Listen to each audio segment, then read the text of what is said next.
We killed 2 protagonists.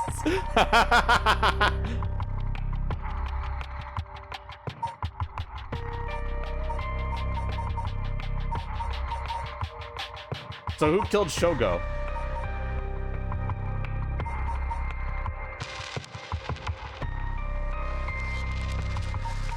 Who do we do first, chat?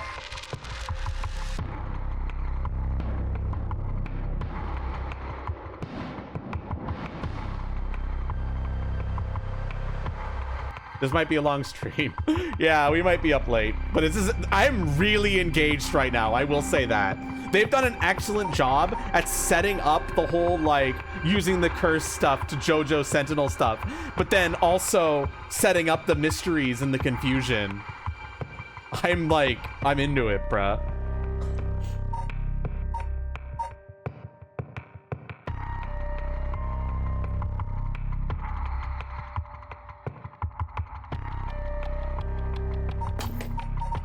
Who do we want to do first, chat?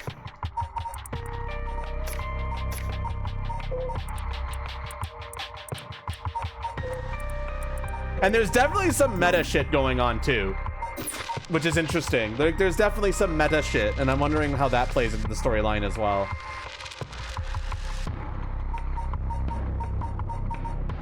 Chat, who do you want to see? I guess it doesn't really matter because we're probably gonna have to beach. Yeah, let's go from top to bottom. That just makes the most sense, right? When the son of Haru Jigen was kidnapped, a botched investigation by the police resulted in the child's murder. 1 year later, Haru has hired a private investigator to help resolve the unsettled case. Late at night, while speaking to the detective at her home, something strange suddenly appears.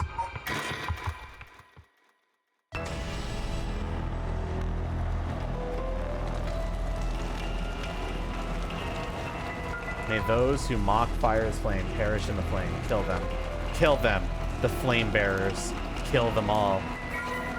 You have acquired the power of the cursed stone, the haunting clappers. You can use it to kill those with fire or a fire starting device on their person. Press the use curse button to set your target alight.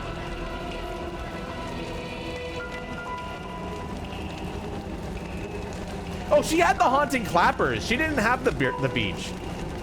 Interesting.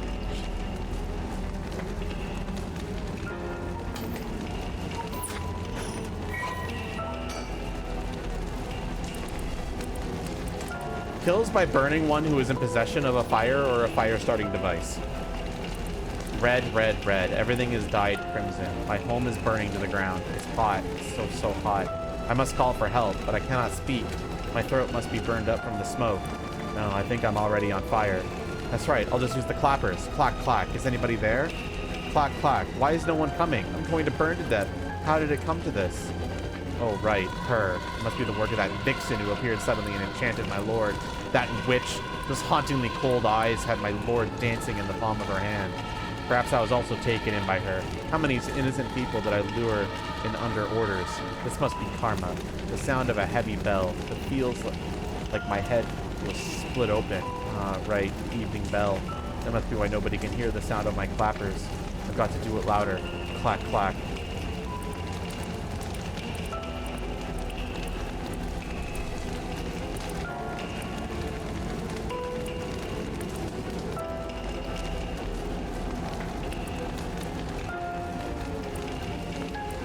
Got it. That was the source of the second clappers.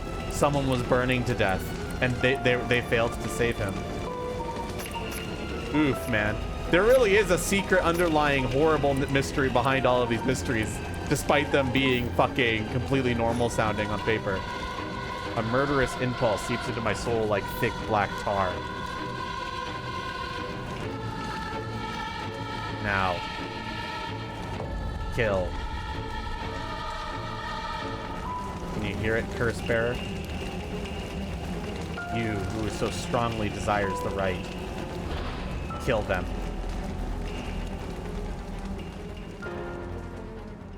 The haunting clappers was someone burning to death? Sounds like it, yeah.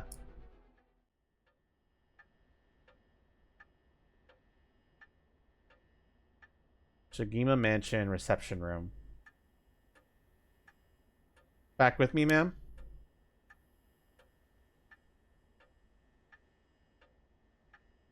Can't say I understand. What's the beach all about? The beach is the most interesting one. because it's basically like there's this tree, and then the beach is like, oh, but we've never seen a leaf fall from this tree ever. And it's like, whoa, what the fuck? And then it says, but it's an evergreen tree. That's completely normal for an evergreen tree. So why the fuck did this become a mystery?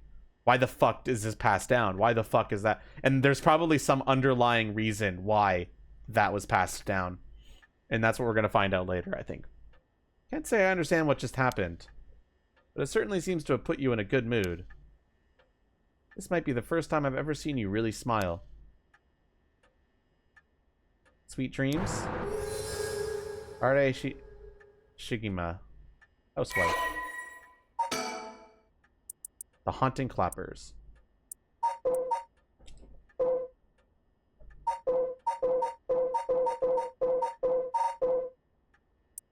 Housewife who resides in a manor near her 11-year-old son was kidnapped and murdered about a year ago. The death was the result of a mistake on the part of the detective assigned to the case. A mistake which enraged the kidnapper and had him cut off all contact with the police, leaving no room for negotiation.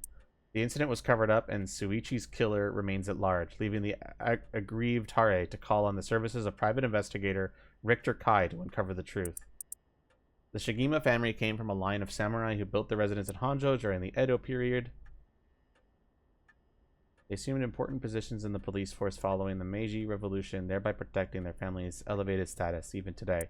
Many in the Shigima line work as police bureaucrats and senior police officers.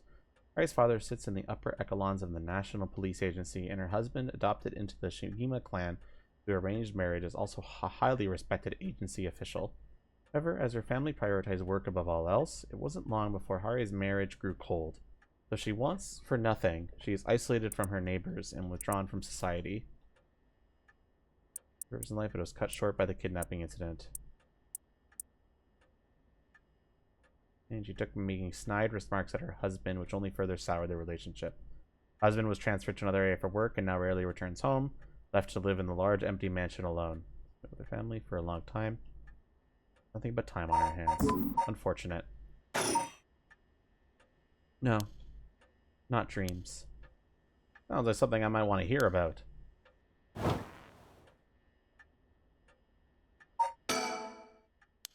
My heart is still racing. This is it. My chance at long last. Private investigator I hired. My friend told me about him. They said he's not very well known, but he's good at what he does. When I first visited his office in Ota City and saw how he dressed, I could hardly believe he was a detective.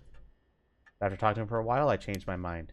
He says some strange things at times, but he seems like the reliable sort. Kuroseko? None. Got it.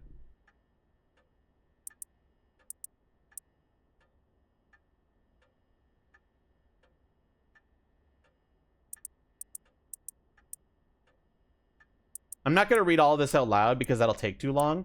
I'm just going to skim read it. I think everything that's important for the plot is probably going to show up anyway in the actual plot. And if it's something important like the curses and stuff, I'll read that out loud. So he quit the force to start a thing. He takes on too many cases and put him into dire financial straits. Got it. Oh, he knows June. Okay. That other guy we met. He excels at covert investigations and tailing his targets.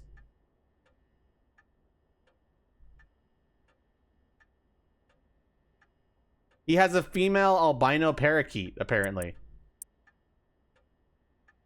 Cute. He likes birds. Got it.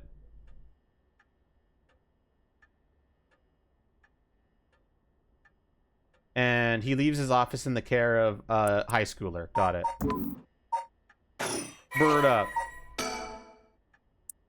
This is just talking about the private investigation industry. Okay.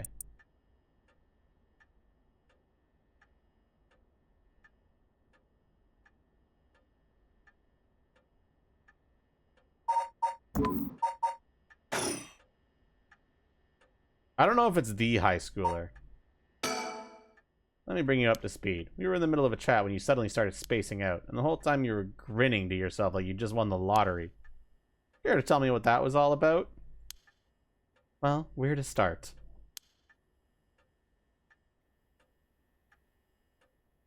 Interesting. Very interesting. So Richter is just completely okay with going along with this?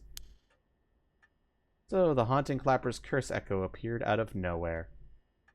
Told you how to perform the rite of resurrection and gave you the curse you'll need to do it. Have I got that right? That's right. So it's all real. Honestly, I still find it hard to believe. But I guess I have to now. I saw that curse stone appear in your hand myself. It looked like it popped clean out of thin air. With evidence that clear, there's no denying that there's some supernatural force at work.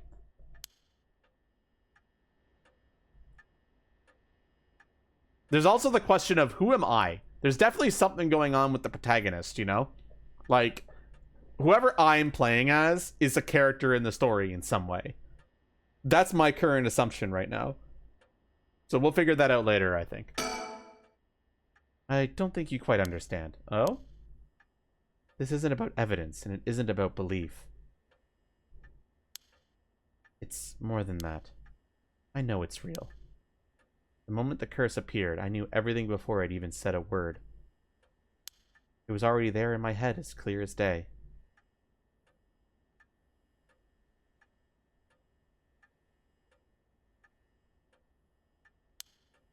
You just knew, huh? It was echoed onto my soul, along with the cursed echoes of resentful memories. Damn, though, having someone turn your back is a lot easier than trying to force some kind of method of starting a fire on someone. So I could feel it, what it was like. Dying like they did hundreds of years ago, wreathed in flame, withering in pain as my flesh blackens and my blood boils. I could feel it. All the agony, all the rage. It fills me with bloodlust. I think I need to kill someone. Anyone will do, just as long as they're carrying fire. I see, that could be a problem. You think so? From what I know of you, I was sure you'd see it as an opportunity. The stronger the desire to resurrect someone, the stronger the urge to kill. That's how it seems to me, anyway. Good grief, talk about a spanner in the works. I say we take stock for a moment, remind ourselves where we've come from and where we're going. That might be a good idea. I don't know who painted this, has been hanging here since before I was born. There's other places along the telephone network. Do you really know how it works? Most households don't have one. It sounds like the whole story might take place over this single night still, just with very much different outcomes. That's what you hired me for, ma'am, to look into your son's kidnapping last year. Discover the truth behind the abduction and murder of Suichi Shigima. Oh, yes, I remember. They never did find the one who did it. That's what I'm here about today, in fact. Kind of you to let me drop by so late, by the way. I've been turning over every last stone, and I've come up with a grand total of 1 lead. So you said. Does he live in an era where everyone smokes? Good point. Maybe it's you breaking each curse. We'll see. But as I said, the whole storyteller thing saying he killed 2 people leads me to believe that I, protagonist man, may have my own ability to kill or something. As far as the police are concerned, it's a cold case, but I managed to make some headway. Which also leads me to believe that this... No, I don't want to go to the story chart yet. When I go to the story chart, I'm probably going to actually have some choices to activate and kill or not.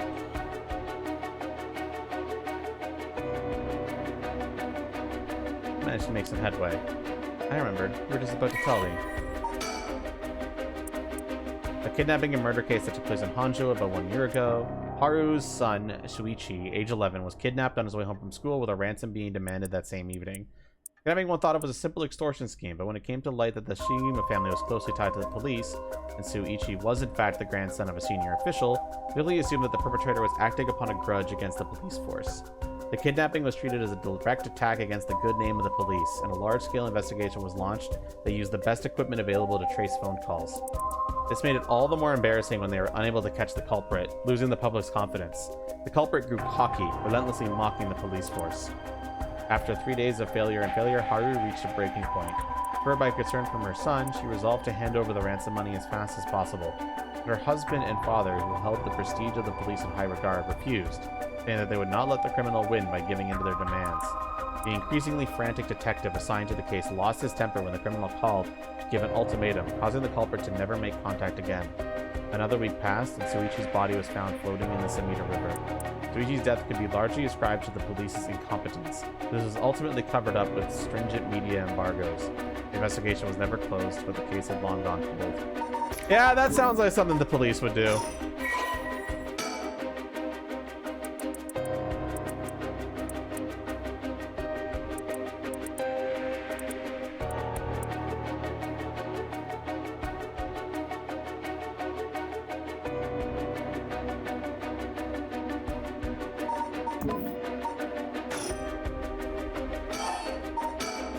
You know, we still need to figure out exactly what you want me to do.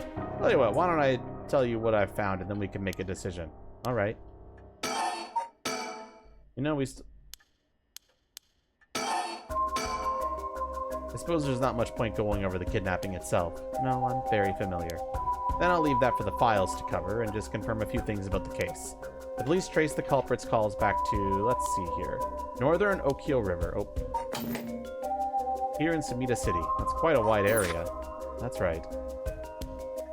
In the end, they never managed to nail down exactly where the calls were coming from.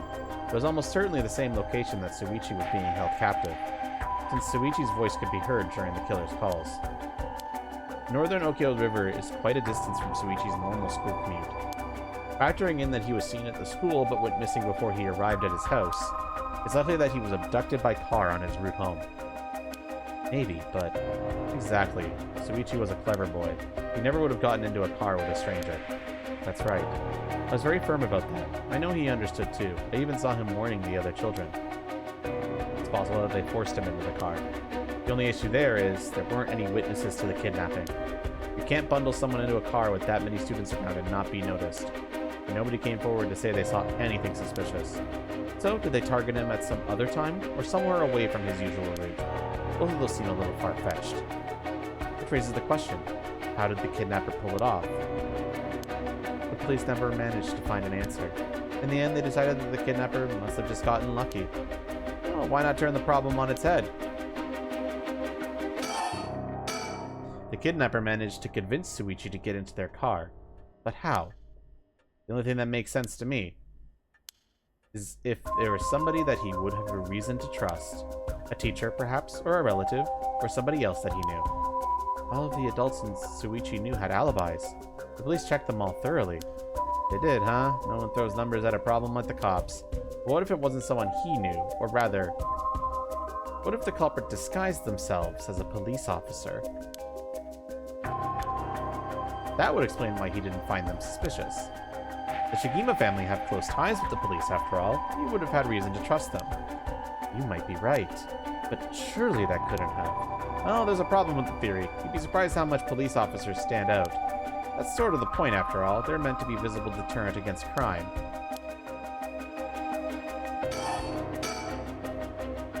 But here's another interesting little bit of trivia I happen to know. When you ask people to imagine someone suspicious, nobody pictures women or children.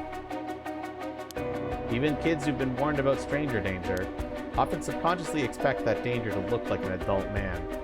Damn sexist children! Motherfucking sexist ass children! No.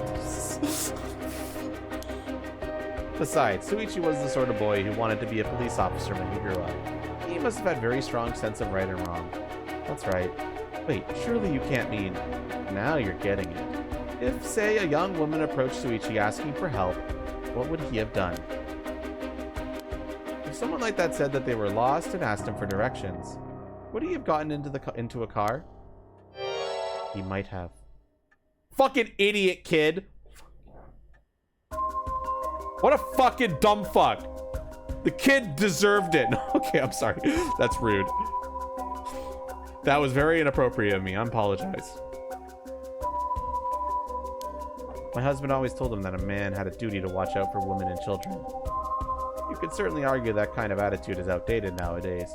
But if Shuichi believed it, then we might have something here. I didn't think the culprit was a young woman, but it was a man's voice on the phone. She might have been an accomplice, or maybe she didn't even realize she was being used. If anything, that would explain why she hasn't come forward. She herself might not realize she had anything to do with the case. So the question is, did anybody see Shuichi speaking with a young woman on the day of his disappearance? See, what I said about people's biases, that goes for witnesses too. And I figured that maybe if I started asking new questions, I might get some new answers. So I spent my day asking around Shuichi's school route, seeing if anyone had seen something. And one man thought he had.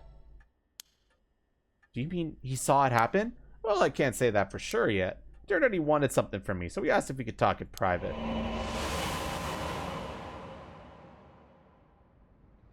Several hours earlier. Alright, this should do. There's one around. We can speak in confidence. Excuse me, what was your name again? Jonuchi. Got it. Well, Jonuchi, I'm all ears.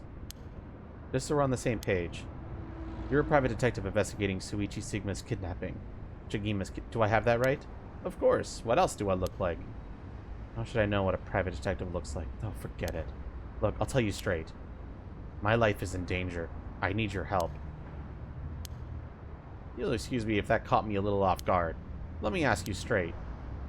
Who was trying to kill you?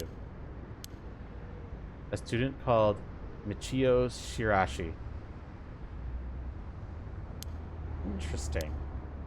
A schoolgirl, eh?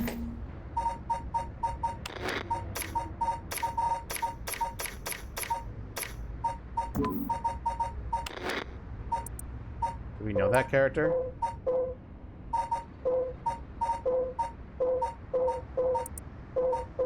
I haven't gotten the schoolgirl protagonist in my files yet, and I can't remember if that's her name. Sounds like you've been naughty. It's nothing like that. That girl, she's a murderer. I'm the only one who knows, but I saw what she did. Michiro Shirashi. I saw her kidnap Shuichi Shigima. Come again. I saw her talk to him on the street and lead him away. I didn't think much of it at the time, but then he went missing. She murdered him, I'm sure of it, or at least she's got something to do with it. That's what you're here for, isn't it? Then you can't let her get to me. That's true, you've been sitting on some valuable information. Why didn't you tell anybody? Well, you see, if you can't explain that, I don't have any reason to believe you. Oh, I couldn't. She told me she'd kill me if I spoke a word. You're telling me a schoolgirl had you scared for your life? So you've been sitting on that all this time, and you think she's coming for you now that you spilled the beans? Yes, that's it, exactly. I'm begging you, don't let her get me. Professor, I'm telling you, she's a demon. Well, you seem to believe what you're saying. It just doesn't add up. How could a schoolgirl have a fully grown man so terrified? You don't know what she could do. She'll curse me. Curse you? I'm sorry, but you're losing me here. It's true, her house, it's... Oh, forget it, why don't I even bother? You seem dubious enough to believe me, but I should have known you'd never understand. Enough, I'll find someone else to help me. Hey.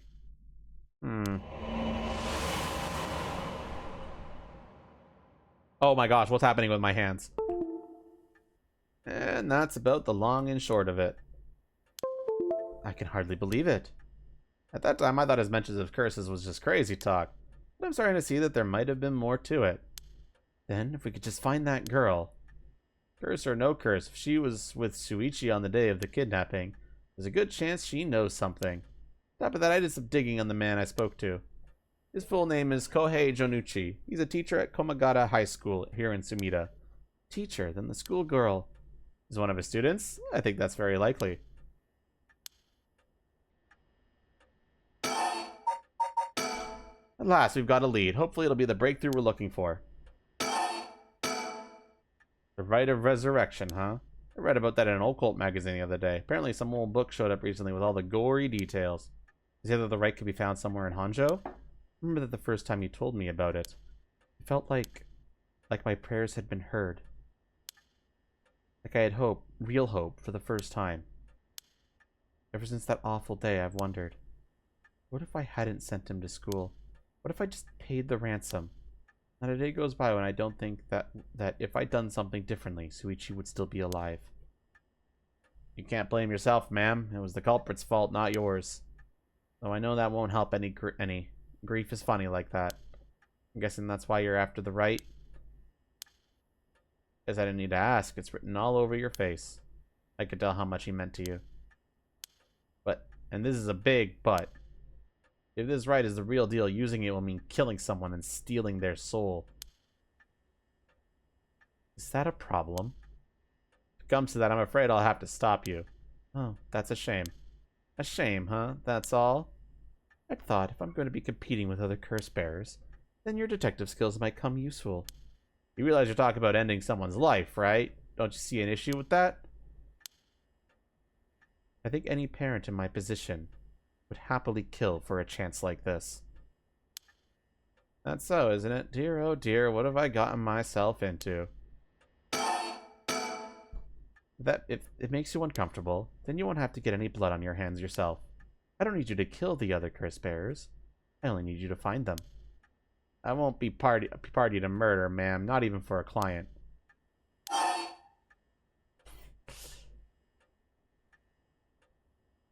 I'll pay you. How much can I give you to change your mind? Sorry, man, but not everyone has a price. I got my policies and I'll stick to them. I see. I didn't realize you were so stubborn. Let me say, though, it's not like I don't get what you're going through. As long as you're not killing anyone with your own hands, maybe I can help you out. What do you have in mind? Well, how about stealing someone else's curse stone after they've filled it with soul dregs? If that was all you were after, then I could lend you my services guilt-free. The other curse bearers just want to kill each other, that's their business. I'm not trying to be a hero here. I guess there's no guarantee a stolen curse stone will work, but we can worry about that later. Well, then I suppose we have a deal. Although, what if I stole a curse stone using my curse? Would you disapprove? That would void our contract, ma'am. Just warning you now. My. Before we go any further, why don't you tell me about that curse of yours? The haunting clappers, was it? It's one of the 7 mysteries of Honjo, if I remember correctly. That's right. The original story did happen somewhere near here, I think. I'm sure I remember hearing that. In that case, my money would be on all the curse bearers being somewhere in Honjo. The first move should be to narrow them down. Some of them are bound to try and come for you first. We'll need to be ready. The curses make their bearers more willing to kill, so an attack could come from anywhere. That sounds sensible. And if I remember correctly, your haunted clappers can set people on fire, but only if they have a naked flame or a lighter on their person. Is that right? That's right. In olden times, wooden clappers were used to warn people of fire. I'm guessing it punishes those who don't heed the warning. Seems like a good curse to have. It's simple and straightforward enough to use. Although it's hard to say how it stacks up without knowing what else is on the table. You really think it's that good? The target can't do much to throw it off, and it has a nice long activation window. It's big that it works on lighters, too. Just slip one into your target's pocket, and say the conditions were already fulfilled before they even knew you're there. They wouldn't even know what hit them. Maybe I won't have to actually use it. I could just tell someone I could, and they'd have to do what I said. Threats could work, although without having any proof, it'll come down to how convincing you can be. Only you could use the curse, then back out at the last second. The last second? What an interesting idea. I have a lighter right here. We could try it now. An interesting proposition.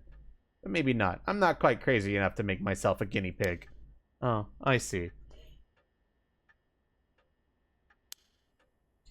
You're an odd one, ma'am, if you don't mind me saying, and I don't think it's just the curse. You flatter. As for what we do next, first of all, I think you should stay indoors. Try not to do anything spontaneous or outside your normal routine. Right then, have you decided what you want me working on?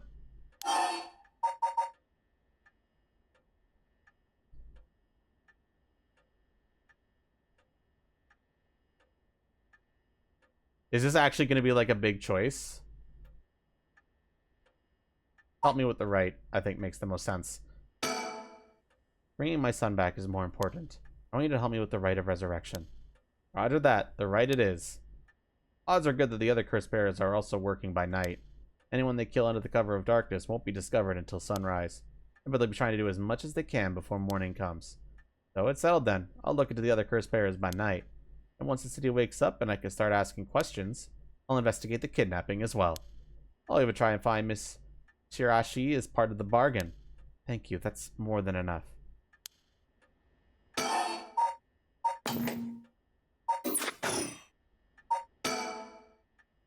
My heart is still racing. This is it, my chance at long last.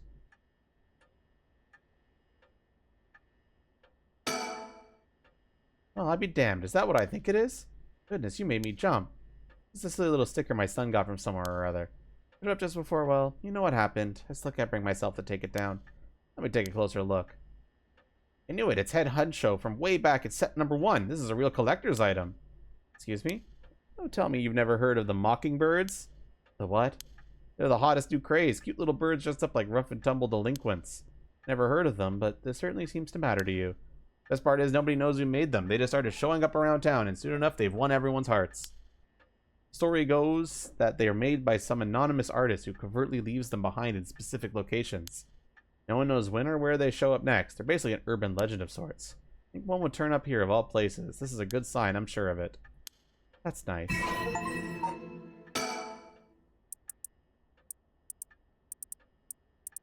They're collectibles, got it.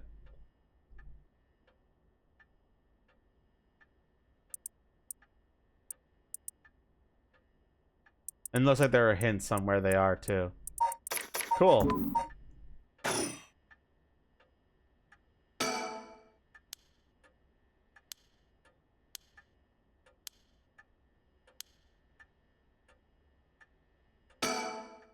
Now then. I should get to work. There's only so much time before sunrise. I'll call you if I find out anything new. You stay here and keep a lookout. Alright. There's no telling what kinds of curses you might find out on the streets tonight. Don't go outside if you can help it, and try to be ready for anything. I will. Oh, that's all. I should be going.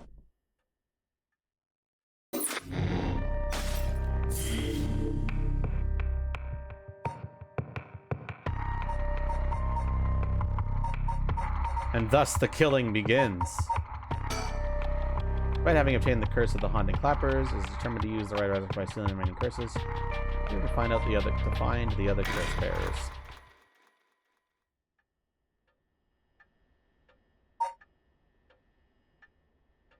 Shigima Mansion reception room. I'm starting to get hungry despite eating earlier. Am I really going to spend more money to get more food even though I already ordered food today? No, I'm not. It's been almost an hour since Richter left. He promised he'd call me if anything happened, but he hasn't. All I could do is wait and wait.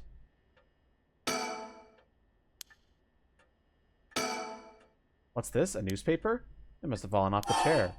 It's a newspaper. I only leave them here for the guests. I hardly ever read them myself. I think I've taken the time to go over one in years, in fact.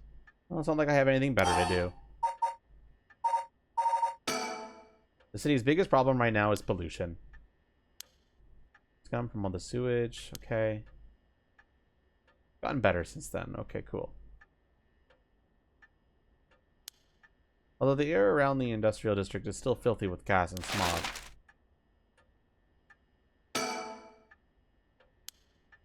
Not that I ever learned how to make it.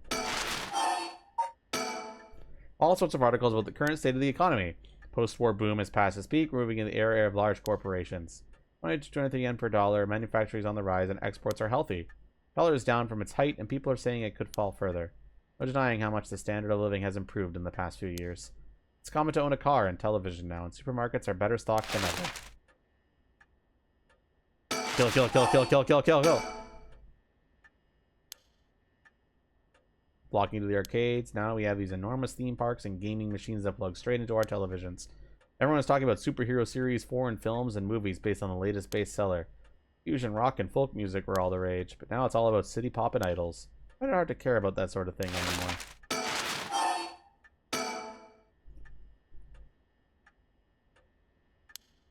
It's stuff that every child can go to school. Education is the backbone of modern society. If you want to work for a good company, you got to get to a good university. More people in the running than ever. The competition to get into those universities has gotten fierce, though. New generation is rebelling. Schoolyard violence and delinquency are on the rise. My boy was too sensible to get mixed up in any of that. I don't want to read anymore. It only remind me of him. Thanks for the sub, Lux.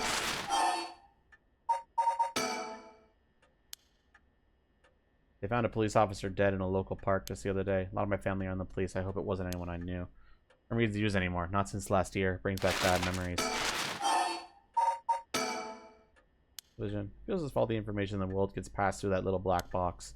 Father stopped them from reporting on the kidnapping. Back when it happened, I was glad about that. Less fuss.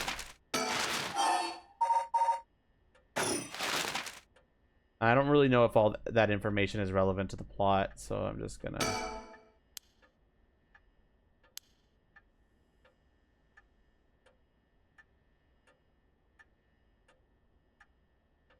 Damn, they really are making me read. Okay. Suicide at local high school. Oh, I remember that. A high school girl jumped off a roof about a week ago. She was bullied, I think, or maybe it was something about exam pressure. What? But, no, this can't be right. Her name? Michiyo Shirihashi from Kokamata High School? Oh, fuck. Wait a minute. It can't be. Well, that's a bomb. So the girl who apparently kidnapped my daughter was the one who committed suicide, and the other girl is trying to help. So yeah, so the other little girl, I forgot her name. I don't know her name yet. I'll learn her name when we get to her story route. But that's the girl that she's trying to bring back, I think, to life. I think. I'm pretty damn sure about that, but we'll find out. The city center is going to be nothing but apartments before long. Hmm? Not exactly a businesswoman, so this all feels like another world to me. I hear the new big thing is some mascot line of Lincoln Mockingbirds. What was that Richter was talking about? Friends seem to have such short shelf lives now with how quickly the times are changing. I think I'm just too old to keep up anymore. Young people are leading the way with their modern worldviews. My generation will only fall further behind. Local seems really popular at the moment. Look at all these paranormal specials. I'm waiting for Richard to contact me. I made sure the receiver's on the hook. It'll ring as soon as he calls. Ah! That must be him. Why would I not answer? Hello? Shirogima residence?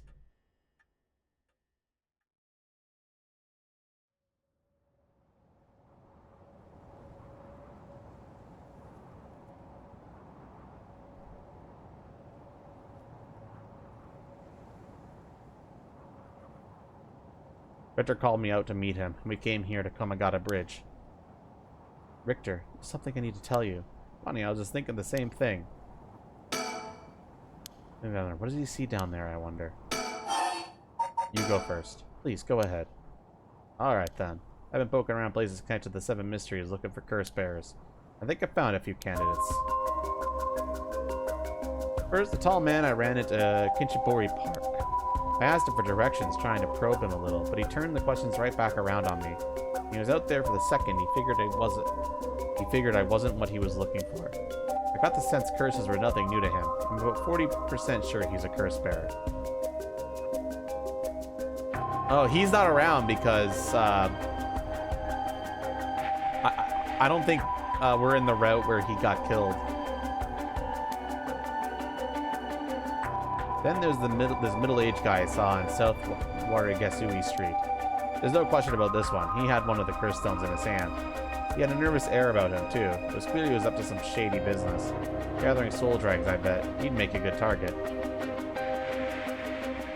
Next up is a pair. A young man and a woman I saw around Ryogoku Bridge. This time, the man came up to me and asked me flat out if I was a curse bearer. I told him I didn't know what he was talking about, and he backpedaled and left. Looks like they lurk around there often. Looking for kindred spirits would be my guess. Though it didn't seem like they were quite working as a pair. Gathering soldiers in a group might be a decent idea if you can make it work. But things being how they are, it's gotta be hard to find folks one can trust. They've got brass though. I don't know what their deal is, but I'd like to find out. We know about him. Last is 2 detectives I've seen sniffing around. The police are involved? Not necessarily. The body turned up in a local park a few days ago, so they might just be looking into that. Still, the park's got ties to one of the 7 mysteries. Might be it was a curse that did the guy in. And if they're sending in detectives from the head office, something's gotta be up. How do you know where they're from? Let's just say that when you're in this business, there are some faces you get to know. Anyway, that's everyone who's caught my eye. I found all of them in so little time. I really did hire the best. All in the name, ma'am. Richter Kai, P.I. Now, wait, make that Richter Kai investigator extraordinaire. I, an investigator extraordinaire. Is that why you can dress like that without drawing attention to yourself? You bet. Investigator extraordinaire can blend in like a chameleon in any outfit. Well, that aside, the middle-aged man and the young couple sound the most promising, am I right? Whichever way big, it's still too early to make a move. Seems like the curse bearers are less involved with each other than we thought. Plus, there's still others we don't know about. I say we hang fire and see how things play out. Once more bodies start showing up, I'll get the pot nice and hot. And once it's boiling, our chance will come. There's something I need to tell you. What's up? Well, that girl, Michiyo Shirahashi. One who was with Suichi on the day of the kidnapping? That's her. Well, she's dead. She's what? The student who committed suicide last week. That was her. I heard something like that had happened. Never got the name, though. Talk about bad luck. Finally get a lead only to find it's turned into a literal dead end. Unless her death was the whole reason Jonuchi was so shaken up. He said he was going to curse him. Was he talking about her taking revenge from beyond the grave? It seems like we're back where we started. Not necessarily. That teacher knows something. I'm sure of it. At the very least, I put money on him having something to do with Miss Shirashi's death. That's why he's so scared of being cursed by her. I just get rid of all kill prompts in others' decision trees. I see. And also something tells me he knows more about your son's kidnapping. In any case, I think I got a good idea of what he's hiding. Call it a hunch. A hunch? Well, more of a theory. Care to take a guess? I could guess. I can't say for certain, but...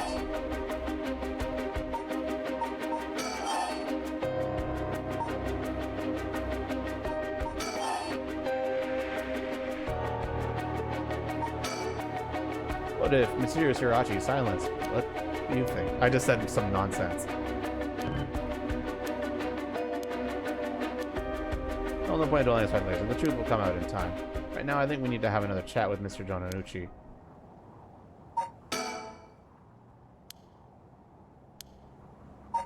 I have a feeling you could get that right.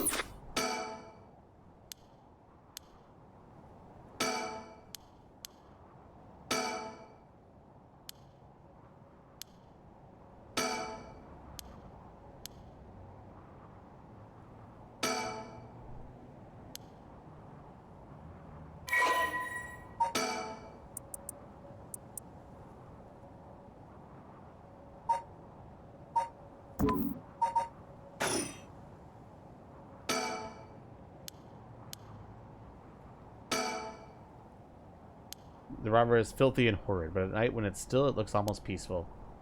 Can I ask you something, ma'am? Is this Samita River what you Honjo folk picture when you think of home?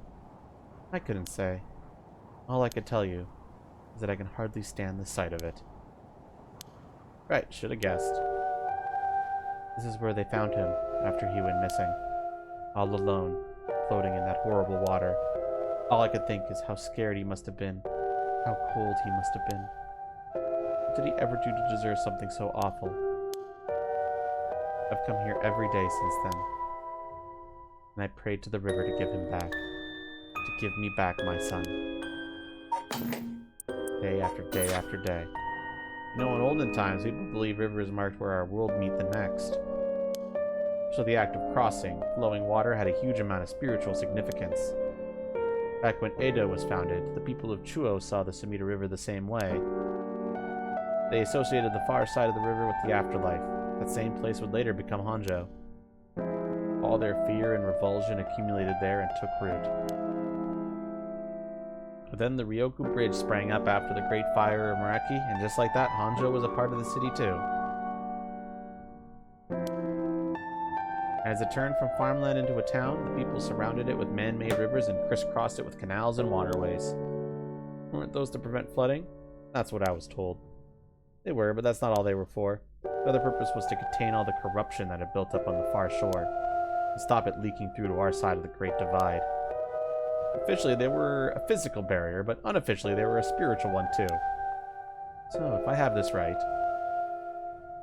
are you saying that Honjo is a place where the real world meets the afterlife? Exactly. That's why the rite of resurrection is here, rather than anywhere else, I'm sure of it. It's probably why the 7 mysteries and their curses have survived to the modern day. Guess that would make this spot we're standing now, right over the water, the border between life and death. If there ever was a place where bringing back the dead might be possible, I reckon it's here. Funny that you mentioned praying to the river. That might have done more than you think. Is that supposed to make me feel better? Just thinking aloud, ma'am. Well, it's a nice thought.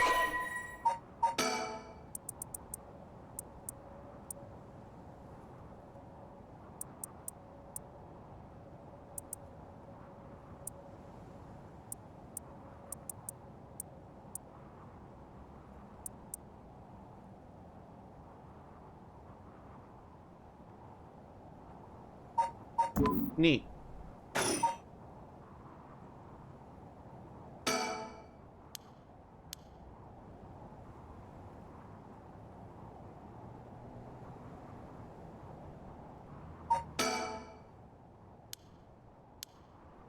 Okay, so now what? Examine the river again. Oh, that's right. There is one more memory I have of this river. You mind if I tell you? Go ahead. It must have been about 20 years now when I was still a schoolgirl. Back then, the Samita River was much filthier than it is now. Full of garbage and industrial discharge. It was scummy and slimy and it stank. You could look out over the water and see dead cats and dogs and pigeons just floating. And one day, among all the filth and garbage, there was a piece of my missing classmate's hand.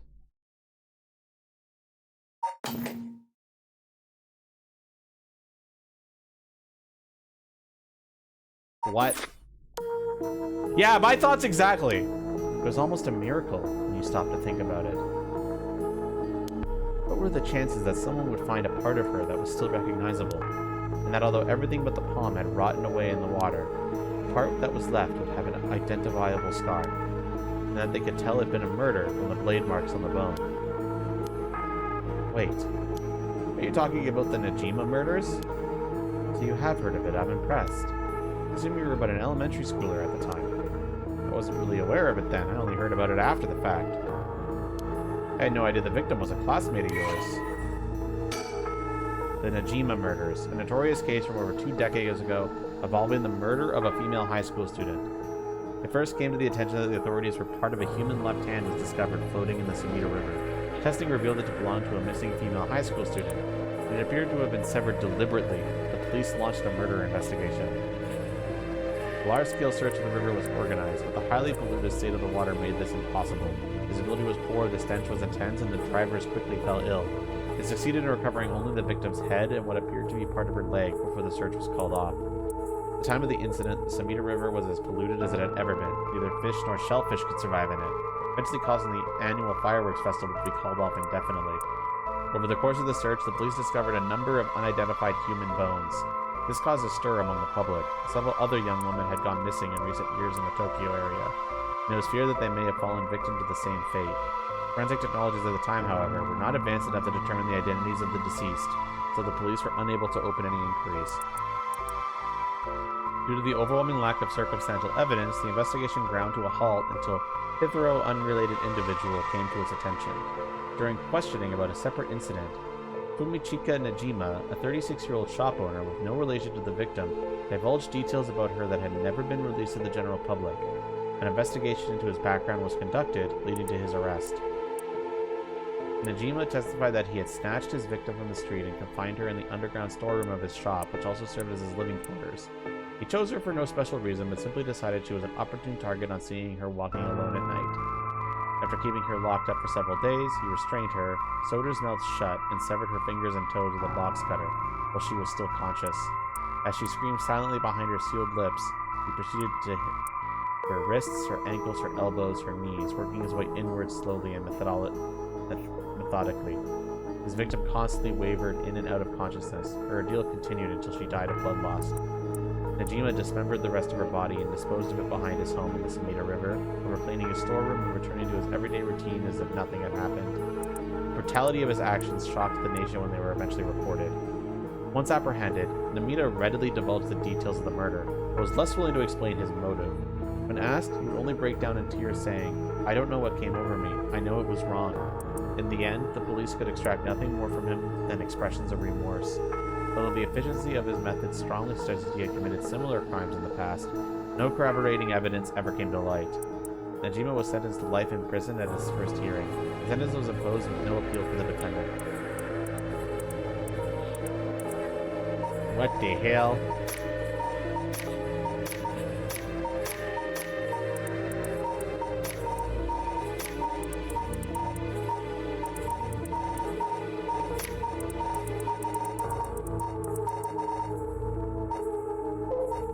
That's going to be important to the plot somehow.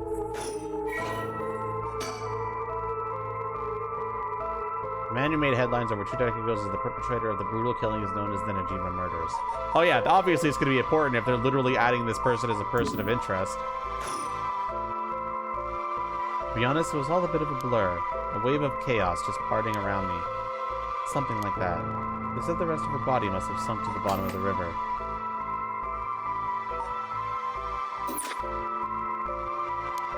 They combed the riverbed, but they only ever found pieces. Everything else must have rotted and flowed out to sea.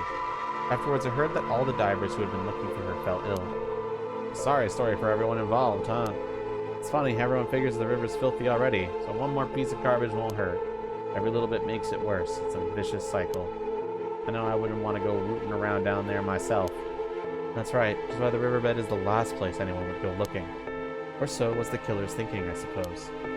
The times were changing quickly back then. Things were confusing. Everyone seemed to be in a hurry. Young people were moving to Tokyo in droves. Some even ran away from home to make it in the big city. They made easy targets for bad people. A lot of them ended up disappearing without a trace. See, back then, if you chopped a body up into tiny pieces and threw it in the river, it would rot quickly and secretly and sink to the bottom, never to be seen again. Are you saying what I think you're saying? They arrested him shortly after. Fumachika Najima, the man who killed my classmate and cut her into pieces. He was so methodical about it, he couldn't have been his first crime. And people began to wonder how many other girls he'd murdered the same way. Police never found any evidence of other murders in the end. But the river knows the truth. How many corpses has it swallowed up over the years, I wonder? That same thought spread throughout everyone's mind, and they started to avoid this area. So really, this river has been rank with corruption for decades now. Or at least, that's how it seems to me. Well, was that interesting? Well, I can see why you don't have any good memories of this river. With that darkness lurking beneath the surface, there's no reason that you would. Still, if I may, ma'am, I'm surprised you know so much about the Najima murders. But how could I not? After all, I was the one who found the hand. The police actually wrote me a thank you letter.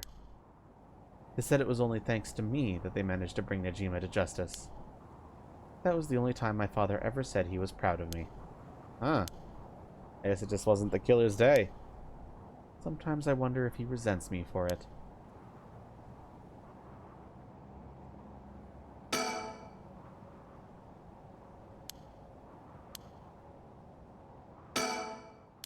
Is something wrong? Not really. It just struck me. It's been 20 years since the Najima murders. So it has. Not to spook you or anything, but I thought you might be interested in knowing. Life in prison doesn't always mean life. There's a precedent for first-time offenders being allowed out on a parole after 20 years. Only if they're found to show remorse and the desire to reform themselves, of course. That's right. I'm impressed you know so much. Well, it's hard for someone with a criminal record to reintegrate into society. Or they've been trying to fix that recently, matching inmates with jobs and accommodations. Oh, really? They keep an eye on them, of course, and make them report for regular checkups. But to avoid discrimination, they keep the inmates' records a secret from everyone but their employers. They even give particularly notorious criminals new identities so they won't be recognized in the workplace. My. The way you put it. It's like you're saying Fumachika Najima could be out on parole right now. Back in society under a new name with nobody any the wiser. It's possible. That happens. Little Birdie told me about a big name making parole a few months back. I don't know if that was Najima, but our discussion minutes now did bring it to mind. I see. How unsettling. Now that you mention it, I just remembered something too. What was it? I was passing Komagata High School a little while ago when I saw someone. A janitor, I think, and I could have sworn he reminded me of Fumachika Najima. Oh? He looked a little different after 20 years. Much thinner than I remembered, too. I told myself I was just seeing things. But perhaps it was him after all. And before he's actually a super nice guy and was framed by a curse or something. So, what next? Big question now is what the rest of the curse bearers are up to. Luckily, the Samita River is a good distance from any of the 7 mysteries. Unlikely the other curse bearers will come all the way here. Finally have a moment to think. I see. Alright.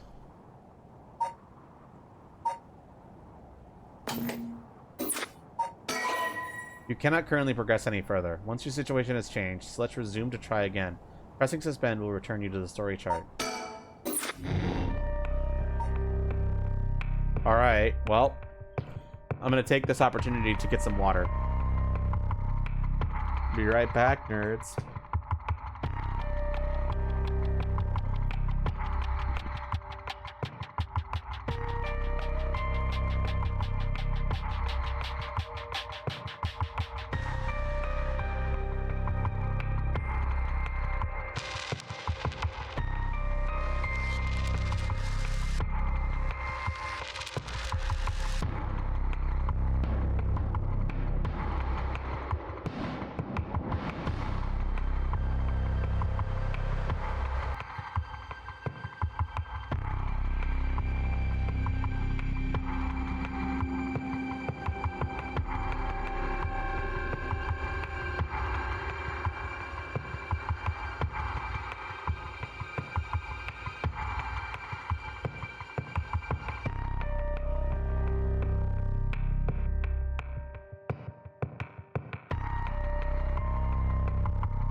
Alright, Chad, I gotta do something really cringe. I have to check my bank account.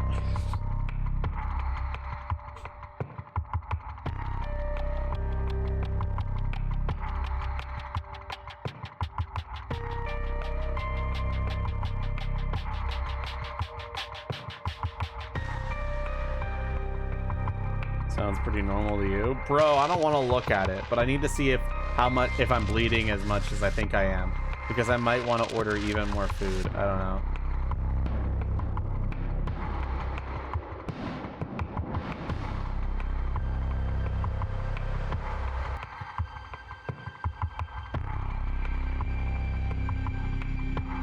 I fate you not your worst enemies.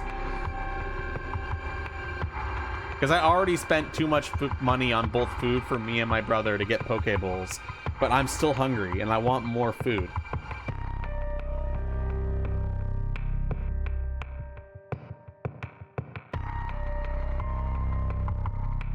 One second.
Pretty much, Bakiri, yes.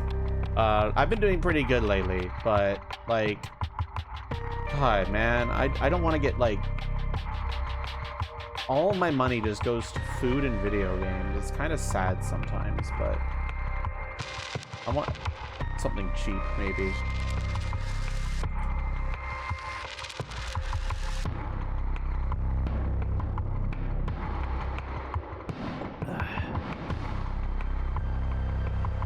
Anyway, we're gonna do Tetsuo next because he is the next in line.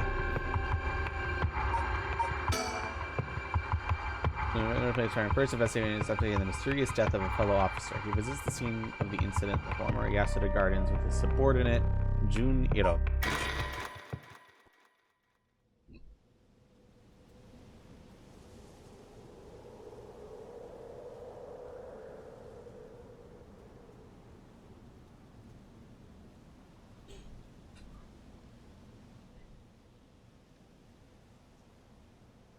Hey, boss, forensics is all done. The crime scene is clean. The other officers have all gone home. It's just us now. The park should be able to open back up tomorrow like nothing ever happened. I doubt it'll get many visitors after everything that's happened. You'd be surprised. Lots of people love that kind of thing. I bet they could be lining up to get in. What second?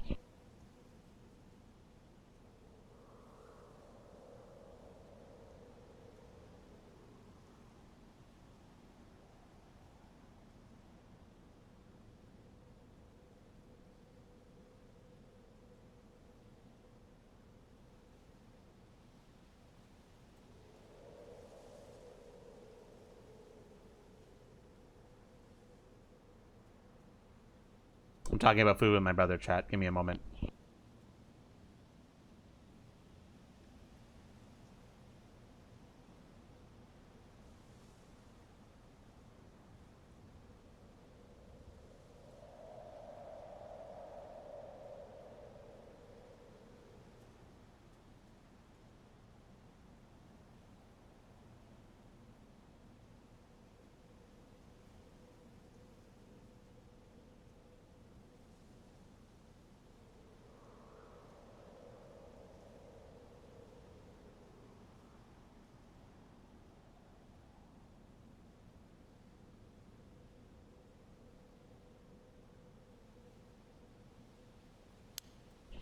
Sounds stupid. Well, it's not exactly rooted in science, but if ghosts really did exist, we could just ask them who the perp is. Somehow I doubt it'd be that simple. Oh, but you know, I've heard about high school girls are really into this spirit board thing these days. Supposedly you could call on spirits to talk to them using a board with letters on it. Wouldn't that be something? You can try it out for yourself if you're so interested. Hey, that's not a bad idea. Let's give it a go sometime, boss. What now? Stop messing around. You really think we're going to solve this case by moving a coin across a scrap of paper? Sounds like you know all about it. We got to be open-minded. What if that's how police work is going to be from now on? Don't make me laugh. Spirit board.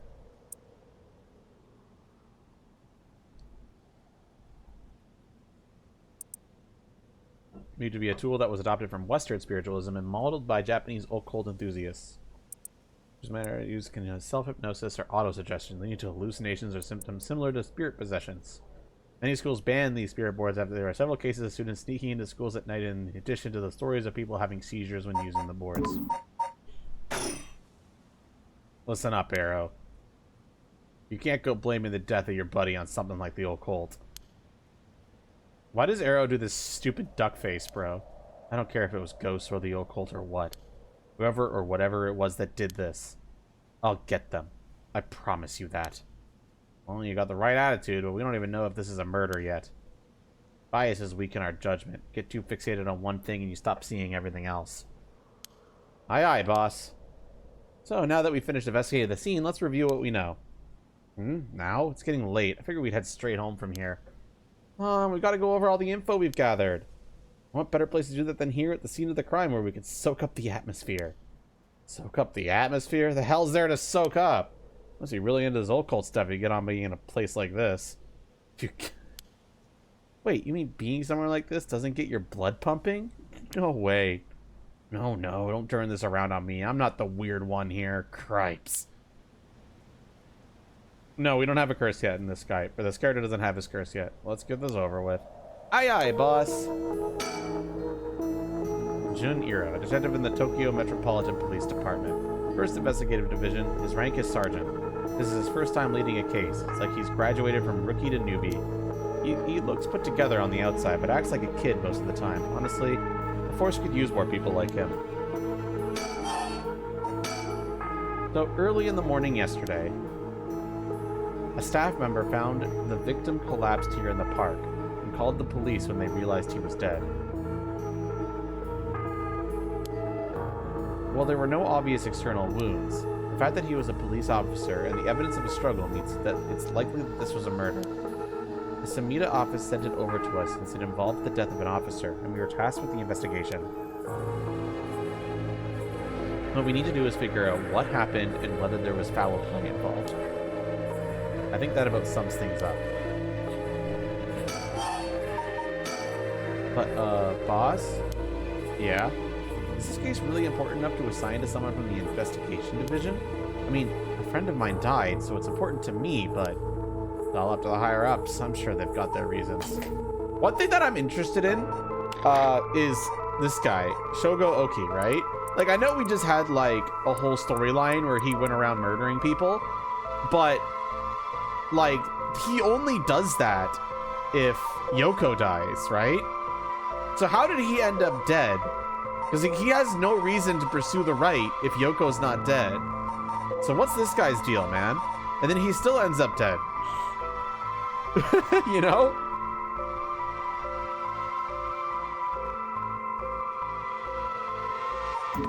I guess we'll find out.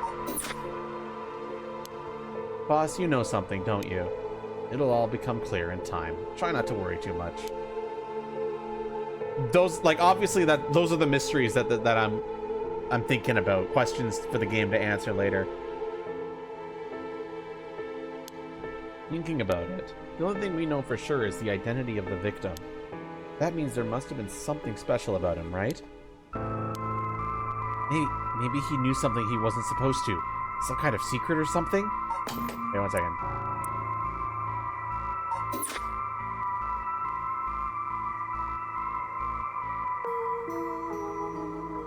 Yeah, maybe, but I'm gonna be real. I don't think wanting to resurrect your dog is, like, as big of a deal as other things. Look, I love the doggy, but I don't think she would be willing to kill people to revive a dog. I don't know, though.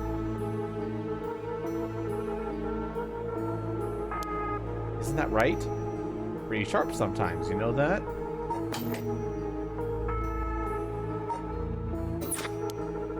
If you picked up on that, you should be able to put the rest together yourself. Well, it's our duty to get to the bottom of a suspicious death, especially one involving an officer. The victim is Hajime Yoshimi of the Juvenile Division of the Sumida City Community Safety Bureau. 27 years old, single. He mostly dealt with cases involving juveniles and education. His rank was senior police officer. Knew him well, didn't ya? What was he like? Yes, we were in the academy together. We still went out for drinks together every month or two. He could be a little rowdy, but he was like a big brother to us all. He was kind and cared about his friends. For better or worse, he wasn't the upright type of cop. The man always showed empathy, and I heard he was popular with the locals with it. He treated each and every troubled kid he met with compassion. He had a great track record when it came to rehabilitation. Sounds like we lost a good one. Yes, we did.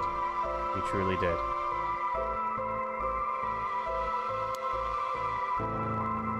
I knew being a cop was dangerous.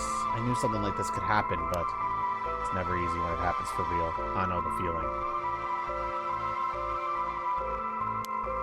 He didn't seem to care much about climbing the ranks, but he was at the top of our class.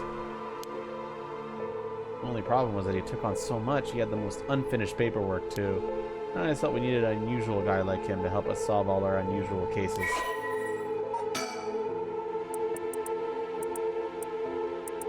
Police officer with the Sumida City Community Safety Bureau and was primarily responsible for juvenile and education cases. He held the rank of head patrol officer and entered the force at the same time as Jun Iro. Hajime was found dead under mysterious circumstances as former Yasuda Gardens early in the morning yesterday. So this guy died before all the curse stuff happened. Once a rebellious gang member himself, Yoshima turned his life around and used his own experiences to connect with troubled youth as a police officer. Appearance and demeanor suggested a man who was rough around the edges. He was a passionate, loyal, and caring man at heart, looked up to his big brother by his peers. Yoshimi achieved stellar results in his work with juvenile cases, but his consistently sloppy paperwork and less than formal attitude essentially doomed his career and had him writing formal apologies on the regular. He left behind a fiancée whom he'd been dating since high school.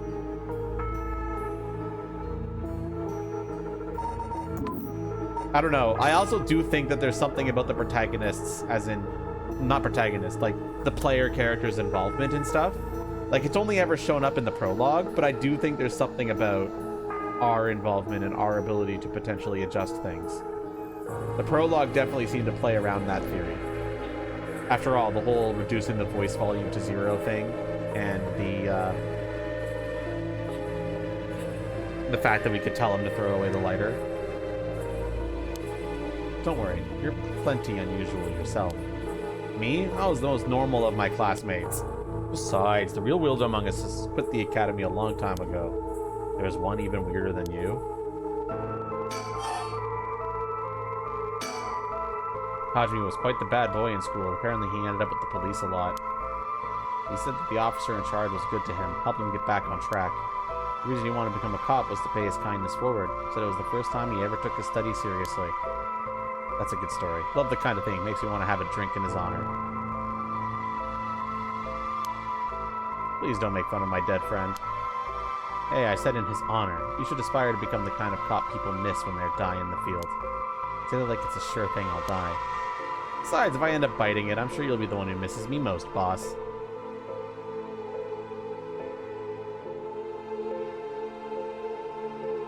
I don't know, Bakiri. I think we should just play the game.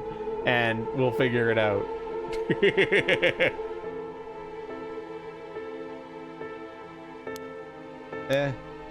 Come on, don't be like that. You'll hurt morale. Well, I guess how much I'll miss you depends on how this investigation goes. I can already see it. Ario, no! Why'd you have to go and get yourself killed? I have no idea what's going on in that head of yours. Yeah, that'll be a sight to see. I can't wait. Can't wait for your own death? Get it together, kid. Sheesh, you really are something. Your conspiracy theory right now. Thank you. What about the victim's family? The Yoshimiya family is from Mitsatsenju in Adachi City. But Hajime's parents died a long time ago. He lived there all alone, no siblings or anything. I went to his house a few times for drinks. I was surprised. It's this huge old-looking place. Like, you know, the kind of place that seems super haunted. And he lived there alone. It looked like the home of an old notable family. It was hard to imagine him being such a delinquent living in a house like that. There's that bias I was talking about. He's from an old family. I'm sure things are complicated. That's a bias too. We never talked about any of that, even when we were drunk, so I don't know much about it. One of them will be right. That's true. Just keep throwing oddball theories. One of them has to be right. Oh, one more thing. Yeah? Hajime was engaged. He'd been seeing his fiancée ever since they were in school. Over 10 years. They just started talking about getting married. What was her name again? He showed me a picture once. She was a beautiful woman. That's so. How terrible for her. But she may know there have been anything going on with him lately. We should speak to her. Yeah, his fiancée may have been his only confidant. I'm sure someone at the Sumida Police Department has already contacted her. I'll look into it tomorrow. Hey boss. Alleged the case that Hajime was running. Oh, great. That's the kind of stuff I want to know. What was Hajime working on the day he died? Well, according to his report from the day before, he had 2 cases involving juveniles. The first was the suicide of a high school girl who jumped off a building in Kamezawa last week. Oh yeah, I did hear about that. The girl's name was Michiyo Shirahashi. She was a second-year student at Kamagata High School, but it seems as though Hajime had contact with her even before this incident. so she'd been troubled for some time. That's the thing. About a month ago, he happened to see her walking around town. She looked upset, so he struck up a conversation with her. He was sure there was something bothering her, but she wouldn't tell him what. Must have been trouble at home.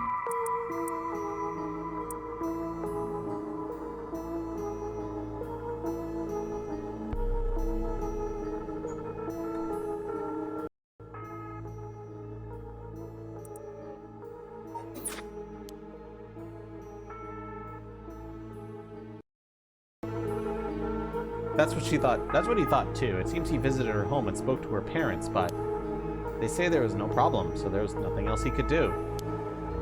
And now she's dead.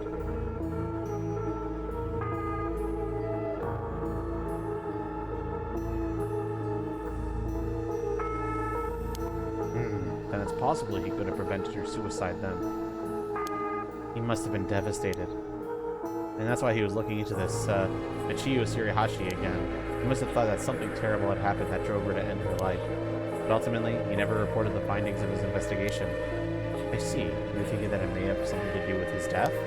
We'll have to find out what it is Hajime discovered. Right, let's check in with the Sumida Police Department about that tomorrow, too. And what was the other case he was working? This one is also related to a Kamagata High School student. A troublemaker named Hitomi Okuda. She seems to be the leader of a group of kids who'd get up to no good. Juvenile delinquency. Fun. She was pretty bad for a while. Multiple charges of destruction of property, assault and battery, you name it. Hajime had been working with her for about 6 months, and she was finally starting to open up. Then, he met with the girl the day he died. Well, every school's got its problems. But I'm sure he'd worried about how she'd get on without him. Right, just when she'd finally found an adult she could trust. She might act out without someone to help her get through this. We'll have to make sure the Sumida Community Safety Bureau does their job. But, we can't rule out the possibility that meeting with this delinquent girl had something to do with his death. And we'll have to interview her too. Yeah, you're right. She may have been the last person to see him alive after all. I'll ask Sumida to introduce us tomorrow. Though, who knows if they'll actually let us talk with her. That's what we hired you for. Lay a little boyish charm on them if they need convincing. Yeah, I'm pretty sure they prefer me over a scary-looking old man like you, boss. Watch it. I'm still your superior. You ought to act like you respect me at least. Oh, I thought I was. You were? Shit, is this how your generation speaks? You really are a new breed. It's probably just me, actually. Oh, well, I don't think you can get away with that with other people. So anyway, I love how it goes like, we'll do all this following up tomorrow. And I'm just like, bitch, no you're not. Shit's gonna go down tonight. So anyway, boss. Were you even listening? We got quite a bit to look into tomorrow. First, the 2 Gomagata High School cases that Hajime was handling. And we need to speak to his fiancée as well. I believe that's it for tomorrow.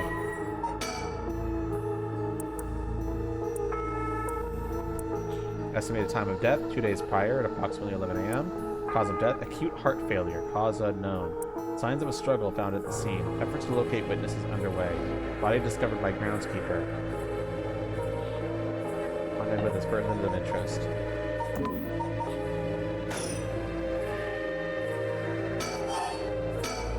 As for the cause of death, we won't know until the autopsy is done. From what we've seen, though, it appeared to be some kind of acute heart failure. But since he had no record of chronic illnesses and had no visible wounds, it's possible that poison or drugs could have been involved. Dying in the middle of the park like that certainly seems suspicious. We found signs of a struggle at the scene, as well as footprints belonging to an unidentified individual. We've got people trying to identify those prints. If we find out who they belong to, we might be able to figure this whole thing out. Yes, wouldn't that be nice if that were the end of it? One of the things that Hajime had on were his badge and his wallet in his pockets. So we could rule out a mugging. Though there probably aren't many people who tried mugging a cop as big as him. I've also heard that Hajime got into a fair few fights in his younger days. He started judo once he became an officer and rose up the ranks quickly. Sounds like the perp would have had to have been pretty strong to take on Hajime. Time of death was around 11 p.m. 2 days ago, outside the park's operating hours, of course. His body was found early in the morning yesterday. 11 p.m. the day before yesterday. What was Hajime doing out here at a time like that in the first place? That's the question, isn't it? The answer to the park is closed after hours, but it's a small gate that'd be fairly easy for him to get through if he really wanted to. That would, of course, be breaking and entering, but what do you think, boss? It's hard to imagine a cop like Hajime would trespass for no reason. It doesn't seem like someone else was here with him. Could they have called him here? Oh, that does seem likely. That must have been talking about something pretty sensitive to come here in the middle of the night. So Hajime met someone here to discuss something in secret. And then they got into a fight? No, that wouldn't match the cause of death. There were no wounds in the body that would indicate a spontaneous scuffle. Perp must have planned something. Do you think it was a meditated? That would mean they called Hajime to the park with the intent to kill him? Well, there's still the possibility that it was just some kind of accident. Maybe the perp tried to threaten Hajime and things went south from there. We should be able to get a clearer picture once we know exactly what killed him. Right. But either way, I'm so glad you're back in the First Division, boss.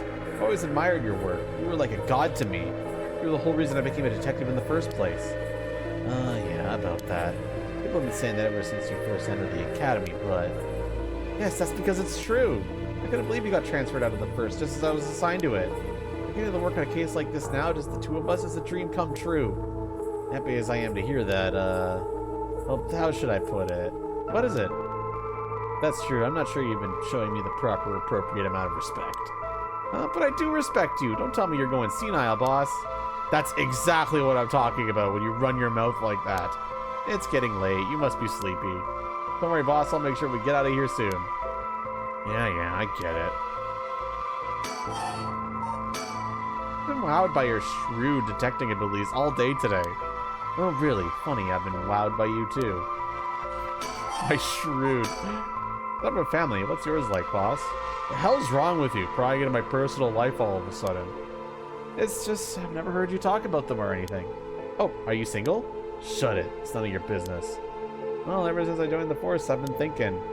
The department really pressures young officers to get married. I wonder why that is. You don't say anything like that, though. How should I know? I caved to the pressure myself and got married 20-some years ago. So then... God, you're so relentless. She took our daughter and left 4 years ago. Thanks for reminding me. Oh, I'm sorry. Can't believe she'd give up a guy like you. I was never home much, too focused on work. I'd come home late only to get called right back out again. Plus being cop is dangerous work. I don't blame her for getting fed up with it all. How sad, especially when you're out here putting your life on the line. Oh, is that why you transferred out of the first? It was already too late by then. You better be careful, Hero. You can say that, but there's not much I can do, is there? It's the nature of our job. There aren't many who can really understand it, not unless they've been involved with police work themselves or related to someone who is. But wait, you have a daughter, boss? You really think I want to talk about her after all that? Have some sense. Come on, I promise I don't mean it. That's the way it sounds, but how old is she? Geez, you don't know when to quit. Do you at least try not to look so intrigued? She's a bit rough around the edges. I think most men are intimidated by her. As I heard, she's living by herself and going to college. Wow, a college student. Men love an educated lady. Stop that. What kind of cop are you making baseless assumptions like that? Living on her own, though, huh? You must worry about her. Worry? I don't even know where she lives. Oh, so she hasn't told you.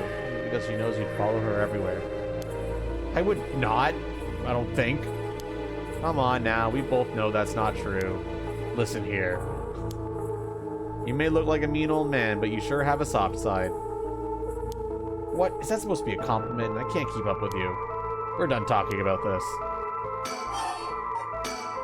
Oh, that reminds me. You got married 20 years ago. It must have been right around the Nanjima murder. You know your history. Yeah, that's happened a year or two after our wedding. You were the one who arrested the killer, weren't you? We studied that case at the academy. I was only in elementary school at the time, but I still remember people talking about some dangerous criminal getting arrested. All that was just cracking the case, finding the guy. It was all just happenstance. I'd really rather not think about it. It was a disturbing case. Did it make your skin crawl when you learned about it at Academy? It did. We were all terrified. Sounds about right. No one could have believed that such a mild-mannered man could have committed such a terrible murder. If we had overlooked one little thing, we may never have caught him after all. I think I remember hearing that only one charge brought against him in the end. That's right, we didn't have the evidence. I knew there was no way such a meticulously planned crime could have been there first, but we may have struck Fujinma in a cell, but it was no victory. He always had the upper hand. All the damage he did to everyone involved, especially the victim's classmates. It's already been 20 years, huh? God damn it, this is why I try not to think about it. I'm sorry.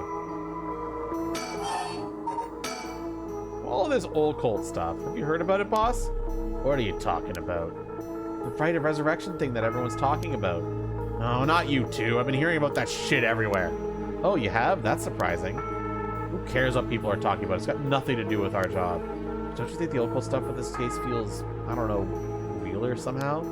The whole thing started right here in Honjo in Sumida City, so I thought that maybe cut it out. Nothing could come from getting involved with that rite or whatever, that record of fates. Sounds like you know all about it. Boss, are you secretly into the occult? Stop that. Seriously, this isn't a joke. I get why you're intrigued by something called the Rite of Resurrection after a buddy of yours died, but bringing the dead back to life, that's the stuff of fantasy. It's not real. Don't go hoping for miracles, got it?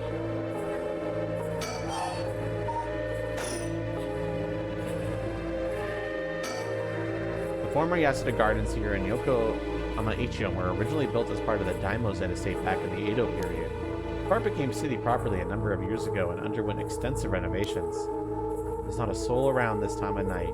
Quiet doesn't even begin to describe it.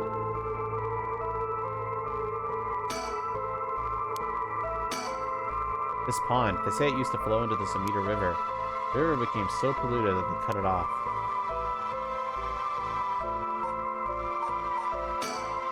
I've got a bad feeling about this case, and my gut is rarely wrong. I knew this would be a treacherous case from the moment we were dragged into it.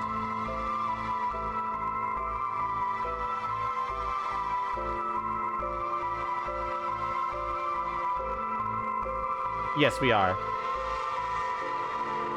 Apparently a murder happened here.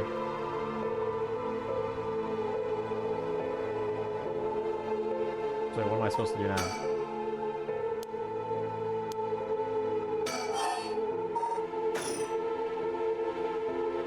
Here we go. This is where the victim was found. It's clean now. Almost feels like nothing happened here at all. But once an incident like this has come to pass, there's no going back. Not that I know it. Not that knowing that is any consolation. Well, boss, I think that's about does it. Right, let's call it for tonight. I'll see you tomorrow.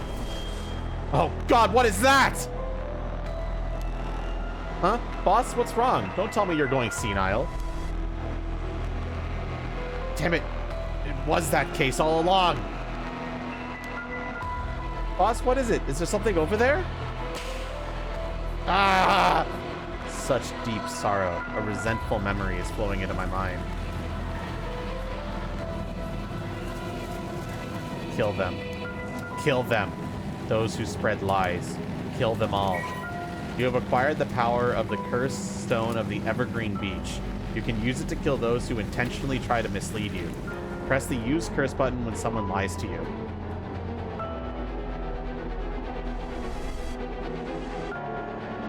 Fuck. That's a strong one to have. That's a powerful one, yeah. That's a really powerful one.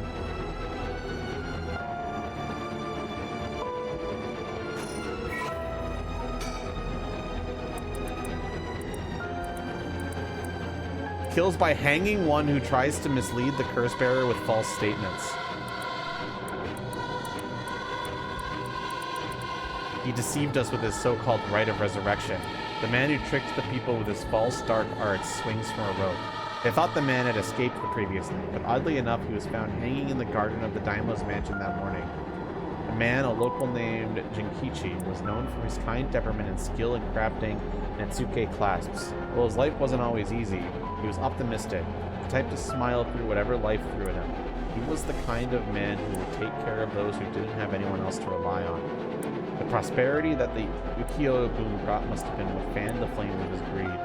The old craftsman was found in a miserable state, as if sentenced to some cruel fate. Perhaps he ended his own life, unable to bear the weight of his crime. But dead men tell no tales, and the people thought of him as a bad man even in death. He hung there for days, till his neck stretched horrifically. a visage of pain still etched on his face. It was clear he must have struggled greatly as he died, his flesh marked with dark scars with a rope wrapped around his whole body. The beech tree's leaves do not fall, and neither did the man's body hanging from it, as the mansion's owner was not at home. Another unfortunate event. The people held their tongues, fearing divine punishment, but the rumors persisted nonetheless.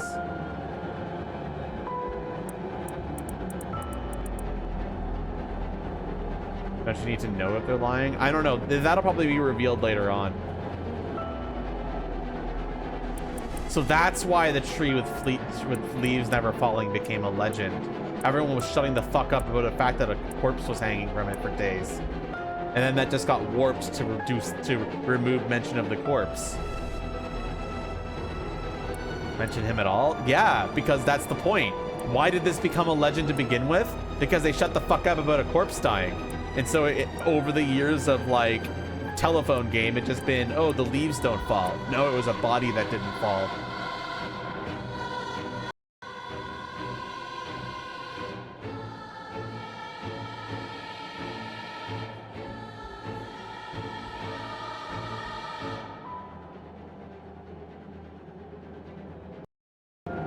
Okay, sorry, my headset got disconnected again.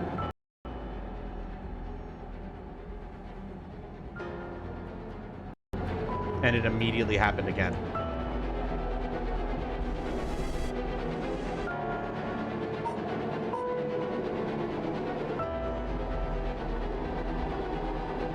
Pretty sure someone died in every single one of them.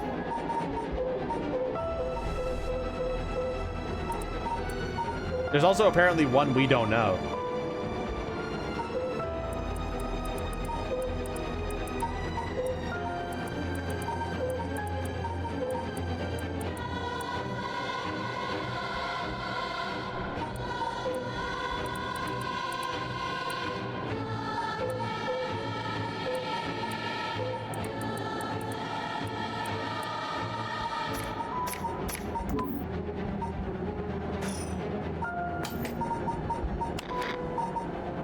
Yeah, his cursed echo is listed as question, question, question because we don't know if he has it or not.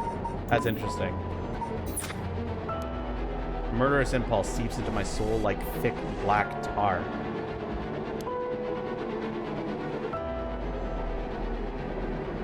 Now. Kill. Can you hear it, curse bearer? You who so strongly desires the right. Kill them.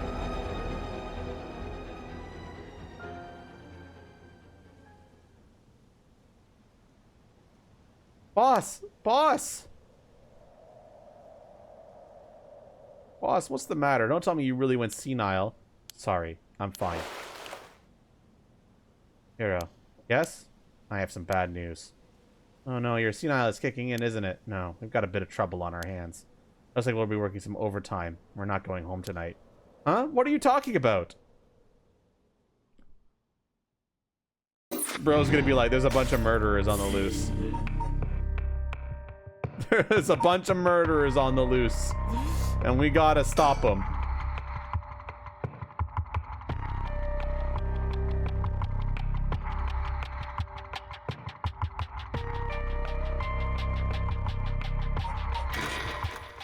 There's a very real chance we're probably not going to be using our curse power unless except in self-defense. But I think I might have a choice to force it anyway to cause a root split, maybe. We'll see. Okay, so let me get this straight, boss. The rite of resurrection really exists, and to use it you have to kill people using the power of curses from the 7 mysteries of Honjo? And the curse you have is from the story of the Evergreen Beach that's told in this area? Is that right? Yeah, pretty much. You're quick on the uptake. You weren't your usually silly self when you were explaining, so I knew you were telling the truth. I'm never silly.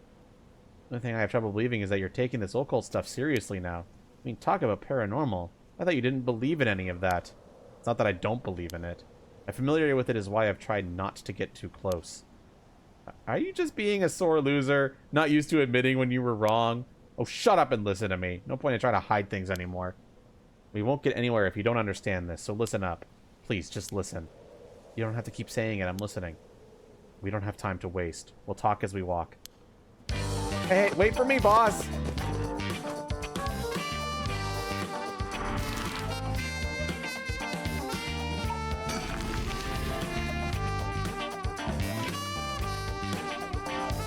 We got the hard cop theme. Let's go. Sorry, I just wanted to double check one thing. You're telling the truth, right? This isn't a side effect of your senility? It's the truth. Not like I can prove it, though. Revealing the existence of a secret department is against the rules, even to a fellow cop. This is an emergency. I need his help. Tell him. A secret department? I'm sure you already know this, but this is all top secret. No sharing it with anyone. Right, you can trust me not to. But no, I just can't believe it. I heard rumors that you used to be a member of a secret division attached to the security bureau. I can't believe it was actually have a department called Paranormal Affairs. Oh shit. Wait, that's actually really interesting. The police are like, yeah, there's paranormal bullshit. We're on it. Yeah, I'm sure it comes as a shock. I couldn't believe it myself. I thought the higher-ups were messing with me. Really had me worried for a while there. No, this is incredible. That's the whole reason I became a cop. I was always fascinated by secret agencies and stuff. You serious? But thinking about it, it totally makes sense. If curses and spirits really do exist, then of course we need a special department to protect citizens from them. You seem a bit too eager to believe in all this. And hang on, I thought you joined up because of me. Come on, boss. Do you only have one favorite food? You can like more than one thing. Yeah, whatever.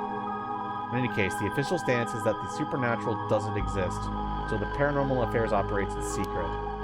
Still not sure why they stuck me in there. Those 4 years I worked nothing but cases involving the supernatural. Paranormal Affairs Bureau. Although only officially called the Tokyo Metropolitan Police Department, Security Division, Special Security Unit, Paranormal Affairs Bureau, it's more commonly referred to simply as Paranormal Affairs. Only a handful of people know of its existence, even within the police force. As the name suggests, it specializes in the investigation and resolution of cases involving paranormal phenomenon. Since the existence of paranormal phenomenon is not public knowledge, nor is it readily believed by the general population, the Bureau's activities are conducted in the utmost secrecy. Currently, there are only 5 members, including the chief. The Bureau has a network of psychic contacts across the country who assist with their cases, including Mio Kurasuzu. The Bureau undertakes investigations to many suspicious stories that cross their desk, but the vast majority turn out to be hoaxes. Due to the sheer volume of cases, closed-lipped experienced detectives without paranormal abilities of their own, such as Utsumi, are sometimes assigned to investigate. The current chief of Paranormal Affairs is a man named Kiryu Nakagoshi. He was born to a family of psychics who have been involved in keeping the world safe from paranormal phenomenon for generations, and has served as Mio Kurasuzu's mentor since discovering her. Kuru is an elusive figure. Very few have met him in person, and he is rarely seen in the office. They said this is because he has often been the target of curses. However, some theorize that it is in fact because Kiryu is not actually of flesh and blood at all. A seat in the office is usually occupied by a Nu, a legendary creature found in Japanese folklore. The Nu resembles an ordinary white thrush and acts as Kiryu's messenger, leading to bizarre scenes of police officers earnestly reporting their findings to a bird. The term Nakagoshi case served as a code name used to refer to cases under investigation by Paranormal Affairs. A Nu. So basically, yeah, we're probably going to be investigating these curse bearers.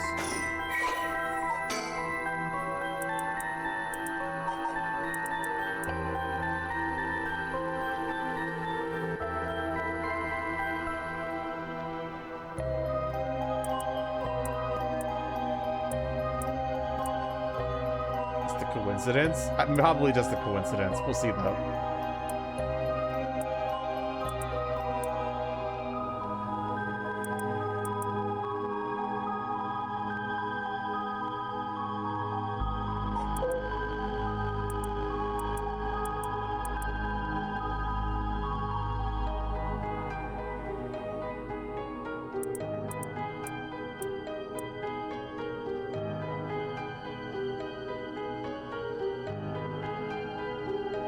He has a penchant for candy and desserts. Amazing.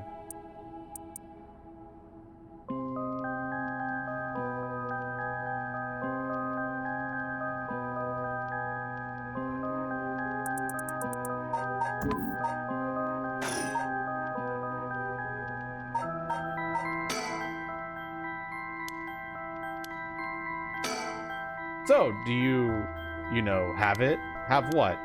Spirit sense, of course. Are you what they call spiritually gifted? Nope, never felt anything at all. Even if I did, I'd be a lightweight at best. One beer and I'm down for the count. Oh. Huh. Wait, he's talking about fucking alcohol too? Fuck, maybe Yoko was onto something. Is that how people in the field quantify someone's spirit sense? Like how much liquor they can handle? Nope, that's just me. Thought I'd help get the point across. That mean, oh wait, no. If it's just him, that means Yoko must have talked to Tetsuo. Yoko and Tetsuo must know each other.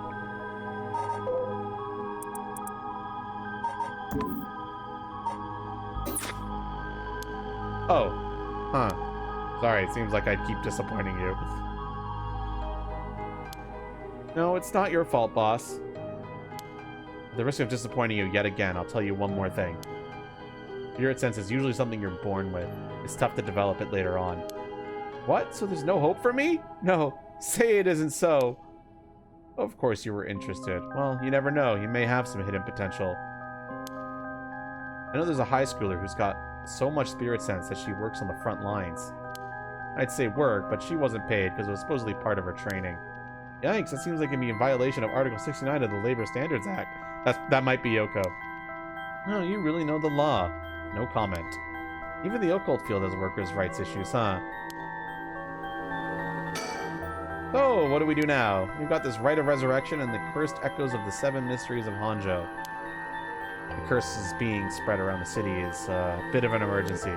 It's that bad? I'll put it this way. It's like handing out guns all over town. Jeez, that's real bad. It is. So we need to find the source and put a stop to it before something terrible happens. Usually that'd be a job for a paranormal affairs, but I talked to them on our way here. The main team is tied up till tomorrow night. So they told me to deal with it myself. Said I'd be fine since I have some experience. Huh? What? That overtime you mentioned means, yep, you're gonna help me, partner. All right, let's do this. I'm a bit too eager to dive into all this. You really have no reservations working a case you know nothing about? You said this was an emergency. I don't think we have a choice. Hiro is... I like Hiro. He's just a guy who wants to do his fucking job, you know? I'm just trying to be logical about this, boss. You really are something. Might actually be nice having you around. Why, thank you. Oh, it's the same thing. Okay. So, what exactly do we do? These curses are connected to the 7 mysteries, and the people who have the others should be all here in town. Right. If there's 7 of them, that means there are 6 more out there. And we have to stop them all before they kill anyone with their curses. If we can, we should find and collect all the curse stones. But boss, from what you said earlier, killing a curse bearer gets you closer to completing the rite of resurrection. Won't your life be in danger if they find out you're a curse bearer? Pretty much. You can't let that happen. Should you even be out here right now? Hiding would only be a waste of time. The mystery of the one-sided reed is associated with Ryogoku Bridge.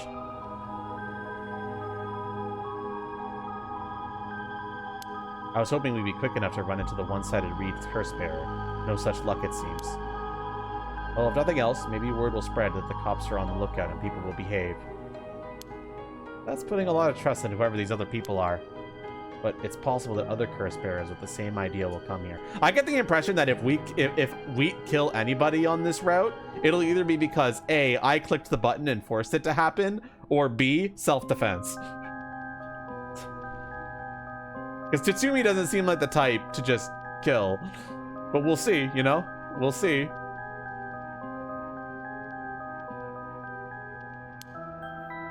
Talk to anyone you see who seems suspicious. That means someone who may have the power of a curse.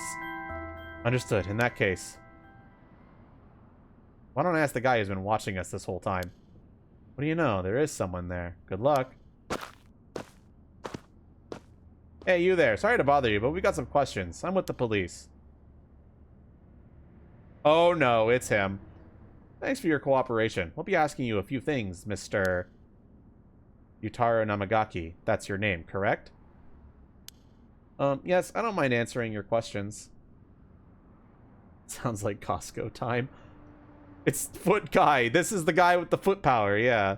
Whose power is, if you hear the voice, you're cursed. And it's like, thankfully, all protagonists have...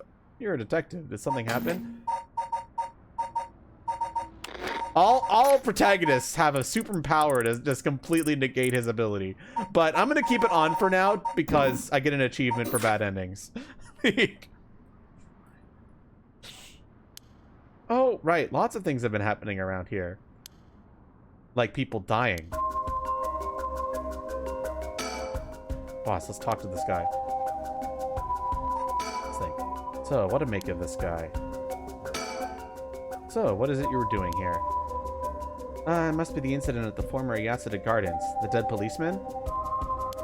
I can't imagine a detective would come all the way out here otherwise. Hmm?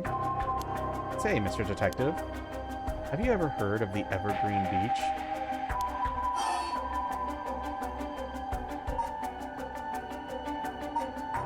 What do I say to him?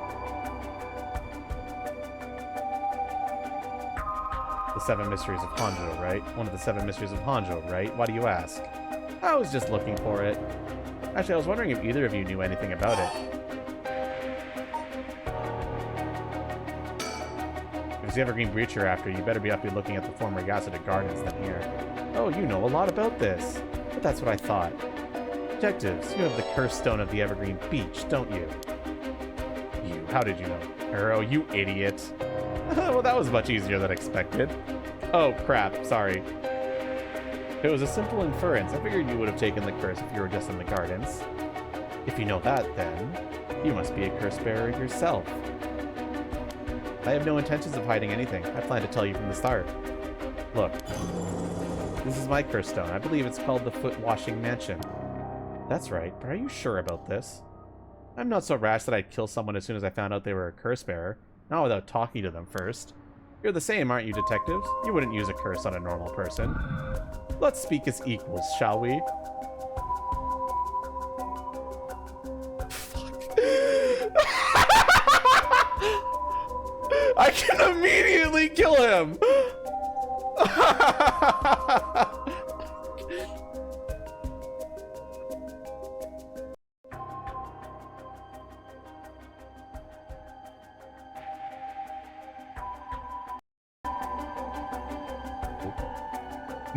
No, I'm not murdering him, bro. I'm a cop. We'll come back to this later and do another path if we have to.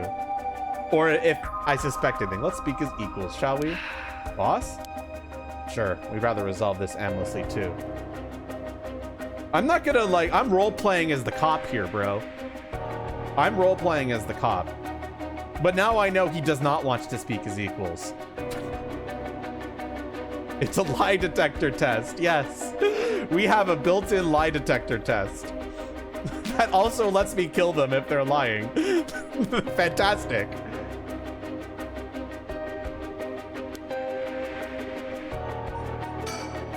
He really is a curse bearer.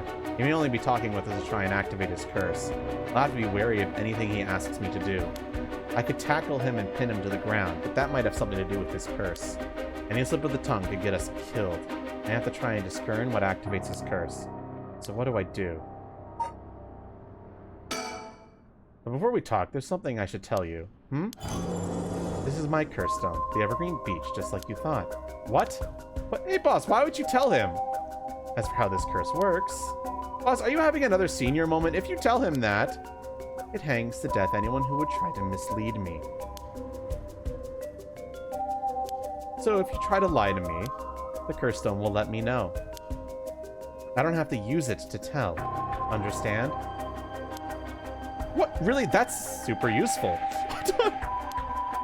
I see. Understood. That's a pretty useful power for a detective. Now then, let's talk. Yeah, I have a built-in lie detector. Sweet. I bet there is a path or something. Damn, it seems I've lost the upper hand. No point in pretty tricks then. I'll be honest with you. So far, so good. I could tap. Okay, so.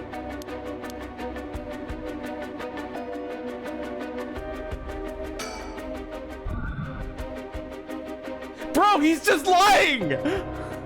Bro, why are you just lying? You're a dumb fuck! Bro, why the fuck you lying?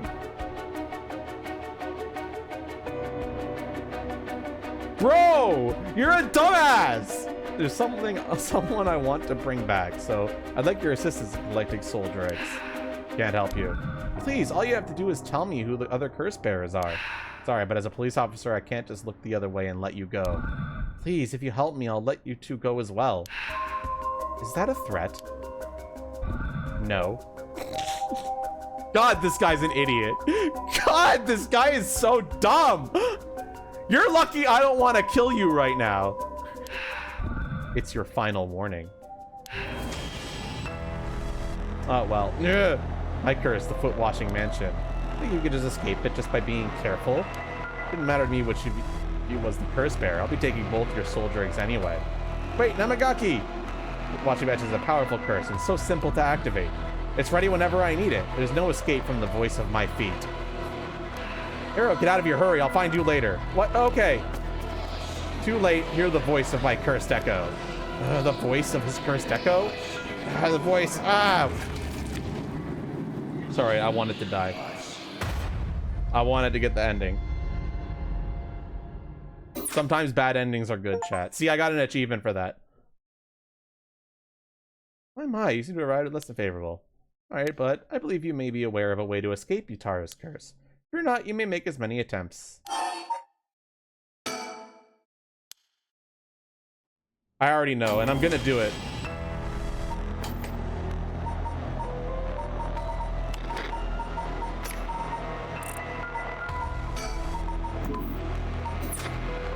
I curse the foot-watching mansion. I don't think you could escape it just by being careful. Better to me which of you was the curse bearer. I'll be taking both your soul dregs anyway. Wait, Namagaki! Foot-watching mansion is a powerful curse and so simple to activate. It's ready whenever I need it. There's no escape from the voice of my feet. Hurry, I'll find you later. Okay. Hey, hear the voice of my cursed echo. Voice of his cursed echo? What? Why isn't my curse echo working? Impossible. This has never happened. What's happening? I don't hear anything. Arrow, now, grab him. Right. Makaki, get down. God, this is like, it's so funny because his curse is so powerful against anything except, like, protagonists. Ah, damn it. Boss, here, his curse stone. Good work, give it to me. Curse stone acquired, the foot-washing mansion. Damn it, why? What do you think, boss? Should we lock him up? I haven't even touched you. You can't consider that assault of a police officer. Let him go. All we need is the stone. How could this happen? My right of resurrection. Give it up. The right was too good to be true from the start. I don't know what happened to you, but you'd be better off mourning whoever you lost the right way. Now get out of here. Damn it. Ew, that was a close one, huh, boss? We'd probably be dead if we had activated his curse. Yeah, I'm not sure what, but something stopped his curse from... Ugh! Boss, are you okay? Does having another curse stone hurt? Yeah, the curse from this one is flowing into me too. Oh no. I saw what activates the curse of the foot-washing mansion, and the resentful memories bound to it. Ah, I see. I always thought this was one of the stranger of the 7 mysteries. Okay, I'm not in danger of being dead anymore, so... I want to do that so I can potentially hear the voices of that. Now I know why. This sure is something. What did you see? Let's save that for later. All you need to know for now is that it's a particularly powerful curse. We're lucky we took it from him quickly.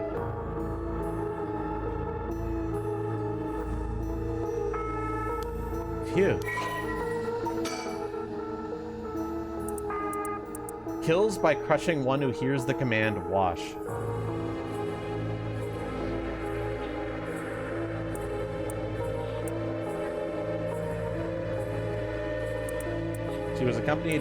She was accomplished on Lyoji. Alas, she did not use her talents for the good of the word or the people, but for her own selfish pursuit of beauty. After a fierce battle, the woman dragged herself through the streets. There's something and gnawed away at her body. Will I die? I've already obtained what I needed, as long as I have this. Suddenly, a terrible realization dawned on her. Her legs wouldn't move. She fell to the ground. What was happening? Surprised, she looked down. Her foot, once so beautiful and delicate, had grown ulcerated and rotten. He got her. He was on the verge of death and covered in filth to boot. Crawling to a nearby house, her breath caught in her throat. The curious residents opened up, but recoiled from what they saw. My foot is so filthy. Someone, please, quickly. The woman expired while mumbling something unintelligible, and so ended the life of a woman consumed by evil.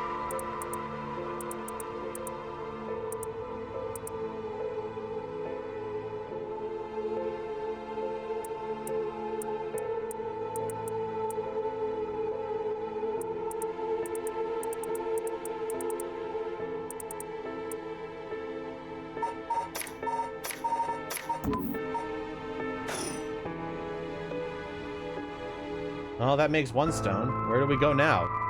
Well, visit all the places associated with mystery as well. It's still...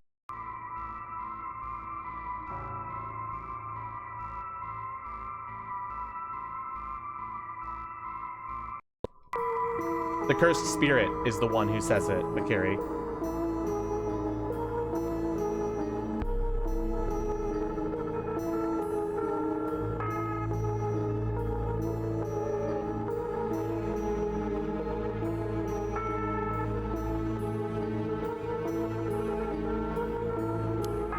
I hope they aren't all as aggressive as him, but people will do crazy things to bring back someone they love. Seems that the hatred the cursed stones are imbued with makes people more willing to kill. Really?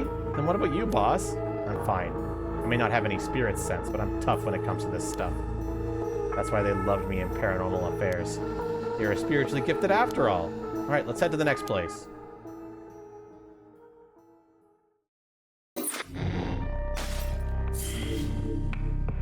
So what happens if I just killed him then? I'm assuming... I guess it's not a split path, because it would have shown a split path. Maybe it would have led to a bad ending? I'm a little curious now. Should I go and try it?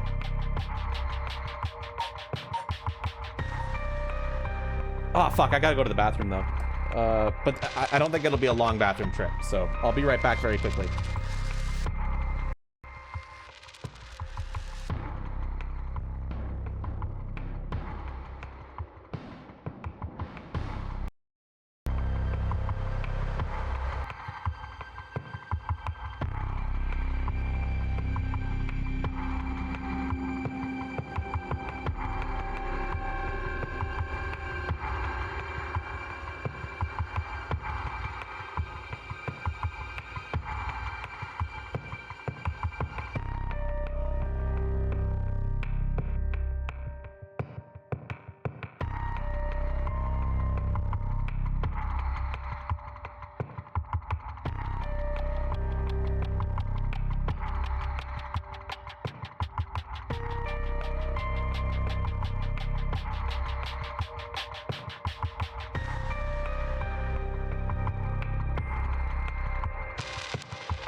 All right, I'll be back longer because I'm making ramen.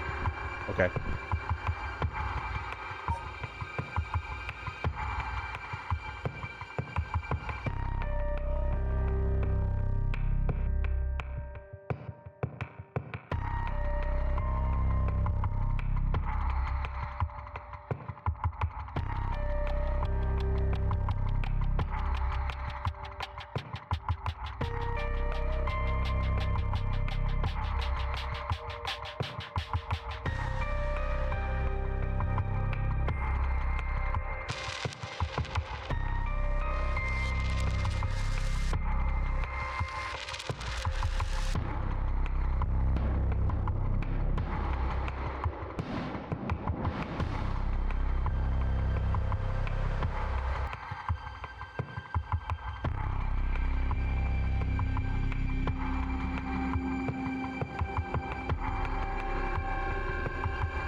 And I'm boiling some water, so I'm gonna take this opportunity.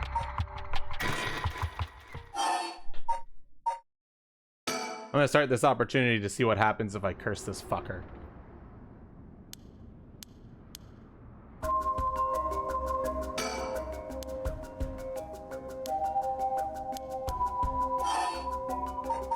What was I?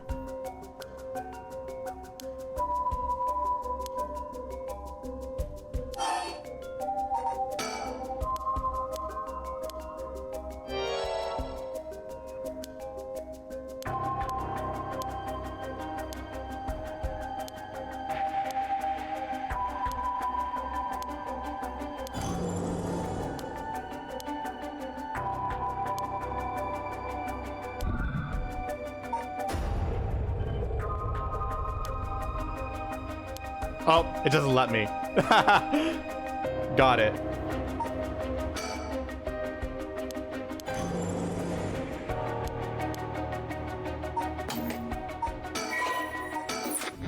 Okay, I guess in those situations, it's really is that he just did not want to kill. Okay.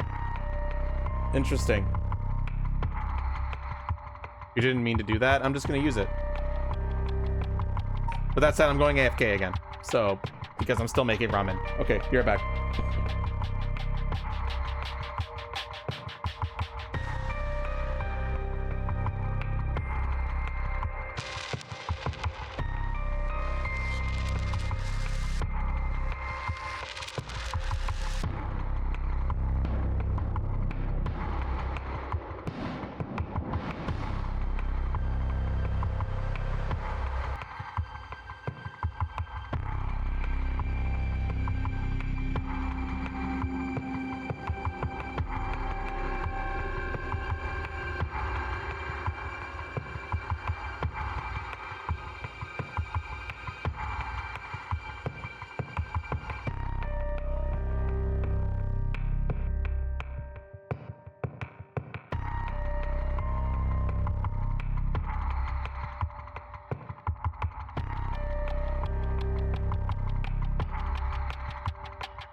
All right, I'm back. Bakuri, to answer it, it happens when the cursed spirit gives the command. My assumption is that he just didn't give the command before then. But yes, it is an extraordinarily powerful one. He probably has the most overpowered one in the entire game, if it wasn't for the fact that we had metagame powers. He would be absolutely broken. But because we have metagame powers, apparently, it's extremely easy to counter him. Anyway, my ramen's done, so I'm ready to game again.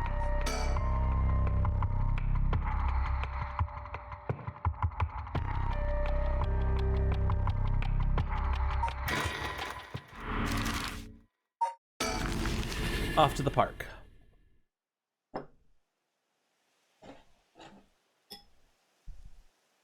Now, what I'm curious about is actually, in terms of like flowcharting stuff from the prologue, that guy had his stone pretty late when we were in the prologue. But according to this timeline, we steal it from him very early.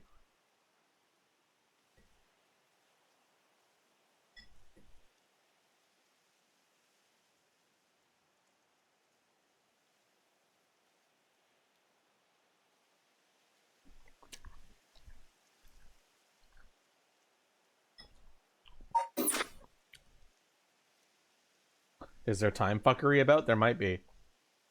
Excuse me, sorry to bother you, but we have some questions for you. Oh, this is someone new. What? Are you with the police? I haven't done anything. Don't worry, this isn't an interrogation or anything. We just want to talk. You're Hideki Arashi, right? The historian. We know who you... Historian? We know who you are, so this won't take long. Oh, this is the guy who... Okay.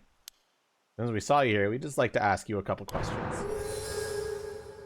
This is the guy that had the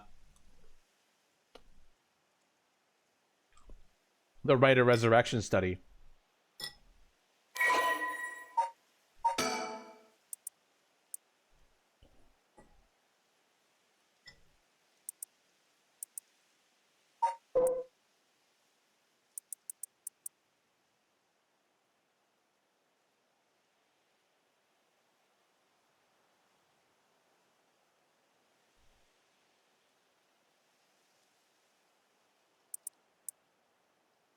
This guy is such a nothing character, man.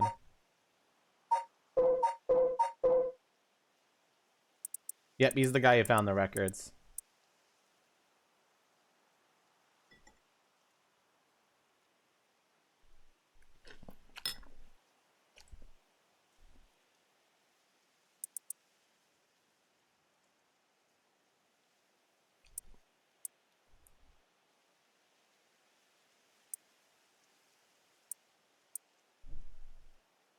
Seems like he doesn't care much for the occult. He just did it for money. And he's worried that people are going to think of him as an occult researcher now because they blew it up. Well, let's get over with. I'm a busy man. I mean, he says he's a local historian, but supposedly he knows more about the Rite of Resurrection than anyone. The fact that he's here at this time of night, it's plenty possible that he's a curse bearer. Bro, it's so nice being able to just walk around with a built-in lie detector. That's fucking crazy.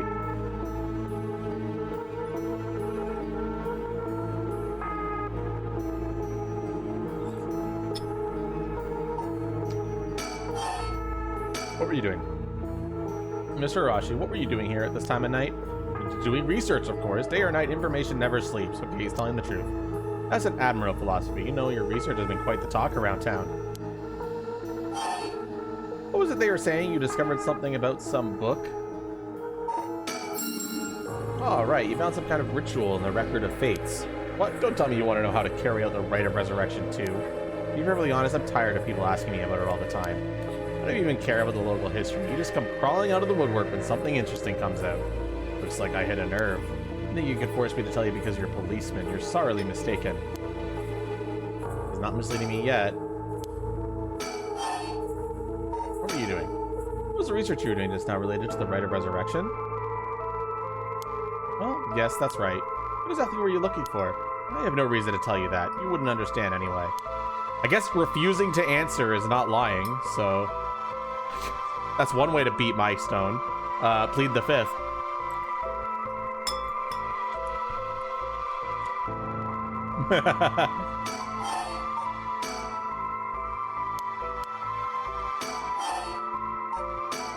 This record of fates, where did you get your hands on it? The storehouse of an old private residence in the city, just as the public was told. I'm unable to be more precise due to an agreement with my informant. Are you doing this as research so you could use the right of resurrection yourself? You're a policeman. Do you really think people can be brought back to life? Everyone I meet. Pitiful. So you don't believe in the right? Whether it's real or not has nothing to do with my research. Way to dodge the question, and also dodge lying. Fuck, this guy's good.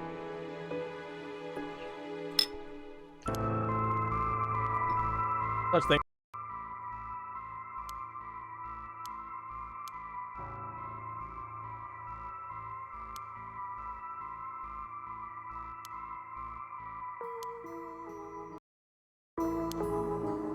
Large amount of funding for seeking the right of resurrection. And if I find it, I'll receive a sum so great that I'll never have to worry about money again. Oh, then that means someone is sponsoring your research. Is that right? But what if they are? You have no idea how hard we work to secure funding for our research.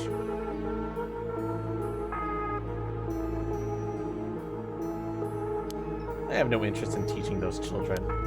Listen to me, I'll tell you one thing. Those experts you see writing provocative books or sprouting nonsense on TV to try and get popular, all of them are just trying to get the money they need to do their research. The popular the occult is, saying something even remotely spooky can lead to big money. What? But I bought your book! The pursuit of the unknowing begins first and foremost with belief. I was so inspired by that bit.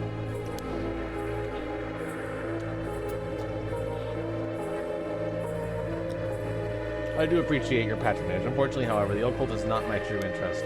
The fate of the unknown is to be destroyed by thorough research and deep consideration. No way, I can't believe it. You're surprisingly innocent. Then what kind of research do you want to be doing? I'm sure it wouldn't interest you, but to put it simply,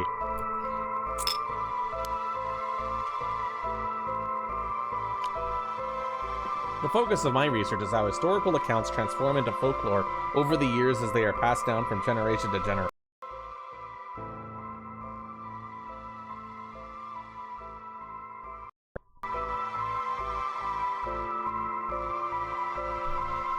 Fuck. Headset's being a real bitch today. What does that mean? Due to human bias, the account of any event is inevitably changed by the person communicating it. This is not necessarily done with ill intentions. It happens when someone tries to fill in the gaps in a story that lacks detail, or when something is left out or abridged because of the story's length, and when a story twists and shifts as it is spread through oral tradition. Even when two stories are told about the same event, differences in culture or environment affect how it's told, changing its content. Silly little things can turn into terribly mysterious legends.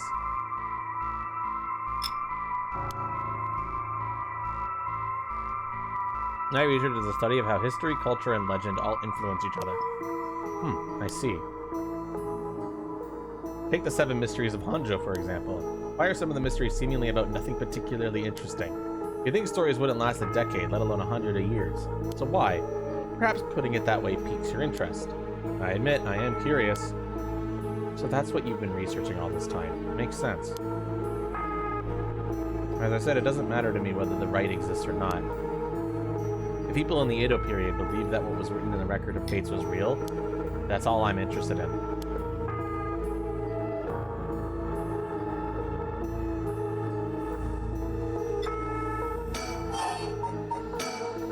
But I have to be realistic. The research I'd like to do is unfortunately not very lucrative. That's why I need to take some risks. Well, in that case, I think I might have a guess as to what it is you were looking for. Huh? I'm surprised you know that. There's indeed a theory that the 7 mysteries of Honjo began because of the rite of resurrection. While my theory, unraveling the 7 mysteries may reveal the secret of the rite.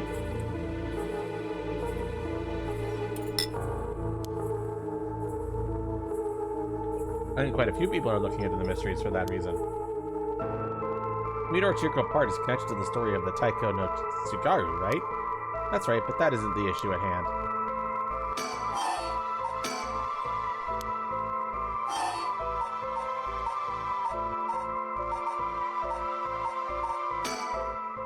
What?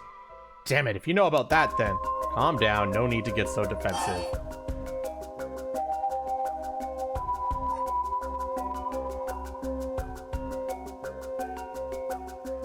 Okay, so yeah, it makes sense that he has one.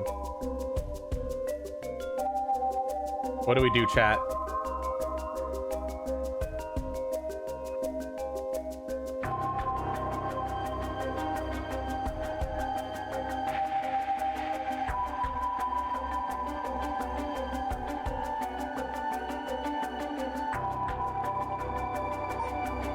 I'll hide it for now. We both want information, right? Why don't we have a nice friendly chat?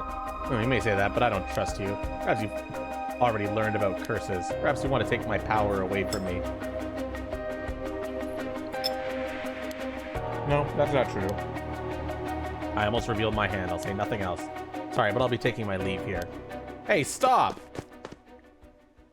He's so fast. Sorry, boss. He got away. Damn, bro just dipped. Damn, I fucked up, apparently.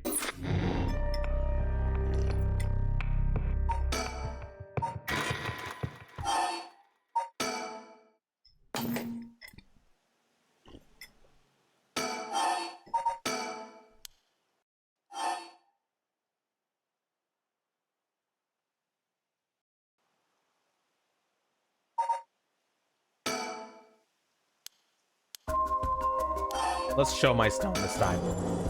We both want information, right? Why don't we have a nice friendly chat? A curse stone. You're a curse bearer. A leaf. Is that the evergreen beech then? Yep. Will you show me yours? The ever-burning lantern. Interesting.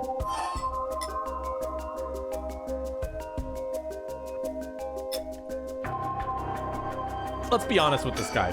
I'll tell you this for free. The evergreen beech comes from a man who was hanged for spreading false rumors. But the accusations against him were unfounded and he died cursing those who deceived him.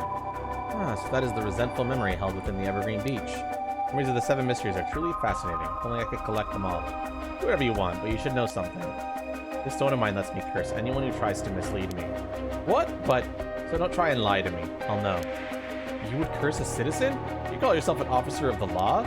That all depends on you. I don't want to use it if I don't have to. What is it you want? The curse stones are dangerous. I'd like to confiscate yours. Excuse me, my right. First, let me ask you one thing. You haven't used that curse, have you? No, of course I haven't. I swear. I see. Good. Bro did. Fucking hell. Now why don't you hand over that stone? Unless you'd rather try using it on me instead. Damn you, I won't give it to you. If I were to say that, what would happen? Would it be a crime? The police are aware of how dangerous the stones are. I could arrest you under Article 1, Section 2 of the Minor Offences Act. Or you hand it over and all you lose is your secret ability. Think of what would happen if all your research if you were arrested. Fine. You can have the stone. Here. Damn. We're going on a collect-a-thon right now. The police guy kind of OP, bro.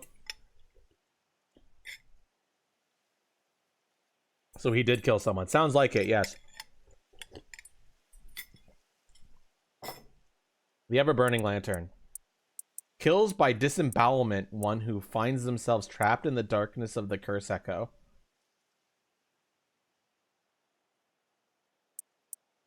Oh, this is the guy that probably tried to darken me in the prologue that we never got to see. When Honjo was filled with samurai... Yeah, it is, because it's the same cursed spirit with the disembowelment.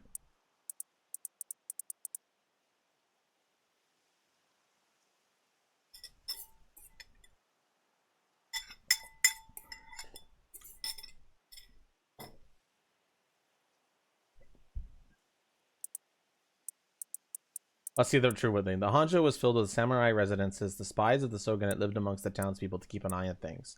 The Soba card on South Watagacho served as one of their outposts. They would communicate to each other in code by turning the lantern on or off. Tonight at 4 a.m. meant that someone would be having the last soba of their life, and that their belly would be sliced open in the next night. An unfortunate incident occurred in which a man attacked a woman in a bout of fury. He regretted it deeply, even declining to invoke the right to defend his honor. But the deed was done. Still, he could not accept it. His rage at having been used by his daimyo boiled over, turning into a grudge he would never forget. Nearby, he saw a lantern quietly glowing in the night, and when the sixth bell rang, the man cut his own stomach open. Since then, the lantern could be seen alight before the soba cart had opened, and would flickered out suddenly even when there was no wind blowing. As this unsettling phenomenon continued, rumors surrounding it grew, and soon all were convinced that it was a man who cut open his stomach visiting from the beyond.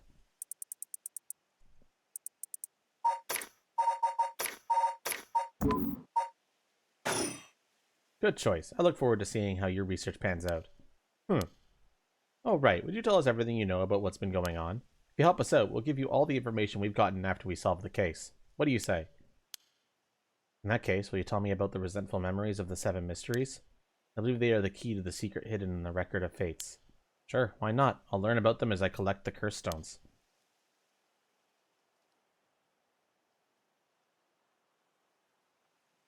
Thanks to you, we've learned a lot from him. I wonder, the mysteries on the right are all public information. He kept everything he knows about the other curse bearers and the source of the curse here hidden. I was hoping he'd at least give us a clue about how to beat these curses. And by we, I mean you. Thanks, bro. I'm guessing he wants to save this curse. He wouldn't have told us anything, no matter what we asked. And now we know where he hangs out. We can always send someone for him if need be. Right, got it. I was surprised to hear that there are actually 9 of the 7 mysteries, though. Yeah, that's 2 extra curse bearers we have to find. We've confiscated 2, so there are 6 more. They could be anywhere in this town. We have to find them fast, or they may start using the curses. No, I think we're already too late. Huh?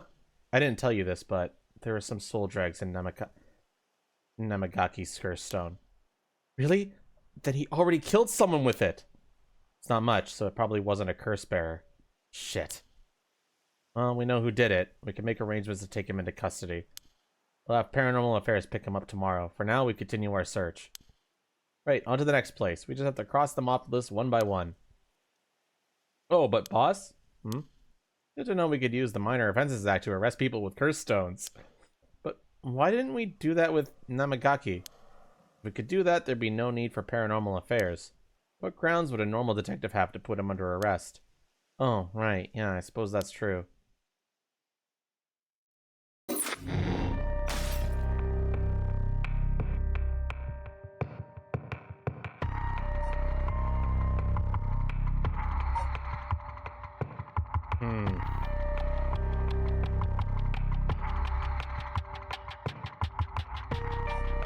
I can't go there yet?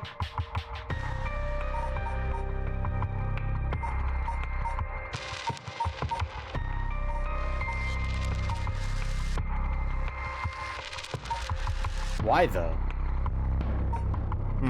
Is this something that'll get unlocked later, or do I need to make a different choice in this one? I don't think I need to make a different choice in this one. It's Brandon. I think I have to go to this now. Alright, we're going to Yako now. Yako Sakazaki searches for the right of resurrection, hoping to revive her friend who jumped from death.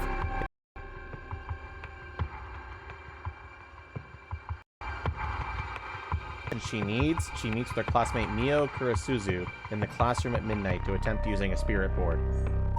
Because, you know, spirit boards always make sense, right, chat? Nothing could ever go wrong using a spirit board.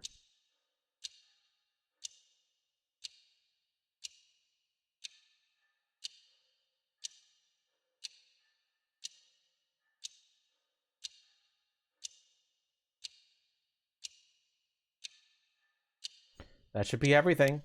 Okay, let's start. Ready for this, Yako?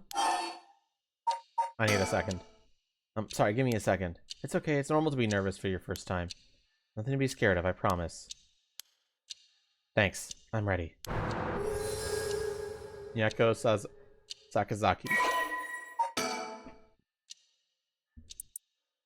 I'm discovering why her childhood friend and classmate Michiyo Surihashi committed suicide. She attempted to investigate the incident herself, unable to make any progress, and feeling desperate, invited a transfer student to join her in performing a spirit board ritual.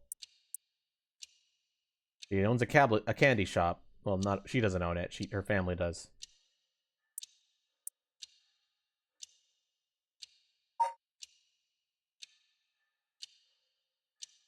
She has a winning streak against arrogant boys and scraps. I like her.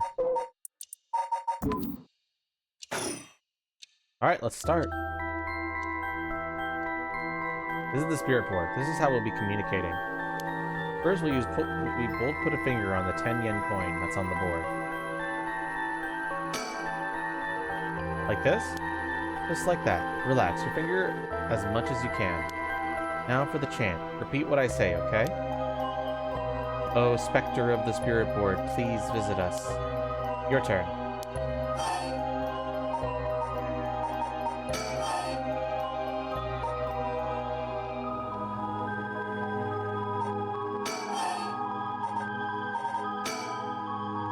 Specter of the spirit board, specter of the spirit board, please visit us. Good. Please tell us if you are there.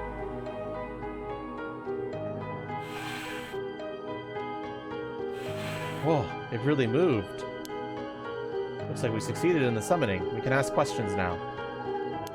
Right, questions. Start with a question you know the answer to and see the response. Then, when you know your questions are being answered truthfully, you ask what you really want to know. Okay, I'll start with something simple.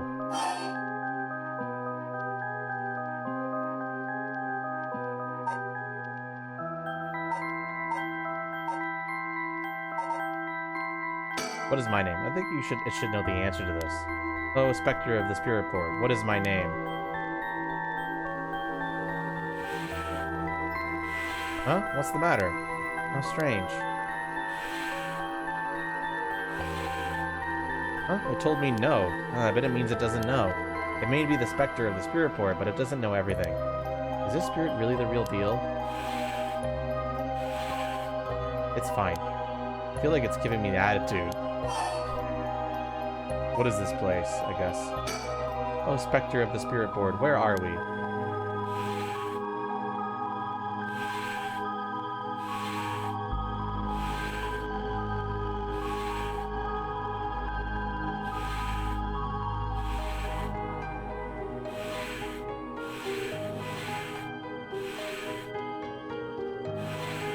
High school. High school, that's right. The answers don't seem to be very precise. What is this girl's name? Fine, what is the name of the girl across from me?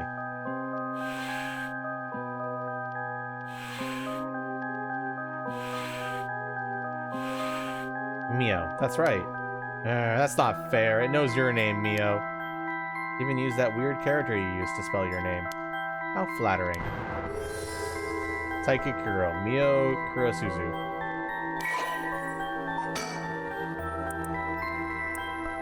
Although she is a extremely mild-mannered young woman, she exudes a somewhat off-putting dark aura, which makes it difficult for her to find friendships. However, found a friend in her classmate Echo and has begun opening up to her little by little. She is the apprentice of a famous psychic. Temperature spirit sense, she takes on the troublesome task of trepidatiously handling spiritual disturbances that break down in schools across Tokyo before they become a problem. She transfers schools frequently as a result, and thus has trouble making human friends. Oh, okay. She has already solved an incident at Komegata High School involving a female student possessed by a spirit. Although she takes effort to hide her spirit sense, many develop an impression that Mio has a deep knowledge of the occult and the paranormal upon first meeting her, leading her to be anxious that her secrets have been exposed. The most common comment she receives is that she seems to get along well with crows and black cats. Music is a bit louder than my voice. Shouldn't be. Weird. Whatever. I could see the I could turn the volume down a bit more if I have to.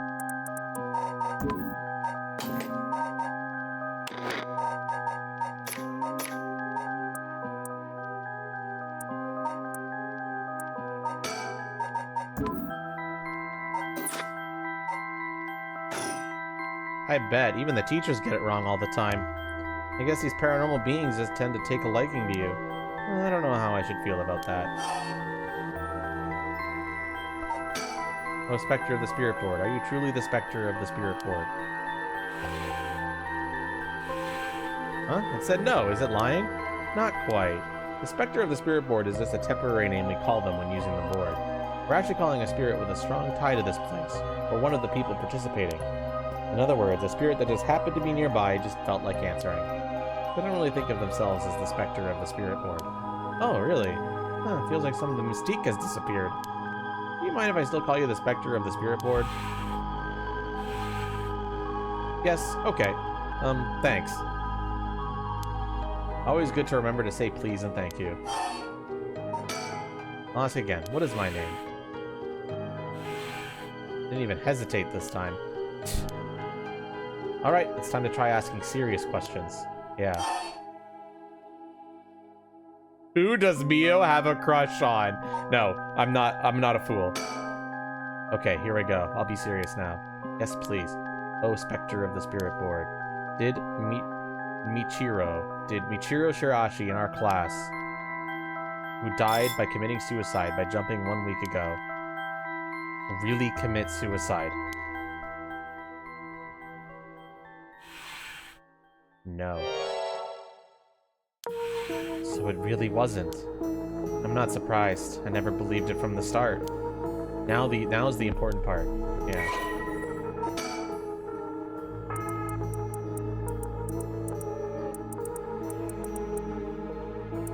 Michiro was a second-year student at high school. She was found deceased 1 week ago in a back alley off South Watergrass Street. Her entire body broken and severely contorted.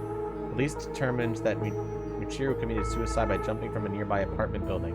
As there was no suicide note, the police based their conclusion on interviews with Michiro's peers. Honor student with good grades.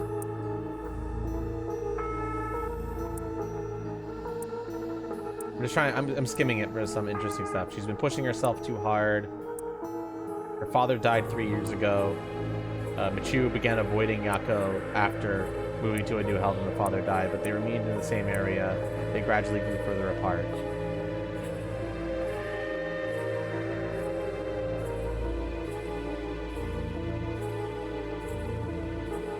Michiru carried an old talisman and memento of her father with her at all times. That sounds like it's important.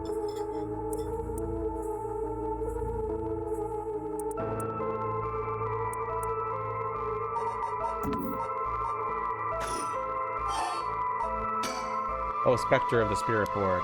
Did Michiro Shirashiki die in an accident? Yes.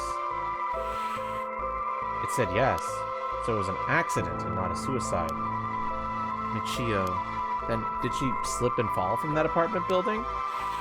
No. Huh, she didn't. What do you mean?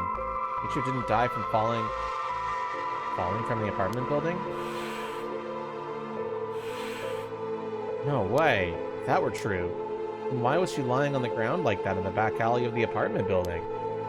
It was an accident, but not a fall? Oh, Spectre of the Spirit Board. What happened to Michiro on that day? Seems like it doesn't know the details. And how about, oh, Spectre of the Spirit Board? We want to use that Rite of Resurrection to bring Michiro back to life. Do you know where the Rite of Resurrection is? I wonder. Huh? Ah! What is this? Stop! I'm scared, Mio! Calm down, you can't let it go before it's over. Ah! Such deep sorrow. A resentful memory is flowing into my mind.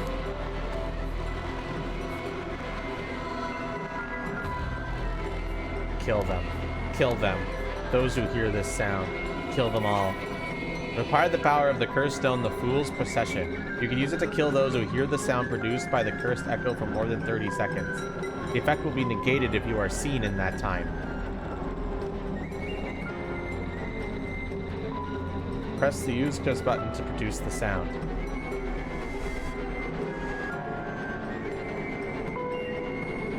Okay, so I have to play a sound, and if I'm able to stealthily avoid being seen for 30 seconds, they die.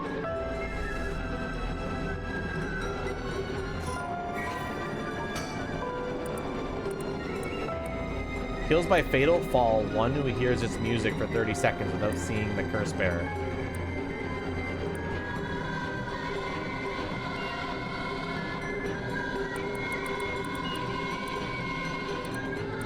Omio stood atop the tall festival tower. It was her time to shine and she was ecstatic. It had been years since she joined the troupe, but she had yet to enjoy her day in the spotlight.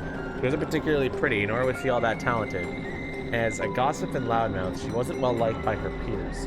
Some of the other girls thought of her as a teacher's pet and bullied her. I don't care about them, she thought. I'll use this chance to make something of myself. Everything was perfect. She wore a beautiful kimono and an okame mask over her face. The stage was set. The accompaniment began. She danced with everything she had. Applause rained down upon her from the crowd. Her breathing hastened with excitement. I've got to catch my breath. That's strange. I can't take my mask off. The smell of glue assaulted her nostrils. But that's how it is. I knew it was too good to be true. Her screams were drowned out by the music as she squirmed and struggled. Romeo giving her all today. We have to keep up. The crowd livened even more. Please, someone help me. She fell from the tower, writhing in pain, as she begged those around her for help. The music stopped in time with Romio's heart. They glued a fucking face mask to her face?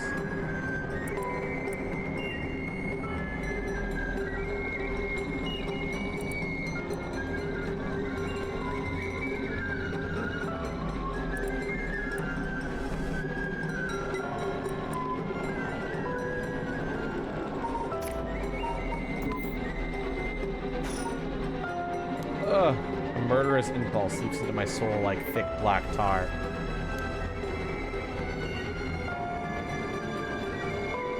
Now. Kill. Can you hear it, Curse Bearer?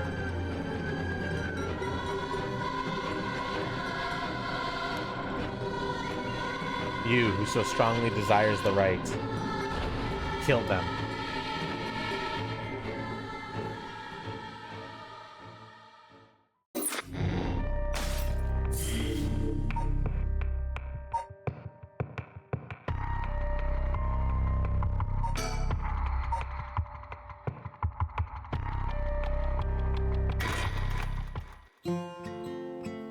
One week ago.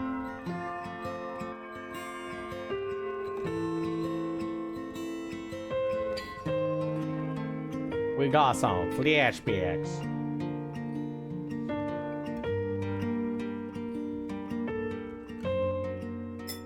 Hey, did you hear? Someone from our school committed suicide. What? Really? Who? I heard that Michiro from Class C, right? No way, Michiro? It's been pretty strange lately, but I still can't believe it.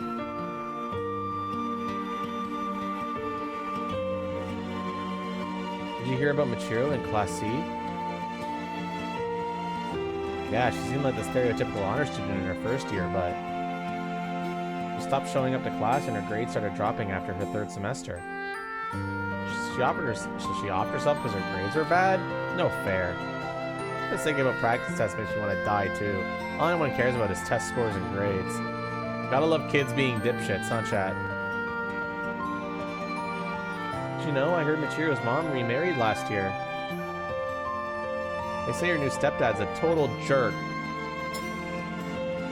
Really? How so? Like, he'd peek on her while she changes and couldn't keep his hands off her. I even heard he's an ex-con. If she resists him, he gets violent. That's so scary. No way, I couldn't take that. I'd probably think about killing myself too if I had to deal with someone like that at home. You hear about suicides on the news, but for it to happen here, it's a little scary. By the way, isn't there a girl who transferred into Class C recently? Oh, I heard about her. She's gloomy, doesn't stand out much. Did you know that the school she was at before she transferred also had a suicide? What? For real? That seems like kind of fishy. Yeah, it's because she's trying to investigate paranormal stuff. There might be some of you who already know, but a member of our class, Michiro Hirashi, passed away last night. Okay, calm down. I know this comes as a surprise, but please keep quiet. The cause of death is still under investigation, and there's nothing we know for certain at the moment. These investigation reports will come from the police, so please don't go spreading any rumors, got it? We're sending everyone home for today. No dilly-dallying on your way. School will be off tomorrow as well. Hey, you, stop celebrating. Show some respect. There'll be a memorial service scheduled next week at the school assembly, if anyone wishes to pay their respects individually.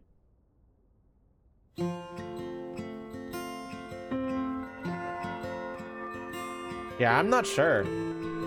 Yako? Sorry to bug you. You seem a little different from your usual self. How about I'm not being a nosy. Thank you, Mio. Thanks, Mio. Thanks, Mio. Was I acting that strangely? Yeah, enough to make me worry. If you want to talk, I'm happy to listen. Yeah, this is perfect timing. There's actually something I want to ask you. Yeah? Michiro, I wonder why she had to die. They didn't leave a note or anything, but they announced that it was a suicide. That can't be right. She would never kill herself. Michiro was so happy and always looked on the bright side of things. She loved coming to school. I know she was going through some hard times, but for her to kill herself? Never got a chance to speak with her. She was often absent from school, and when she did come in, she looked depressed. You're right. And that's why everyone was so willing to accept that she committed suicide. They acted like they cared, but all they did was gossip about it. They put together little pieces of information and spread rumors like it's the truth. Isn't that terrible? Yes, it is. I've heard some say they're really awful. In the end, the only reason they're able to say stuff like that is because they aren't personally involved. It's true that she didn't get along with her new stepdad and her grades went down. They say things like, how sad, no wonder she killed herself. How dare they? She always told me she was okay whenever I talked to her because I was worried. She would have told me if there was something bothering her so badly she'd kill herself over it. Uh-huh. Won't let Michiro's death be written off like this. Like, maybe she got caught up in something bad. Something bad? People have been talking about that body found in former Yasuda Gardens, right?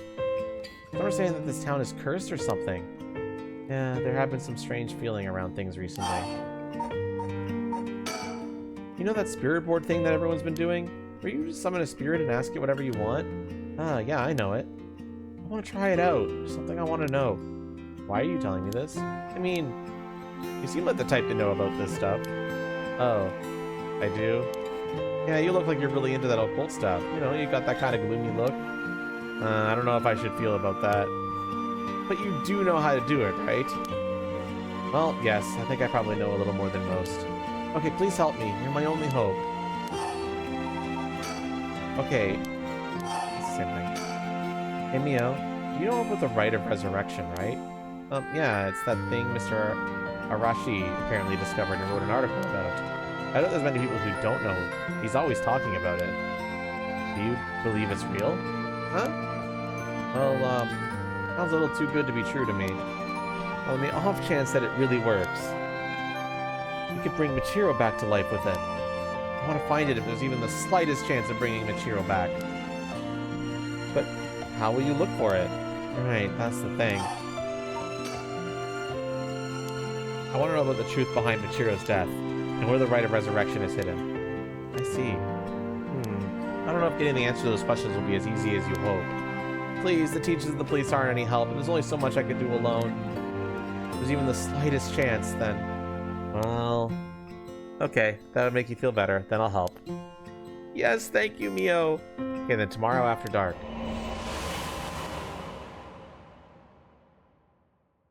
Yeah, that's why she's afraid of her cover being blown. Case notes regarding the suicide of Michiro Shirahashi.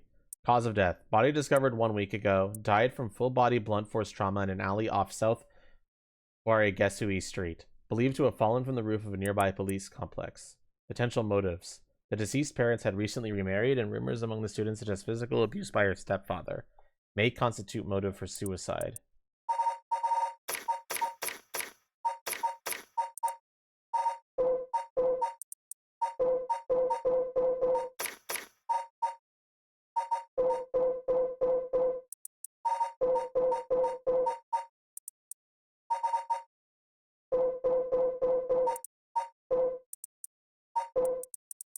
I'm trying to see which one of these we don't know yet. So we know this one.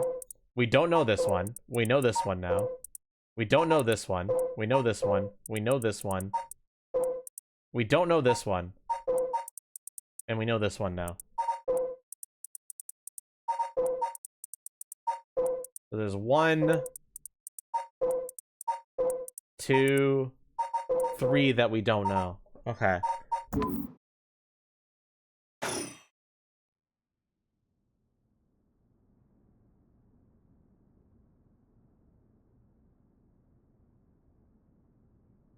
I was thinking that. But for all we know, the curses don't exist. Didn't activate then, huh? Ah, are you awake, Yakko? Yeah, what happened? You can't remember? Let's see. We used the spirit board and I suddenly heard something like this weird voice. And then I passed out? Yeah, as far as I can tell, you aren't experiencing any negative effects. It was just mild shock for how sudden it was. Ah, was everything okay with the spirit? Yep, it's almost bad, but I got it to leave. More importantly, what is that thing you have in your hand? My hand? Whoa, what the heck is this? It looks so freaky. When did I get this?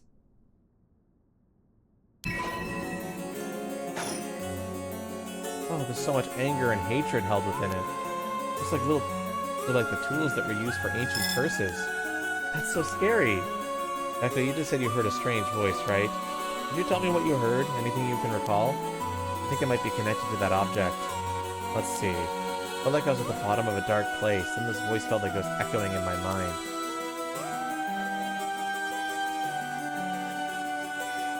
After that, I just kept shouting, "Kill them." I see, thank you. Yakko, I think you may have exactly what you need in order to use the Rite of Resurrection. The curse with the power to take people's lives and turn them into soul dregs. What? You mean this is a real curse? I always said I wanted to use the Rite of Resurrection to bring back Michio, but why? Why me? It makes no sense. Yakko, please calm down and listen. Yeah. I'm sorry about panicking. No, it's okay. Fear is something we feel in the face of the unknown. Long ago, people would give names to phenomena they couldn't understand in order to live with them. However, modern-day developments in science and culture have pushed for the rejection of things that can't be measured. And so the paranormal has been treated like it doesn't exist. They've been around since a long, long time ago. Just understand, you can see that there's nothing to be afraid of. First, calming down is the most important. Accept reality for what it is. I only really gave this stuff a shot because it was popular, but you really do have a connection with this stuff, don't you? Well, I suppose to an extent. Yeah, what do I do? Where do I start? Am I cursed? Am I going to die? It's okay. I'll take care of the curse. That's why I'm here in the first place. What? Trust me. I'll take care of things. It'll be alright. Thanks. I was the one who dragged you along to do the spirit board. It's fine. You're desperate to find a way to try and help your friend. But spirit boards are dangerous. You have to take them seriously. So I'm glad you invited me. Alright, let's review everything we've learned so far and think of how to move forward. Okay.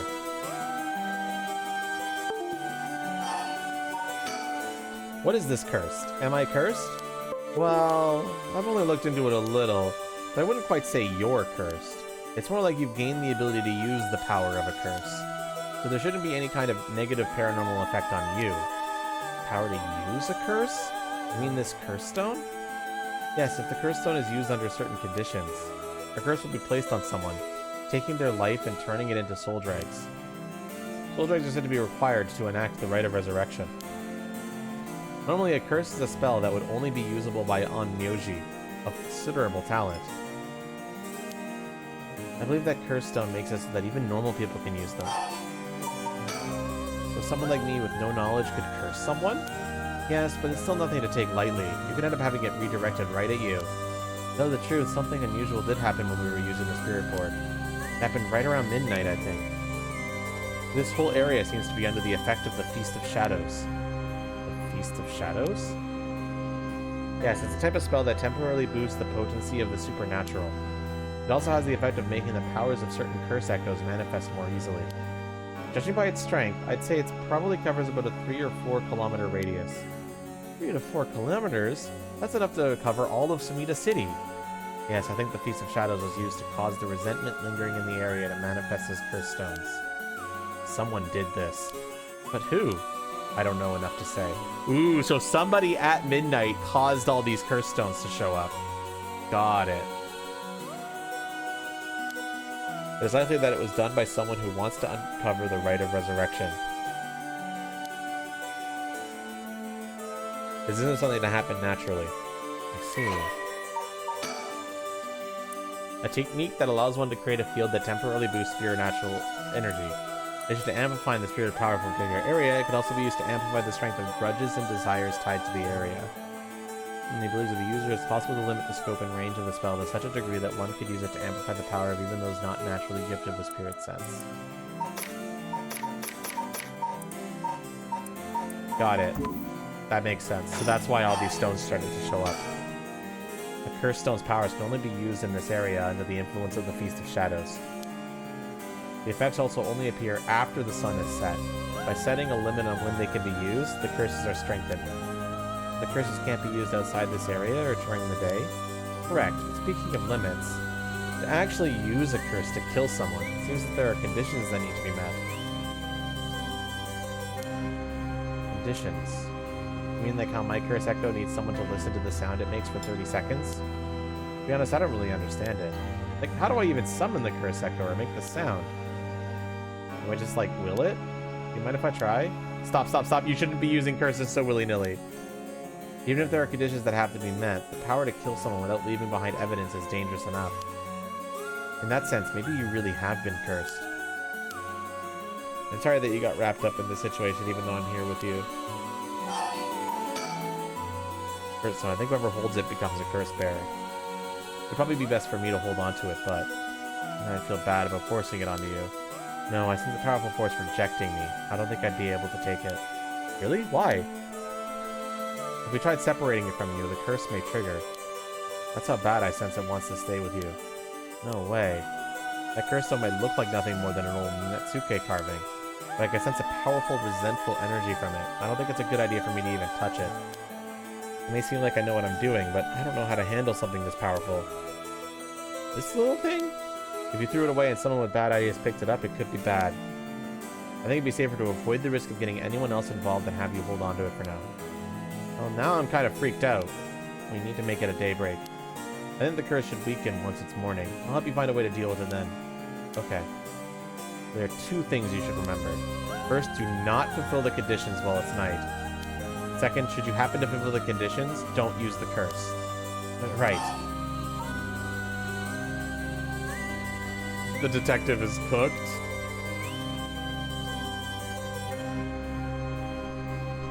Well, I think there's stuff that we don't know.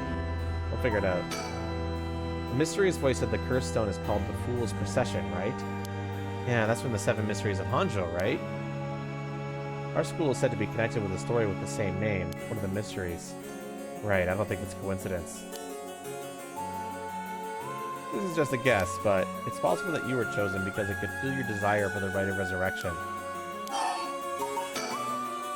This is a curse of the 7 Mysteries of Honjo. It's possible that there are other who received curses associated with the other mysteries. Yeah, that voice also said that there are other curse bearers, or whatever you called them. Not only that, apparently you can get a lot of soul dregs by killing a curse bearer. Right, that's certainly not good. Even if you have no intention of killing others with the curse, there's a chance you may be targeted if other curse bearers find us. Beep. We'll have to avoid anyone who has another of the curses. That means we should avoid people at night as much as possible. But Mio, yes? If this curse is real, it means I could bring back Michijo if I used it, right? The rite of resurrection would be real too. Yes, that's true. But you can't do that, Yako. But feels like it's not the time to worry about that kind of stuff. If Michijo died in an accident, then I'm sure she didn't want to die. What's the issue with putting a little curse on a complete stranger? I sort of feel like it wouldn't be a big deal. What's going on with you? You're not acting like yourself, Yako. You would never even consider taking the life of another person. Is it the curse influence on you? Maybe the curse echo's grudge is rubbing off on you. Will you show me it for a second? Hmm? Is there something inside it? No, stop! Yako? Oh, I'm sorry. But it's like I just suddenly really didn't want you to touch it. I understand, I'm sorry. But you need to give up on the rite of resurrection. What? Because that's the real curse. Using resurrection as a lure, it tempts curse bearers into using their curses. You have to resist it. Don't let yourself be deceived by some curse. But Michiko could... I think for tonight we should get you home to rest. I'll walk you. Curse's influence should subside in the morning. Okay. I'm sorry, but I'm not telling you that you need to give up on the right. It's beyond us. Even a single curse stone alone is too much to handle. Bringing back the dead isn't something so simple. I know how much it hurts, but please focus on just worrying about surviving tonight. Even now, we're in great danger. Okay, let's get going then, shall we? We'll take the same route we took to get here. Right. We'll be fine, right? There's no one else at school, is there? I think so. That night shift janitor shouldn't be patrolling this late at night either. Ah! Huh? What? Why'd the lights go out? Mio, are you okay?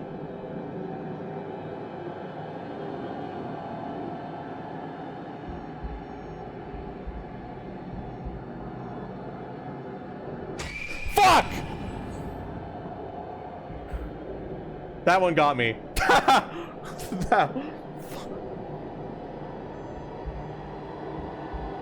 Oh, no, what was that?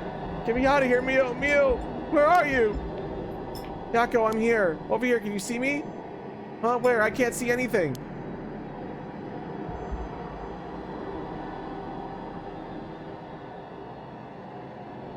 There you are, Mio. This way, over here.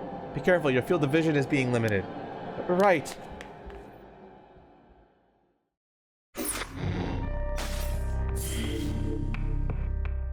That scared me. That one got me.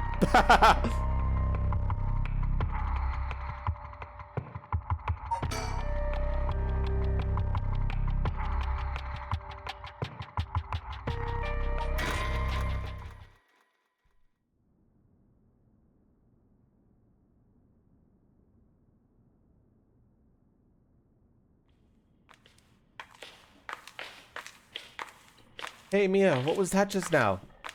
Could it be another curse echo, different from mine? I think so, yes. It may have been discovered by another curse bearer. Oh. Hmm? What's wrong? Shh. Someone's there in that classroom. What?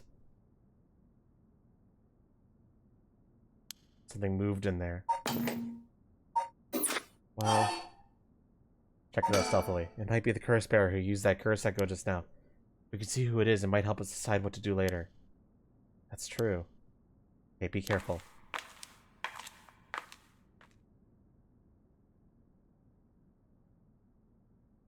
Well, can you see anything? Try and get a look around. Ah! Huh? Is that our homeroom teacher, Miss Jonouchi?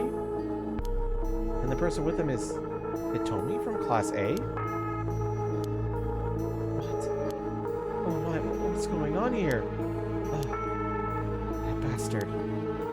He's at it again. I have to kill him.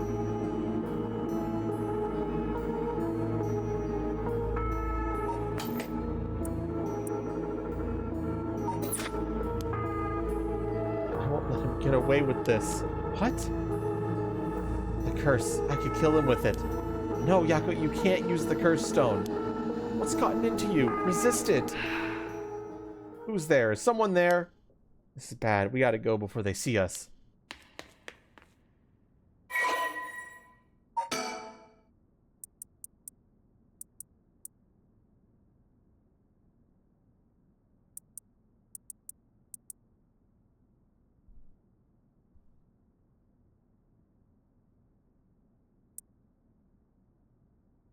Why do...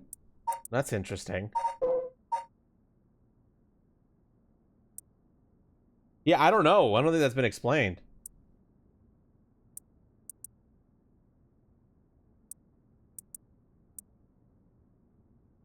She's the delinquent. This is probably the delinquent that one guy, this guy was talking to. Hitomi.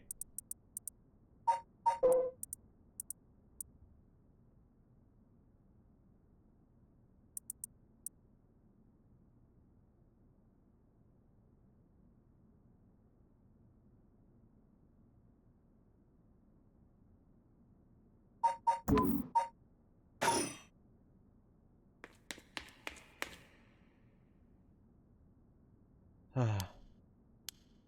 like they're not coming after us. Let's hope they didn't see our faces. Miyako, what came over you all of a sudden? Sorry, thanks for stopping me. It's like this uncontrollable rage suddenly welled up inside me. I wonder what's gotten into me. I can barely even remember what happened. I'm really sorry. I do think it's partly the curse's influence on you, but we certainly saw something shocking. My heart's still pounding. No surprise you know Hitomi from Class A. He tends to stand out a lot. Gotcha. Well, she certainly does dress like a delinquent, though she barely shows up to school. I don't know, but we should be careful just in case. Uh-oh. Yako? When I give the signal, run. Go straight for the entrance, don't look back no matter what. Huh? Why? Did something happen? Something happened, didn't it? What about you, Mio? I'll be fine. We'll meet up outside the school gates. If I'm not there in 10 minutes, go straight home, okay? Okay, go. Right. Don't look back, don't look back. I think Mio's dead.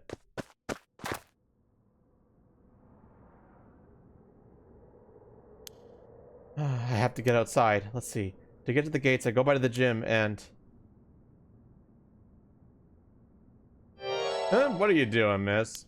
Eek! You shouldn't be here this late. Don't you know what time it is? Oh, Mr. Ashimiya. Oh, if it isn't little Yako. Anyway, students ain't supposed to be outside playing around at night. Makoto Ashima. This is the guy that, Hooray thought was the,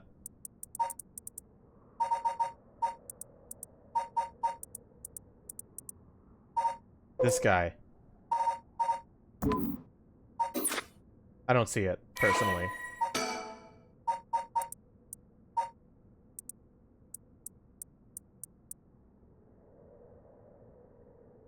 Old man Ashimiya may have led a far more interesting life than it seems. Whatever the truth may be, he'll be remembered as one of the 7 mysteries of Kamigawa High School for some time to come. I know you're rough around the edges, but I didn't take you for one to act out like this. I'm sorry. Forgot something back in the classroom. No sass today, huh? I realized you were in the wrong, did you? Yes. Forget something in the classroom, huh? You're a piece of work. But you don't have nothing with you. Oh, wait, you do. What's that in your hand? Huh? This is what I forgot. I got away from my grandpa. It's really important to me. Girls these days sure have weird tastes. Well, okay, better head straight home if you're done. I won't tell on ya. No, wait, I can't let you walk home alone this late. Alright, just wait a little. I'll hurry up and lock things up. But... I'm worried. Actually, a friend of mine is still inside. I think they'll be here soon. That's so. Who's your friend? My classmate, Mio. Urasuzu. That transfer student. Breaking school rules already, huh? Didn't take her for the type. No, I was the one who dragged her here. Oh, whatever. I'll go take a look. It'll be safer if you go home together. Oh, right. Use the first floor hallways. Be careful, though. You don't know what may be there. What is that supposed to mean? First floor, yeah? I'll be right back. Uh-oh. I hope I didn't just get the janitor killed.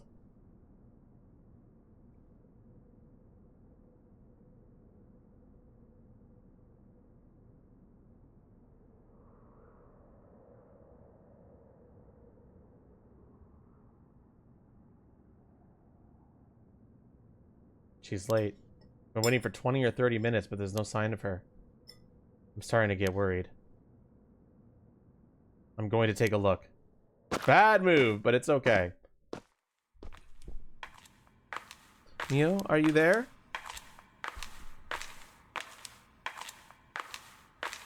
Oh, we are so gonna get jump scared.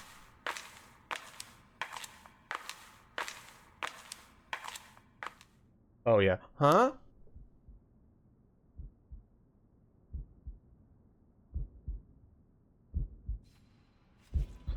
Called it. Oh, Mio, what happened? Where did I go wrong this time? Oh, it's my fault. It's all my fault. I left her alone with a curse bearer. Mio. I'm sorry. The truth is,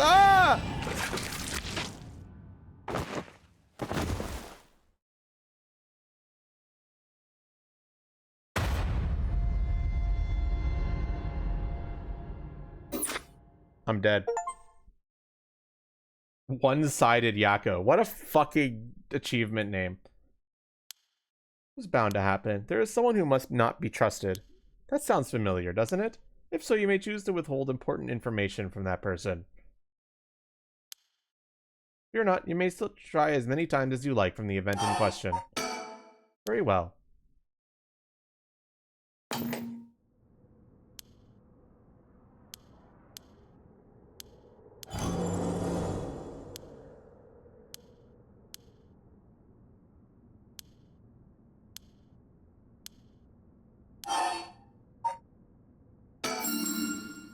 Alright, Mr. Jones, she was actually looking for you inside the main building. Was that? He's here right now? What's he thinking? I don't know, he was just in class 3B on the second floor just a bit ago. Well, I suppose that means I can't be locking up yet. Second floor, you said? I'll go take a peek. Be back in a jiff. My house is really close by. I'll be fine on my own, really. That's, the snack shop, right? Suppose you'll be fine then. Be careful now, you hear? Stay on the big well-lit streets. Something happens, shout fire. Okay, you worry too much.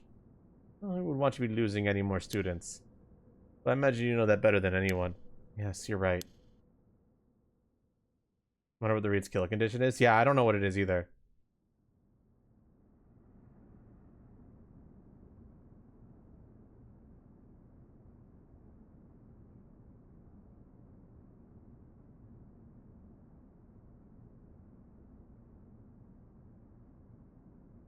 Mio's late. I've been waiting for 20 or 30 minutes, but there's no sign of her. Huh? There's someone coming down the road. That's... Oh no, a teacher. It's Mr. Arashi. He looks on edge. I wonder what he's doing. Wait, he's the one who discovered the rite of resurrection. It wouldn't be strange for him to be involved with the curses.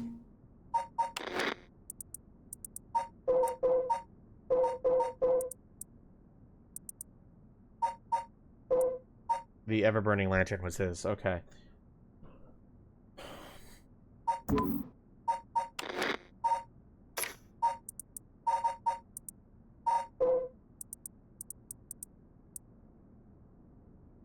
Kills by disembowelment, one who finds themselves trapped in the darkness of the curse echo. Wouldn't be surprised if he was the one who placed the darkness to begin with. Wonder if he has a curse stone. What do I do? It's way past the 10 minutes Mio said she'd be here by. I managed to escape. I can't let that go to waste. I need to get out of here before anyone sees me.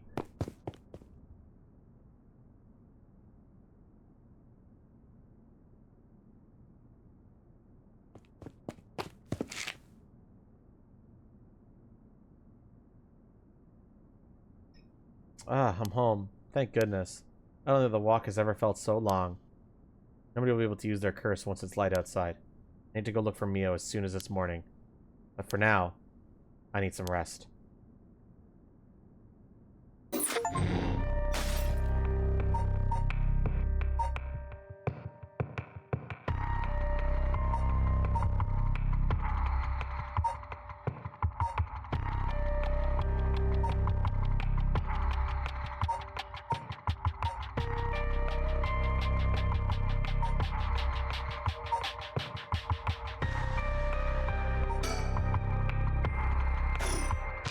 Okay.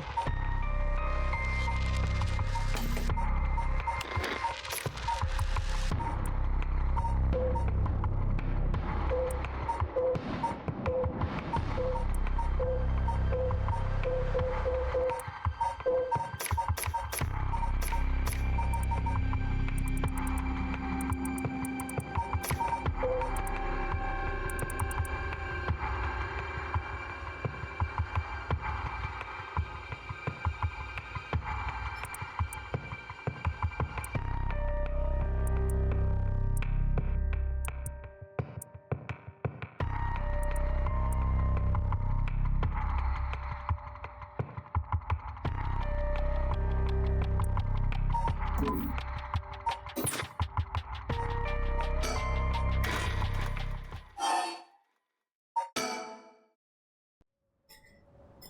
I going to be able to proceed past this one now?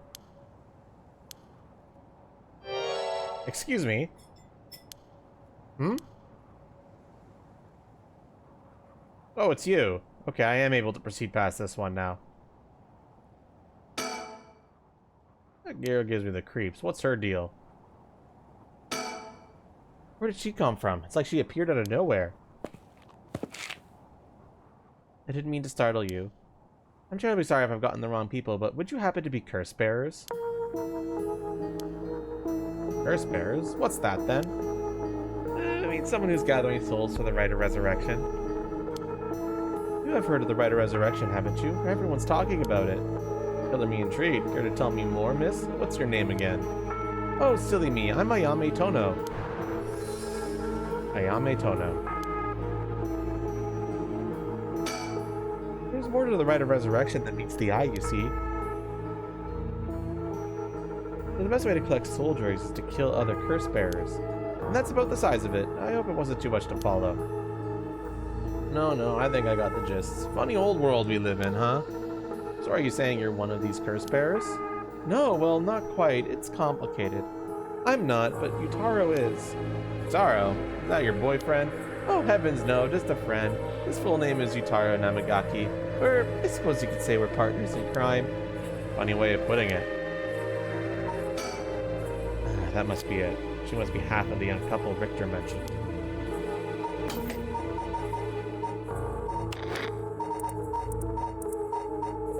This fucking dumbass. Because her name is Ayame. I guess she's around 20. She must be very brave, walking around alone in the slate. Maybe there's more to it. So my question now is each story path going to be its own separate continuity? Because if that's true, then it's very possible that the police officer's dead because I wouldn't be there to mute the volume. But I don't know. It'll all make sense when I get to the end of the game. I'm almost certain of it. Just gotta keep playing, and all the pieces will come together.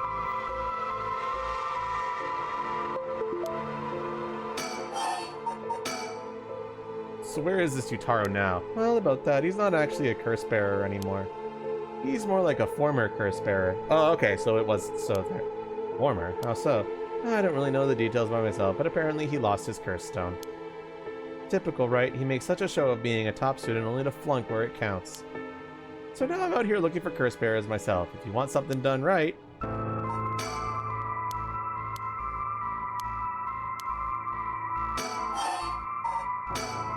He lost it? How'd he do that? I wasn't with him at the time, so I don't know exactly what happened.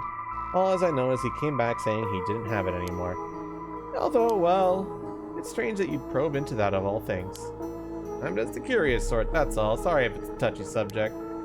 Oh, I don't mind. I don't particularly care about keeping it a secret. I can be a little irrational sometimes, so I have to keep a level head on my shoulders. But anyway, mind if I ask why you thought I was a curse bearer? Oh, that, I'm terribly sorry. I was so rude. I saw the two of you out late at night, and I suppose I made assumptions. Gotcha. Sorry if I gave you the wrong idea. Out of interest, what was your plan if we did turn out to be curse bearers?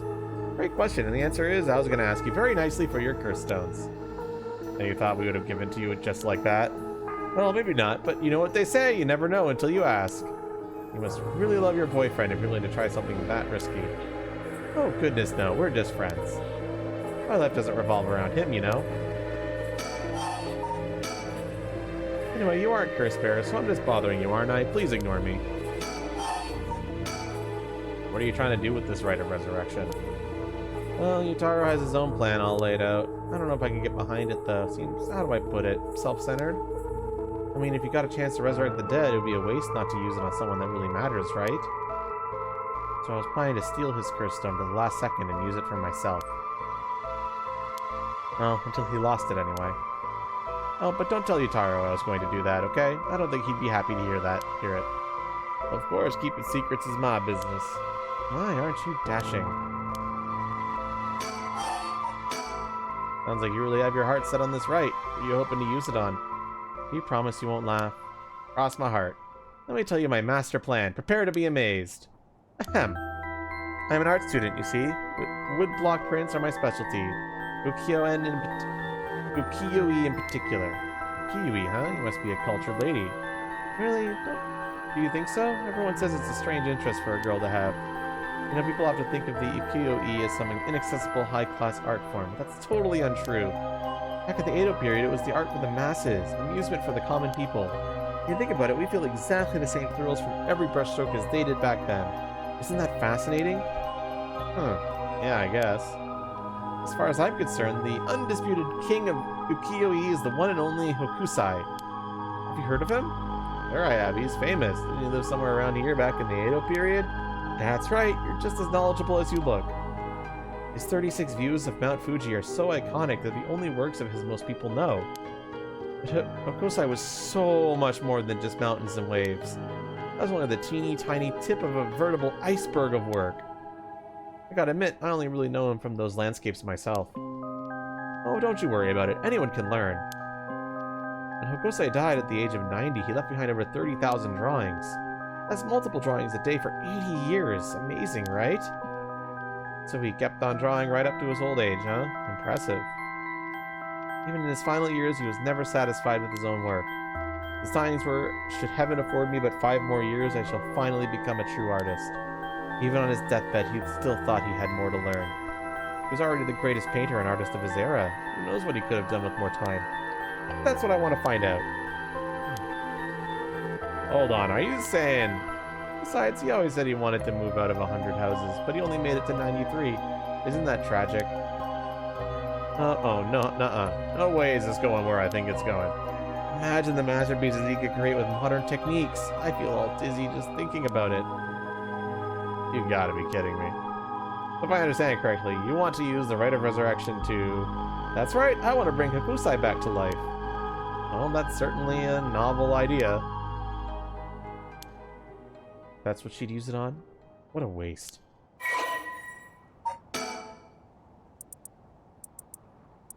Granted, I do know this art style, so... I don't know the name, but I do know this art style, so...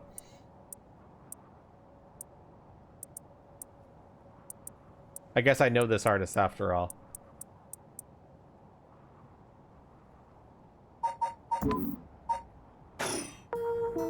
Oh gosh, it's that time. I should be going. I need to get my hands on a curse bear before daybreak. Sorry for flagging you down out of the blue like that. Best of luck.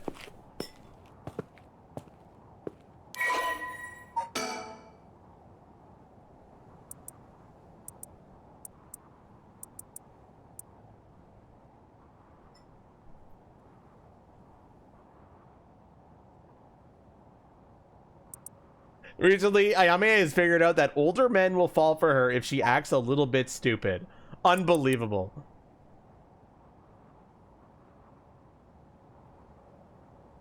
Wow, she does not think much of him as a human being and is beginning to grow bored of their relationship. This girl's a menace, bro. Well, there goes trouble. We're going after Kirstels. We should keep an eye on her, too, if we can. Why do you say that? Before she left, she wished us best of luck. She got at least an inkling that we're curse bearers. My. There's a good chance we'll clash sooner or later. We're after the same thing, after all. You head on back to the mansion, ma'am. I think I'll tail her for a while.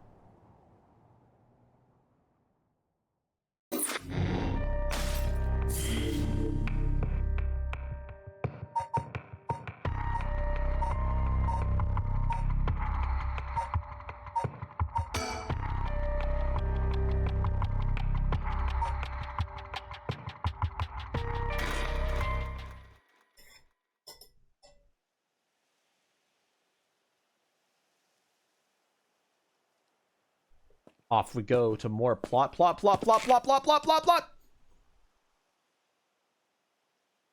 And they kill her. I know. Back here again. I left Richter to continue looking for curse bearers and come home alone.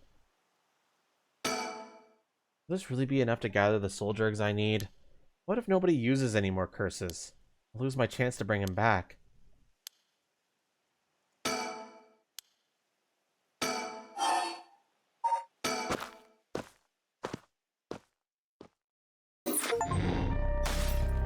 Wait, what? Wait, hold up. That's it? A whole section for just that?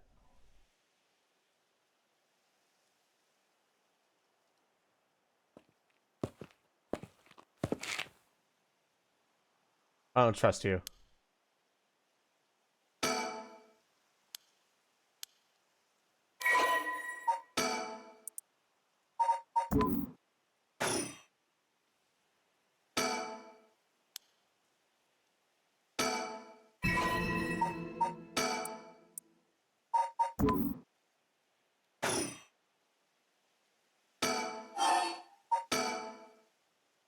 I guess that's it. Yeah.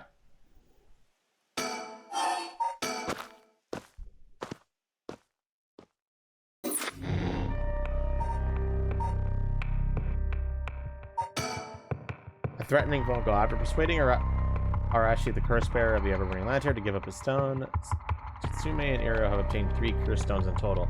They continue their investigation of the town and search for the remaining curse bearers.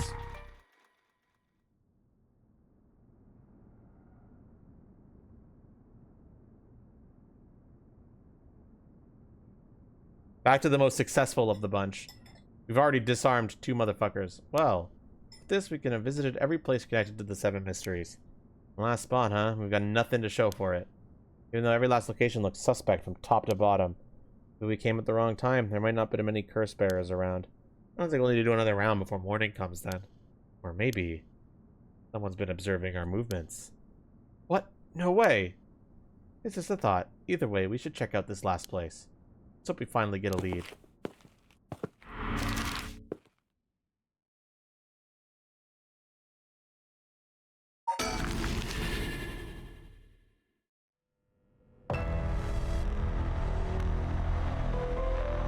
Oh, shit.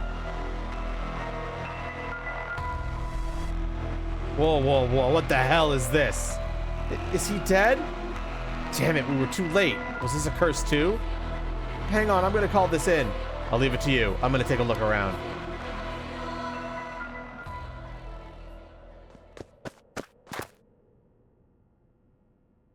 Oh, it's bad news. What is it? Another mysterious death was reported in the area just now. The medical unit and forensic teams are on their way, but it'll be a while before they arrive. Ah, that is bad news. So they got someone else. Think this is the work of a curse bearer? With suspicious deaths popping up one after another, we have to assume it is. Shit. Guess we'll be stuck waiting around for a while.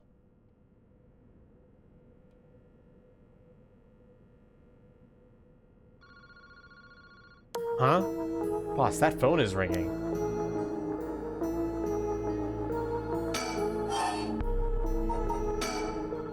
Well, we better go check it out. You're right, but be careful. It could be a curse. Hey, I said we. You expect me to go alone? You're the one who's tough against this stuff. Don't worry, boss. You can do it. Go on now. Damn it.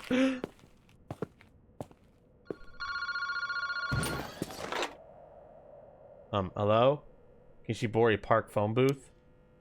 Evening, Detective Tsume. How are things looking out there? Who is this? I finally got him. The real deal, Detective Tetsuo Tazumi himself. Wait, that's Chief Inspector Tsume now, isn't it? You've come a long way since we last met. I asked you to identify yourself. Man, have you forgotten already after all the time we spent together? What a time that was. As I recall, I gave you quite the runaround. Wait, is this... Fumichika Najima? What? Did you say Fumichika Najima? Like the one from the Najima murders? Ding, ding, ding. You got it. I had a feeling that the great Chief Tsume would remember me. I spent 20 long years in a cell thanks to you. That shit was not easy. You should be thanking me. Should have given you plenty of time to think to atone for your sins. That it did. I've repented. My conscience is clean as a whistle. Bullshit. 20 years in prison doesn't even begin to make up for the shit you did. I don't know about that. After all, the justice system was gracious enough to grant me parole. What? This is the real Fumichika Najima. He must still have a grudge against me for arresting him. So is this payback? Damn it. What is your goal? Now, you gotta understand. I've repented, seen the light. I've been a good boy since I was granted parole.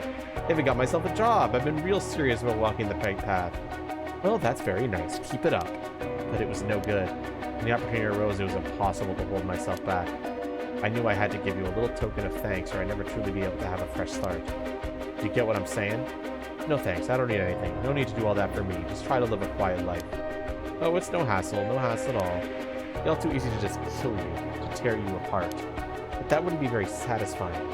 Certainly not after 20 fucking years of waiting. It's a long time to nurture a grudge. You fucking bet it is. I let it gnaw at me, grow inside me. I thought of nothing else. All that time I played model prisoner, endured the harassment for those asshole guards threw at me. And I did it all for you, Tsutsumi. So please just accept my deepest and most sincere feelings. Sorry, but I'm afraid I don't feel the same way about you. Shut the fuck up! That attitude of yours is why I'm saving you for last. What are you planning? Whatever it is, bring it on. I'm not running away. I just told you, I'm not coming for you yet. Pay attention when people talk, shithead. You see, this time I want you to see you on your knees, weeping in despair, begging me for mercy. Wow, oh no, I'm so sorry, dear Najima. Please forgive me, I won't do it again. Shut the fuck up! This is exactly why I've always hated you so fucking much. It was worth a shot. Do you really think that would sate me, asshole? You must be crazy. Well, then we're both crazy. We've got so much in common, we should be friends. Enjoy cracking your jokes while you still can. I'm going to kill everyone you care about, one by one, till there's nothing left. Sorry to disappoint, but I'm a lone wolf. I don't have anyone like that in my life. Boss, what about me? Oh wait, are you just trying to protect me? Is not a single person you care about? I wonder what your sweet daughter would think if she were to hear that. Don't you fucking dare, I'm warning you. Ooh, very nice. This is more like it. She's living all on her own now, isn't she? Attending university and all? Such a good girl. Oh my, don't tell me that she just happens to live in Honjo. What? She does? No, forget it. This isn't funny, asshole. I'm gonna find you and make you pay. I love it. Keep going. I want to hear you lose your mind. It's music to my ears. Fuck you. I look forward to chopping up your precious daughter. It'll be just like old times. I won't let that happen. How do you know where I am? Well, that's my favorite part. The sound of confusion in your voice. It's to die for. This is delicious. I can't get enough. I'm not telling you shit. Have fun racking your tiny little brain for it. I guess I could give you a little hint. Go on. Well, you see, I have the one-sided reed. To me, you have the evergreen breach, no? Jima, you're a curse bearer? Using the power of the curse? Indeed, and what a peculiar curse it is. That's where my hints end. Ha ha ha. God damn it, the curse I could put have fallen into worse hands. Now, one more thing we should discuss. In fact, it's the most important thing. Whether you're finally going to shut up, I'm already sick of you, so I'll pass. Oh, but you don't want to miss this. It's the main course. I could just go after your daughter, but something tells me you'd get bored. No, I'm good. You got me real fired up. You're in my head. Well done. But this is a gift tailor-made for you. I'm gonna kill all the people you swore to protect. Every last person living here. You couldn't. Oh, but with this curse of mine, I can. I'll give you until dusk. By then, I could probably get a couple hundred people or so. And it'll all be your fault. Oh, it must be so hard to know that they'll all die because of you. So tragic. Must be tearing you apart. Don't fuck with me. There's no way an amateur like you could pull off a curse that strong. Fortunately for you, I absolutely can. My curse stone is a particularly strong one. It means I can have my fun without needing to hold back one bit. It's almost like the Feast of Shadows was cast just for me. You're surprisingly well informed about this. Who was it that tipped you off? Who knows? And how about I kill myself first and ruin all your fun? What about that, asshole?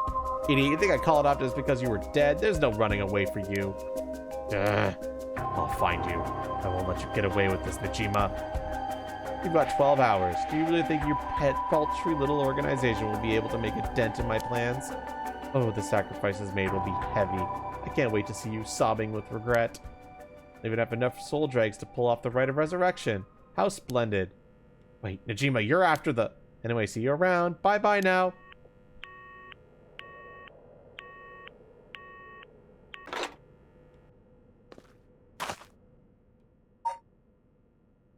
Boss. Arrow, did you catch all that? Najima, what is he planning? Who knows? For now, we need to find him and get him into custody. Send word to HQ. But the fact that the 7 mysteries are wrapped up in this is going to make things tricky. I mean, with Najima being a curse bearer? Just our luck, really. It couldn't have been a worse guy. Sounds like his curse will be able to kill a lot of people at once. I'd like to avoid getting our investigators caught in the crossfire. We'll use them to find out where he is, but then we're going in alone. We should try to collect as many curse stones as we can before then. Let's hurry. Aye, aye, boss. Later. It was reported that a total of 3 suspicious deaths were discovered that night. Najima's threats, along with the curses, were kept secret from the general public. However, the Honjo serial killing still made international headlines following the death of police officer Hajime Yoshimi. At Tsutsumi request, a large-scale investigation was launched into Fumachika Najima's whereabouts. Tsutsumi and Iro themselves spent the rest of the night looking for curse bearers in the area, but their search ended in vain. And with that, the curtain closed on that cursed night. 12 hours to sunset.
Alright, let's do these from top to bottom, I suppose.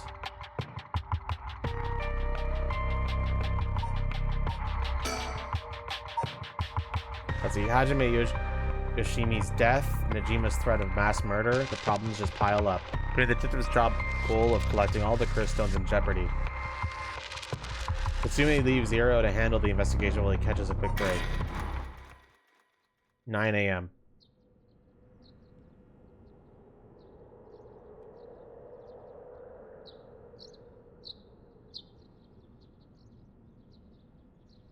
Sorry for the wait, boss, but I managed to gather some information. Took you long enough. Hey, look, it's daytime now. Forensics has finished their investigation and the body's been carried away. As they were still closing the park for the public, at least for the time being. This was really giving me the creeps last night, but it looks pretty normal now with the sun out.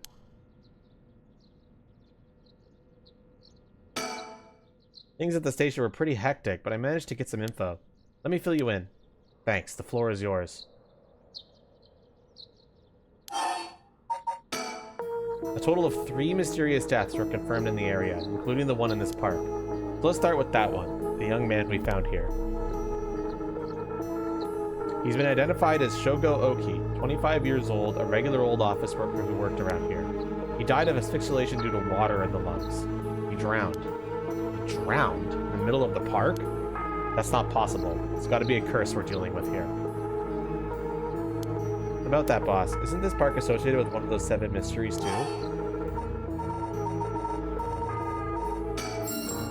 That's right, the Whispering Canal. It does seem like there'd be a link between a canal and a death by drowning, don't you think? Sharp thinking, Arrow. You're starting to get the hang of this. So let's assume they're related. What's next?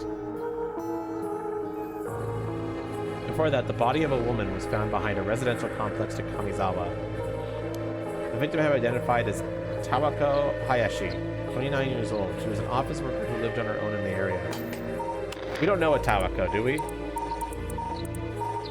No, we don't. That's a new character. And they're dead already, so who cares? As for the cause of death, well, yes. The entirety of her body was crushed by some kind of strong external force. No murder weapon was discovered in the area, but considering the way she was found, We're looking for something large, flat, and heavy that could have crushed her in one fell swoop. Hang on, are you saying she was stepped on? Meaning... Exactly, crushing is the foot-washing mansion's modus operandi. The place the body was discovered is also known to be related to the Seven Mysteries. And it's then this is Namagaki's doing? Shit, I knew he used it! Judging by the amount of soul dregs, the victim was just a regular person, not a curse bearer. Guess we should report this to Paranormal Affairs. Got it. And as for the third victim, he was identified as Kohei Jonuchi, 32, a teacher at Komaga High. He was found in the school's courtyard. Oh shit!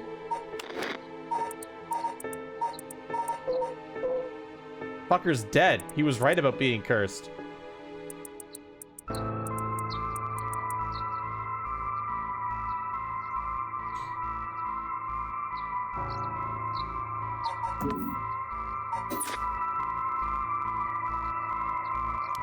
Cause of death appears to be external trauma from a fall or heavy blow. The impact crushed his arms and legs.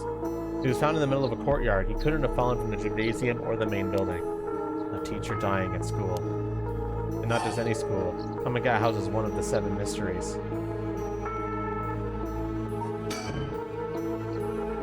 It houses the Fool's Procession. Whoops, that's right, I was gonna say that one, I swear. We can't rule out the possibility that this death was also the work of a curse. I see. Either way, it seems all three victims can be tied to the Seven Mysteries.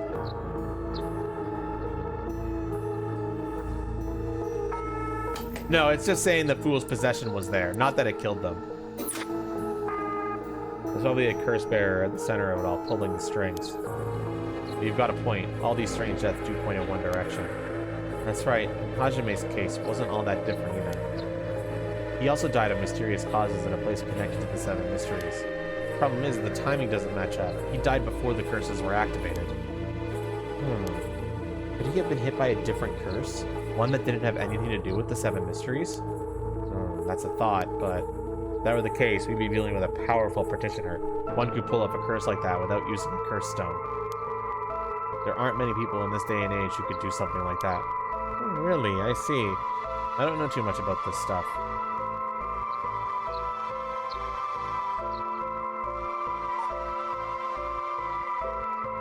Gakko's curse? Yeah, but... I'd be more surprised if you did. Oh, looking at these deaths, it seems like many of the curse bearers acted last night. But we can't rule out that there were more killings from which the bodies haven't been found. Yikes! I hadn't thought of that. But there is one silver lining. Judging by my own curse stone, it seems that the curses can't be activated while the sun's out. Oh, that's great news. So basically we're safe during the daytime? Exactly. It's also likely why Najima gave us till dusk. He must have known the curse stones couldn't be used during the day. Either way, we've got till nightfall to settle this. It's time we flushed out the other curse bearers. Aye aye, boss, let's do this. The moment we only know the identity of 4 curse bearers, you included.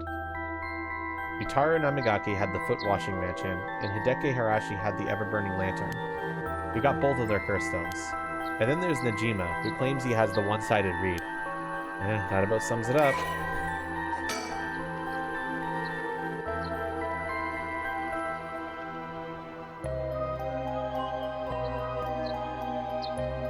I like how this is updated with my own information, and not the information that they know specifically.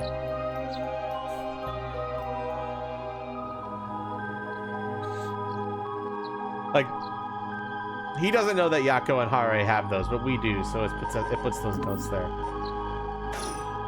We better figure out who the remaining 5 are, quick. How should we go about looking for them?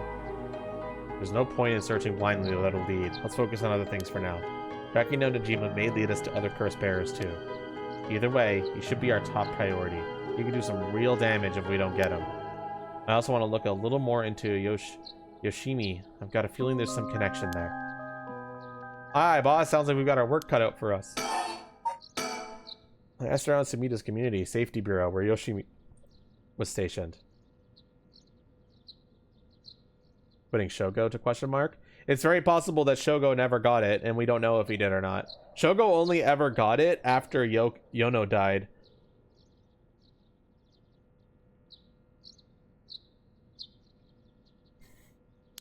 Seems like he was investigating the apparent suicide of a girl named Michiyo Shirahashi. Yeah, I heard about that. He was trying to determine whether it was really a suicide. Looking into the height of the building, the force of the impact, her wounds, all of that. He must have suspected some kind of foul play, because he ordered a full investigation. We're talking about Hajime, okay. Yeah, that makes sense, okay. It had already been deemed a suicide, and his superiors told him not to go stirring things up. What was the evidence? Well, according to the report I found in his desk last night, the body was found at the foot of a building a ways away from the road. There was no evidence of vehicular collision, so it was ruled a suicide, but he thought there was more to it. Yes, a truck or other flat-faced vehicle traveling at high speeds could have inflicted similar damage. She got isekai'd!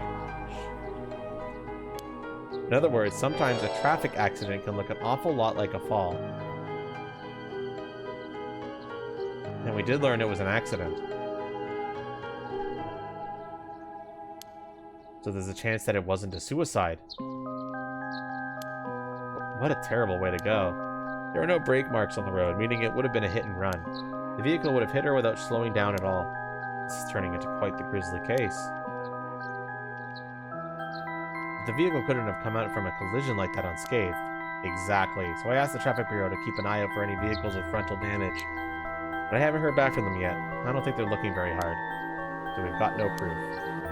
That said, if it was a traffic accident rather than a suicide, it's possible that someone silenced Yoshimi because he was on the verge of discovering the truth. That's true. I think the driver is the one who did him in? Not quite. Yoshimi had already talked to forensics and the traffic bureau, right? His death wouldn't have covered things up. You're right on that. Even if the suicide was a cover-up for a hit-and-run, it doesn't seem like enough reason to kill the cop.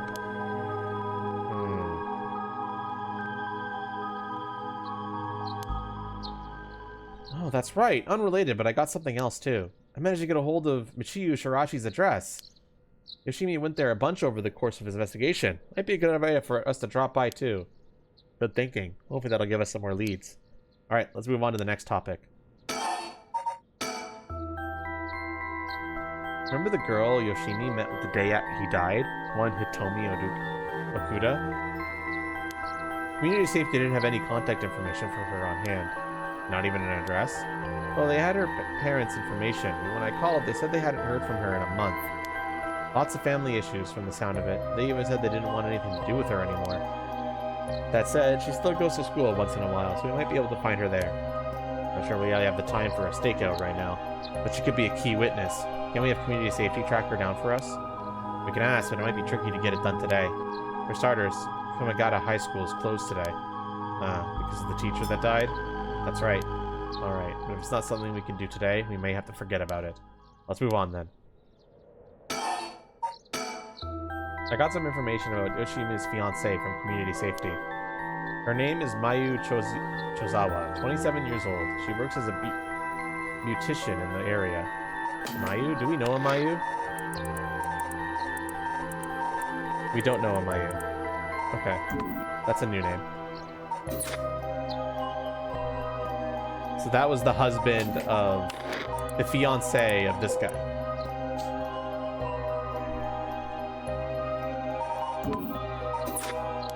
Look, I even managed to get a picture of her. She sure is a beauty, but... oh boy, here it comes. But what? Community Safety hasn't been able to contact her since Yoshimi died. Not by phone or at her house. In other words, no response. Dead silence. There it is. Can't things just be easy for once? Mayu is a beautician and the fiancée of Hajime, a police officer with the Samita Police Department. Mayu's current whereabouts remain unknown. It's definitely starting to look suspect. A crime of passion, perhaps? It's fairly common for people to be killed by a lover or spouse. The Yoshimi was well liked, and they've been together for over 10 years. You never know. Things could be difficult behind closed doors. I guess so. But we have to consider the opposite scenario, too. could be that the same person who was out for Yoshimi is after his fiancée as well. She could be in danger. You're right. Either way, she's important to the case. HQ already has people looking for her. We'll know as soon as she's found. HQ has mobilized a search for Najima, but so far we haven't received any word. Guessing he wasn't at home or at work? About that, apparently he vacated his last known address a week ago. You serious? We have no idea where he lives?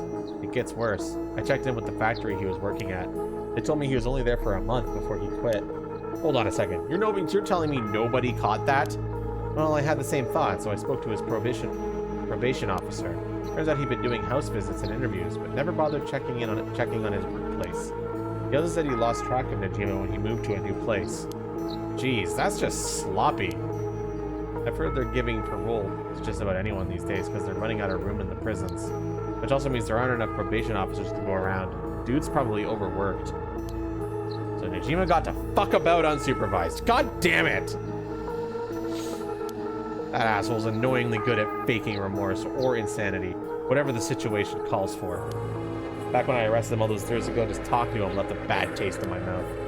He's probably hiding under a false name, which will make it hard to track him down. That explains why he so brazenly made contact. That asshole. He's mocking us. Well, for now, the paperwork to circulate his name and mugshot is being filed. That's gonna take way too long. We only have until dusk. Speaking of Najima. Yeah? Did you manage to reach your daughter? You'd best to put her in protective custody as soon as possible. Not yet. I can't reach her. They called, but she's not picking up. Wasn't home when they went to the house either. That's not good. Does that mean she never came home? And why weren't you the one trying to reach her? Shut up. I don't have her contact info, alright? Damn, she really doesn't trust you, huh? Either way, I told her mother that it was an emergency and that we'd send an officer to find her and get her to safety. She was real reluctant, but I got her to agree. Guess it explains why you got divorced. But if you, her former father, can't find her, how the hell did Najima do it? Former, eh? That cuts deep. Yikes, sorry, it just kind of slipped out. Anyway, I suspect it has something to do with his curse echo. Back on topic already, huh? He said that his curse could kill a lot of people in a short time.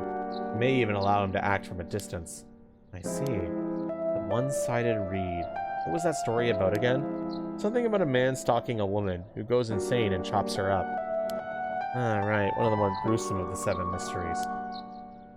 A man stalking a woman. Oh, God. There's no way that's not it. It allows her to... Oh, God, that's rough.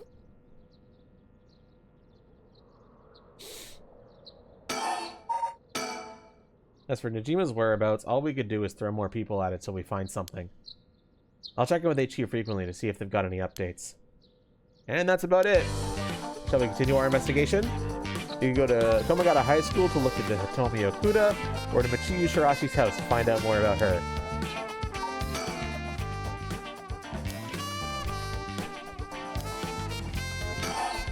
Okay.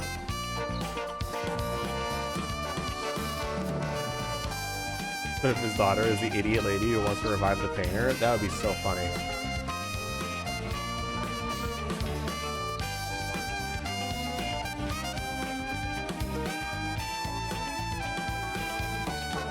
Also, I love how, Bakiri, you're literally the only one throwing any kind of speculation out. I appreciate it. But come on, guys. Bakiri's lonely.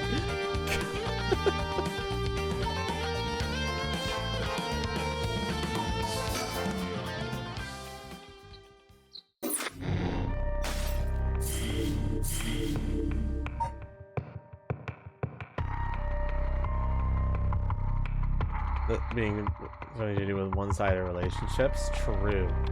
I think what I'm gonna do is I'm gonna do this one first, not Hitomi, Yako, to get these all like kind of lined up, you know.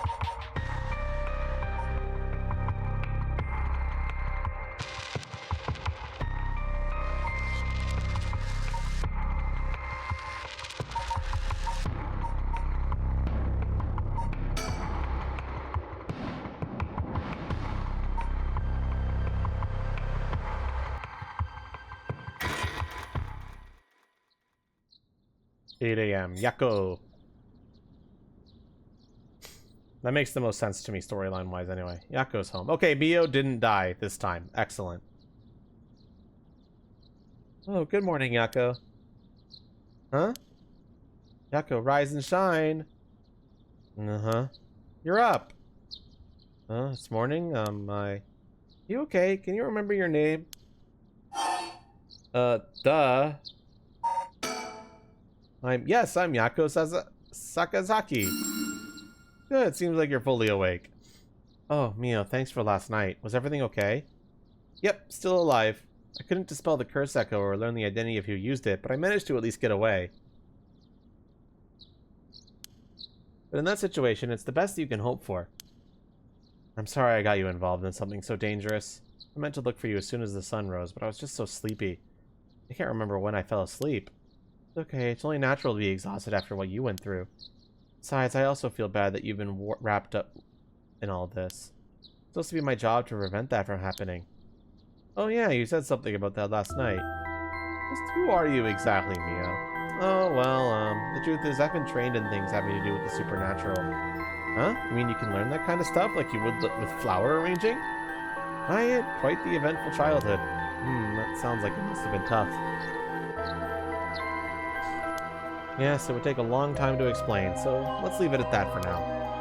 As fate would have it, I ended up as the apprentice, or maybe more like assistant, to a notable paranormal expert.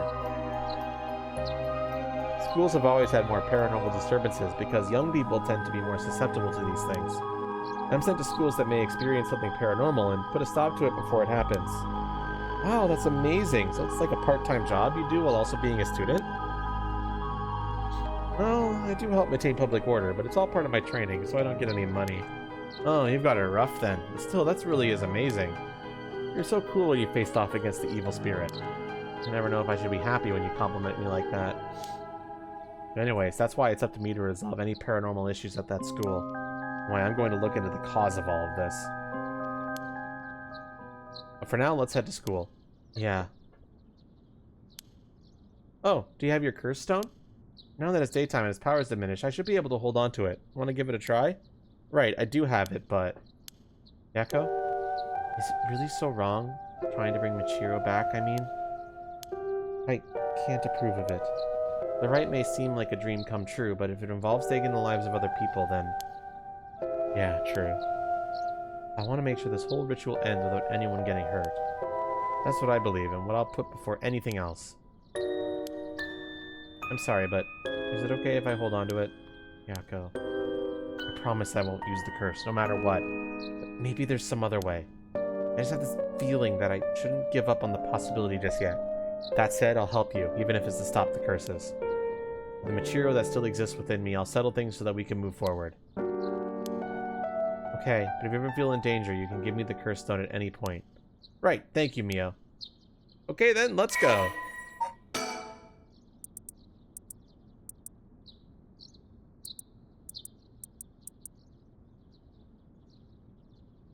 Alright, chat, I'm sorry. But I'm craving something. I ate ramen, but I'm craving munchies. I need snacks.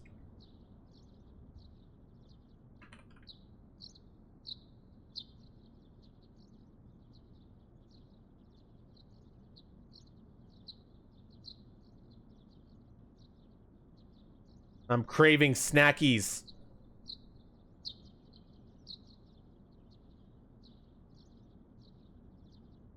Also, chat, are you, other than Bakiri, who obviously is enjoying this, who else is enjoying this so far? I'm assuming we've got a lot of lurkers kind of like absorbing it all, and I think that's great.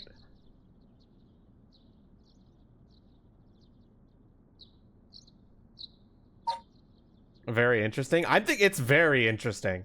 If, by the way, the sequel to this game comes out next week. That's partially one of the reasons I'm playing it.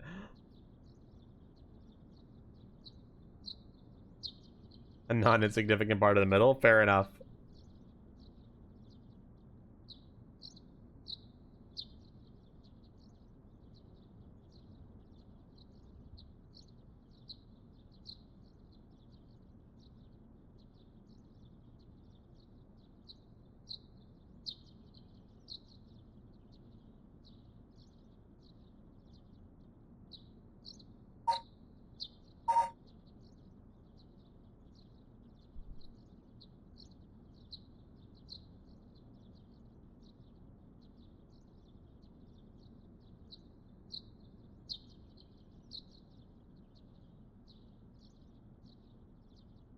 I'm not getting pizza. I'm just getting, like, snacks and stuff.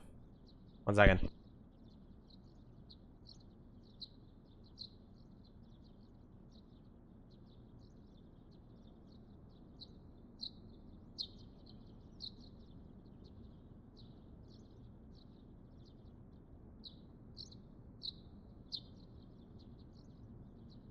Your pizza.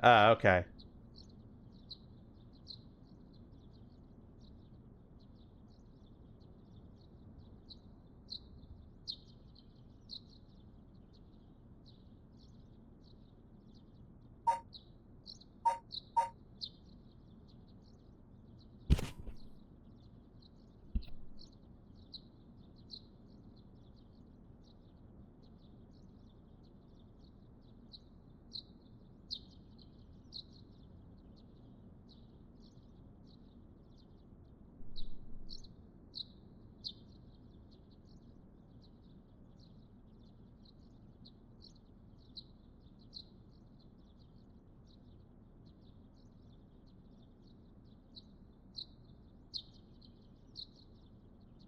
I'm gonna get some Oreo cookies. Ooh, do they have sun chips?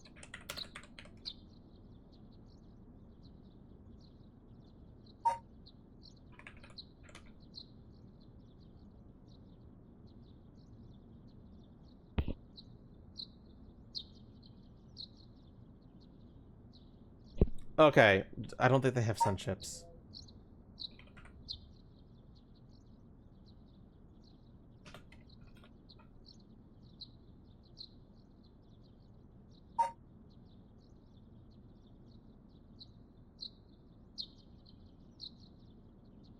Yeah, I'm just getting some stuff. Don't worry me.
Oh, they do have sun chips. Fuck yeah. They have the big bag, though?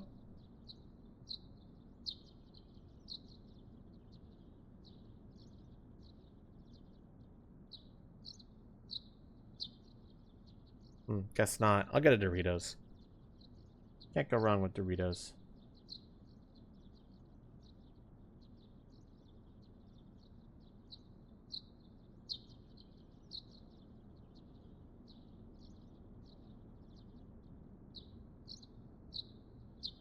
It was the harvest cheddar, but it's only the small bags. So I'm going to go for the nachos, the Doritos instead. The Doritos.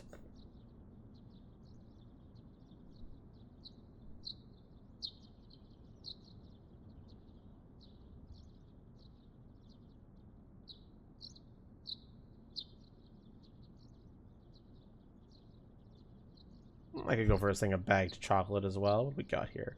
Score, Reese's, M&M's, Kisses, Kinder Chocolate Mini, Kinder Bueno. Give me the Bueno. Done. The bunch of snacky snacks to gorge myself with because I'm a fucking fat bitch.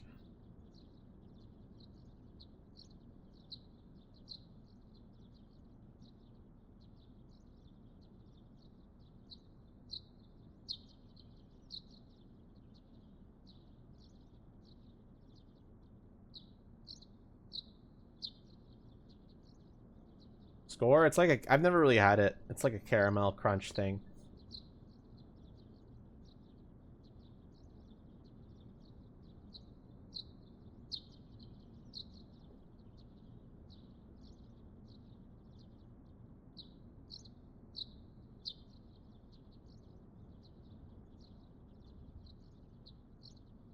Okay, order placed. I have to keep an eye on my order. They might ask for replacements and stuff.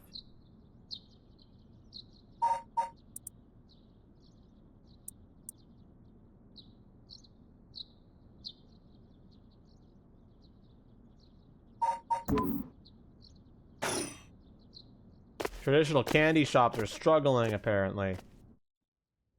Fuck.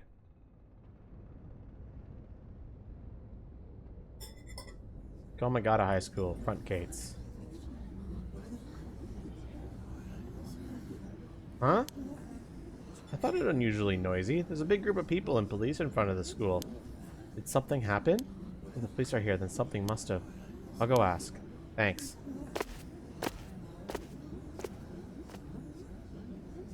This isn't good. Huh? What happened? Oh, don't panic, okay? The first teacher who came to work this morning found something. Okay? Mr. Jonucci was found dead in the middle of the school grounds. What?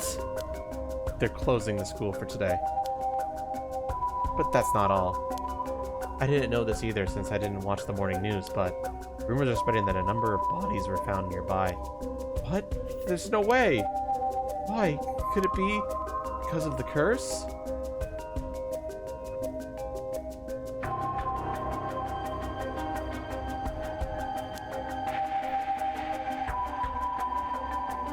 No, that's not even close. Yeah, I have to do that, unfortunately. I'm gonna check.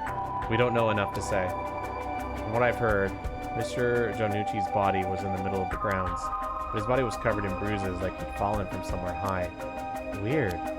Taking into account his unnatural death and the timing, it's very likely it has something to do with the curse. You say someone used their curse on him last night? Seems like it, doesn't it? That's so scary! Yeesh, so the curses really do kill people. Someone used it.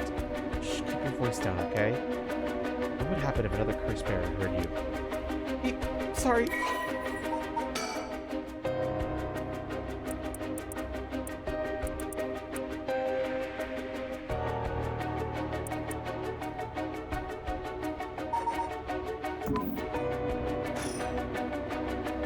I wish we had a little more information, but they've locked us up the front gate. Maybe we can sneak in through the back entrance. Huh? That person over there. Isn't that Hitomi Okuda? You're right. That's unusual. Oh, but she was at the school last night too. You must know something about Mr. Jonucci.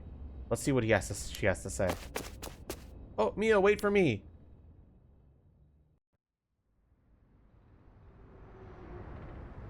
Huh? You're telling me the two of you were the ones at the school last night? No sense hiding it then.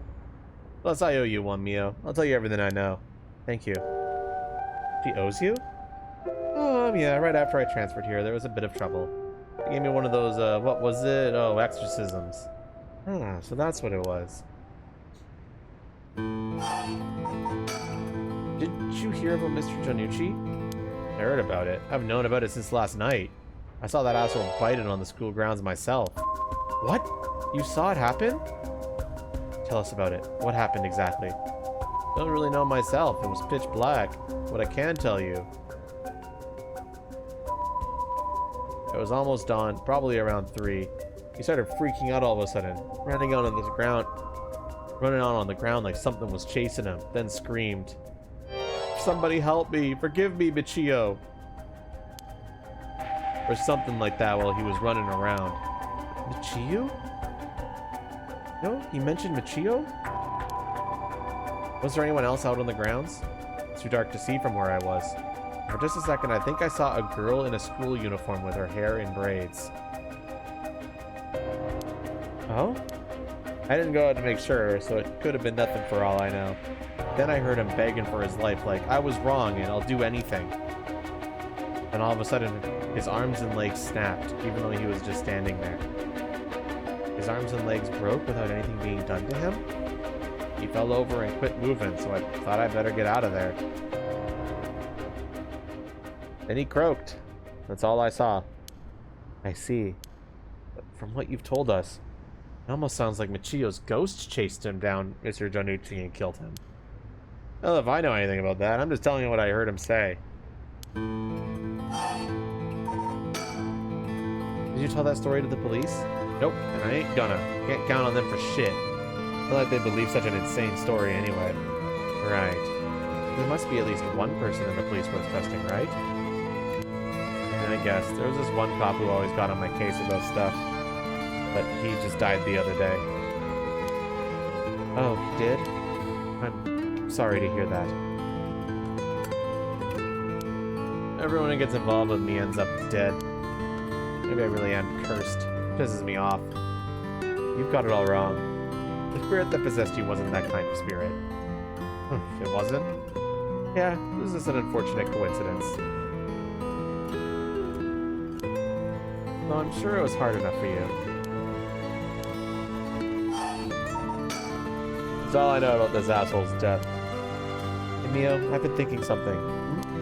The way she described it reminded me of something. The way Mr. Janochi died, it sounds a lot like how Michiyu died. Of course, I didn't see it myself, but the state Michiyu's body was in, it was like she had fallen from high up. Could they have been killed by the same curse? I don't think so. The curses of the Seven Mysteries haven't manifested when she died. And if we can trust what the spirit board said, the Michiyu died in an accident. Oh, right. That's all I know about that asshole's death. Tell me, were you possessed by some kind of evil spirit? I don't understand it all too well myself. What I can say for sure is, thanks to Mio, the weird symptoms that were happening to me all went away. Yep, some people are born with a natural sensitivity to the paranormal. They tend to end up isolated as they struggle to relate to the people around them. They also tend to draw spirits to them naturally. This can cause strange symptoms if they don't understand, like headaches, muscle stiffness, and hallucinations, even memory problems. I'm sure it must have been very hard. So that's how it works, huh? Do people also have their personality taken over when possessed too?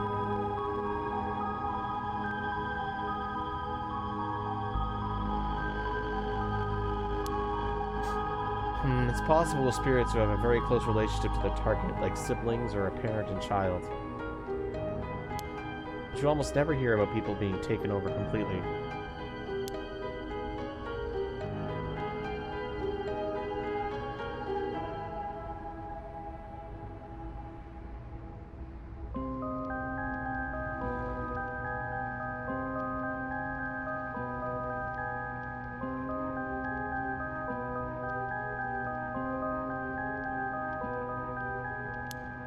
So the seances or whatever you see on TV are all bogus? Not quite. There are mediums and diviners who can align their minds with spirits they call. Though there are people on TV who are just putting on a performance. Huh. There are people who in life had extremely powerful spirit sense or a deep connection with the person. Even they shouldn't be able to completely take over the person they possess. Even if they could, it would only be enough to pressure them to choose certain behaviors that wouldn't be unusual for them to do on their own to begin with. If that's the case, couldn't you not know you were choosing that behavior of your own will or not? Hence why there are lots of cases where people don't even realize they're possessed. Though the spirit may influence the behavior or memories of the host, the deeper the connection in life, the easier it is for that to occur. I see. Getting possessed by a spirit is pretty complicated, huh? It must have been tough for you being possessed for so long, Hitomi. Whatever might happen to me doesn't make any difference. You being able to see spirits and stuff has nothing to do with how things ended up like this. Yeah, it's not like being able to see them is your fault either. Same goes for me. Maybe it's just something we have to live with. You have a knack for it yourself, Yako. Oh shit. Yeah, that could be it. You're right.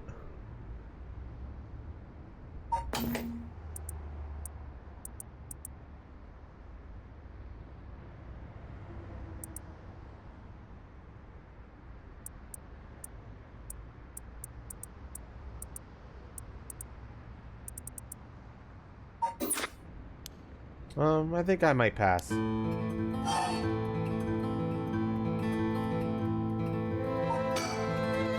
That's why you do the job you do, huh, Mio? I thought she was a weirdo when she showed up all of a sudden saying she was going to exercise. If I didn't say anything, I probably would have knocked your lights out. You tried to perform an exorcism on her without telling her anything?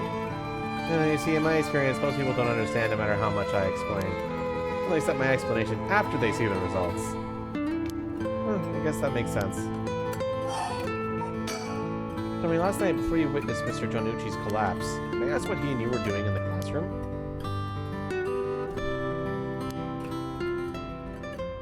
You gonna tell the cops? Oh, right, with everything that happened with Mr. Jonucci. They'll suspect you if he told them he saw you with him that night. And if something happens with someone like me, all those shitty adults start jumping to conclusions. I understand. I won't tell them. We wouldn't have been able to kill him anyway. To be fair, Bakiri, we only ever did that in the prologue, it seems. So, we'll see what happens next.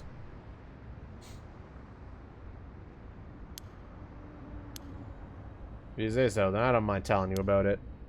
Last night, that piece of shit Jonichi called me over here acting like he was gonna attack me or something. What? How terrible.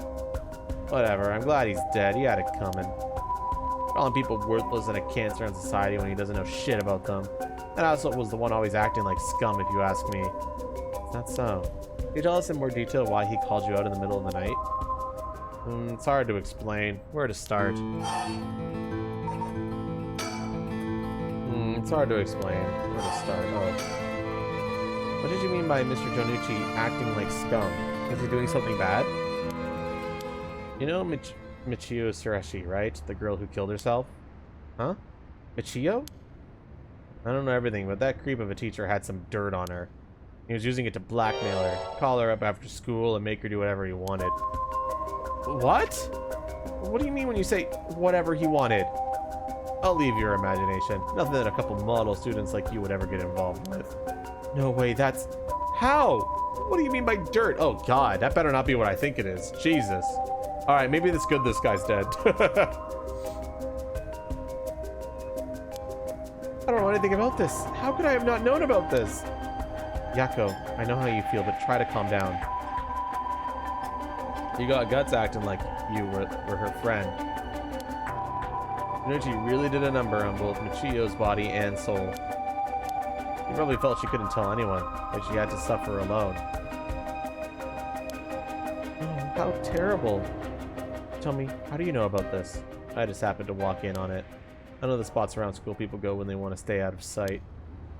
He ran off in a panic when I yelled at him asking what he was doing. Walked in on it?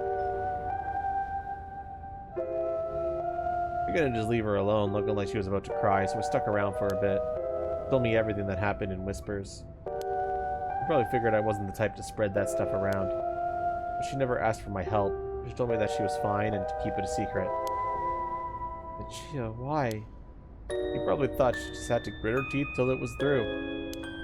She was naive. I tried to tell her that if you give guys like that an inch, they'll take a mile. He kept saying about how it was her punishment. She was soft. No. Of course, Jonucci didn't change. He kept on doing what he was doing. I don't understand either of them, but that's as much as I was involved. Then she killed herself. Nothing I could do about it now. Tell me, if you knew about it, then why didn't you... I'm trying to say it's my fault. She told me not to say anything. She told me she was fine. What the hell more responsibility do I have other than what I already did? Yako, there's no point blaming Hitomi. Michio, why? Did you hear what this dirt was? Nope, never heard what it was.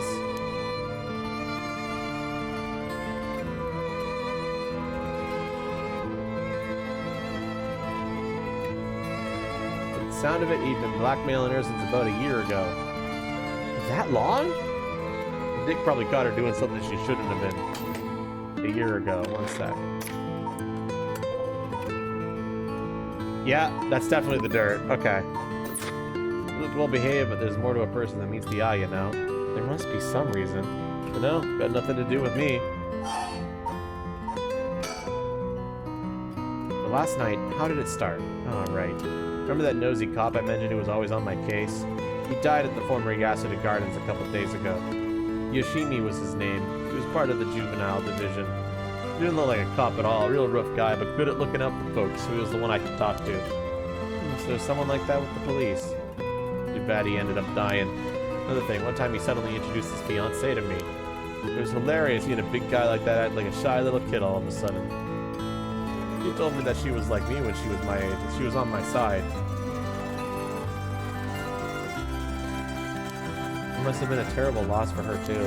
Yeah, I do feel a little bad for her when I think about how sad she must be. And then I saw him at the gardens the night he died. Oh no. Whenever I would get worked up over something, Yoshimi always told me straight to that park. Always took me straight to that park. And he listened to whatever it was I was pissed off about. That day, he called me over there like usual. But something seemed off about him. Like he was worried about something. Worried about something? Yeah, he asked me for a favor too. That was pretty unusual. Favor? What kind of favor? He handed me a weird talisman and asked me to hold on to it for him. A talisman? Yeah, he just a normal good luck charm. I figured that's it, then sure, I'll take it. I have it with me now. But that wasn't all. Then he told me that he wanted me to look for a talisman Michio Saraji had that looked like this one.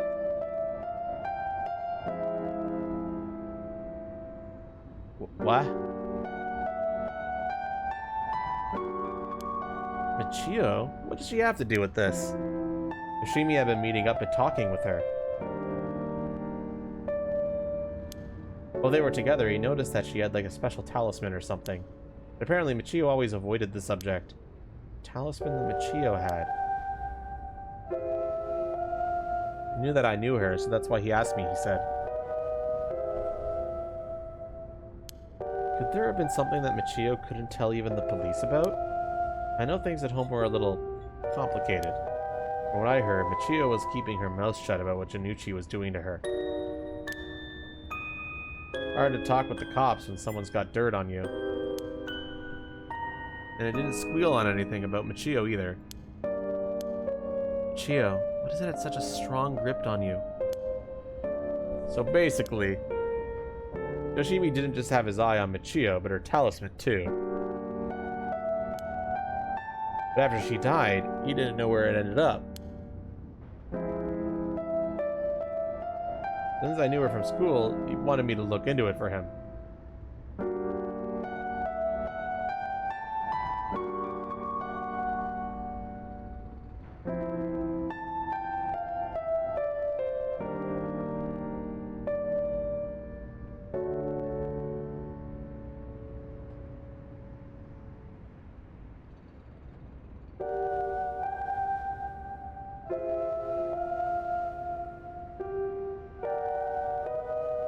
You aren't supposed to be that. Why would you say it if you know you're not supposed to be talking about it?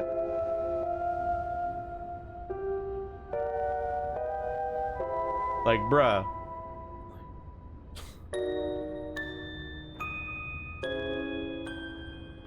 Anyway, back to the game.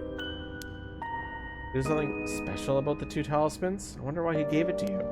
Well, if I know, when I looked inside, there was just a weird, kind of grimy scrap of wood. You've seen inside it. From the way he was acting, it seemed important to him somehow.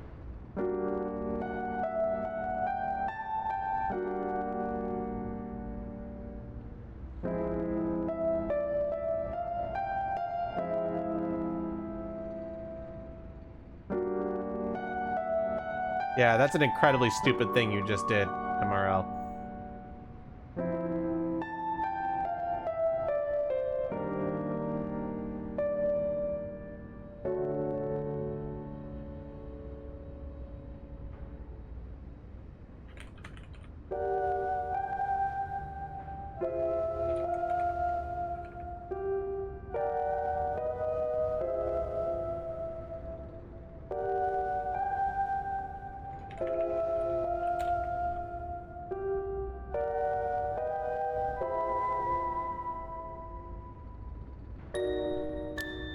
There we go. Let's not talk about that in this channel, shall we? To be honest, what he was asking is such a pain in the ass. I figured he had to be serious about it. Oh, and since he died right after that.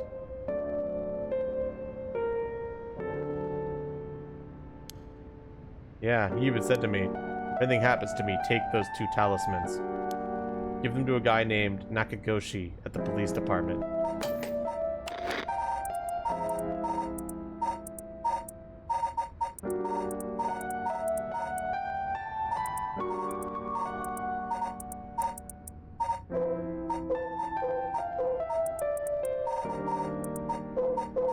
Who's Nagagoshi again?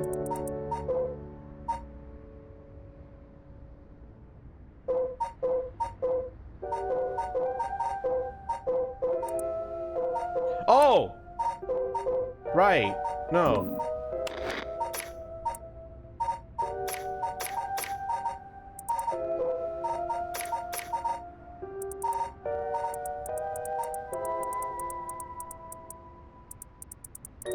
I think he was the leader of the Paranorma Affairs Bureau.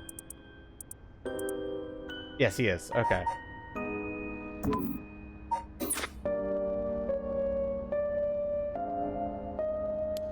Knowing what I know now, he probably felt that something was going to happen to him. No, he's not the white bird. Nagagoshi's not the white bird. He's the white bird is the one who's always in his office and like works with that, but that's not Nagagoshi.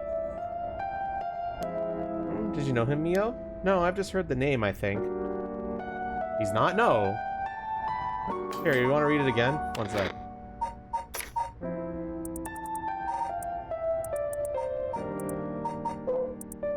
Yeah, basically, yeah, he's very few have met him in person. He's rarely seen in the office. Seat his office occupied by a new, and the new is the one that acts as his messenger. He's the bird's the in-between between him, between the thing. There really is a Nagagoshi. That's a relief, at least. No, he didn't feel right just ignoring a dead guy's last request. Tomi. Yeah? That talisman. Would you mind if I had a look at it? Sorry, but I don't trust you all that much yet. It's important to me. Oh, okay. Last night you were looking for the talisman Michio had. Yeah. I figured that piece of garbage teacher would know the most about Michio. I asked him yesterday afternoon if he knew anything about the talisman. He gave me some cryptic response like, I can't talk about it now. Come to the school tonight. He even gave me the code to the lock on the back entrance. He seemed pretty willing to give it out, so I wouldn't be surprised if he's used it for secret meetings before. Yuck, I can only imagine. Climbed over the front gate to get in. Yeah, we met up in the classroom in the middle of the night. But nothing he said made any sense. Like, that I was really Michio and stuff like that. He went on and on about how it was my fault, that if only I hadn't been around or something.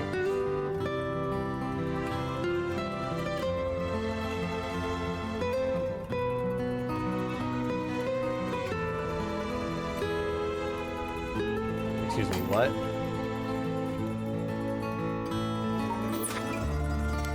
He grabbed a hold of me, breathing heavily. Beep! Were you okay? Yeah, that's right when you two showed up.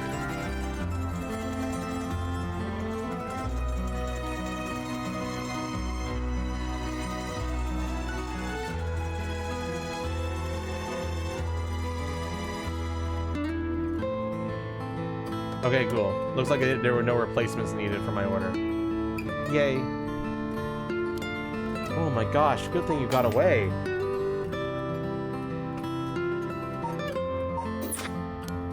Literally all thanks to you two that I got away. I didn't get any info about the talismans, and the whole thing was sort of a bust. And afterwards, I was wondering what you two were up to, so I hid nearby. Then I saw you and old man Hashimiya talking, and then Mio showed up. Oh, you did? That's also why I saw Jonuchi come back outside and bite it. I see. You're really only here to look for Michio's talisman.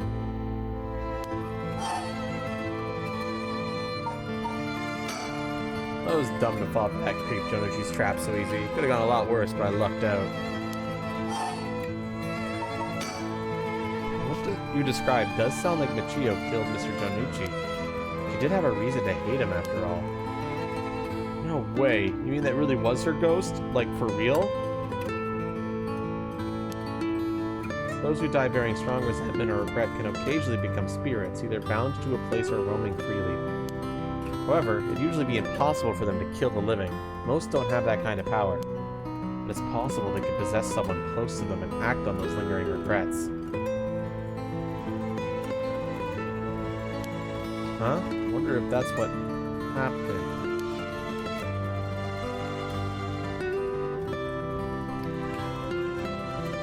Okay. Game theory time. Yakko was possessed and killed the guy. Yep. Yep, Aruni's. Yep. That's what happened. Yep. 100%. Yep. I have like no doubt in my mind.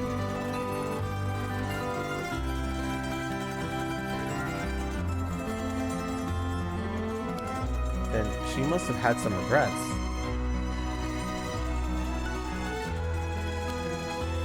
She really hasn't given up on living, that is.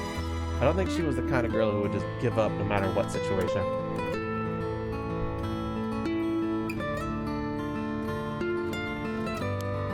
I don't really know, but she didn't seem like she had something tormenting her so much that she'd kill herself.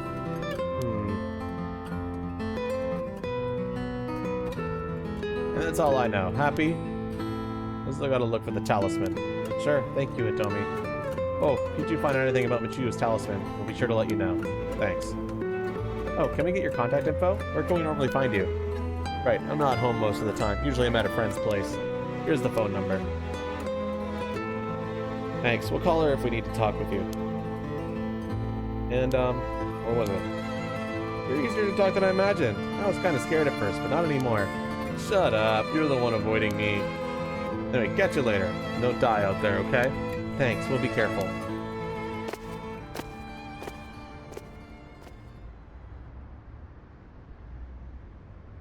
Alright then.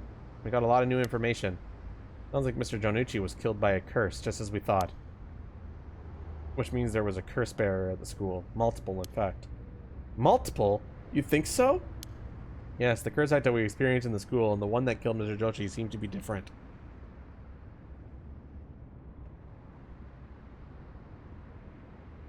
The people in the school at the time, other than us, were Mr. Jonucci, Hitomi, and Old Man Ashiyama, who you ran into. I was thinking it would be among them, but there was one more person. Hitomi saw a girl in a school uniform with braids. From what we know Hitomi was saying, it doesn't seem like she's the one. If Mr. Jonucci is pretty suspicious, though. If he were a curse bearer, it would certainly explain why he was killed. Right, that's why I say there are multiple. Alright, the person who killed Mr. Jonucci would have to be one too. Which means it must be either the mysterious girl or Old Man Ashiyama? Yeah, we should certainly be careful of them. That said, the mysterious girl and the fact that Mr. Jonucci thought it was Micho that was attacking him has me wondering. Of course, I doubt Michiyo herself was actually there, but... Oh, I just remembered. I also saw Mr. Arashi outside the main gate last night. You did? It's likely he's involved with the curses, given that he's the one doing research on the rite of resurrection. We have to be careful of Old Man, Ashiyama, and Mr. Arashi. I want to believe that not all curse bearers will be hostile, but... As for what to do now, I'd like to find out who is responsible for the Feast of Shadows that set this off and how they did it. I don't think we'll be able to end this without stopping it at its source. Huh, that makes sense. 1 second.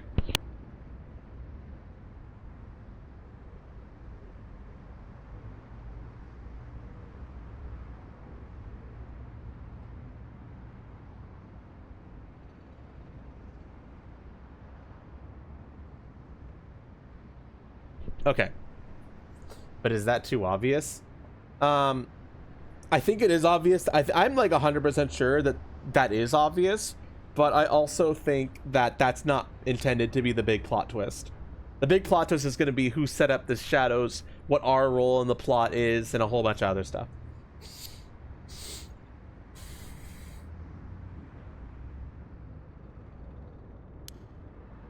We'll need to talk with Mr. Arashi. He definitely knows something. Should be safer during the day, so I think we should try to look for him. Got it. I'll help any way I can. But the school's closed. I wonder where he could be. Let's try hiding someplace someone may know where he is. Where to go then?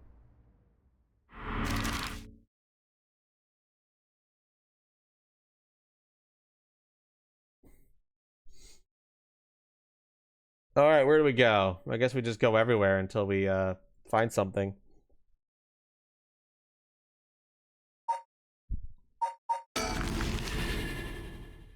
Wait, I was just at the high school.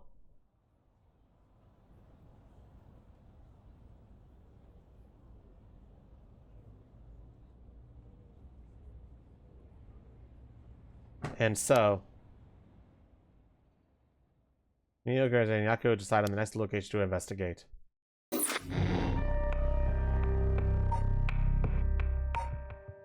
Wait, huh?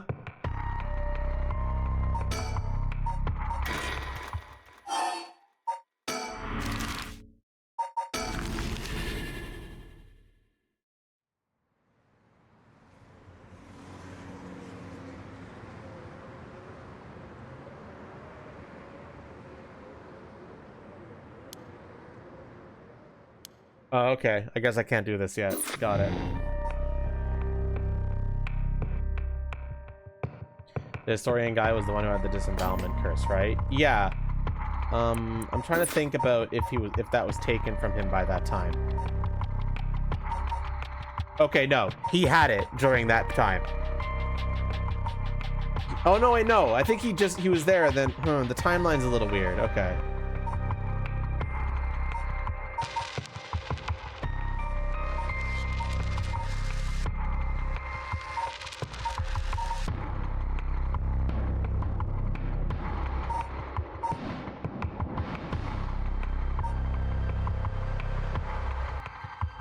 Okay, my food's here. I'll be right back, guys. And by food, I mean chips and fucking shit food. I'll be right back.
Okay.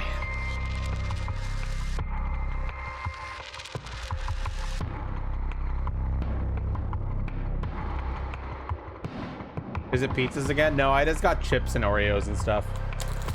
Basically shit food for a shit human being like me. Also, my nose has been exceptionally itchy and I need to figure out how to fix that.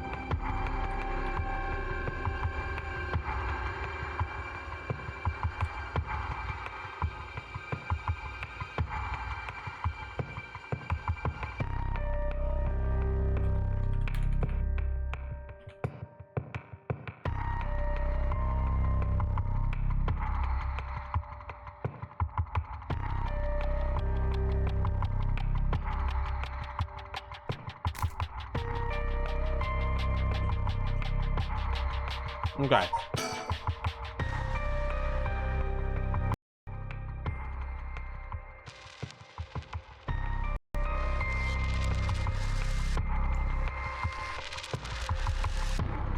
I'm wondering if the metagamey, like they did a lot of metagamey stuff in the prologue, and then it's been kind of mellow since then. So I'm hoping that they kind of come back with that kind of stuff. It's all my fault. Hey, this game is good, man.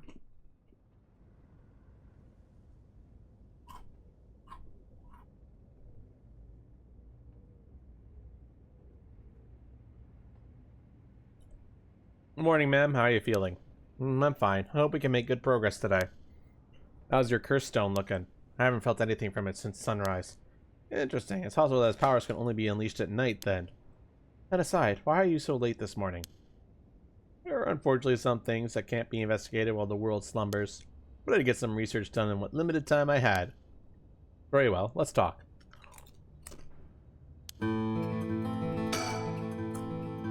There's something I wanted to talk to you about. And what was that? Our current plan is to steal a curse stone that's already absorbed soul dregs, but I'm wondering if it would suffice to not steal, but instead negotiate with the curse bearer and have them use the right for our purposes. Oh? I mean, I suppose that would accomplish the same, but do you think it's possible? As long as we offer compensation, it may prove much easier than you'd expect. Compensation. Cash, for instance. It wouldn't be off the table for a family as rich as the Shikimas, would it? Of course, why, any amount would be fine if it'd get the job done. Don't let monetary matters lead me to regress the way it did back with the ransom.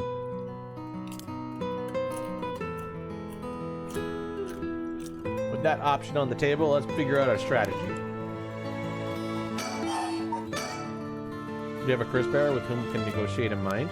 Not yet. Surprisingly, it seems that the other curse bearers haven't been that proactive about collecting soul dregs. You see the news this morning? No, I haven't. Overnight, 3 mysterious deaths were reported in this area. They've yet to announce the identities of the bodies found. They've been nicknamed the Honjo serial killings. This garnered quite some attention on the streets. Oh my. Only 3?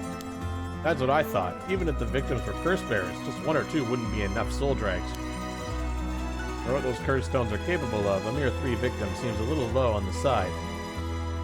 Seems a little on the low side.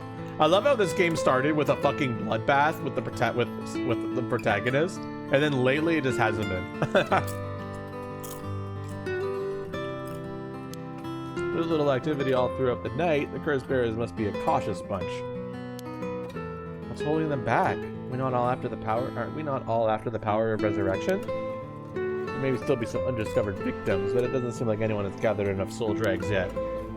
Might have to set up some sort of bait to spur them into action. Then we're off to offer them the deal.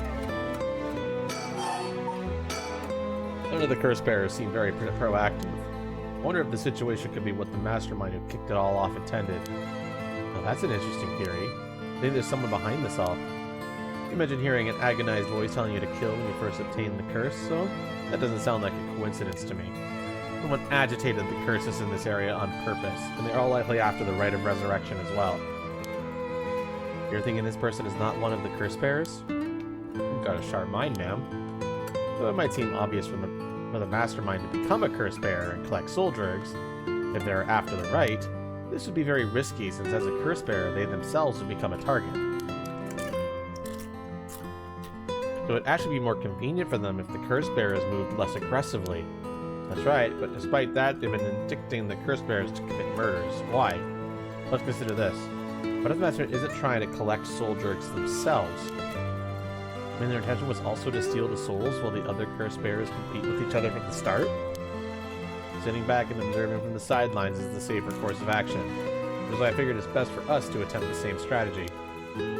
So how should we do it?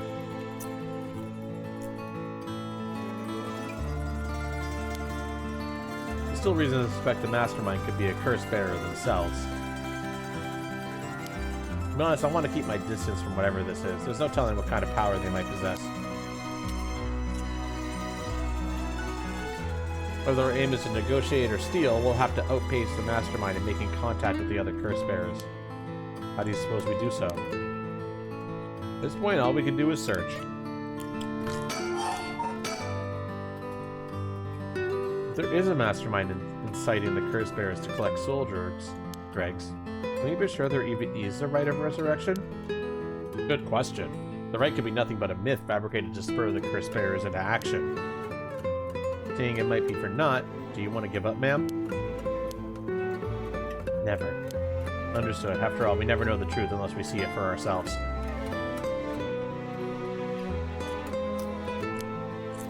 We'll do it without using the curses ourselves.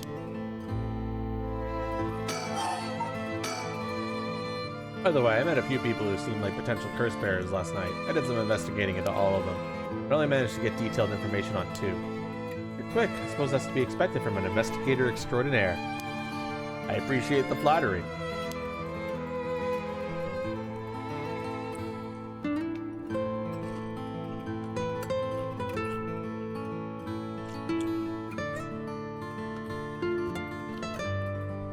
Sorry, John, I'm eating Doritos.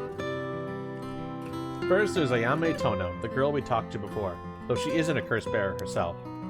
She's a student attending T University of Art. She currently lives alone in an apartment near Midoricho Park.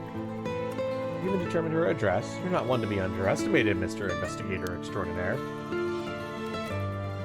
I called every single university with ukiyo-e in the curriculum pretending to be her parent. I went around to check on her place on the way here. Doesn't seem like she returned home last night. I'm worried she might have run into some trouble. Didn't you attempt to follow her last night? I'm embarrassed to say, but I couldn't. She shook me. I couldn't keep track of her. Here I thought you were an investigator extraordinaire. I'd like to learn more about her, but it would take some time. She is planning to steal the curse stones just like us. Just react carefully around her.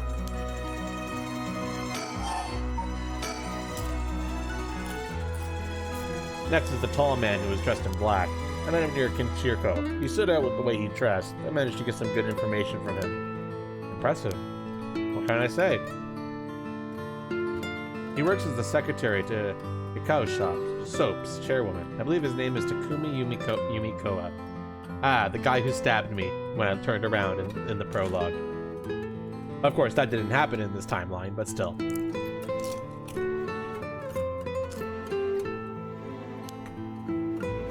The Haku Soap's headquarters and factories are both located in Honjo, correct? Yes, they've been here for a while, but it's only in the past 10 years that the company has shown significant growth. I remember seeing the chairwoman on the news a few years back. She seemed to be very shrewd. With the increase in sales, I assumed she'd want her factories running at full capacity. With the harsh restrictions against industrial waste, a lot of the factories with older equipment had to be shut down. That's right, even years ago, there was many complaints about chemical plants dumping waste into the river. Most companies back then were more concerned with making a profit than protecting the environment. I wonder what a man working for such a company would have been up to the middle of the night. Or he's the one who has the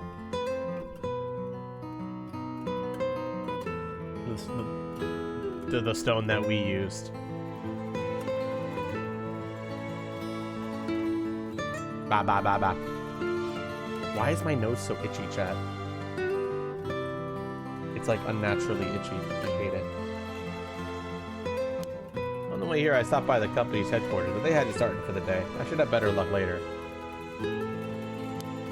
Let's hope you do. Perhaps they're interested in seeing if the rite would be beneficial for their product research into beauty and skincare. Ha! Now that's an interesting thought.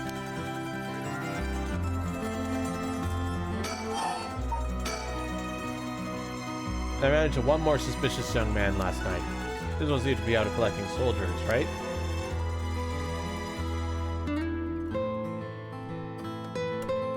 Indeed, I couldn't get a good look at him though. I couldn't gather enough intel to properly identify him.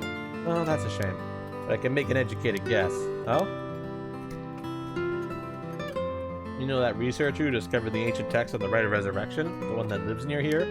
His name is Hideki Arashi, and the man I met was very similar in stature. Oh my, even he is involved. How awfully suspect. Considering his background, couldn't he be the one who initiated the whole affair? I think it's possible, yes. Which is why I decided to refrain from making contact with him for the time being. Safety first. Understandable. Of course I want to learn more, but this isn't the right time to focus on him.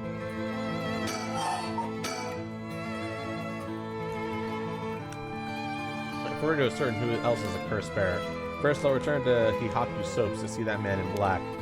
Their headquarters are down on the south Bari Gesui Street. I heard something new about the criminal involved with the kidnappings.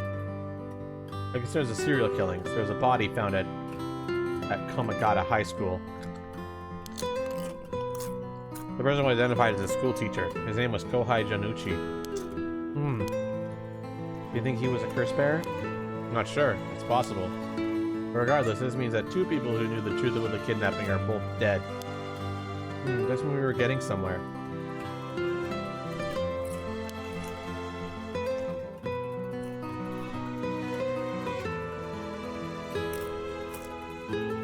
It isn't enough to make me give up, of course.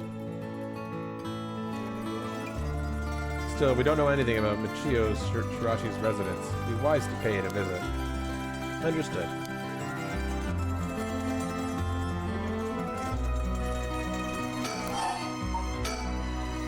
In addition to the 3 victims associated with the Honjo serial killings, there's Michio Shirashi reportedly committed suicide, and the police officer who died at the former Yasuda Gardens.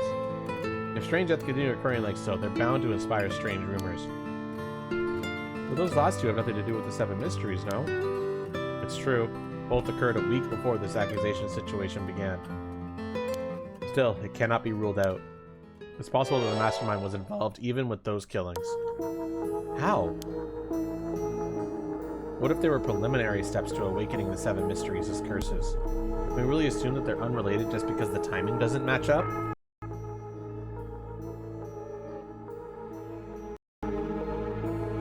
Nose. What is wrong with me today, man?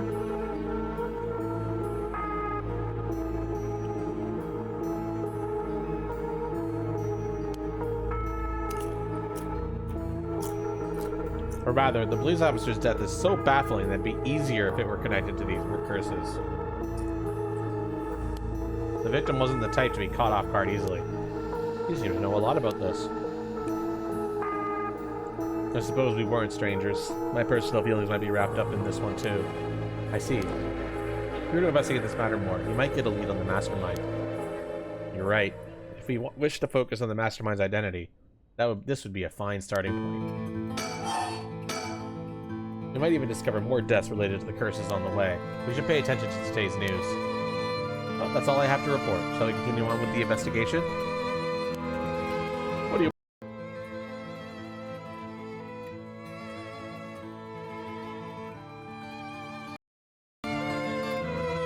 Taking a walk should be a fine place to start. God, I'm getting sick of my headset disconnecting on me all the time today. And my nose is itchy. You're suffering, dude.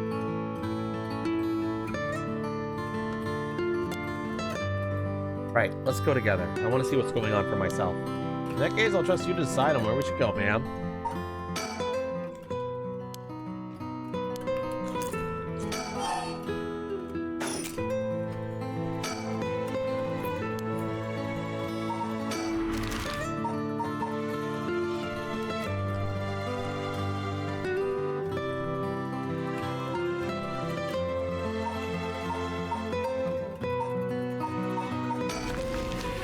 Let's go to the park.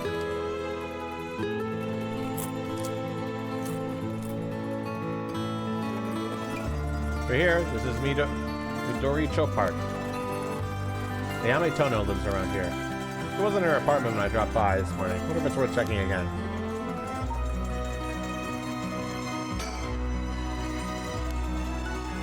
Yeah, Casino Osakai's home was also in this area. That might be why Ayame chose to live here.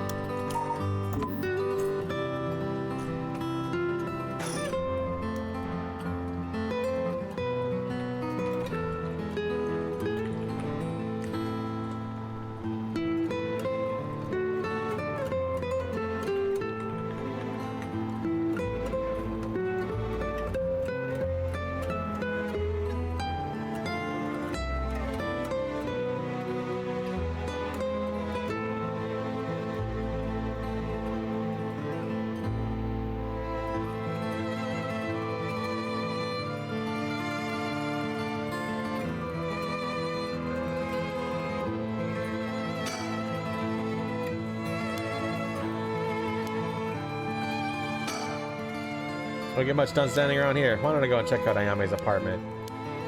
You don't mean to speak with her, do you? No, I prefer to get an idea of what she's been up to. Let's see whether she's been home or not, just to potentially get a trace on her movements.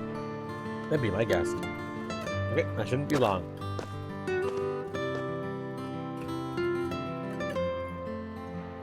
I'm back, ma'am. So, nothing? I'm afraid so. She still hasn't returned.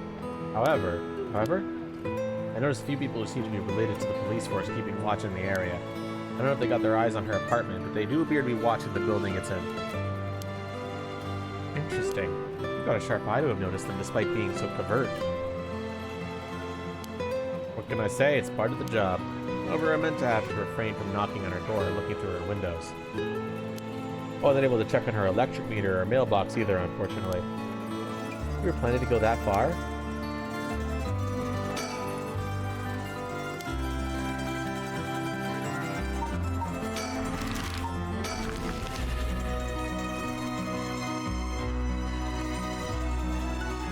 Yeah, he really is a pro.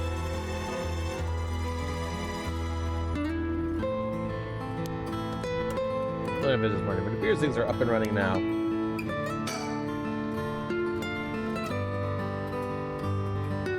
I think a small soap-making company could grow so much in such a short time. They have factories and warehouses throughout the area now. We saw why the director and now chairwoman Natsue Yamamori is called the Queen.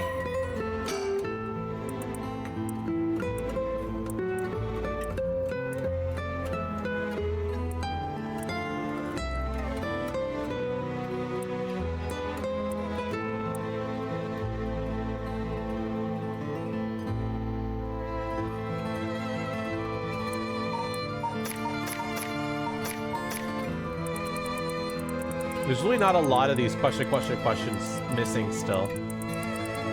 We almost got all the files, baby.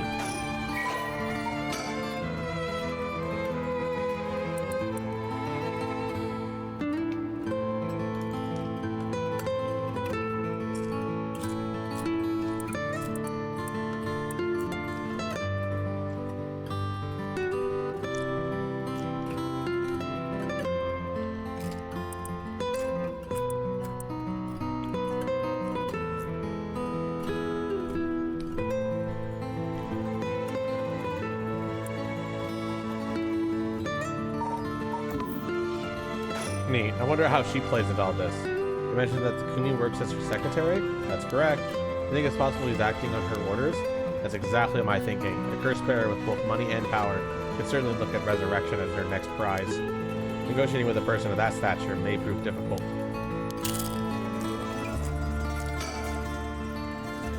I need to confirm whether Takumi is the man I ran into last night. Then I'll be able to determine if he's a curse bearer. I wonder if I go inside the headquarters alone. You should walk around, visit a cafe or for tea or so perhaps.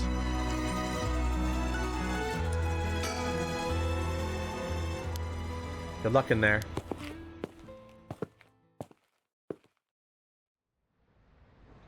Sorry to keep you waiting. How did it go? I'll fast forward to the conclusion. I met with Takumi. There's no doubt, he's the same man I saw last night, but it doesn't seem like he's a curse bearer. But that doesn't mean he has no connections to the recent curses. He knew about the 7 mysteries. He even guessed we have a curse stone of our own. Excuse me?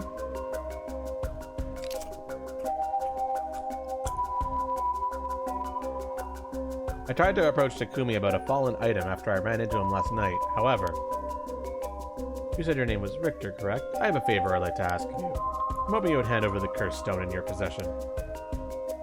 Curse stone? What are you on about?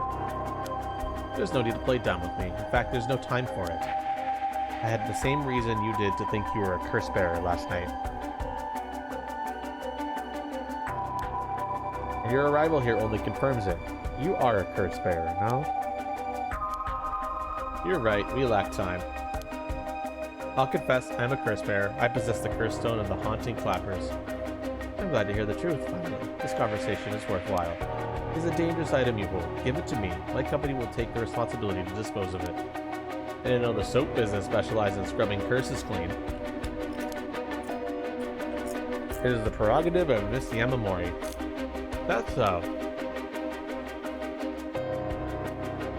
Assuming you've obtained the curse, you understand the power it involves, no? Miss Yamamori possesses supernatural powers akin to those of a god. She also has a deep love for this land, having transformed it from the pile of dirt it once was to the home of our headquarters. She cannot stomach the fact that it is now the site of these curses run rampant. So you're telling me the Queen of Hikaru is a real-life witch? She wouldn't appreciate being called that, mind you.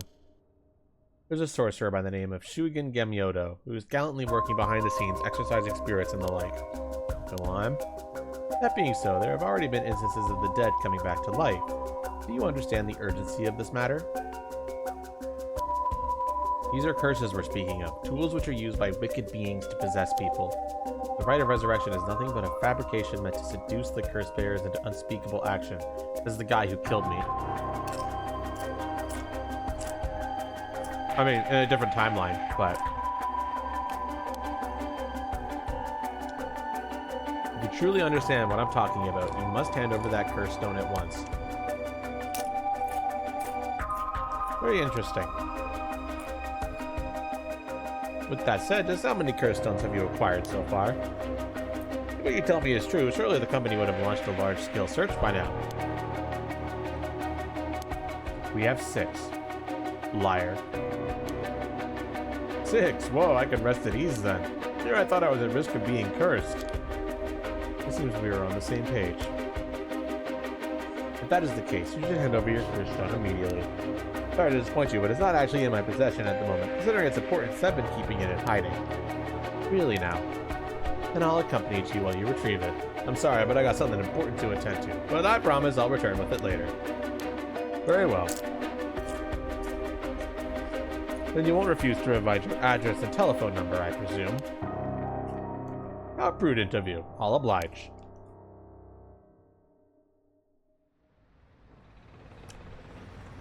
And that's how it went. But they aren't after the right after all. I wouldn't be so quick to trust him. Oh? I believe we're dealing with a master in deception. He may as well made up a story to convince us to part ways with our stone. I think he was lying about having produced 6 cursed stone as well. Like, really? 6? That's excessive. Well, now I feel gullible. The company is plotting something. I wonder what they mean to do with the cursed stones. They seem rather desperate to get a hold of ours, despite us not having collected any soul dregs. Perhaps the people of Hikaru are the masterminds behind the curses being unleashed? Is the chairwoman's a witch? I wonder about that too. If you really were that powerful, would her secretary have divulged that information so casually? Kumi was either making it up as he went, or he's trying to spread a rumor. For what purpose would he do that? Recently, people have been caught up about the occult more than ever before. Word spreads that Hikaru's chairwoman has godlike powers. She could very well benefit socially and politically from that mystique.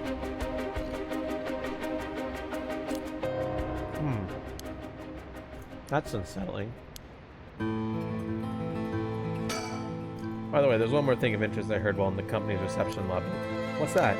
People were discussing whether one of the bodies found this morning was that of a Hikaku employee. Really? As long as the officials haven't revealed the identity, it all amounts to no more than speculation, though. Despite that, I have reason to believe Hikaku Shops is deeply involved with the 7 mysteries.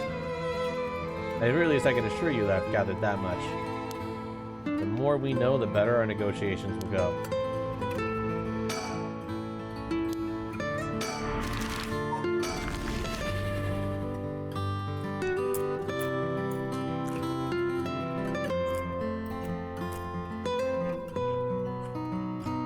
Oh my god, the high school.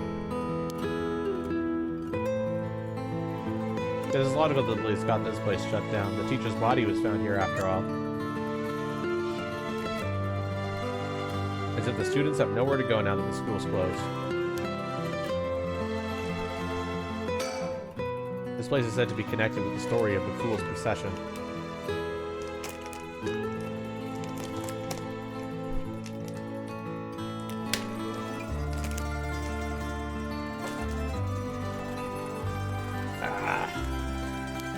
I wouldn't be surprised if a curse bearer decided to turn up.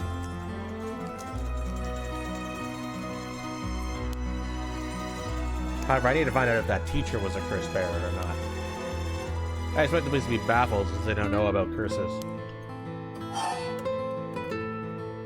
I gotta ask around and see what the students have to say. I'll ask the students about Michio.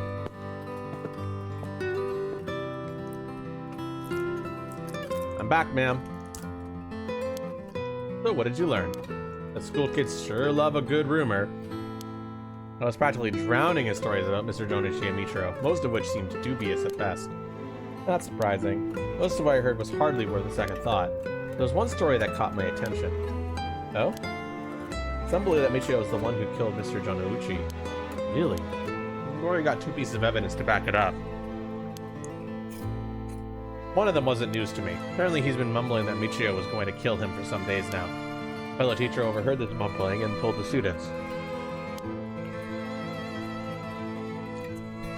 And it spread like wildfire, I suppose. Rumors that juicy don't stay a secret for long. As for the other piece of evidence, a pigtailed girl in her school uniform was seen around the school late last night. Go on. Although numerous people claim to have seen the girl, not one of them saw her face. Some are proposing that it was Michio brought back to life, or that it was her vengeful spirit. But it's not like Michio's the only high school girl with wear pigtails. This rumor might have been made up just to fan the flames. But if it were true, I want to get a hold of her in order to hear her side of the kidnapping. If she's alive, that'd be ideal. There's still one more thing I should mention. I discovered where Michio lived. The student had a list of student addresses on hand. That's an amazing find. Maybe all the students have actually a copy of said list. It truly worries me how easy it was to obtain what should be confidential information. Imagine what would happen if that information had gotten into the wrong hands. Well, so far it hasn't, no? Sure, let's hope it stays that way. In the meantime, it's now possible for us to visit Michio Shirashishi's house.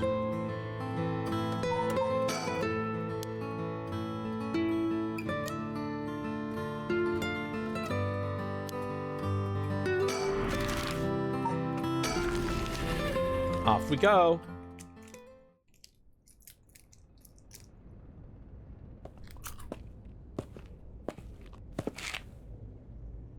How did it go? I went to visit Michio Shirai's family home. However, no one seemed to be there. I got no answer at the door and all the lights were out. They seem to have been empty for a while now. There was even a stack of newspapers out front.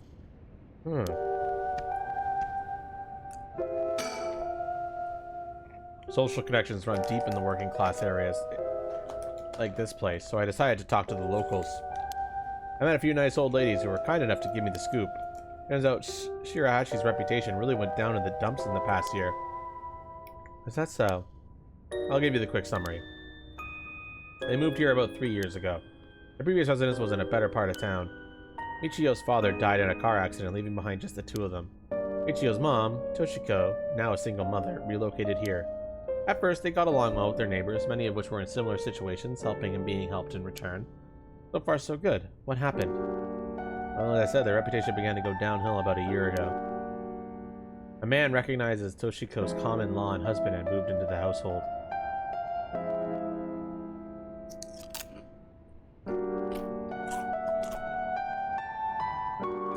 His name was apparently Kanchikiro Iwai. That's a new person name, right?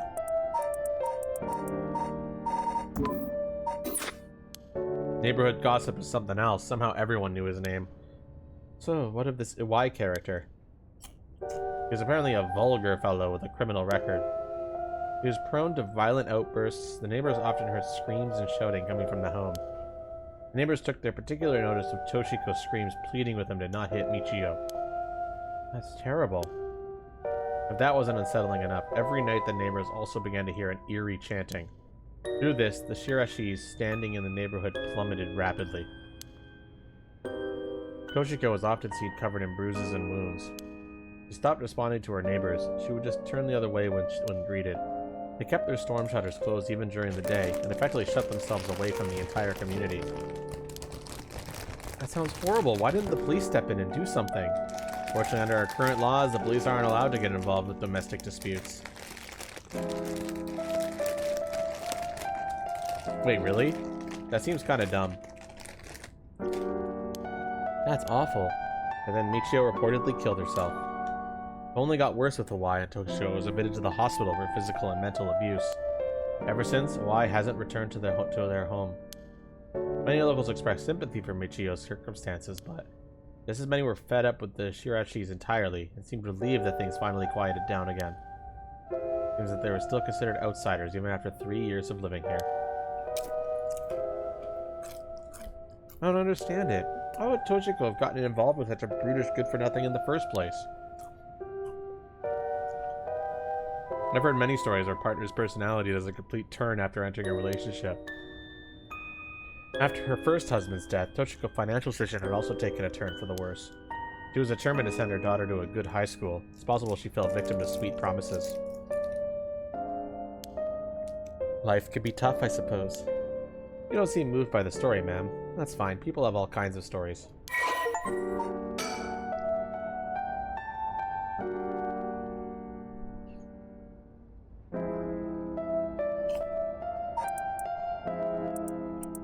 New name just dropped. New person just dropped. Hmm? Oh, so you came here too. What is it? Ah. Could you repeat what you know one more time for me, Richter?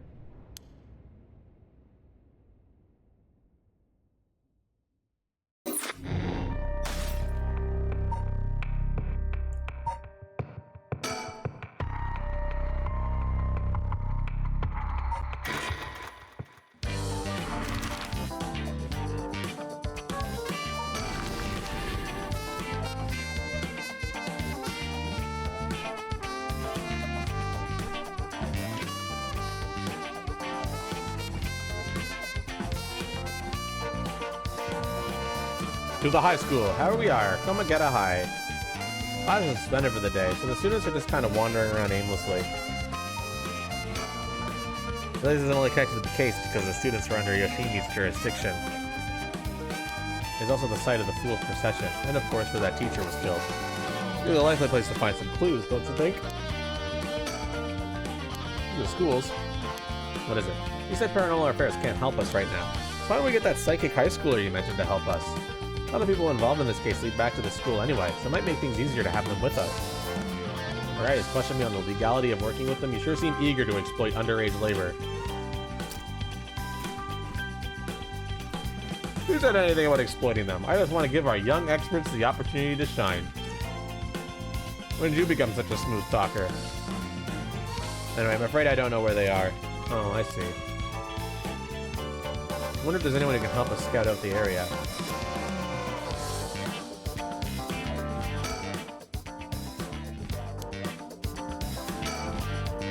They would say a lot while forensic inspects the scene of the incident. Looks like they're still busy. Let's talk to the person in charge later.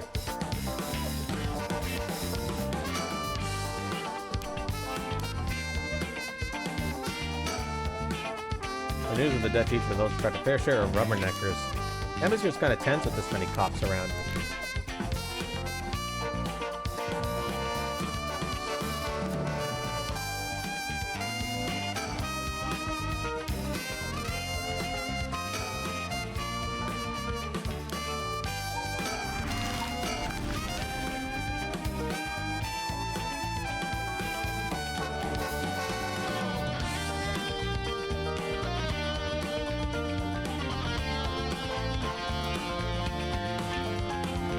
Seems like Michio's house is at the end of this road. We don't want to intimidate them, so maybe I should go alone. Go check out the Michio's house at the end of the road. The street's real narrow, so two big guys like us will stick out like a pair of sore thumbs. Alright, I'll go check the house.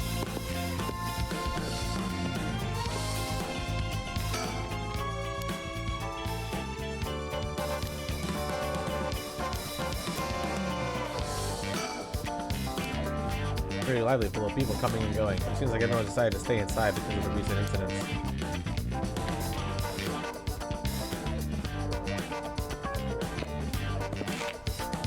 Oh, you're back.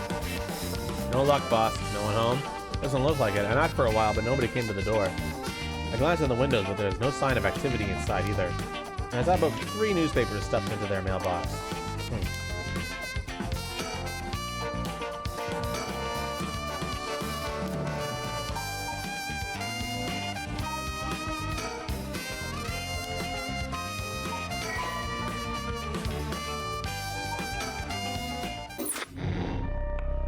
Okay, that means I probably could get through this more.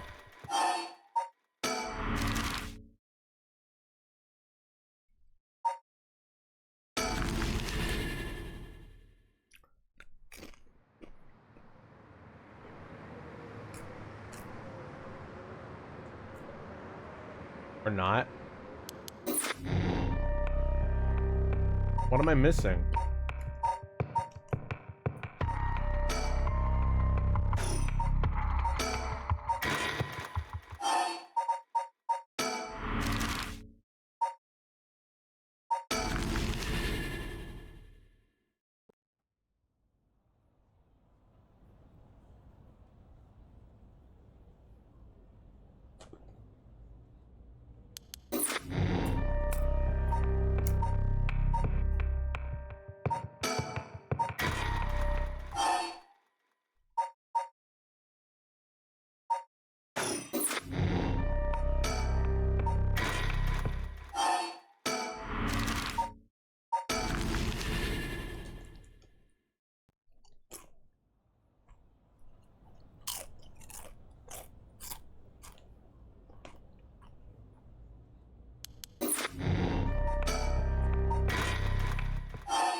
Whoops.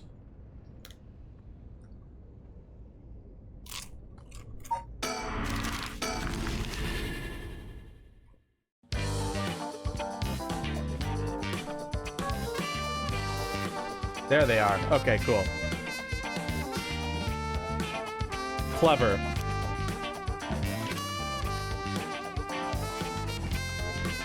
So their location is based off of what I selected last there. Okay.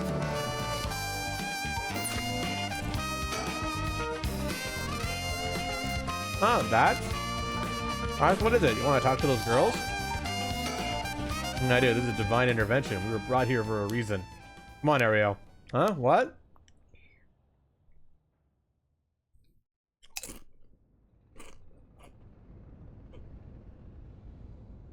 Hey, aren't you? You must be that high schooler skirting the child labor laws who I've searched so much about. Say that again. Sorry about that. He's with me. Mr. Tatsumi, if that's how you feel, maybe you should look into improving my working conditions. I'd prefer not to work for free, to be honest. Don't you worry about that. If you help us out, you can have whatever you want. Boss's treat. Wait. Really? Thank you so much. I've always wanted to go to a fancy sushi place. Ooh, yeah, like one of those places in Ginza. I've never been. Let's go. We got ourselves a deal, right, boss? The girls are at our service. Hold on now. What just happened? I never said sushi. Looking forward to it, boss. Wait, since when were you included? Oh, you guys are funny. You should do stand-up.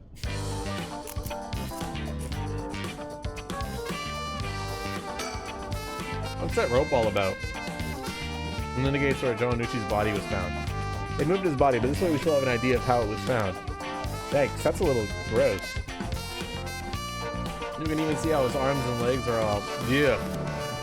Cool, Ariel. You're scaring her. This stuff is a little much for a kid. I'm pretty sure she only asked because you were staring at it so intently. So how much have you been able to figure out? Well, I know what happened around midnight last night. Someone invoked the Feast of Shadows, which released the power of curses that brought forth the 7 mysteries of Honjo. That allows even those who do not have the power to cast curses gather soul dregs for the rite of resurrection. At least that's my hypothesis. Sounds about right so far. Are you sure you know there are actually 9 mysteries, and not 7? When the Feast of Shadows was cast, the cursed stones appeared before those who wanted the rite at the locations of the 7 mysteries.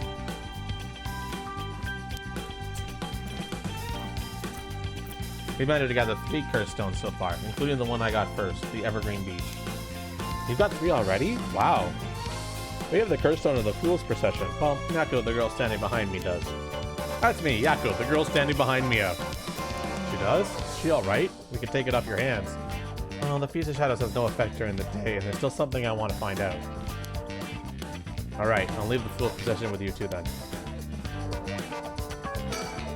Thank you. Please keep collecting the other curse stones. I'll be looking for a way to stop the Feast of Shadows.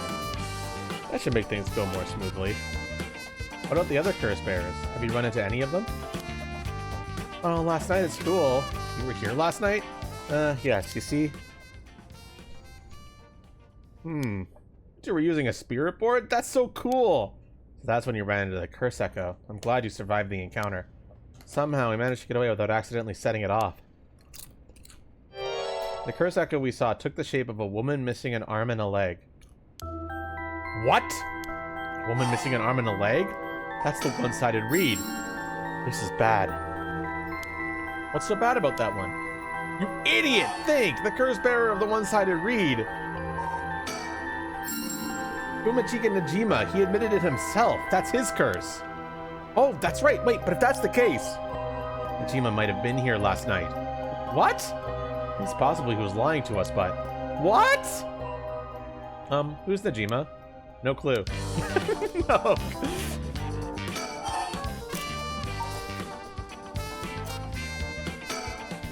So Najima is trying to take advantage of the Feast of Shadows for his own nefarious purposes.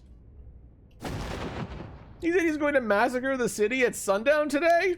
And he's trying to get your daughter too? That's why we've been trying to find him, but to no avail. Honestly, the information is the most useful we've gotten so far. But just to be sure, could you tell me who else was at the school last night? Well, as far as we know, there was us, Mr. Jonanuchi, and one of our classmates, Hitomi.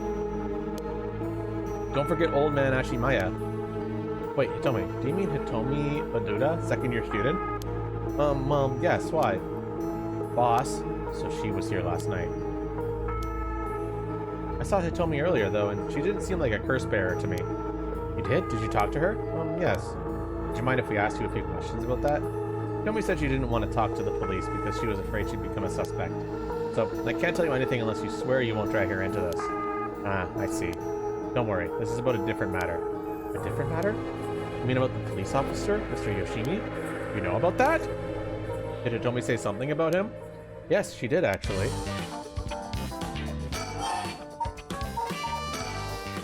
Some people were at the school last night. One more person, though. I'm not too clear on the details. There was someone else? Apparently Hitomi actually saw Mr. Jonanuchi getting cursed and killed last night. Talk about some vital information. What she said happened was... Michio was the one who killed Mr. Jonanuchi? Are you sure it wasn't really Michio that she saw?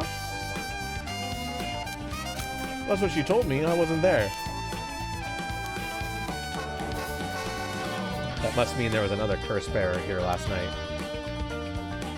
Jonanuchi was killed by a curse, so someone had to have been there, whether it was Michio or not.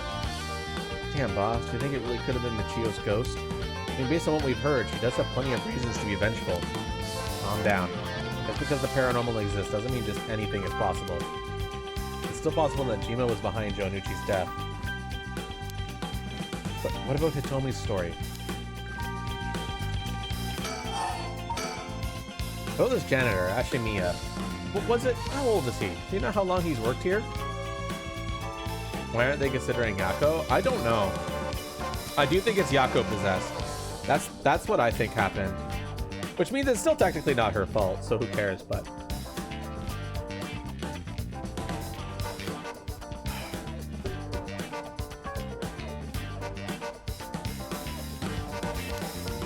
Why are you so interested in him all of a sudden? I only just transferred to the school though, so I have no idea. He's around 50 years old. He came to our school about half a year ago. No one knows what he did before, so there are all kinds of rumors about him. I see. Thanks. I think I'm starting to get a better picture of all this. Huh? Listen up. I saw an coming from former prisoners to find work under an alias after their release.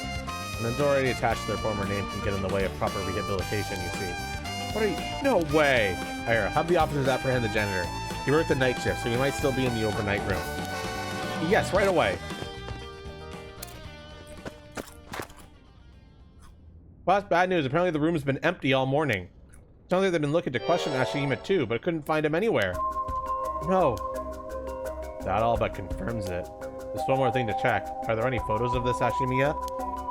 The old man seriously hated getting his picture taken. He'd always avoid it.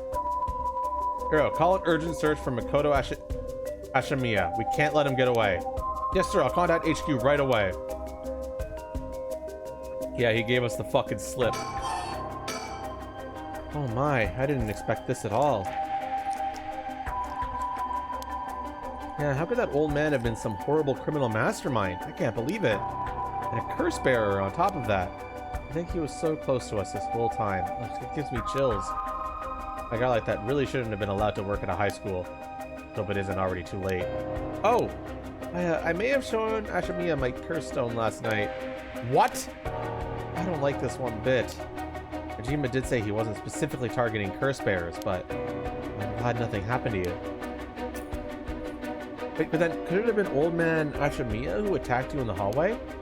I almost told him that you were still in the building too. Yeah, we saw what happened when we told you were still in the building. We saw that what happened there. It wasn't good. You did? Yikes, good thing I didn't say anything. You might have gotten very lucky there, kid.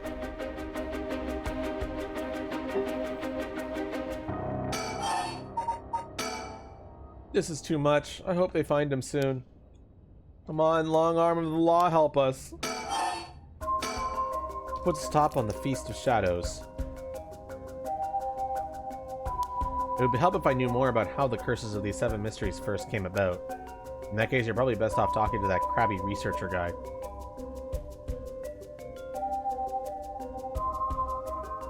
What happened? What do you mean? Mr. Arashi? I would very much like to talk to him. Right, he's a teacher here too, isn't he? You would know him already. You may be more inclined to talk if it's one of his students doing the asking. You know where he is? Yeah. Why is that a bad thing? Because he's the serial murderer. And we saw what happened in the flow chart. We did tell him we did that. And when we did that, Mio died.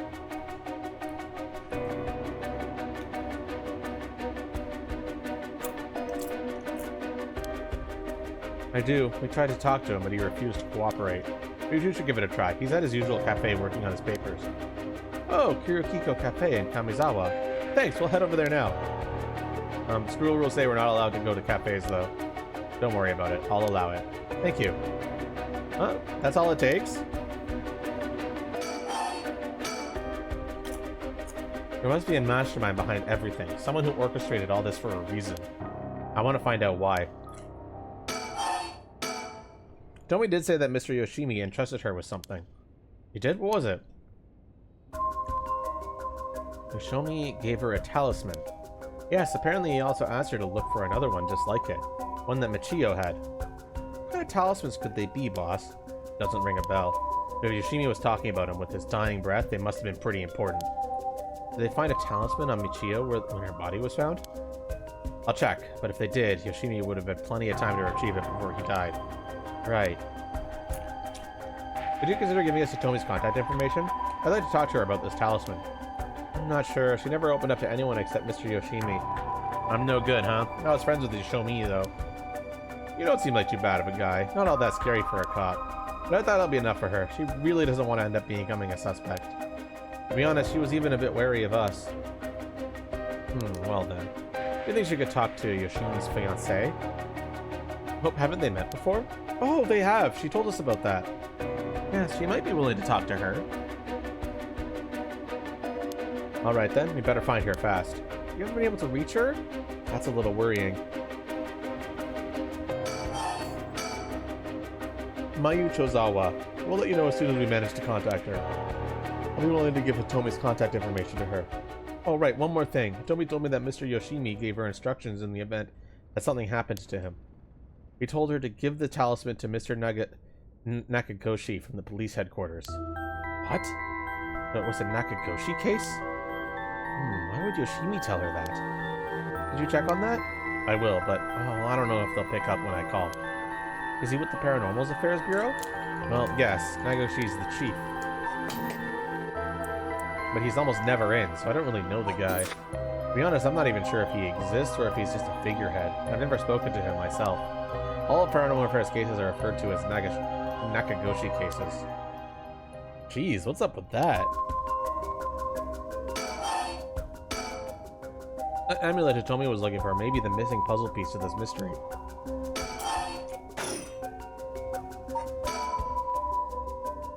Junichi was almost definitely killed by a curse.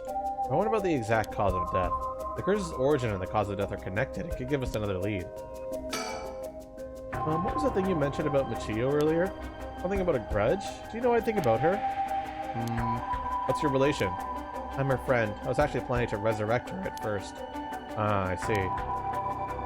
We gained quite a lot of information from you two. It's only fair we share as well. Tell her, Hiro. Alright. Keep in mind that this is just a theory, though. Okay. After re-examining the crime scene, Yoshimi concluded that Michio's death wasn't a suicide, but a vehicular collision. Wait, what? An accident? Being hit by a speeding truck or van would have resulted in similar injuries. The investigation was ordered by Yoshimi, so it seems like he had his doubts about it being a suicide. A van? Speeding? Yako, what's wrong? Are you okay? What's Yako remembering?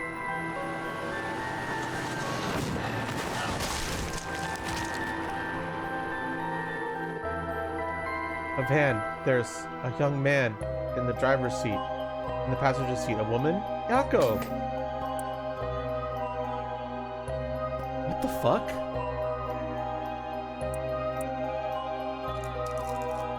Wait, so she actually saw it? Yes? Wait, was I? Are you back now? How do you feel? You're covered in sweat. This is just leading even more credence to she's possessed theory. Yeah, I'm okay, I think. Sorry, I went a little crazy there. It's no problem, as long as you're okay. That was quite the surprise, though.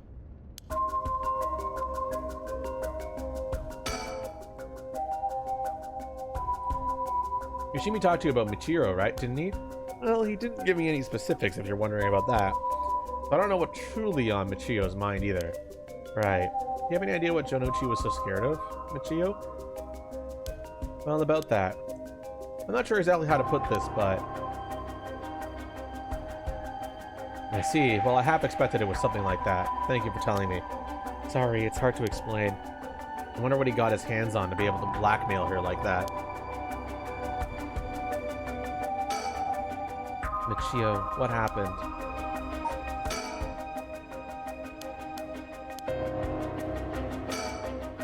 It's one hell of a coincidence, huh? That this random girl you know is already involved with the case.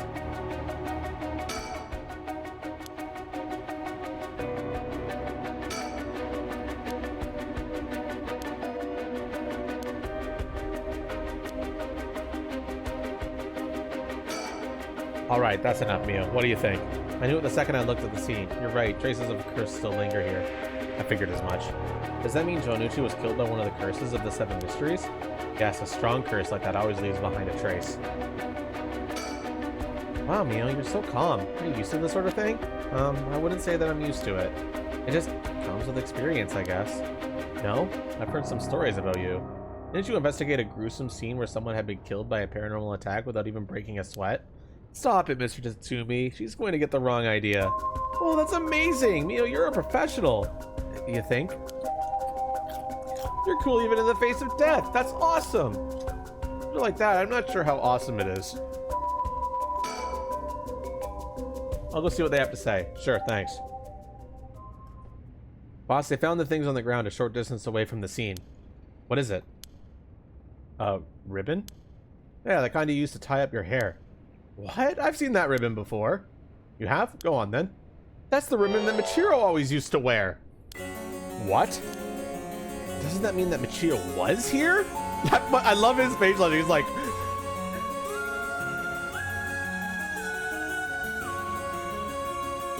It's like, what a face, dude. Are you sure? Definitely. I have the same one at home. We brought them together. That has to be hers. Then, did she come back to life somehow? How? Session.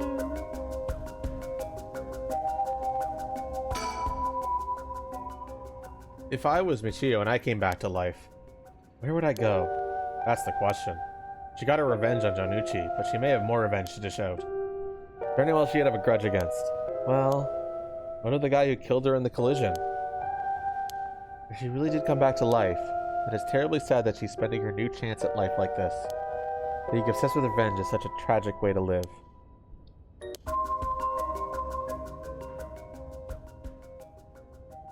I'm afraid that's all we could tell you.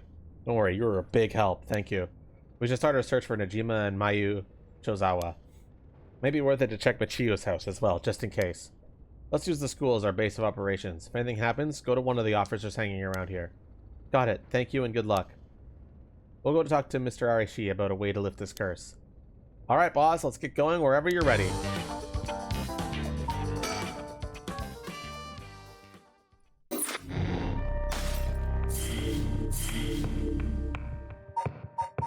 Yeah, that tracks. Alright, chat. Short break while I gotta go to the bathroom. Bye-bye.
Wada baga boogaboo. Guess who's back a boonie? With water and liquid and a broken face tracker.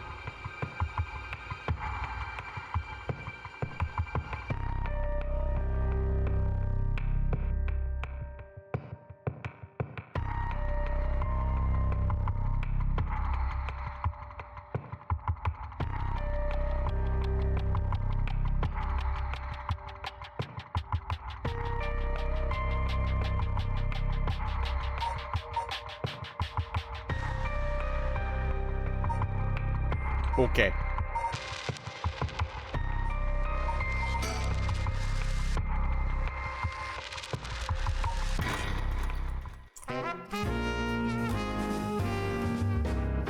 The protagonists are starting to mingle, chat.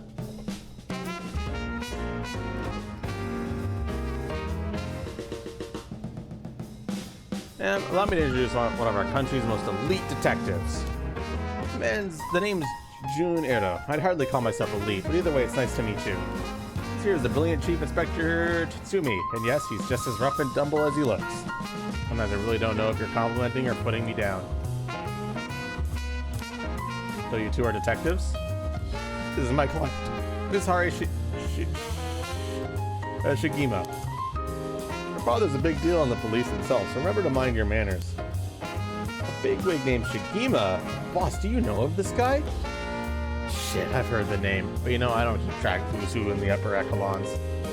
There's no need to worry. I'm not my own person after all, and my father has nothing to do with any of this.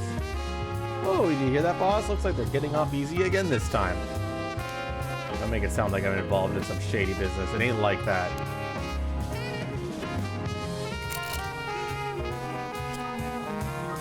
People seem rather jovial, just like being detectives. How rare. All the others I've met have always been so dull. Well, you won't find any dull cops here. We'll round up all your criminals with a smile. That's our motto. How lovely. Keep it up. Just hold on 1 second. This is the first I'm hearing of that. Well, you're right about them not being your typical detectives. Guess knowing how to deal with the cops is also part of an investigator's job. Not quite. The two of us are used to be comrades is all. Comrades? That's right. Richter used to be part of the police force himself. He quit a few years ago to go solo. Is that so? You should give it a try, Arrow. There's more freedom in working as a private investigator. I can't say much for the quality of life, though. Been 2 years, right? Hadn't heard of you since you quit. I didn't think your business would last, but here you are. You sure you don't want to return to the force? We'd take you back with open arms. What, to sit on my ass and watch the birds fly? I'll take a pass. I don't belong in that world. Come on, Richter. We need your talent. The public needs you. Nah, you don't. This is my calling. The police will manage just fine without me. I'll keep on tying up all your loose ends, saving the little birdies you abandoned. What brings you here, Richter? You want a case? That's right. I'm picking up the police's slack. I guess you remember the kidnapping and murder case from last year. Oh, I remember now. You're that Hari Shigima from the kidnapping case. Huh? Did I miss something? Don't be an idiot. It was the case where Munasada Shigima's grandson was kidnapped. Which must have been your son, ma'am. Indeed, the story was suppressed by the news. In the end, it was considered a huge failure on the police department's part. Most of the investigation was conducted in secret, and unfortunately the department is unwilling to reopen the case. And the investigation carried out afterwards turned up nothing at all, which is why I'm now on the job. They never caught the culprit, huh? That's rough. So your findings have been brought to you this place then? That's right, individual connections with the case used to live around here. Used to? That's right, as of last week, they're deceased. We hope to talk to the family. No one was home when I checked last time, so we figured we'd try again. Interesting. Sure doesn't look good on the police to be handling cases like this. If there really was a culprit, it should be our responsibility to bring them to justice. Well, I do consider the police my people. If you consider the blame to be shared, you've got a stern side as well, I see.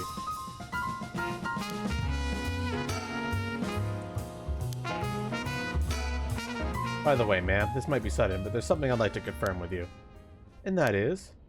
Do you happen to know anything about the 7 mysteries of Honjo? Sorry, Chief, but that's hardly... With all due respect, investigator, I think my question was addressed to the lady. If you insist. What do you say, ma'am? Can you tell us anything? I've heard of the 7 mysteries, but this talk of curses eludes me. Oh, right. He can hear me. Oh, no, wait. I don't think he can lie detect me right now. Is that so? Well, I'm sorry for the intrusion. Tsutsumi cannot lie detect during the day. Come to think of it, I heard some things about this area last night. Something about a strange yet conspicuous man dressed in white loitering around. Wait a second. I assume they're talking about you, investigator? Well, I won't argue that I'm strange and conspicuously dressed in white. As it turns out, I was here last night to conduct my investigation. Did you run into anything strange or out of the ordinary? Out of the ordinary? I guess I did observe a few suspicious characters. You were asking about curses just now. Why would your public servant be interested in the occult? Boss, Richter's a smart man. He can help us if we tell him what we know. I can't promise I'll be any help to you, but I'm interested in hearing what you gotta say.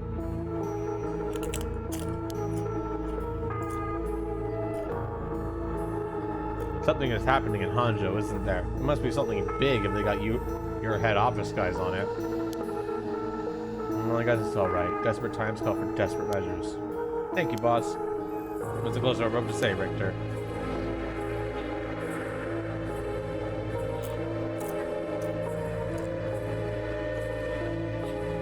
Well, it looks like we're filling them all in. Where's my sound? Is my headphones. It broke. When my headphones get disconnected, it breaks the audio and Sammy. My apologies. And these curse stones are somehow connected to the 7 mysteries of Honjo? Tough story to swallow, but I don't see a reason to doubt you either. I figure the strange occurrences happening around here recently are connected to these curses. Can I get refunded for 10 fucking points? No.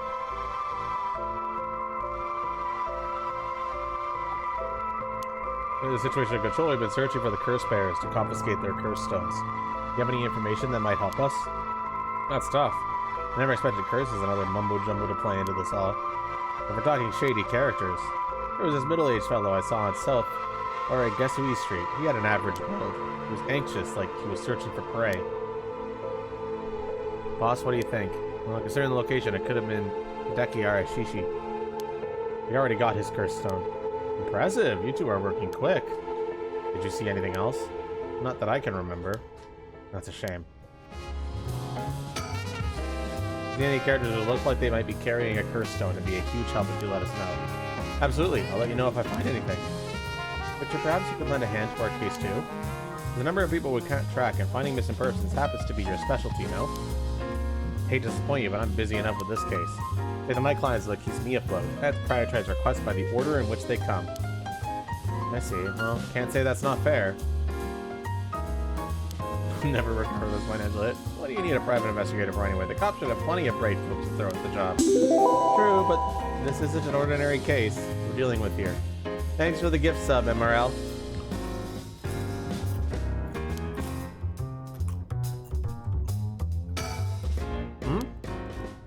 By the way, that reminds me, Richter. Yes? You said the person who used to live here died next week. Wouldn't be referring to Michiro Shirashi by chance.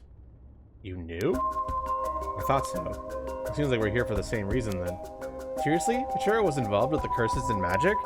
Strictly speaking, the curse part isn't our concern. We're looking into Yoshimi's case.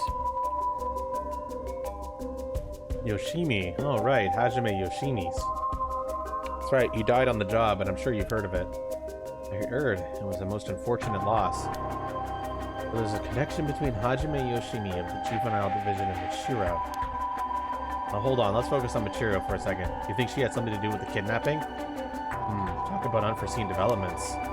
Exchanging information should prove mutually beneficial. I'll tell you what I know, but in turn, I want the full scoop on your findings concerning Michiro. Sure, to tell you the truth. What? You believe Michiro's ghost is the one who killed Mr. Tonucci? He wasn't just mumbling nonsense?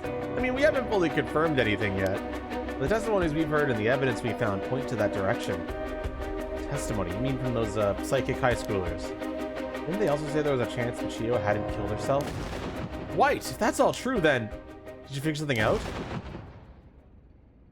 Kankichiro Iwai, huh?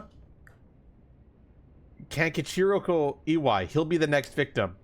You have to open the door to Shirashi's house. We need to look inside. Hey, what's gotten into you, boss? I'm sure the landlord would give us the key if we asked. Screw that. You know how long that could take? We can ask for permission later. Richter? Hey, Victor, calm down. We can't just...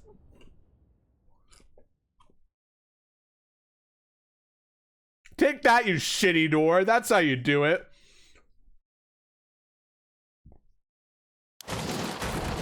Oh, you're hilarious, Pixel.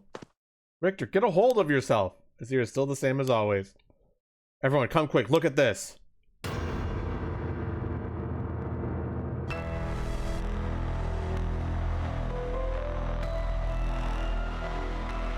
Okay, I'm gonna be real. I wasn't expecting there to be a dead body in there. Ah! Oh, what's up with this room, boss? There's a dead body in here. Oh, could that be Michiro's dad? Nah, he's her stepdad at best, if that. It's gotta be the body of Kankichiro Iwai. There's no doubt about it. This man's a goner. He's gotten real messed up. Looks like he's been like this for a while. I'd say it happened last night.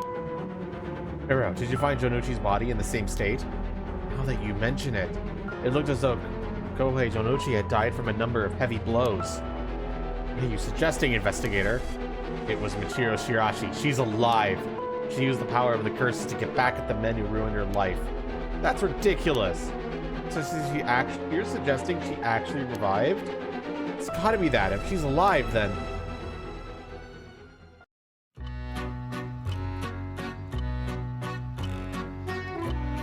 My apologies for interrupting. I know we've just arrived at an interesting plot point. You motherfucker! But do you really think a dead girl is going around taking revenge from beyond the grave? Consider this. What if Michio Shirashi never died? What? But seeing as you've come this far, I'm sure you already know the truth, don't you? So I would have you answer me a question. Where in Honjo was Michio Shirashi at the hour of 8 o'clock this morning? What do you mean? I'm not... What do you mean you think...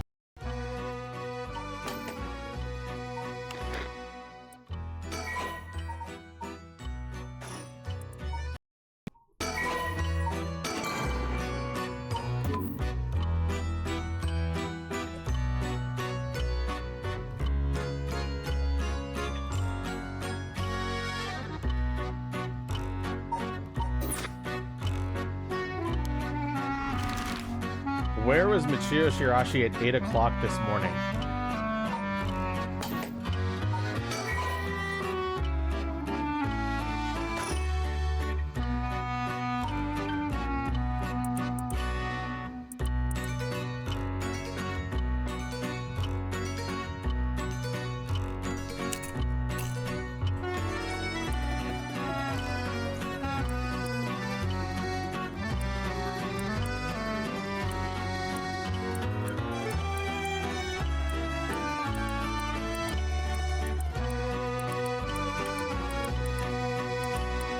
I'm sorry, clearly I wasn't paying attention to the plot well enough if they think I should know this. Or inside Yakko, the only thing I could think of is...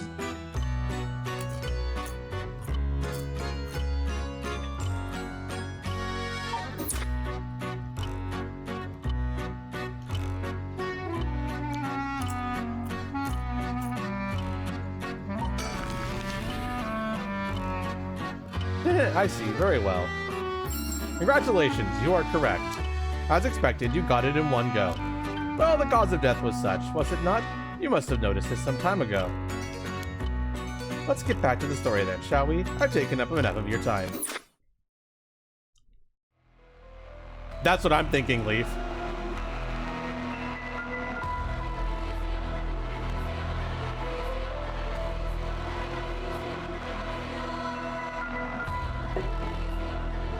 That was my initial thought. I thought, what if they swapped? What if it's the other way around? We'll see. Just think it through and it all becomes obvious. It tracks, but do you really think that girl could have managed all of this? First of all, Arrow, go report this to HQ. Understood, I'll get on it right away.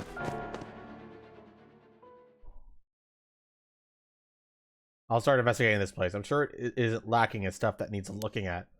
A bunch of photos of the same person posted on the wall over there. Huh? Whoa, now hold on. These photos. These are all of Fumishicha Najima. Gross. Really? Come to think of it, he was in the papers a lot back in the day. No, there's even more posted over here. These are all cutouts from newspapers and magazines about the Najima murders. I don't get it. Why the weirdo shrine? Let's keep looking around.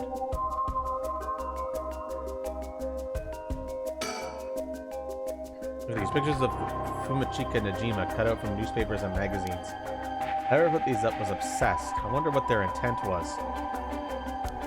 You think the Shirashis are somehow connected to Najima's case? Perhaps they did this to not get a grudge or something.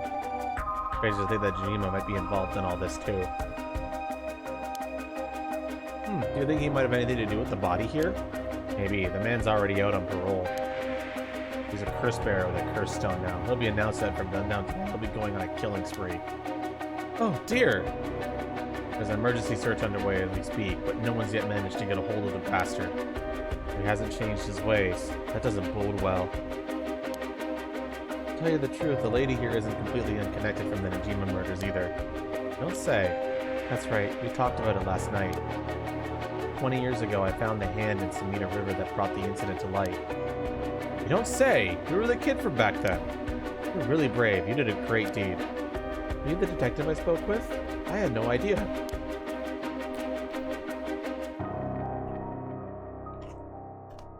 Should you have met before? Fancy that. Oranges are good for you. Eating oranges is good for you. I should probably be eating more oranges. Instead, I'm eating an Oreo cookie. I'm worried that Fumichika Najima might bear resentment towards you, ma'am. You might be right. Unfortunately, that asshole is quite the resentful type. Oh dear. That asshole. I wonder who put the idea into his head. Now he's got the one-sided read, too. He's threatening to massacre the people of Honjo at sundown.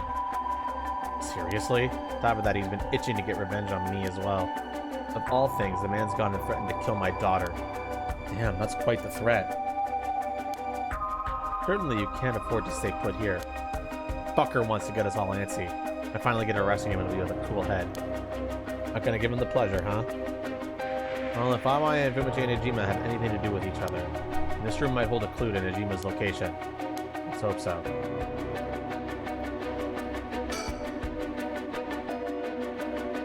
The person who put all these photos up must have been obsessed with Najima. He must have had some relation to Najima's victims, or perhaps it was the opposite. The opposite? What if it wasn't loathing, but admiration? But then...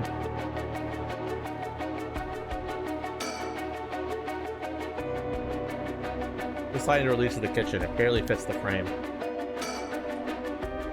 There are old books scattered everywhere. I wonder what they're about. Many of them are written in a foreign language. It'd be a pain to look through all of these. Let's save them for later and continue to look around.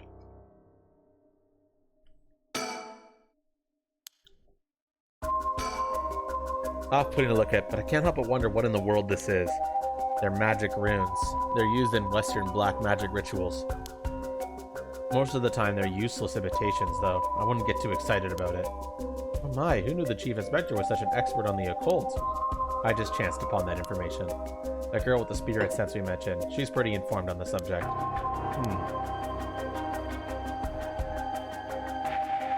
Someone was attempting to perform Western black magic in this place. Pretty absurd if you ask me. Of course, the person in question was dead serious about it all.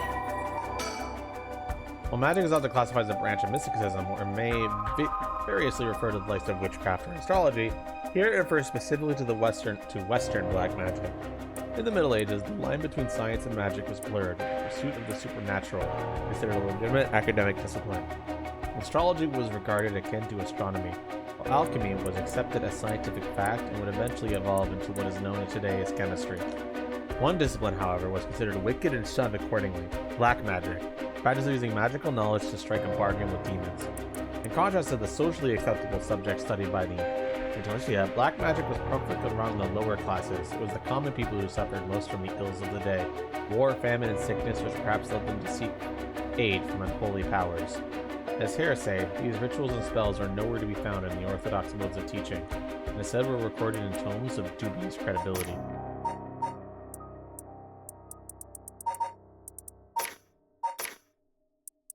I'm still not sure what this is.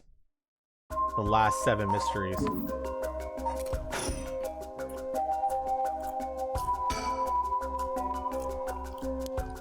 Oh, it's something he attempted up to recently. Many of the neighbors mentioned having heard strange mantra-like noises coming from here during the night. You think EY was the one chanting? Hard to say. Could have been one of the Shirachis as well. We looked at these books in the back. We might learn whatever it is they were trying to do.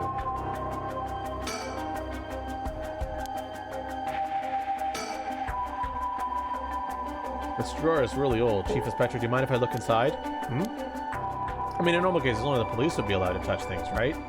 Right, Euro isn't here, so let me take a look at it. There's just clothes in here. Not much variety either. Can't say there were big spiders. Fenders. Well, I was hoping to find a kind of talisman here, but I guess we're not so lucky. Thank you anyway. With the window and storm shutter closed, no light gets in here at all. It's pitch black. The neighbors mentioned that they started to keep the house shut like this not long ago. I don't think I'd ever managed to erase this from my mind. Don't worry, Richter. You're quite the spectacle yourself. You mean to compare me with the like of a bizarre criminal? They even snapped a number of shots of their own. They must have admired him. Why else would they have collected so many pictures? Whatever the case, it's certain they were obsessed.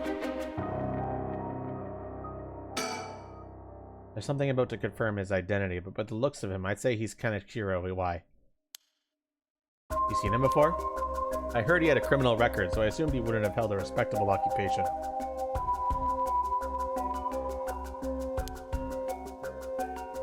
Is this what a curse does to a person?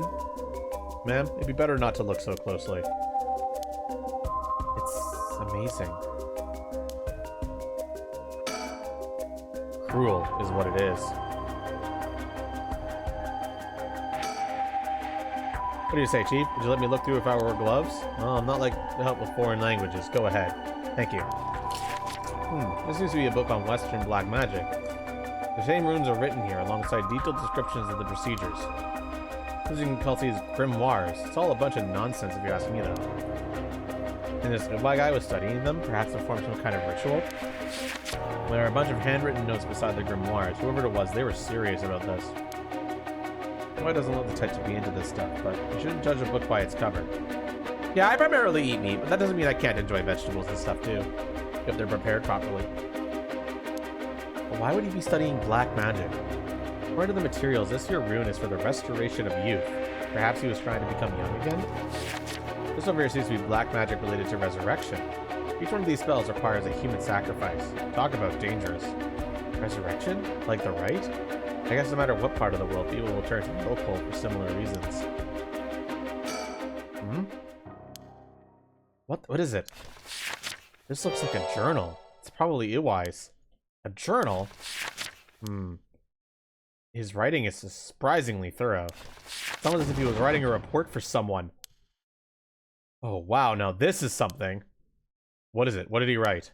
This is quite the find. Let me give you a summary. So, this Kanechi Iwai fellow, he'd been searching for a spell to restore youth for years. So he was looking into black magic from the start. He believed if he could learn to successfully perform the spell, he could then use it to earn a fortune. To tell you the truth, it seems he was already getting funded after he acquired this grimoire. You don't say. This is starting to sound kind of familiar.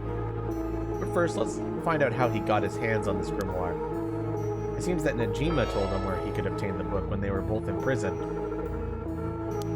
What? That's nearly too much of a coincidence. Likely not coincidence. It seems that Iwai took an interest in Najima murders after it made the news. He admired him rather passionately. You might even say he worshipped the man. Worship? Najima, of all people? This was a time when students were itching to rebel. Anyone who did something to shake the world was bound to gather admirers. Iwai had been collecting these photos ever since then.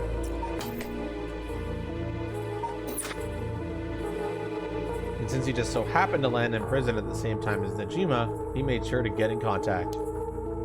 This is a lot. I mean, even having it all laid out like this.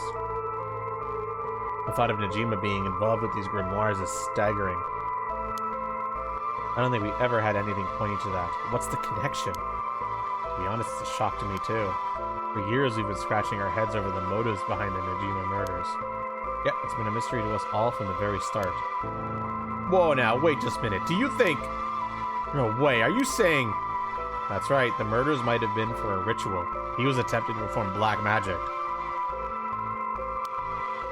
The instructions written down for the sacrificial offering match up exactly with the acts carried out by Najima. You gotta be kidding me! The sadistic crap he was doing was all for black magic? That's what the evidence suggests.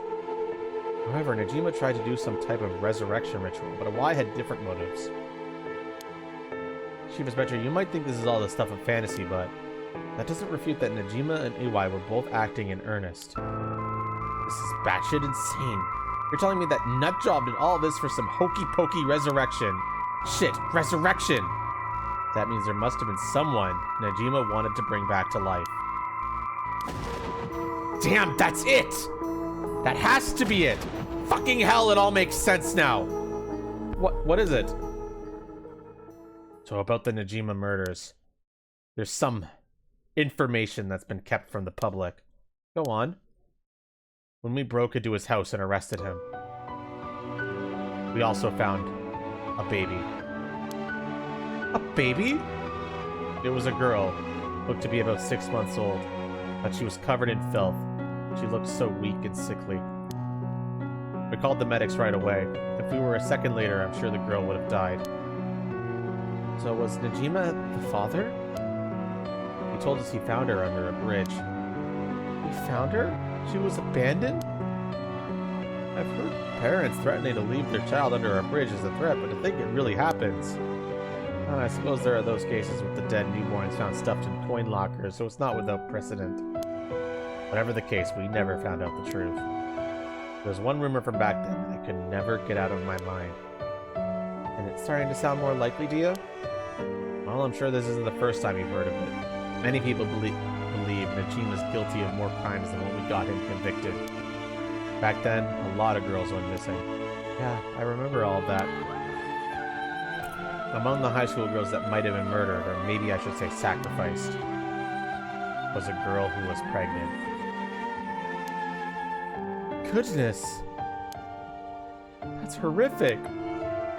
He killed her and dismembered her body, and we thought maybe the baby we found is what he pulled out from inside of her.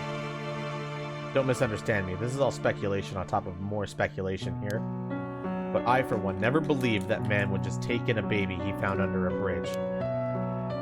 I'm feeling sick. Stay strong, ma'am. I know this is hard to hear. Like I said, don't take that to be the full truth. We were running on speculation back then. Now that this whole resurrection magic has come into play, we should consider the possibility that it was his child, and that maybe he was trying to revive whoever the mother might have been. It's just a theory, but my life would be a tad easier if it were true. That's an interesting thought. If there's anyone Najima would want to resurrect, a deceased wife is as good a guess as any. Prior to the obtained curse stone suggests he has an interest in the right of resurrection. Damn, you're right. Here I was thinking that he was only after the curse's power to massacre. Chief Inspector? Yeah? What happened to the child?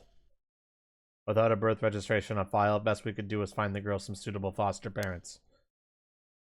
It was decided to keep the circumstances secret for the sake of the child's future. Well, I'm glad she was taken care of. I guarantee you that child is a character we know well. I just don't know who.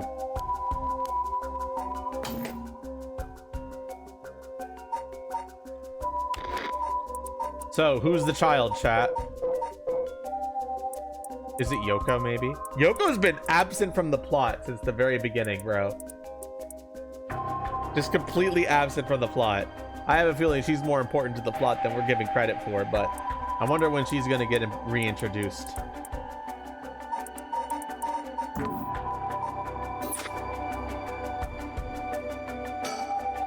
I mean, you know the conversation, but there's still more written in Y's journal. I know that Y had managed to obtain the grimoire thanks to the advice he got from his idol, Najima was in prison. After conducting research and gathering more information, he determined he had a chance to get rich quick. Right, he thought he could make some money if he could successfully use rejuvenation magic. Correct, turns out someone gave the idea. And get this. It was the one and only queen and chairwoman of Hiraku Soaps herself, Natsune Yamamori. Oh shit.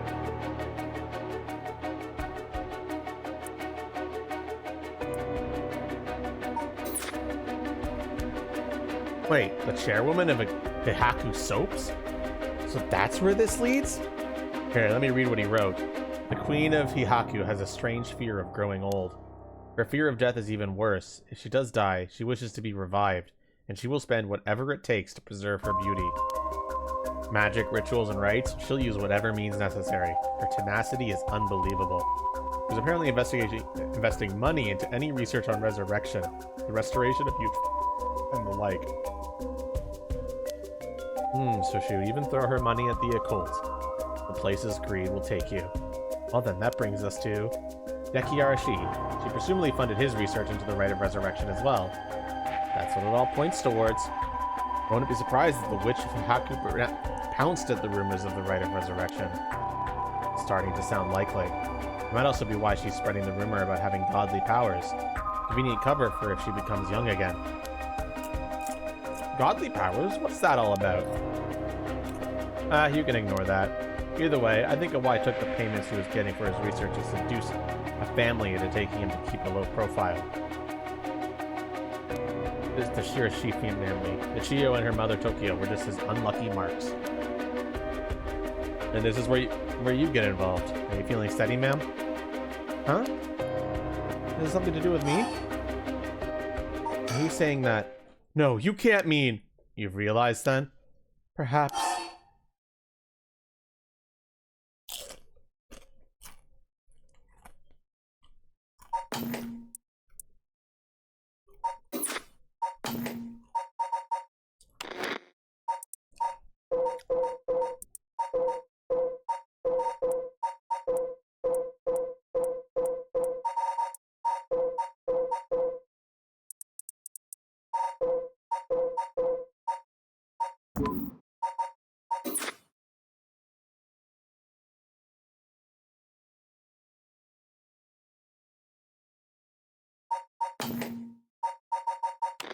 What is it trying to answer? What am I trying to answer here? I have an idea of what they're trying to imply here.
fuck.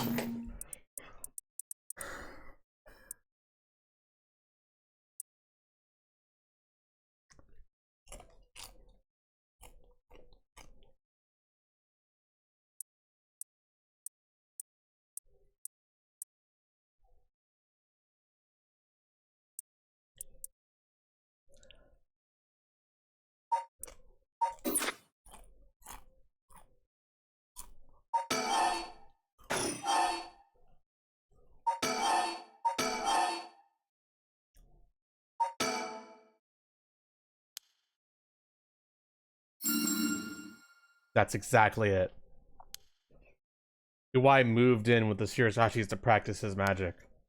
He needed a sacrifice to perform his youth restoration spell, but that meant extracting the life force from someone young. Oh no, of course! That awful man! So it was Uwai! This man! Uwai worshipped Najima, so he must have also despised Najima's detractors. Not to mention he was captured and sent to jail once before. Surely he had a bone to pick with the police. So when he realized that he had a chance to both avenge Najima, embarrass the police, and acquire a living sacrifice at the same time... Fuck! You got it. Uwai kidnapped Haru Shinogami's son and managed to score 3 birds with 1 stone. Ah! You're telling me that this horrid man, he never had the intention of returning my child?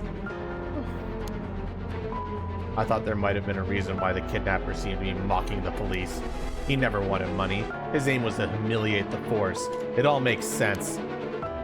He must have used Michio to lower your boy's defenses and then kidnapped him on his way back home. That man, he took Suichi! Ah! Man, please calm down. I understand, but you must remember to breathe.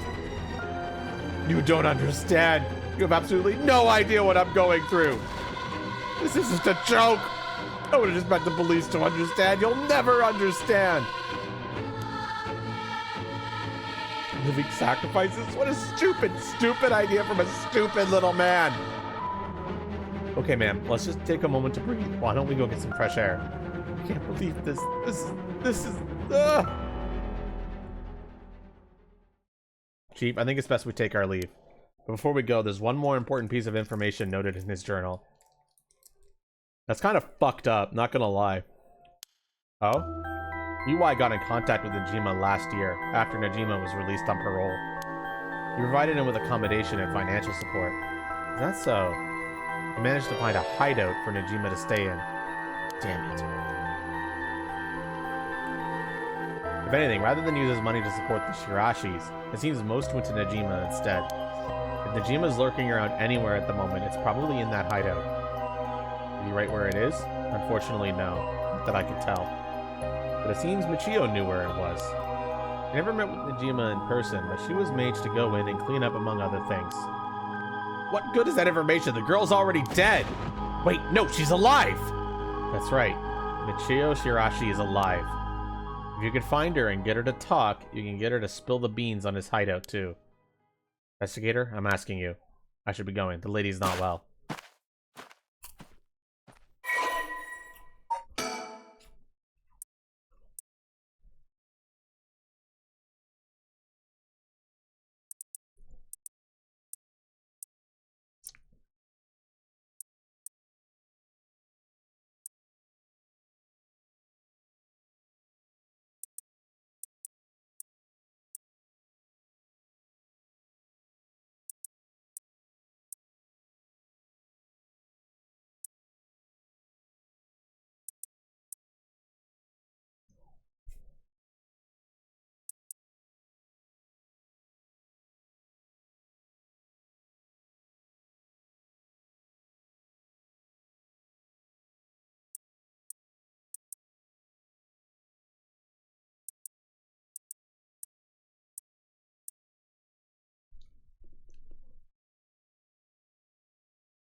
Fuck, dude. Sorry, I was reading that kind of in my head because it was a lot, but that's quite the whole connection. That was a big reveal.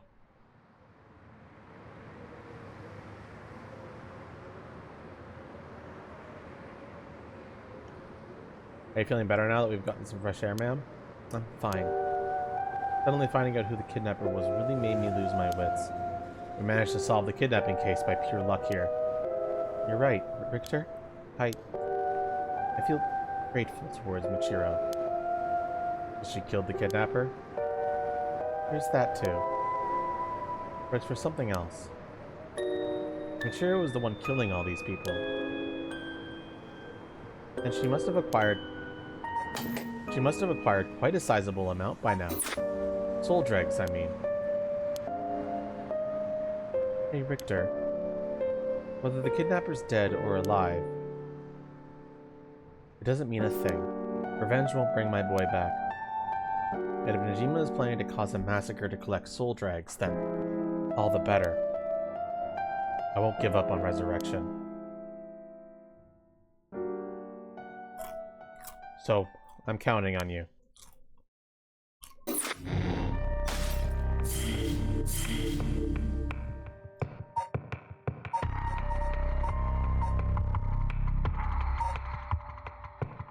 Well, shit.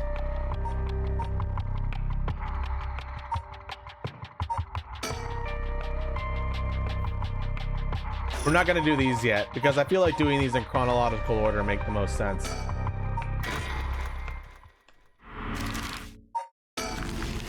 So while they were having those plot bombs, we went here to talk to this guy.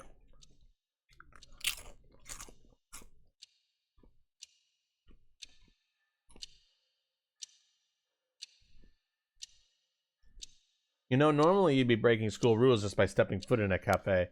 We'd be in hot water if you lied about having permission from the police. Remember that. We know. It'll be okay. So, what did you want to ask me? Yeah, that can wait a second.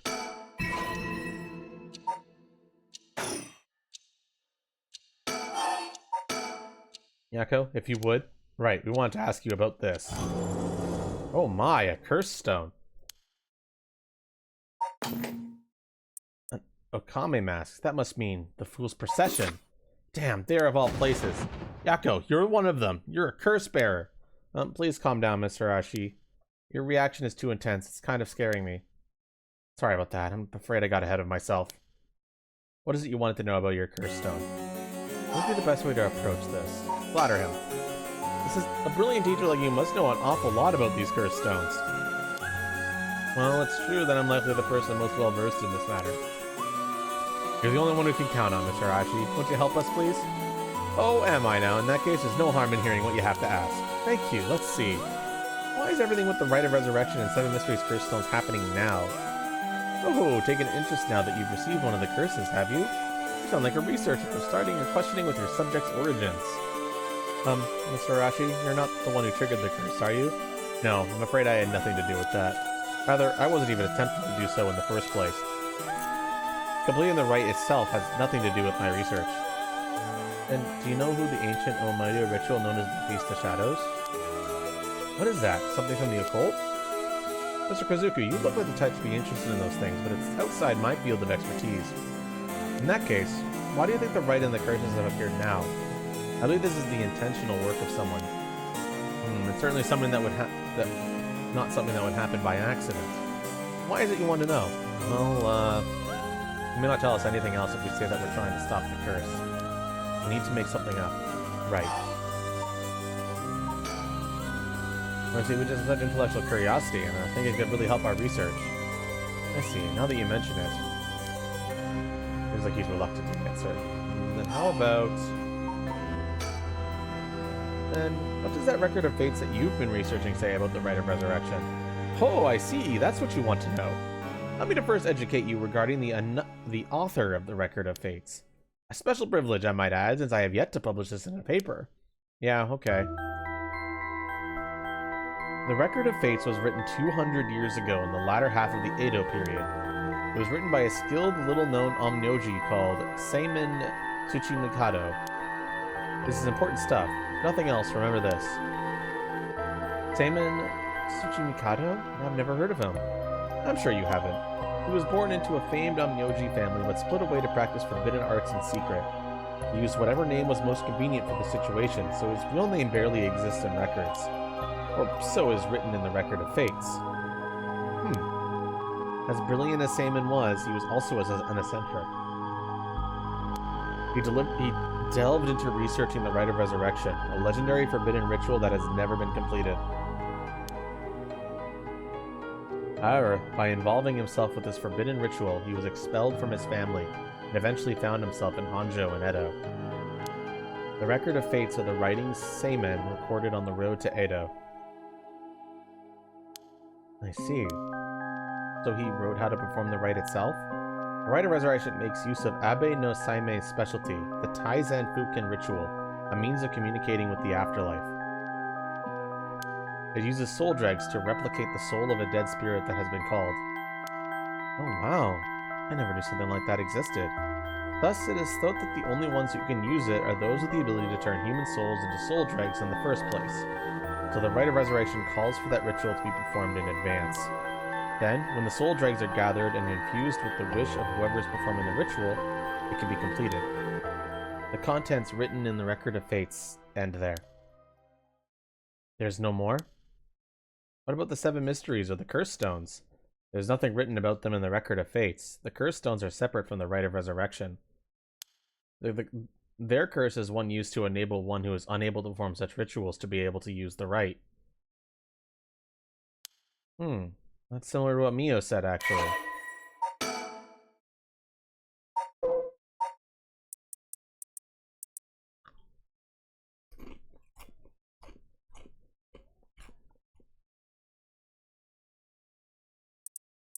Got it. So there isn't an inherent link between the two, as far as we're aware. Other than the fact that my brain's frying.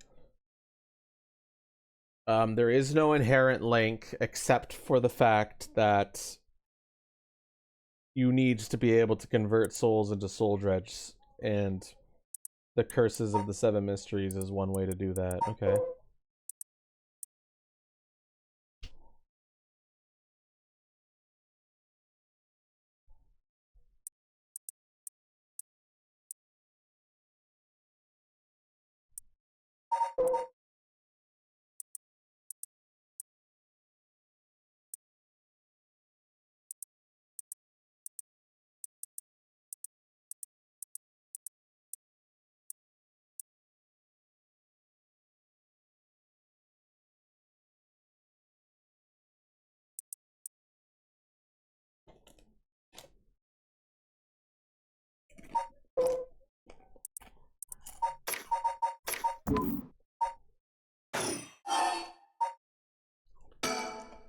Excuse me, Ms. Rashi. What is it, Ms. Kresu?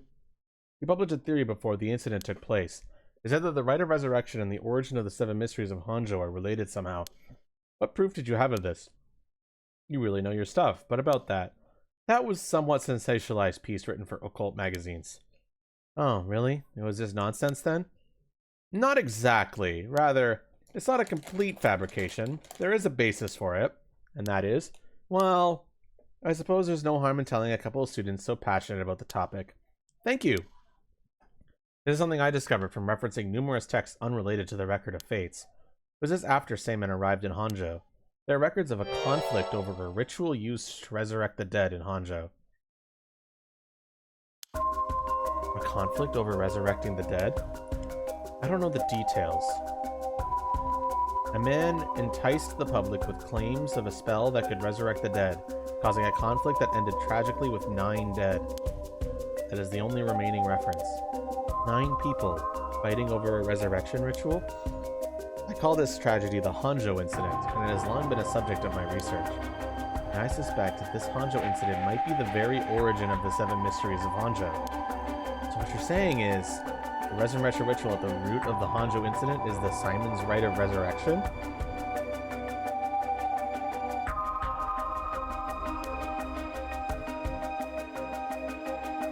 Yes, that is how the Record of Fates ties everything together. To put it in chronological order, first Simon brought the Rite of Resurrection to Eda.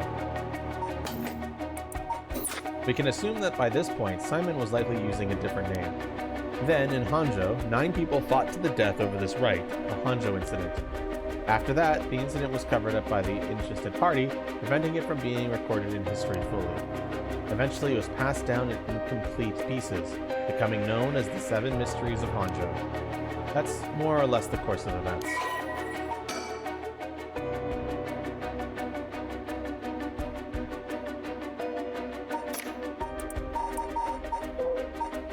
So every single one of these people who died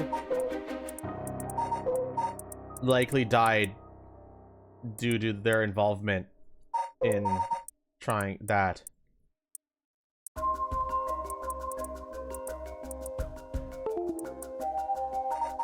I think. I mean, some of it doesn't seem to add up, like the Whispering Canal, but maybe it does. I'm sure it'll be explained later. But that's how they're connected. And if I'm getting this right, the 7 mysteries are basically required to gather the soul dregs necessary for the rite. And there's more.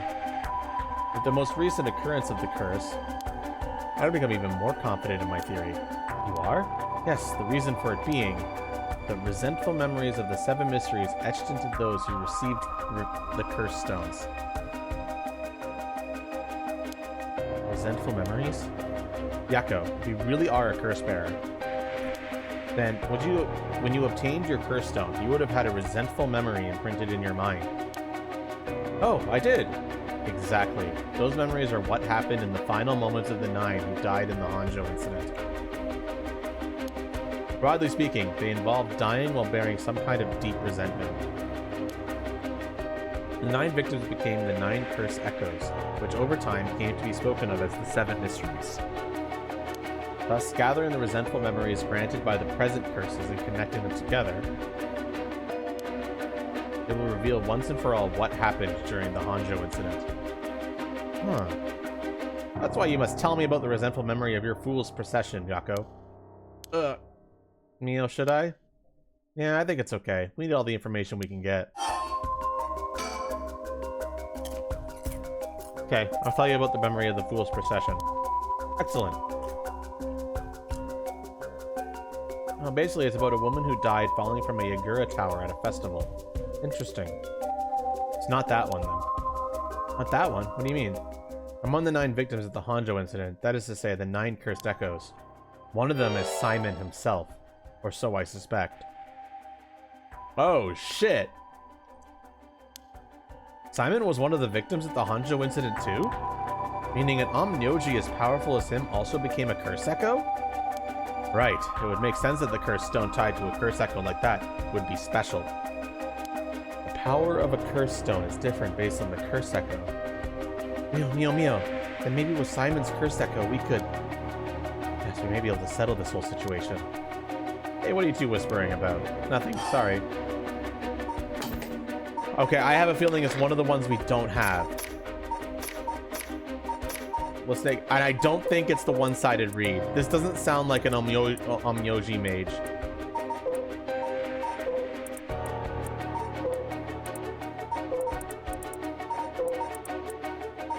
I think it might be the Beckoning Light.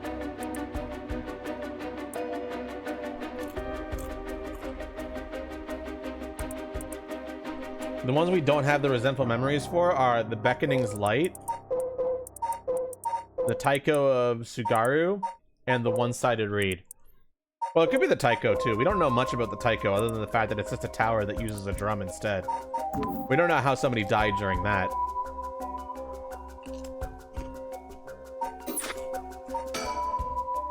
Mr. Arashi, how many of the resentful memories have you gathered so far? I have learned a number of them. The Evergreen Beach, the Foot-Washing Mansion, the Ever-Burning Lantern, and now the Fool's Procession makes 4. Of those, the most important are the Foot-Washing Mansion and the Evergreen Beach. What are they about? First, the Foot-Washing Mansion. An Onmyoji appears distinctly in this one. Really? But not Seimin, I'm afraid. A female Onmyoji who sought the rite of resurrection due to her obsession with her personal appearance. Her legs, which she had always taken pride in, were stricken with corruption after she was defeated by Simon. Her curse echo is notable for being particularly easy to fulfill the requirements necessary to use the curse. That detective did well to escape this one. Yeah, the detective did well to escape it because I cheated. We cheated. We're bastards like that.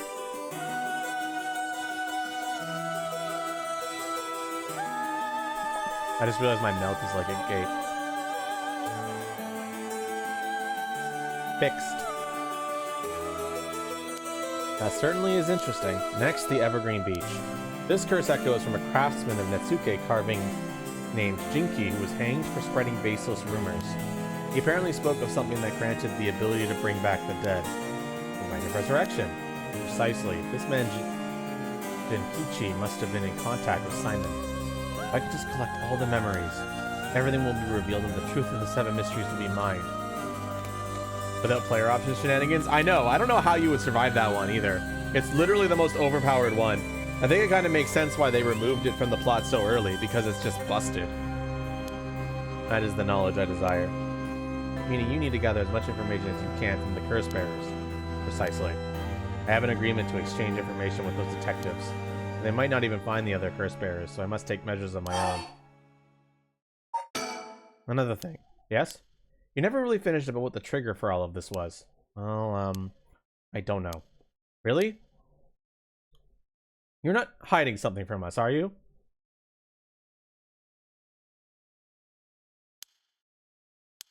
It has something to do with how you obtained the records of fate, right? How did you really get a hold of the records of fate? Tell you the truth, we're in a race against time. It could be a disaster if we don't hurry. What are you talking about? Someone left a warning that at sundown the day they would use the curse to kill a lot of people. The one who left that message is the culprit behind the Najima murders from 20 years ago. What? Something so terrible will happen? I won't allow potentially hundreds of people to become victims of a curse. I'll do anything in my power to stop it. Miss Hirashi, please tell us everything you know. I'm sorry, but I truly don't know anything. The truth is, I was given the record of fates by a woman. A woman? Well, her voice sounded like a woman's, but I didn't actually see what she looked like. 1 month ago, while I was investigating at night, I suddenly heard a formless voice. A woman's voice?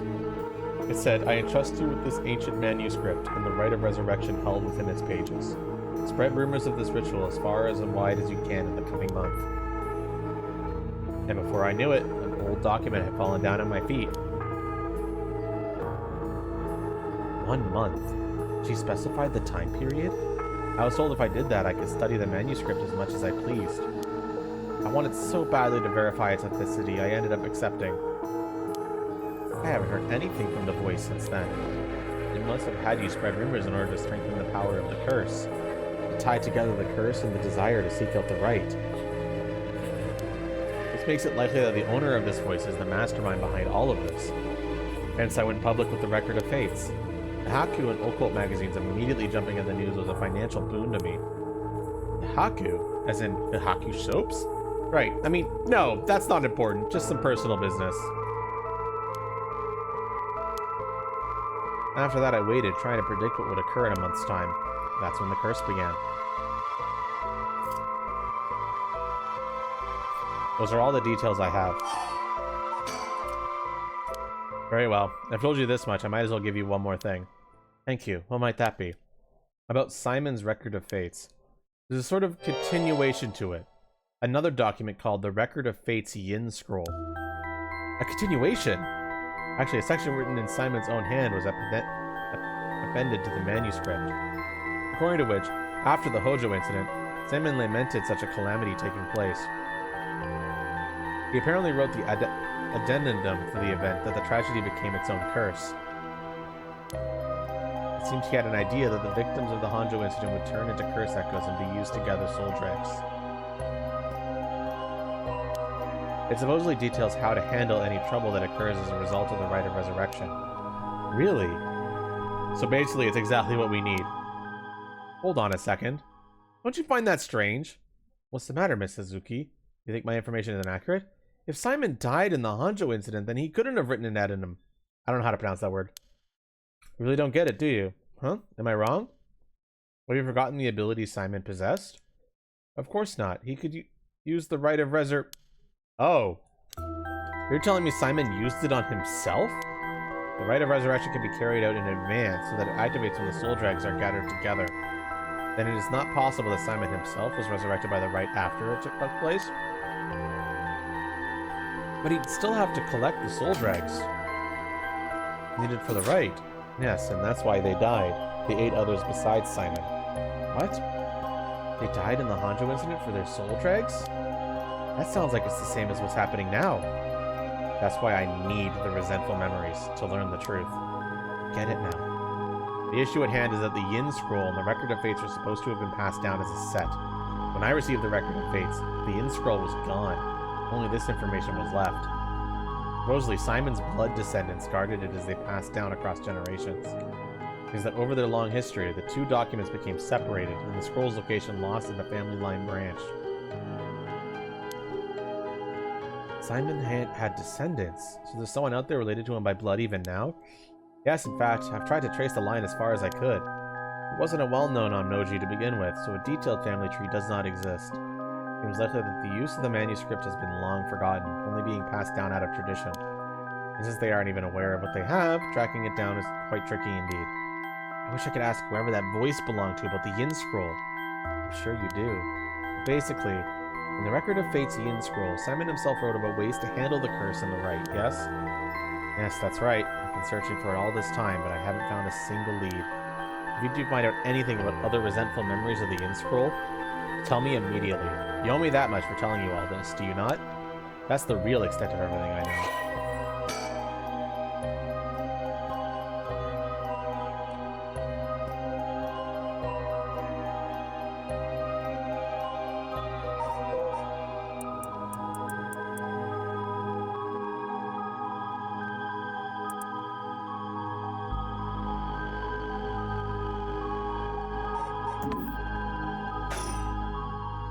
Yes, I understand. Thank you for your help. If you bring me some useful information, I'll take it into consideration for your school grades as well.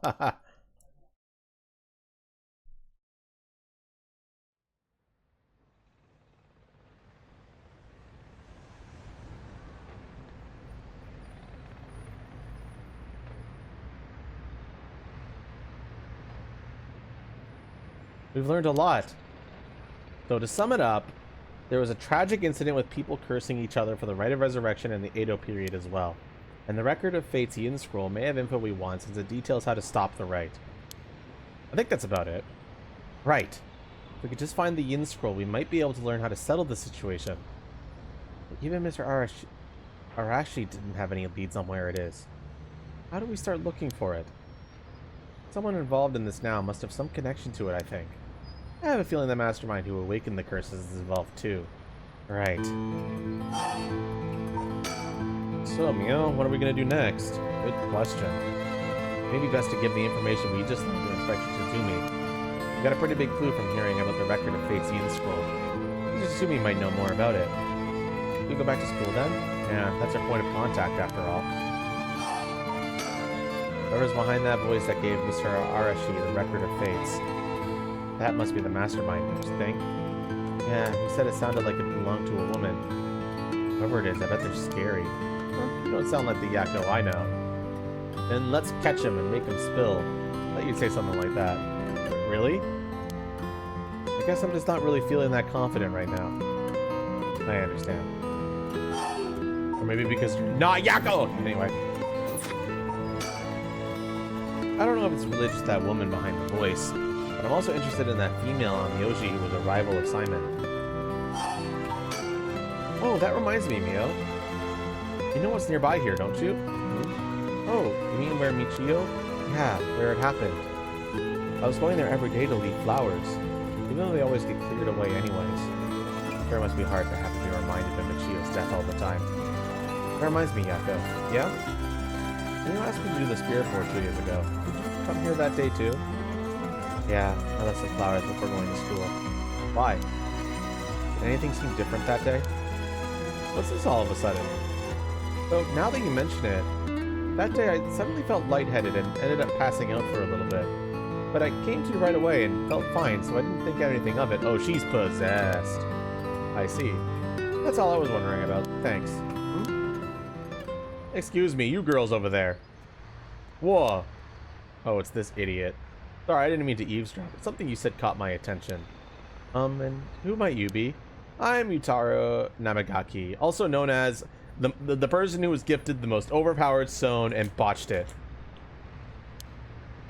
I should probably tell you. Until yesterday, I was a curse bearer. That should clear things up. Curse bearer? Oh, you don't need to be so scared. I've already given up the curse stone at the foot washing mansion. Foot washing mansion. So you're the one Inspector Tsuzumi was talking about. You already know Inspector Tsuzumi. That makes it simple. There's nothing to worry about. Oh, hey. You're in the driver's seat. Taco? Yes, wait, what? Oh my gosh, wait a minute. What? Oh my gosh, is this guy more of a dumbass than I thought? No way.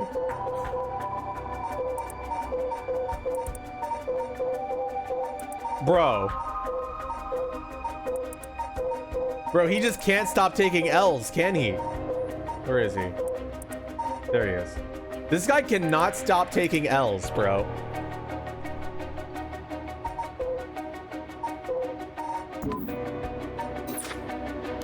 Just now was I doing something?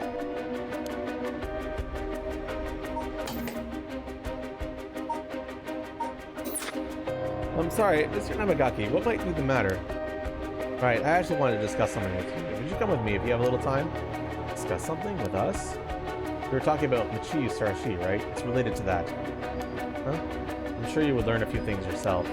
If not now, later is fine. I'll be waiting around Ryogoku Bridge. Something rubs me the wrong way about this, but as he did mention Michiyo, what do we do? Sorry, but there's something we gotta take care of. We'll have to pass. Is that so? Well, that's too bad. I'm in no rush, so I'll be waiting at Ryogoku Bridge if you change your minds.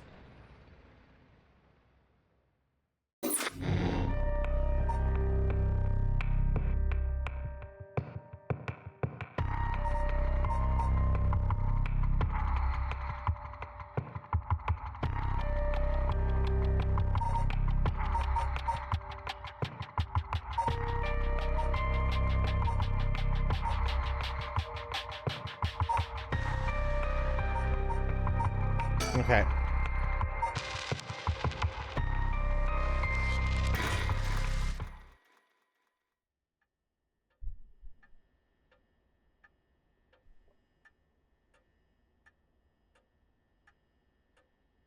In further news, today the body of an adult male was discovered in the residence of one Toshikuro Shirashi around noon.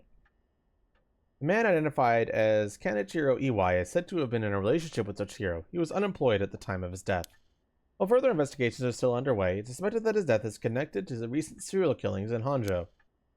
Evidence on the scene may also implicate Mr. Iwai in the unsolved child abduction and murder case from last year.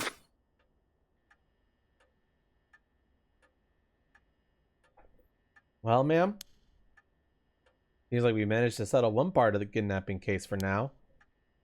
Let's begin discussing our next steps. Right.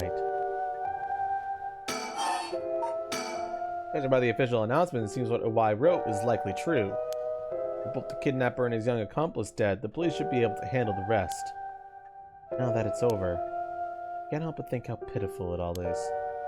We never would have known a thing had we not found his journal. Carelessness is what usually leads to crimes like these being exposed. Pretty much the same with Najima murders. But stumbling across the answer by pure chance really makes you think. Makes my skin crawl to think of how many cases like this are left undiscovered. Me too. It's certainly disturbing. Well, with the kidnapping case all wrapped up, we can focus on obtaining the efforts of the Rite of Resurrection, yes? Indeed. Counting on you. Alright, let's reassess the curse situation. Right. I must admit, I never expected the police to be so on top of things. The Chief Inspector, Tetsuya Tsumi, provided us good wealth of information. I'm surprised he knew so much about the curse bearers. You think they noticed I'm one of them? I'm pretty sure Eero didn't. The Chief Inspector, on the other hand, we'll have to be careful around him. But if he had suspected anything, I'm sure he would have detained us. We should stay vigilant moving forward. Agreed. Even if we steal a curse stone, you may not be able to successfully perform the rite unless you're a curse bearer yourself. Would you be okay with hanging on to the stone from now on? Of course. Just don't use it though, okay? Alright.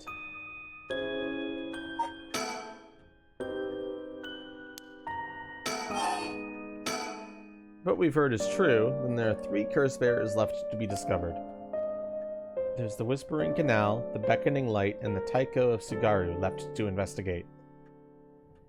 It may benefit us to visit the places connected to these stories a few times. I see. I'm still highly suspicious of the people at Hihaku Soaps. They could be the ones pulling the strings. That Takumi Yumikoa fellow is probably aware of the curse bearers we're searching for. Tracking his movements may prove to be useful. You want to follow him? If I were to follow anyone, he'd be my first choice, but... Damn it, times like this really have me wishing I had more personnel. Imagine it's tough working on your own. The plight of running a small business, I'm always on the hunt for a skilled assistant. Then there's Najima, who appears to be a curse bearer too. The one-sided reed, I think it was. If I went to look for something that's likely to gather a whole lot of soul dregs, well, look no further. He did say he would unleash his curse on a large number of people at nightfall. If he gets the chance to, if the Chief Inspector manages to track down Michiru, then, well, there's a chance he'll manage to apprehend Najima before he gets up to no good. Why did you tell the Chief Inspector about the safe house? If you haven't had that lead... It was written in Wise Memoirs. It was just a matter of time till he found out. Besides, we're talking about a massacre here. I can't just turn a blind eye. How different is it from any other curse bearer collecting soul dregs? Well, if we're talking Najima, it could be a lot more dangerous. We'll just keep a close eye on Najima and the cops.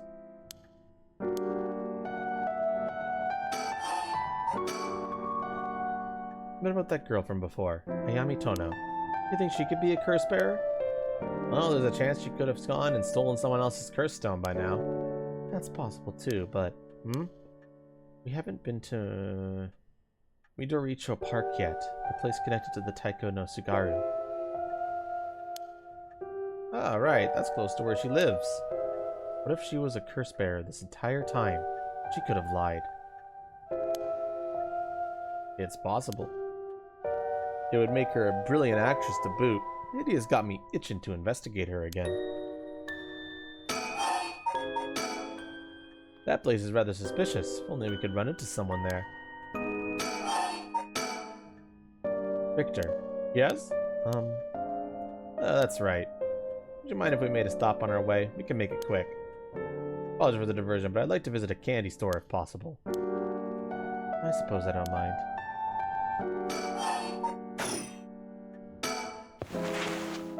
Then shall we depart? From this part on, you will be given the option to finish investigation, which will allow you to immediately end this part. From there, you can continue on to the next part. You may also come back and restart this section from the point which you left off.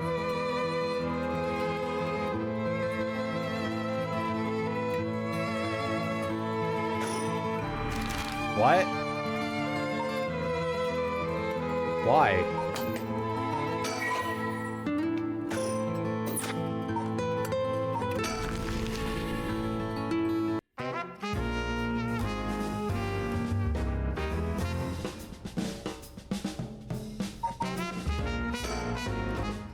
Oh, right, ma'am. Should we go for the manjaki or something?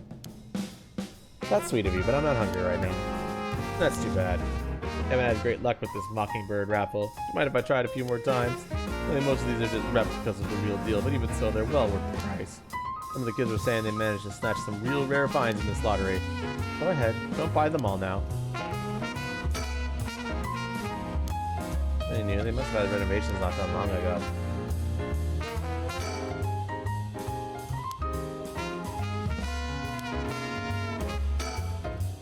Nice to meet you too. Let me know when you want to leave, okay?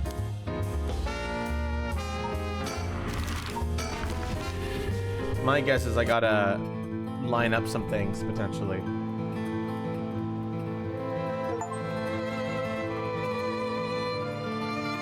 Oh, goddamn. I just got an achievement that said, get 10 hours of playtime. Oh, fuck.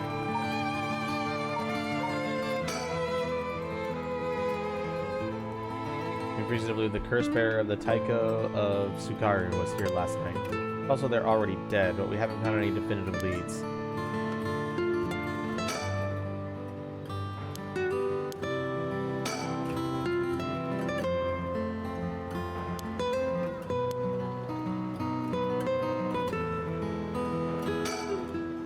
Hey, that lady over there. That's Ayami Tono. She seems to be trying to hide. Alright, I'll be right back. He's gone. Suppose he really wanted to talk with her. Oh, there he is. Does he mean to jump out and surprise her from behind? Huh? Does he mean to intimidate her? Ah, she noticed. I guess his purpose was to talk with her after all. I wonder what they're talking about. She doesn't look like she's planning to run. Oh, they're coming here. Here she is. What do you think? Smooth work by the master, hmm? Yes, very smooth. Hello, thank you so much for yesterday. I know this is sudden, but I'm actually being pursued right now. Pursued? By who? I think it's the police. Would you be willing to provide me shelter? From the police? I figured we could hear her out and see what kind of mess she's gotten herself in. Don't make it sound like I'm some kind of criminal, please. The police have my apartment stoked out, so I haven't been able to return home. I heard them say something about wanting to protect me, but something didn't feel right and I got scared. Do you have any idea what they're after you? Well, I have been searching for the curses, so we wouldn't trouble ourselves with hiding you if they're after you for a good reason. Huh? How cruel. Well, this handsome investigator wouldn't turn me in so easily, would you? It's unfortunate, but we got reason not to get involved with the police ourselves. What? Shady reasoning! If we've got some murky secret to hide, we might as well cooperate with each other, no? So what, so you can steal my stone? How are your plans to resurrect Hokusai going? Fortunately, that's been going quite well. Oh? Does that mean you found someone to steal a curse stone from? Not exactly, but I found out a kind of last resort. That's why I can't let the police get me. What do you mean by last resort? Are you really asking me that? Does it concern you at all? Why should I tell you? Ugh.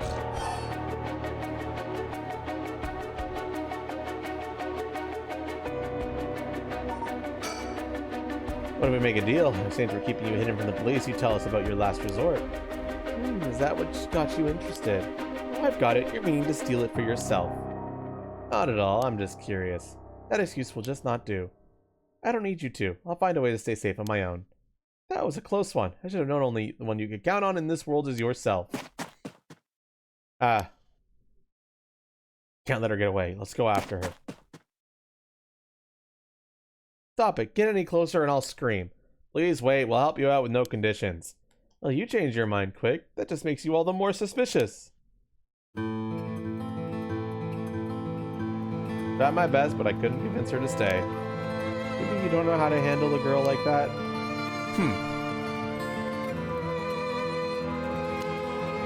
Since she was looking for safe haven, would you mind me sharing your address with her just in case? Well, it doesn't really bother me, but you do recognize there are police officers in my close family.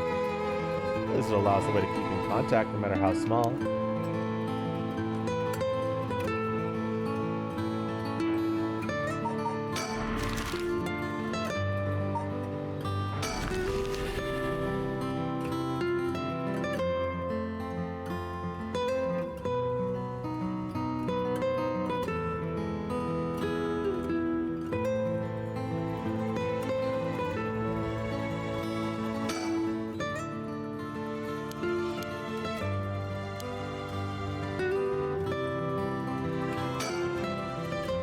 Victor? What do you think that is? Oh? I don't see anything. Really, you don't see that? That thing that looks like a phantom ball of flame floating in the air? Ball of flame? It must be the curse echo. Maybe the only curse bearers are capable of seeing it. But does this thing happen in broad daylight? Ah. It's gone. I wonder if that was the beckoning lights curse echo. That phantom flame you saw might be a manifestation of the lantern. In that case, does that mean a curse bearer is nearby?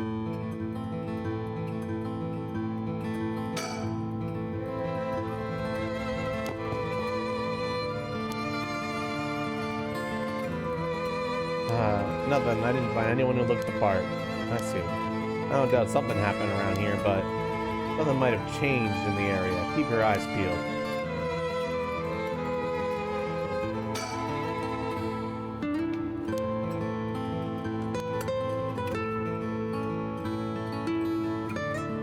Something might have changed.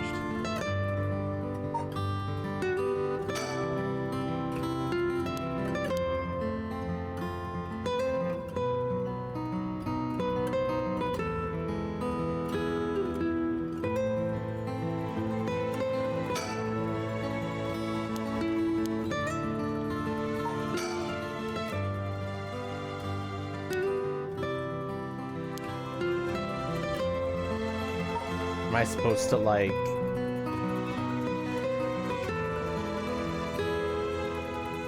find a...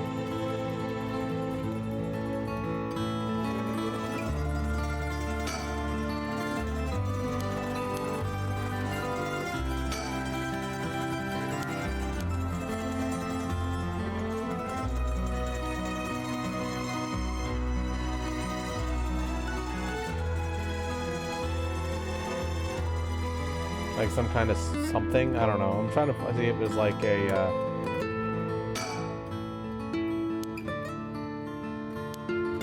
something must have changed, but I don't see anything.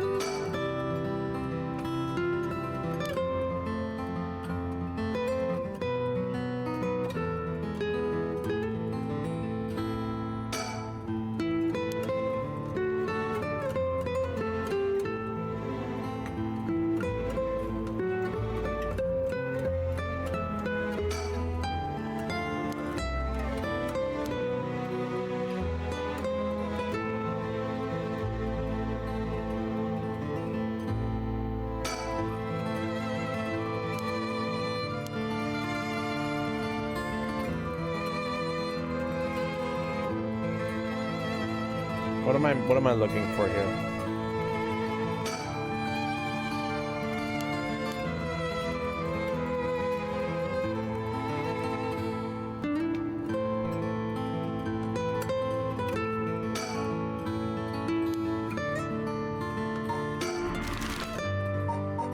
I guess we just leave?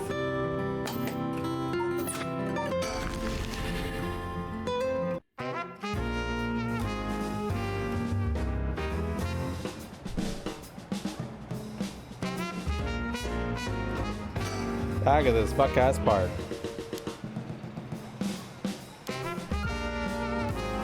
People in the area are shockingly calm considering what happened here. I think he put off knowing there was a dead body here. I heard it happened right about when you were standing now. Eek!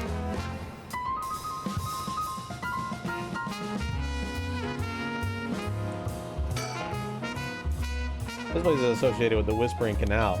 Now is it connected to the man who was found drowned in the park. Agreed.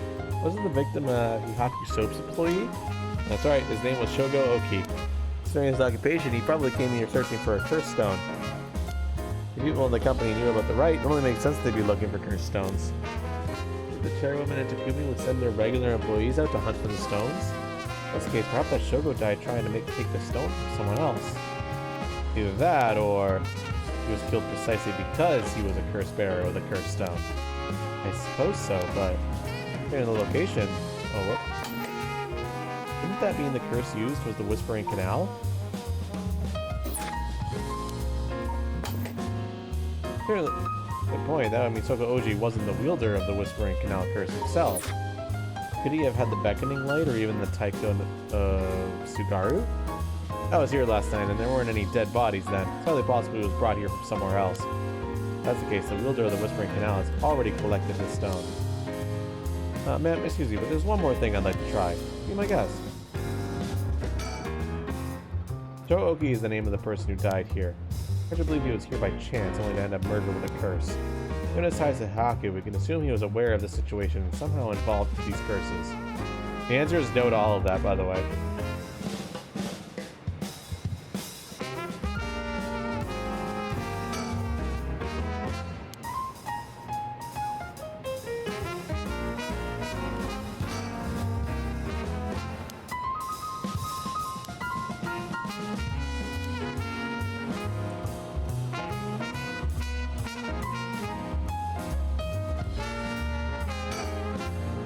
Look at that, that's a pretty unique looking playground.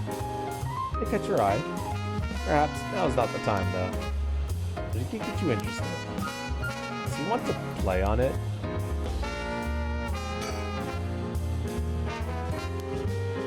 He definitely wants to play on it. You can go take a look if they're interested.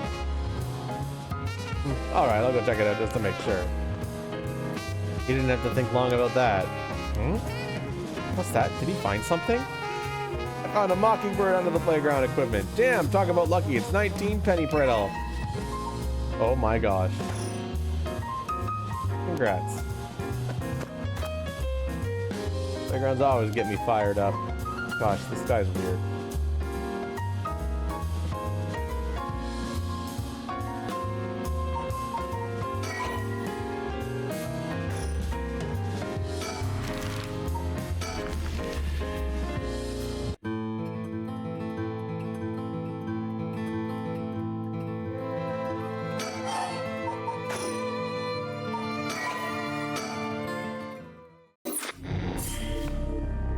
What? What the fuck? Who dis? What? Hold on. Why is that here? The fuck?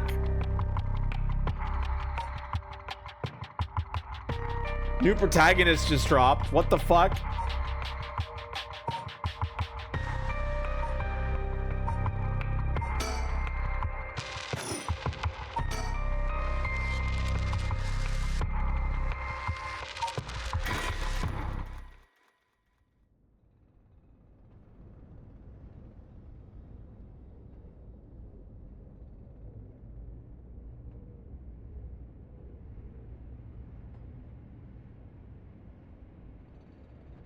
Boss, I just talked to the Samita police. Oh, what now? They found an abandoned van in the Chiba Mountains that looked like it's been in an accident. They couldn't lift any fingerprints from it. They found blood splatters on the front. And guess what? The blood is a perfect match for Michio's. Oh, so it must be the van that hit Michio. You got it. It's all thanks to Yoshimi that we were able to find that out. The license plate had been removed though, and they even scraped off the vehicle identification number. It'll take a while to identify the owner. Now they're trying to figure out if the van was sighted anywhere between the scene of the crime and where it was dumped. Got it. Thanks for the report. By the way, boss, we confirmed that Michio died in a vehicular collision. Are we sure that it was really an accident? Good question. I was wondering the same thing. The damage done by the collision indicates that the driver was traveling at a considerable speed, but there were no brake marks to be found.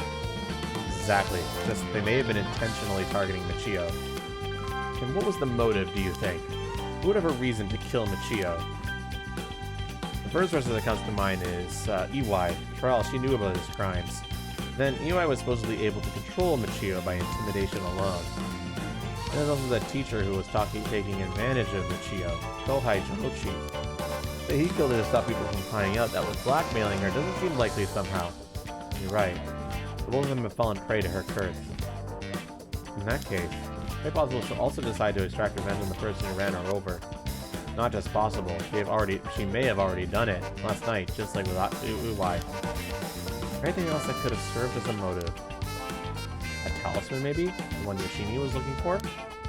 Oh, do you think someone wanted to take it from her? No, the talisman wasn't found on her remains, nor in her house. That doesn't a hit and run seem like too drastic a measure to go for a little talisman?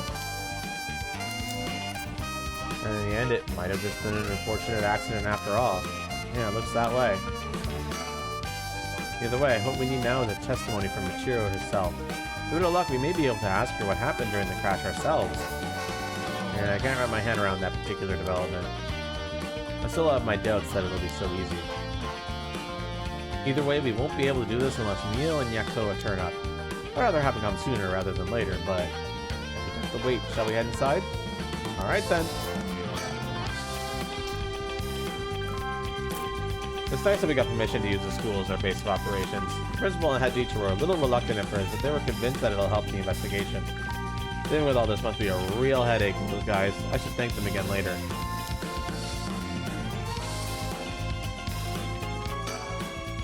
Oh hey, Ira, I wanted to ask you something. Aye aye, boss. You're an eager beaver. I haven't even said what it was yet. Right, well, what is it then? Can't remember what you had for dinner last night? Looks like that agent over there is having some trouble with his pen. If you got a spare, go lend it to him. And for the record, I had Katsudon last night. No need to worry about me going senile just yet. I know I look like a genius, but I didn't think I'd come across as the type to carry spare pens on my person. You? A genius? You're dreaming. But his pen just stopped working. He can get it going again with a bit of nail polish remover. Nail polish remover? Yeah, you know, what you use to remove nail polish? Never used it before? Do I look like I would have? Don't make me sound crazy for not having used this stuff. I doubt you have either. Oh no, I use it alright. Did you know that it can remove oil-based ink stains? Which is also why it can be used to fix old dried up pen nibs. Whatever's in there to remove the ink also doubles as a way to unclog pens. Good to know. Still, I wouldn't call you a genius, but it's something. Gotta make sure the remover doesn't mix with the ink though, or it'll ruin it. Doesn't that defeat the purpose? Not to worry, I don't have nail polish remover on me right now anyway. Oh, no problem then. That doesn't fix anything! Long story short, I don't have a spare pen. Please, I'll let him know. Oh, I thought we were going away from Mio in the school.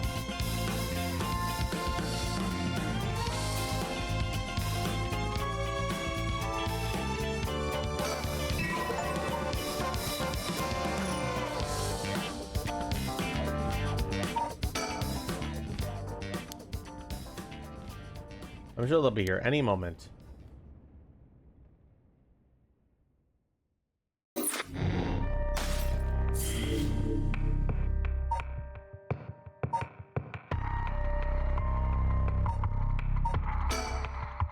Oh, this is interesting. There's apparently something else here. Huh.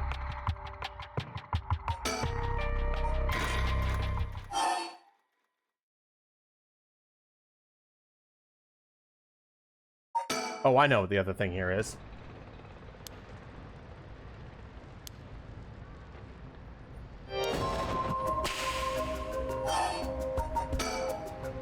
Well, I suppose we might as well hear what you have to say.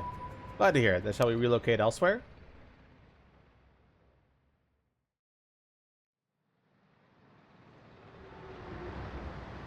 Let's hear what he has to say.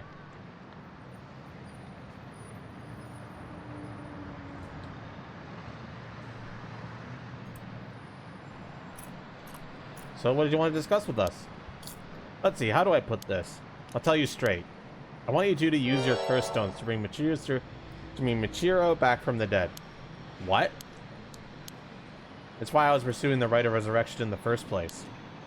Unfortunately, I had to give up my curse stone before I could succeed. But you two are curse bearers with some kind of connection to her. Which means this is the perfect opportunity for me to ask you this. Well, I'm sorry, this is also sudden. I still don't understand why you'd want this. What exactly is your relationship with Michiro? Well, we met briefly once. I was so sad to hear the news of her death the other day. Right. Well, it would be great if we could bring Michiro back. But we've already decided not to use the Rite of Resurrection. Is that so? Seems, however, that we share a goal. I wouldn't mind collecting the soul dregs for you if you gave me your curse stone, you know. We'll have to decline that as well. Our goal is to stop the curse. I see. Well, that's too bad. I suppose I'll have to give up on the curse stones. Thank you for your understanding. Why did Yuki go? Why are you just...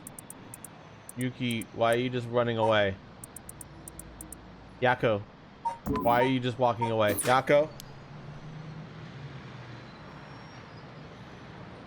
You know, I thought he was a little suspicious, but he left without making a fuss. Why does he want to bring Michio back? Huh? Yako? Uh-oh, did she go off somewhere while we were talking?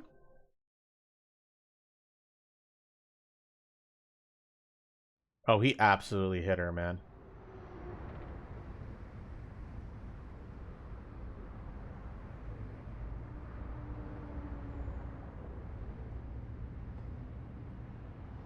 I finally caught up to you. I don't know if you noticed me following you or not, but leading me to a secluded place, you've got guts. I'm sorry, but I'll be taking your cursed stone. Either you hand it over or I'll have to take it by force.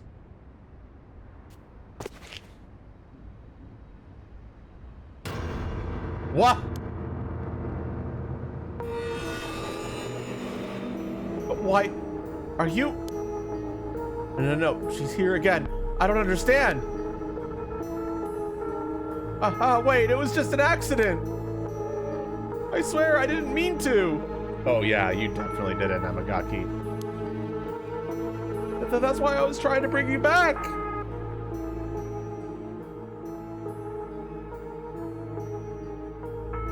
You're already too late.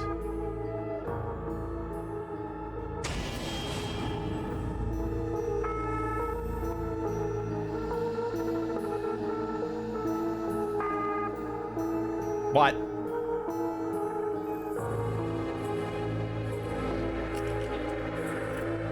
I know, right, Fire Ninja?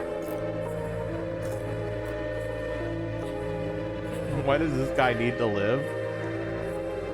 That's a great question.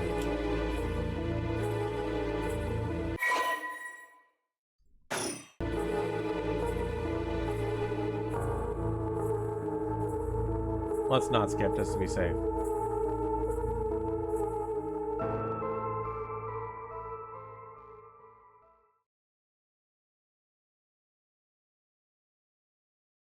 After this, Fumichika Najima went on to use the power of his curse to commit mass murder, shocking the public with the unprecedented tragedy. From that day on, Iyako Sasaki was never heard from again.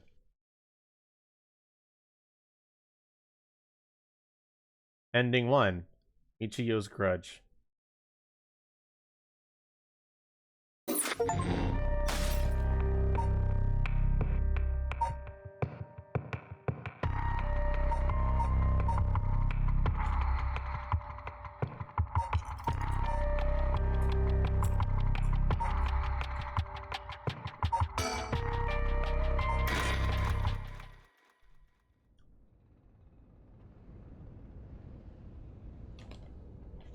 Okay then, yes, okay then. Okay then is a great response to that question. Ain't that interesting? The record of Fate's Yin Scroll, huh?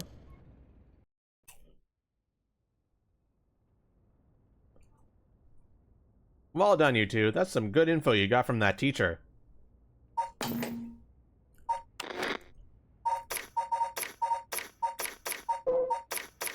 What'd you miss?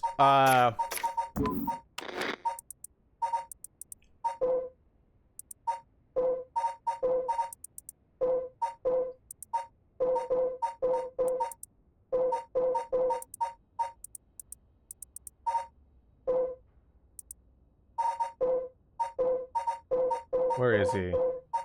This dumbass is the one that hit that ran Mihiro over with a truck. This is the isekai dealer.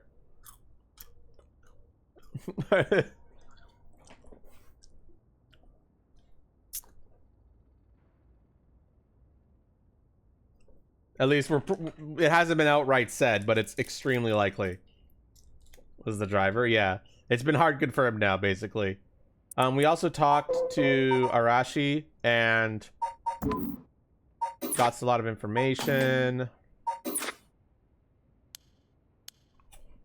Good job, boss. Operation Schoolgirl was a success. Can we not call it that?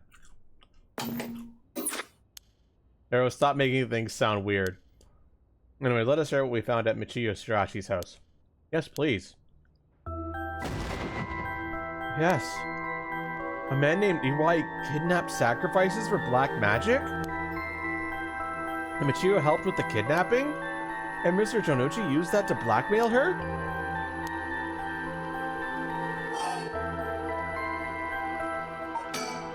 Based on the report and looking at the circumstances surrounding the deaths of Jonochi and Iwai, if Michiyo Shirashi did it, it would make sense. Furthermore, there are signs that Michiyo Shirashi wanted someone to notice. Really? The ribbon that was left at the scene of Koei's death is proof of that. Mio, I'm guessing you knew that already. Yes, ever since this morning. There's one piece of information I need, but I think we're near her limit.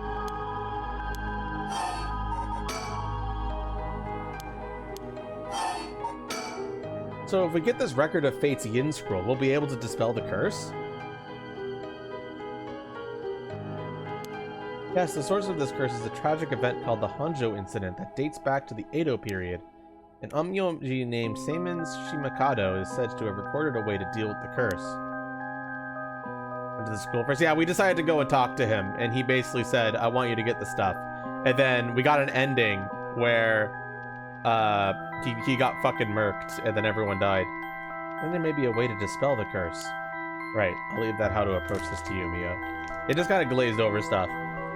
I'll check with the Paranormal Affairs Bureau as well, but please make finding the record of Fate's Yin Scroll your top priority. Understood. How do we go about looking for it? Also, the descendants of Seimon. Just that? There's some other stuff, but I can't remember too much off the top of my head. I haven't mentioned it yet, but there is apparently a new protagonist line, but which makes no sense. It just came out of nowhere. I haven't selected it yet because I'm exhausting everything else first, but the protagonist head is just question, question, question, and there's a thing that I could select. So, like, wonder what that's about, and we'll get to that. It was some investigating with Fire Girl or whatever her name is. Maybe we'll have to ask Paranormal Affairs. That reminds me, Mio, was the Western black magic used by EY and Asia really just an imitation? Huh? Why are you asking me? Oh, Boz said that you knew about this sort of thing. Do you not? Well, I mean, I have some knowledge, but... Oh, strange. I don't think I ever told anyone that. It's okay, Mio, no one's judging you. Right, but it still feels a little weird. So what's your opinion on it as someone familiar with Western black magic? If I could look at the grimoire, I could be sure, but... Based on the methods, I'd say they imitated black magic popular around 300 years ago. It was advertised as magic anyone could use and was employed as camouflage to evade witch hunters. It's notable because they purposely required living sacrifices to make it difficult to disprove of its authenticity. Wow, you know so much. I'm impressed. It totally matches with the whole vibe you got going on. Well, what do you mean by that? Don't worry, have some confidence. Right, thanks, I guess. If that black magic is just an imitation, then we probably don't have to worry about it. I'm just glad things aren't getting even more confusing than they already are. Oh, right, about the mastermind. I had an idea. Huh? What is it? This is about the chairwoman of Hihaku Soaps, isn't it? You mentioned her when you were telling us about that Y person. Yep, whether the goal is to restore youth or to resurrect someone, she's got her hands all over this. She has money, too. It also matched Hideki Hirashi's account of a woman's voice. An evil business lady with supernatural powers. A classic setting. If only we could confirm those powers of her were actually real. We'll need to keep an eye on her. I'll tell HQ to look into her. Now then, if we're nearing the limit, I'll stop beating around the bush. Time to tell it to you straight. Yako Sakazaki. What? Me? Yes? Take out your curse stone and give it to Mio. My curse stone? It's just in my pocket all this time. Thanks, I'm just gonna borrow it for a second. Well? Yes. There are soul dregs inside after all. What? How did this happen? I didn't do anything. I swear you have to believe me. It's okay, we know. Yako, calm down and listen to what I'm about to tell you. But there's no mistake that Jinochi and Ai were killed by that curse stone. But the one who committed the act, the ghost of Michiro Shirachi that is inside you, Yako Sasaki. What? What? Inside me? What? What do you mean? Oh yeah, like we didn't predict this for like ages ago. It's okay, Yako. Please calm down and listen. You've been possessed, Yako. By Michio's ghost. What? It probably happened when you were offering flowers at the site of the accident. Filled with regret, her lingering ghost reacted to the presence of her old friend and entered you, Yako.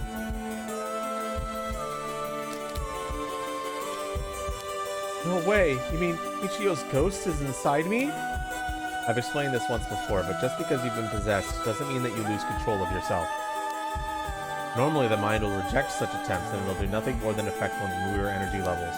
Michio had a powerful spirit sense to begin with. Because she was your friend, your mind was open to accepting Michio's spirit.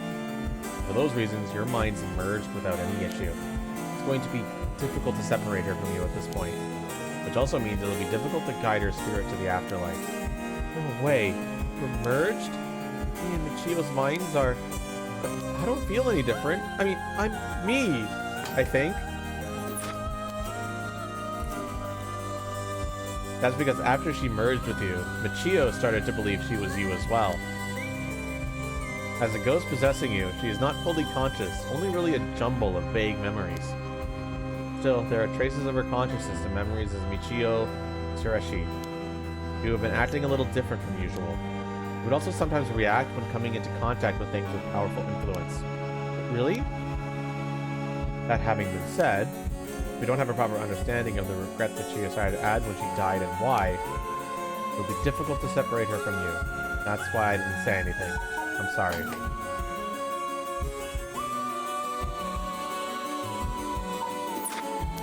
If I carelessly provoked her ghost, it could have risked causing her to dig even deeper into your mind.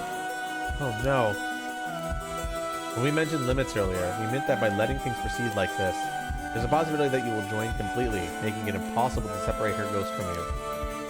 If that happens, you'll never be able to tell which of your thoughts belong to her and which belong to you. That's so scary. You mean I won't be myself anymore? If it's Michio, then maybe it wouldn't be so bad. Oh, I don't know. What should I do? But it was actually Michio who used the cursed stone while I was unaware, wasn't it? Doesn't that mean her ghost has already taken over my body? Well, about that. I think that's probably the effect of the curse amplifying murderous impulses and the influence of the Feast of Shadows. While you were sleeping, the ghost powers were boosted.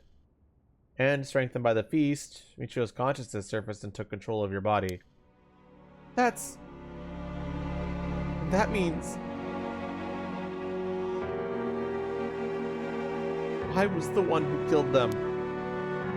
I cursed them both. Ah! Echo, no, you were being controlled. Right, Inspector? Yeah, that's right. It's likely she'd be recognized as not being responsible for the crime due to the possession. It's not something you can control. No need to worry about that. No, you're wrong. I wanted to kill them too. Those feelings must have come out. It's not only Michio's fault. I mean, when I learned that Michio didn't commit suicide, I wish that all the cruel adults around me would just die. I had the curse stone with me and I wanted to get revenge for Michio if the chance came. That's how I felt. Yako! Because Michio wasn't able to escape her terrible situation. It was so hard. It would be unusual for someone to take their own life. And I had this curse stone. I made Michio get revenge all by herself. Michio tried so hard to keep on living in silence, and I treated those feelings like they were worthless. I should have done it myself right away. I'm sorry. I'm so sorry, Michio. That's why I killed them.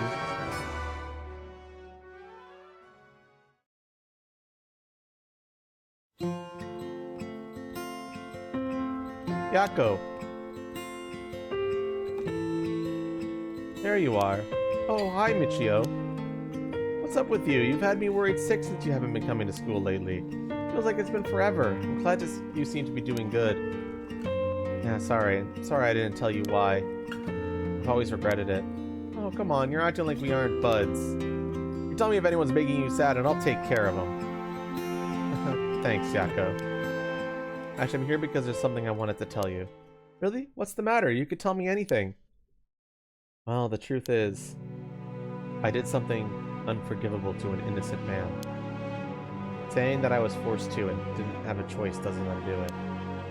I'm sorry. I feel so guilty. What? I've done so much I can't take back, all because I was weak. There's no escaping the hell that I've created for myself. I couldn't handle it anymore. I started thinking about killing him and dying myself. Neither of us deserve to live in this world. What? But something went wrong. and that's why I died with regrets. But thanks to you, I finished what I wanted to do. Thank you. And I'm sorry for dragging you into this. But wait, you don't need to apologize. It's only now that I realize, and I know how selfish it is. But I hope you remember the time we spent together as friends, and how we were able to be together at the end. Please, don't forget me. No, Michio, wait!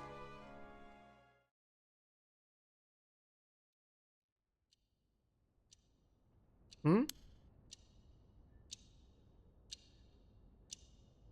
Huh? You're awake. Do you feel okay?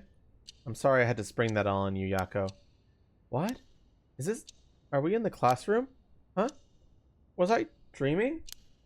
I'm sorry to rush this along while you're still gathering your feelings, but we need to hear what Michio Shirahashi has to say now. Right. And so, after considering what to do, it is true that Michio's consciousness has mixed with yours. But if I summoned her ghost, we may be able to establish some communication. Oh, I understand. So you thought to use the spirit board again? Yep, I have a hunch. I think the spirit we called last time may have actually been Michio herself. Really? You think? And that her spirit has been close to you ever since then. Then let's do it. I think we should, and I want to hear from her. Very well, I have no idea if this will work during the daytime, but let's give it a try. Are you ready? Yeah, I'm ready. Here we go. Remember how to do it? Place your finger on the 10-yen coin. Like this. Good, now do as I do. Oh, Spectre of the Spirit Board, please visit us. Oh, Spectre of the Spirit Board, please visit us. Please tell us if you are there.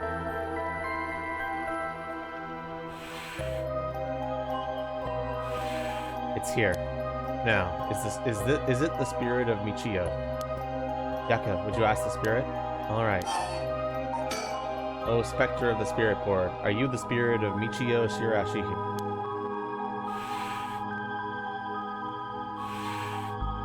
Ah, it said yes.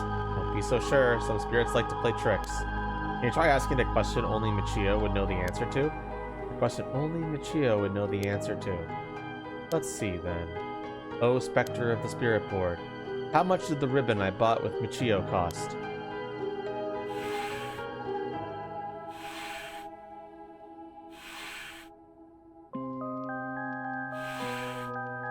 $490. That's right. Well, it seems we have the right spirit. Okay, can I have you ask her a question? What do you want me to ask her? I want you to ask her about the location of Fumachika Najima's hideout and the location of the talisman as well. Okay. Where is Fumachika Najima's hideout? Location of Najima's hideout. Damn, she doesn't know. Please. Terrible things will happen if he isn't captured soon. I'm sure it's painful to try and remember. And you're the only one who can help us, Michio. Please.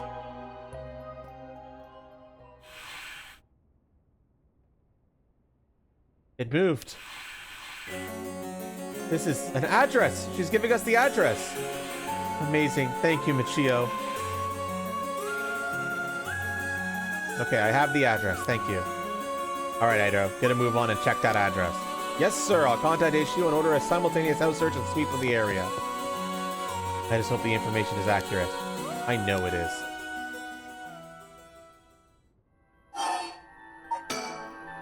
Oh, Spectre of the Spirit Board. Do you know where the talisman that you had is? She does know. I wonder if we can find a way to narrow it down. I'll try asking. Oh, Spectre of the Spirit Board, did you carry around the talisman with you at all times?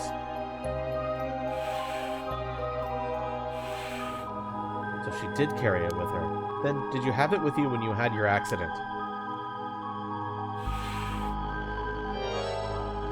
Huh, she had it with her. But there was nothing resembling a talisman in the articles left behind at the scene. So that means someone took it with them and ran off with it before the scene was investigated? Who would do that? This would mean someone knew Michio had died before the police did. The first person to discover and report it was the caretaker of the apartment building next door. Did we check with them? Let's see. The other possibility I could think of is the perpetrator of the hit and run? But it was a hit and run. Wouldn't they have run away? It might be possible they came back, driven by fear or something else. Even if so, they didn't report it and went through her belongings. But only take the talisman?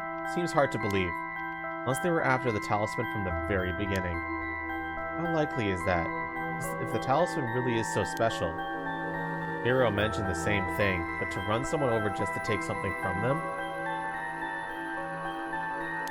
It's possible that they just picked up the talisman after hitting her for no particular reason. Either way, if it really was a hit and run, then I hope they get caught. It's possible she remembers something after seeing that picture of the car. Then, shall we try asking? I'll try. Oh, Spectre of the Spirit Board, do you know who was behind the hit and run?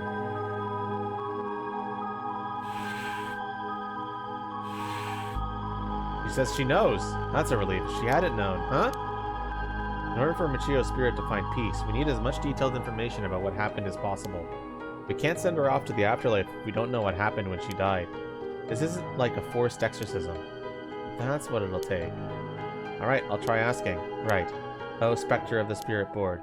Who was the one who ran you over? Hope she knows the name. I wonder.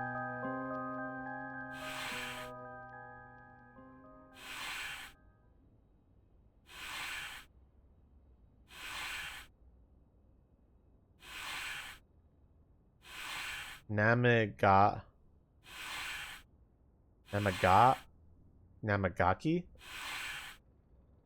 Namagaki? Huh? Namagaki? What? You mean Yutaro Namagaki? You two know him?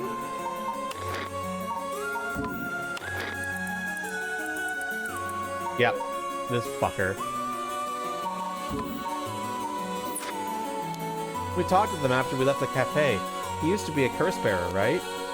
Oh, I see. So that's why Yako had that reaction when she saw him. What? Come to think of it, that guy said he wanted to talk about Michio. What? The hell is he planning without his curse stone? He said he'd be waiting near Ryogoku Bridge. Got it. I'll join you there once we're done. He's the bastard who killed Michio? Yako. This should be enough information. We can release Michio from her suffering now. Let's do it. Alright. Bye, Bari. Say goodbye. No, Spectre of the Spirit Board. No, Michio. Thank you. You helped us. You know, I'm so sorry I didn't know about it all. Your family, the kidnapping, Mr. Donouchi. I'm so sorry. It must have been so hard. Not that I could understand, but I'm sure it was so hard. I mean, of course you would want revenge. I wanted it too. We've all done things that we wish we could take back. But I'm glad that I at least know the truth. Yako. There's so much I want to say, but that's enough. Let me just ask you one last thing.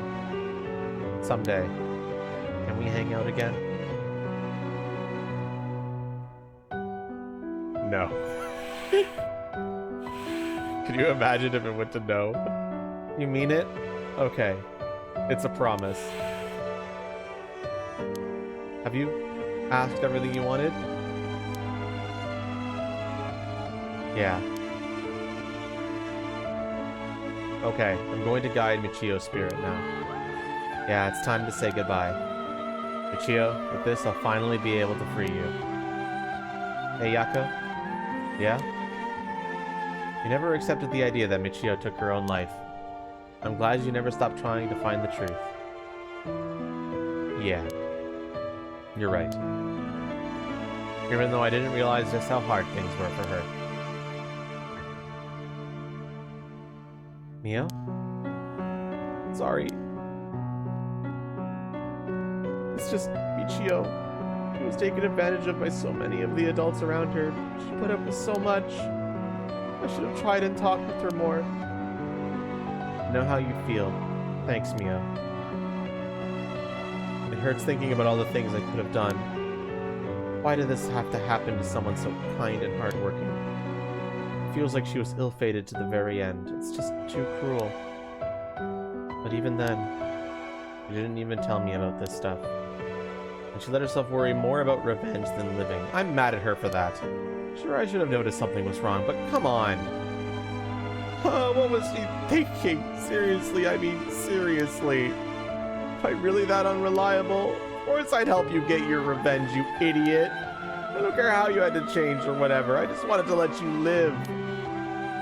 Yako, I'll take responsibility for what's been done. But one day, if we meet on the other side, I'm gonna have to give her a good punch. Then I'll tell her she's the real fool's possession, or something. Then we'll hang out like always. Sounds like fun. Alright, I'm sending her off, okay? Oh, wait. Don't stab me, bro. Look, the coin. It moved to no all on its own. You're right. When did it do that? It seems she still has something keeping her here. Yako, do you have any idea what Michio wants? Me? Oh. Please, don't forget me. I think she told me that she didn't want me to forget. I see, then. Michio, if you can hear my voice, let your feelings that you won't ever forget her be known. Show it through an action. What? Do something that shows you won't forget.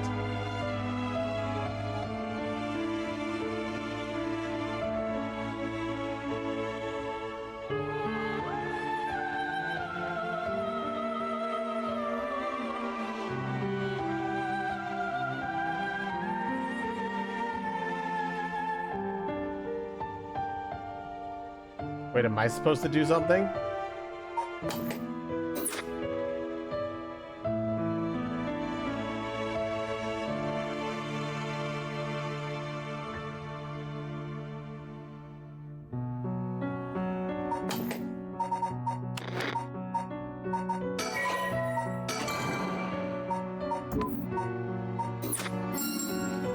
That was it.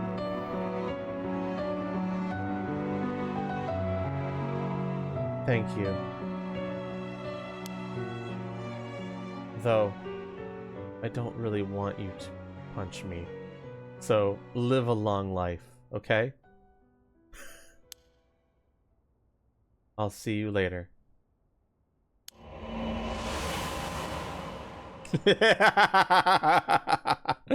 Fantastic last words. Mwah. Chef's kiss.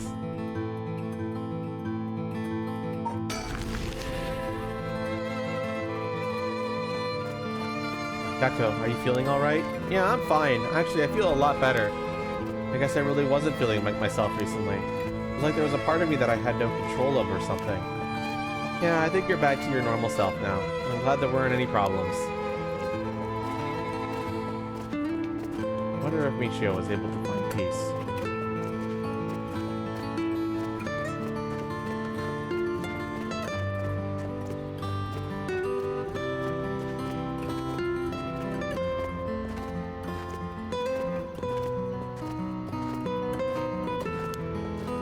I know she did. You don't have to worry about that. It seems that her regret was not being able to tell you what was going on and growing apart from you. Well, I guess I could forgive her for that. But there's still something bothering me. Really? Yeah, I wonder what this feeling is. It's like there's a piece of her that hasn't left yet. Maybe an after effect. Maybe because you gave your stone to Chief Inspector Tatsumi? Doubt it. Having a curse stone shouldn't have any effect on your body. But dealing with 4 curses sounds like a lot of stress. Good work, Chief. Someone's like a completely different person all of a sudden. But are you really sure about this? Having us arrest you once this is all over? You might be able to get your case treated as just an accident. It's fine. Treat me the same as someone who used a cursed stone to kill someone. If anything, I should be thanking you for letting me go free until this is all over. So thanks, Chief.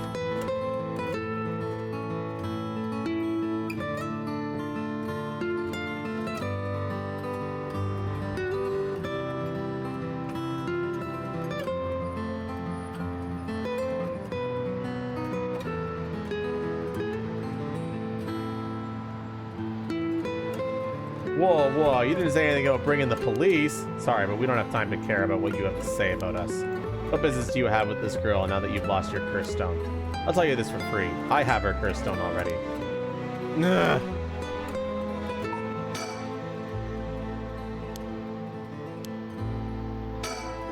I don't have any ill intentions.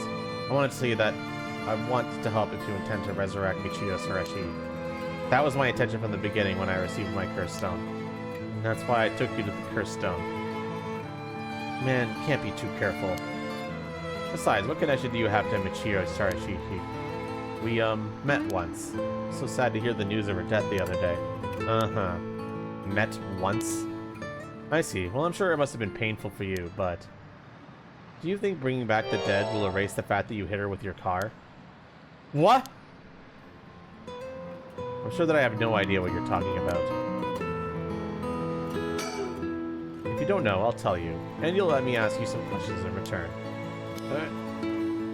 Did you just get your license recently? Hmm? We found a van with bloodstains on it. You see, it's only a matter of time before we find out who the owner is. What's that supposed to mean? Why don't you tell me a little bit more about your relationship with Michiyo Surashi? Not only that, you killed someone with your curse stone, didn't you? Stop! Stay away from me! Damn it. Okay, I give up. It's all over for me. Afterwards, Yutaro Narigami gave his confession. He admitted that he was behind the wheel of the van that hit Michiyo Surashi. He explained that he was speeding in order to impress a girl he had in the car with him. After hitting the schoolgirl, he drove away in the plan to wash the car in secret to destroy the evidence. But he became nervous and went back to the scene of the crime at the urging of his passenger. When they returned to the scene, the female passenger went to check on the victim alone, while he sat panicking in the car. When she returned, she told them people were unlikely to assume a hit and run, and looked similar to a suicide by jumping from height. Afterwards, the pair parted ways, and Yutaro dumped the vehicle deep in the woods under the cover of night. The two of them decided to keep the accident a secret. Who was the one in the car with you? They probably have the talisman. The next morning, Michiyo Surashi's body was discovered, and lucky for them, her death was ruled a suicide. However, a darkness lingered within his heart. From that day on, the schoolgirl appeared before him, covered in blood, her limbs bent and broken, to spite him in his dreams every night. Even when awake, he would see a phantom of her corpse in the dark, moaning and cursing him all the time. Troubled by the constant hallucinations, it was only a number of days before he suffered a nervous breakdown. He couldn't bear hiding what he'd done anymore and planned to turn himself in, but was stopped by the passenger from that night. It was then that he first heard rumors of the rite of resurrection. He thought that if he could resurrect the schoolgirl, that it would be like the accident never happened, and with that, the darkness shrouding his heart could be dissipated. From then on, he searched the areas associated with the 7 mysteries of Honjo every night, and he received the curse of the foot-washing mansion as a result. I see. That's right, I'm not a bad man. I wanted to turn myself in. It was that girl who tempted me. Okay, calm down and listen, son. If you don't think you've done anything wrong, what would these poor girls think if they saw you run over that poor girl? There's something I want to know. You know anything about a talisman that Michiyo should have had on her at the time of the accident? Talisman? What are you talking about? So you don't know anything. In that case, what about that woman who was with you? Can you ask her? Oh, that's right. Everything is her fault in the first place. Well, that may not be exactly wrong. Just riding passenger in a car involved in involuntary vehicular manslaughter isn't a crime in and of itself. But according to your statement, she neglected her duty to seek aid and instigated you to neglect your duty to report the accident. And if she took an article... Are you for real right now? I just got an achievement that said, play the game in the middle of the night.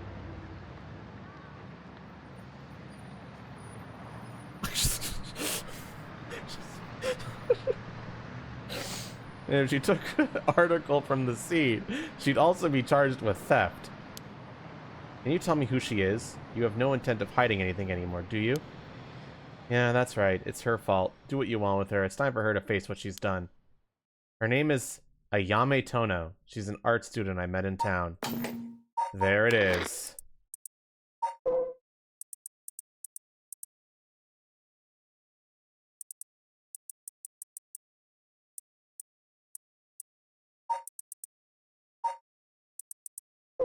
So what's your deal, Ayame? Why did you grab that talisman? What kind of bitch are you? What?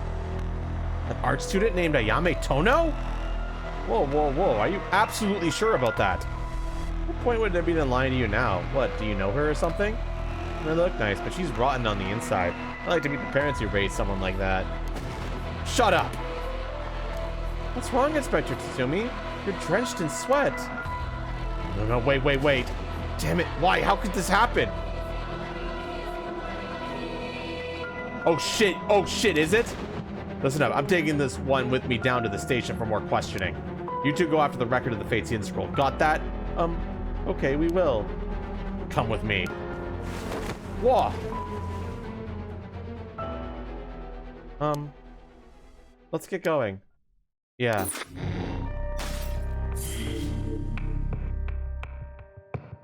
The fuck was that reaction? But yeah, there's like a whole thing here.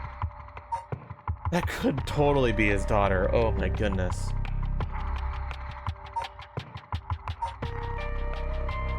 I'm gonna come back to this one later.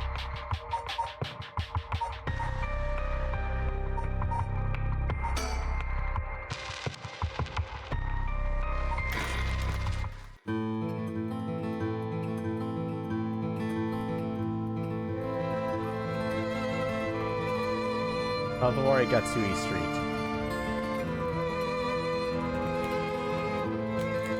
I know we're supposed to be finding that record of Fate's Scroll thing, but sure would be nice if we had more of a lead to work with. And now our only option is to try and trace the bloodline of that Onyomi ceremony to today. He's not a legitimate descendant of his family, so the library doesn't have anything about it. And as we've got nothing so far, we find ourselves here.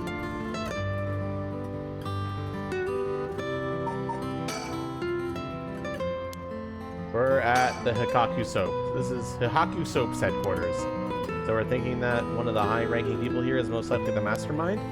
Chairwoman Yamamori, was it? Wait, our chairwoman high-ranking? Isn't it the most important person accompanying the president? Oh, I'm not so sure, but she's definitely an important person. Even if we're able to meet with her, what do we talk to her about? We can't just waltz in there and ask her if she knows about the Scroll out of nowhere. Well, nothing ventured, nothing gained, as they say. Ooh, is that your working style, Mio? Well, whenever I find myself out of options, I usually just jump right into the thick of it. Oh, if you're scared, I don't mind going in by myself. Scared? As if. Think of me as your trusty bodyguard. I don't mind going big and taking a chance. Ooh, yeah, there's the Yakko I know. Alright, let's go in. Excuse us. Looks like we were out of luck. Who knew you needed an appointment months in advance to meet a chairwoman? Turns out she's super duper important. Even the receptionist gave us the cold shoulder after realizing we're just students. Maybe her private secretary would hear us out. They seem to be out at the moment. In that case... Kari was no good. I don't know if we have any other options here.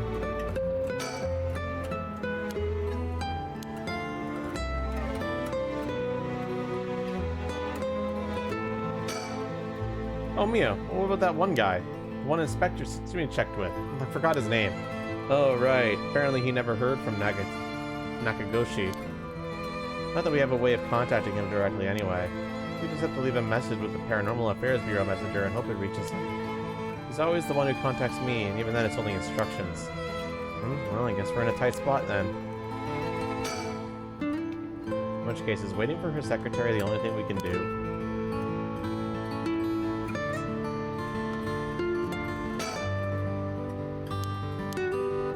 Police officer, they looked like they were on edge. If Inspector Tsumi had let that Najima escape and everyone is scrambling to find him? Oh, after all the effort we put into gathering information, that would be unfortunate.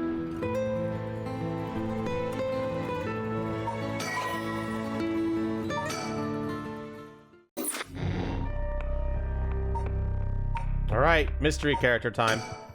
Darkness. Time unknown.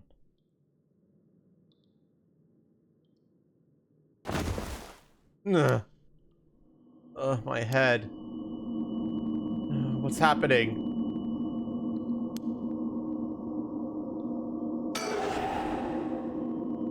Won't get away with it. Who killed him? Yoshi. Did I hit my head? It's killing me. My vision's all blurry. Is that the ceiling? I feel the cold floor against my back.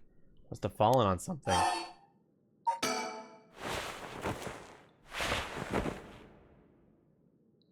My body won't move. Why? Why am I on the floor in the first place? No. Hold on. More importantly, who am I?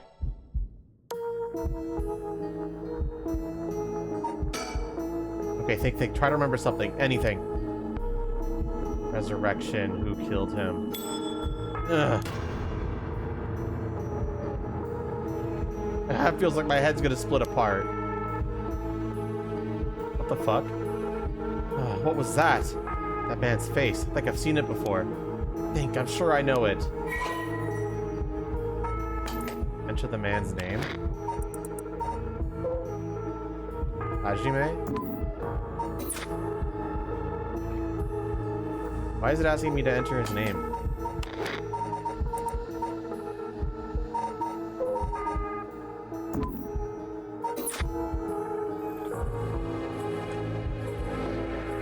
I can only enter once.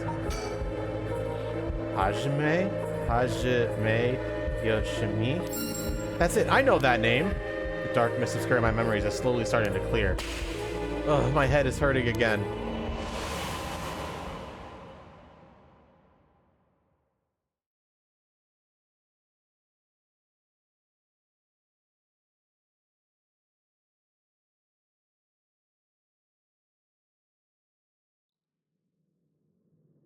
What was that? A memory of mine? Hajime and I think we were close. The first thing I saw, he was dead. Did I... Just what kind of person am I?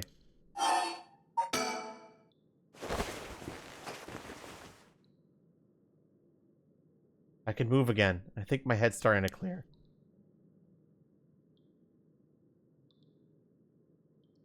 Looks like I'm in some kind of warehouse. Maybe I can find some clues as to what happened. Take a look in. You can suspend at any point in this chapter and start again from the same point when you resume. If you get stuck, try playing a different route before returning to this one.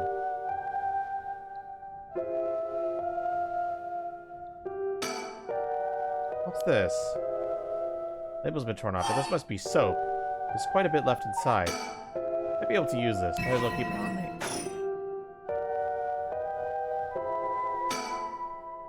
Straight out of an office. Let's see what happens when I slide this open. Looks like there's nothing inside of it. Oh, fuck. Is this an escape room? Won't open. Must be locked from the outside. So I really am locked in here. I don't know what's going on, but I doubt I can afford to take my time here.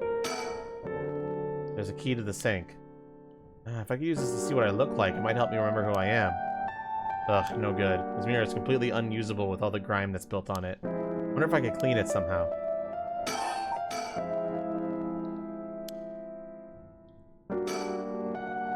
Oh, I should use this soap to clean off that grime. I would have known that just putting soap on the mirror wouldn't do anything. I need something to wipe it with. A little sink here. It's pretty dirty. Hope I don't have to use it. Water dripping from the faucet, but the knobs are stuck. Can't move them in either direction.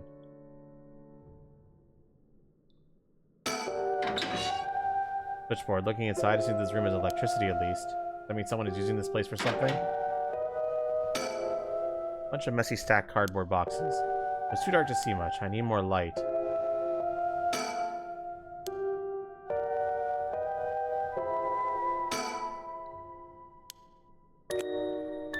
Pen, but I don't really need it. I'll leave it here for now.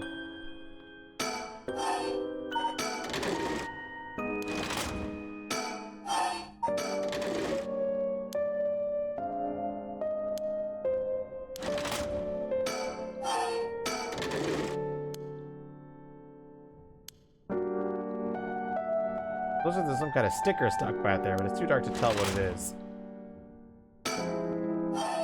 Open left locker, please. Bucket and a mop in the left locker. Able to use these for cleaning supplies. I can fill the bucket with soap and use the mop to clear away most of the grime.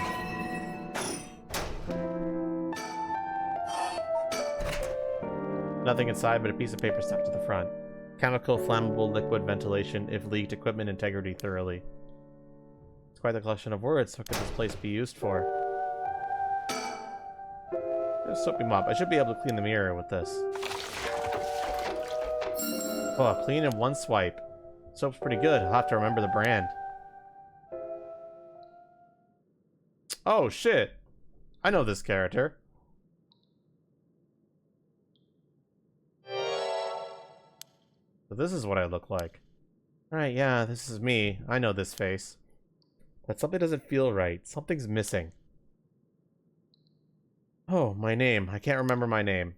I need to figure out what my name is.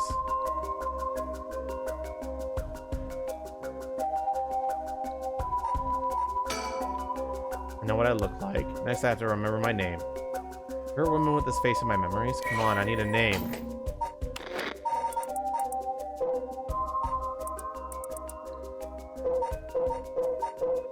Where was she again? What was her name?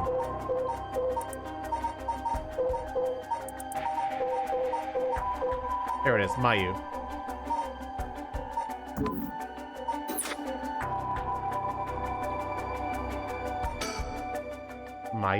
Mayu Chozawa. Yes, that's definitely it. My name is Mayu Chozawa. My name is Mayu Chozawa. The man I saw in my memory, Sajama Yusei Yoshimi, is my fiance. Wait. What I saw was from my past. Then Hajime's... No. Hajime could never be killed so easily. There must be some kind of mistake. Knowing him, he's probably worked himself into a frenzy looking for me. I have to get out of here and let him know that I'm okay.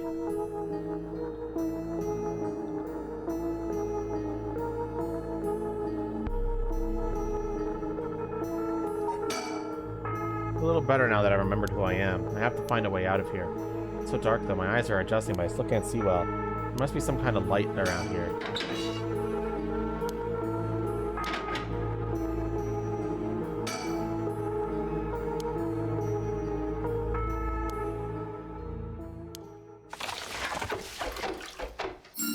Cleaning the light bulb. Yeah, baby.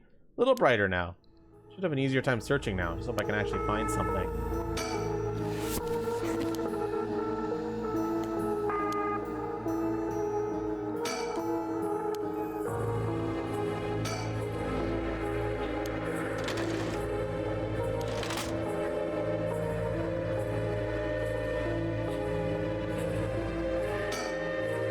Oh, there's something on the floor here. What's this here all along? I had no idea. A lantern carved out of wood? It's kind of creepy. Something about this feels different than all the other abandoned junk in here. Curse stone acquired, the beckoning light. What's this? Ugh, such terrible regret. A resentful memory is flowing into my mind.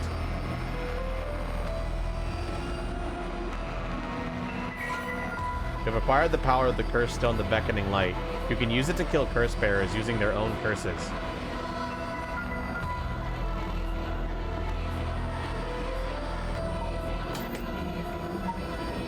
Oh, interesting.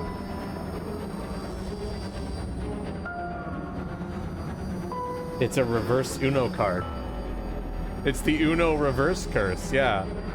Whatever their conditions are my conditions as well. Ah! Murderous impulse seeped to my soul like thick black tar.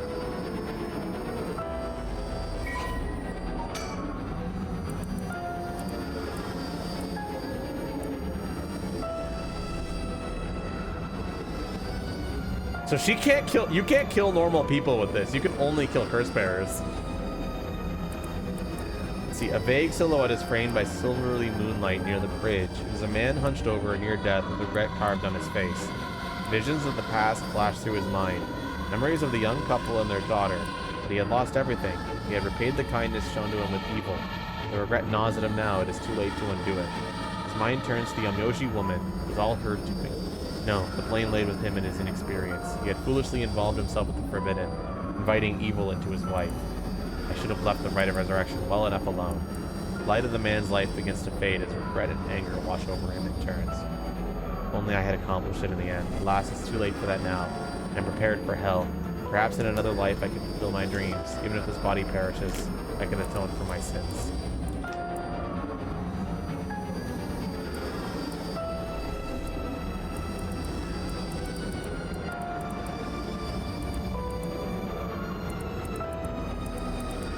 Well, you can still, what, like when the use curse button appears in the corner, which means that they can consciously use the curse.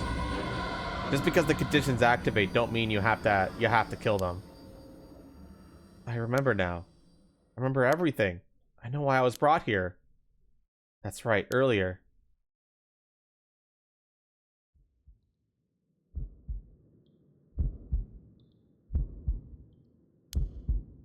I feel sick.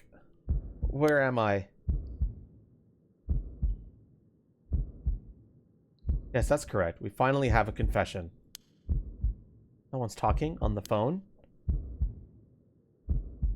Yes, quite stubborn. We had to use the maximum dose of truth serum. Truth serum?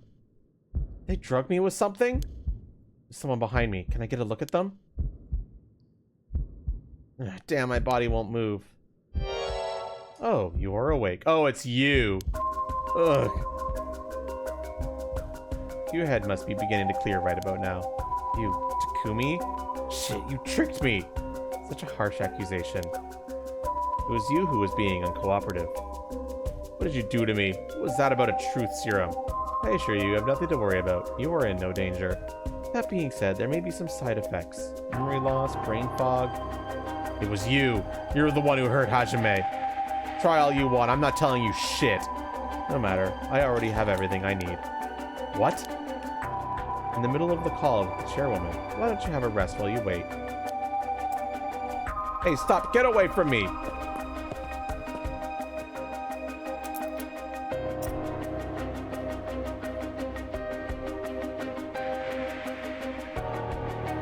Ugh. I'm still conscious, if only barely. Concentrate. Focus on Takumi. I need all the information I can glean from this conversation.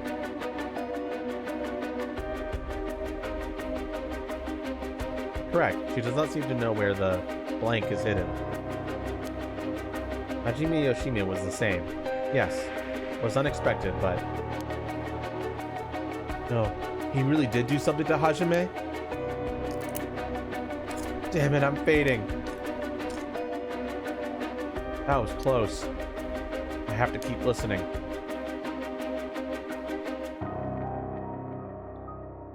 From Arashi? Yes, exactly as planned. As for what why, I expect...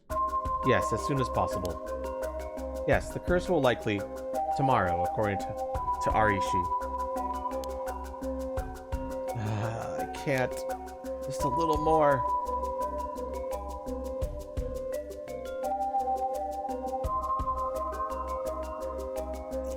Yes, as long as we keep her in here, the curse will... Yes, she will certainly want to bring back her dead fiancé. Is he talking about me? Ugh, I'm fading again.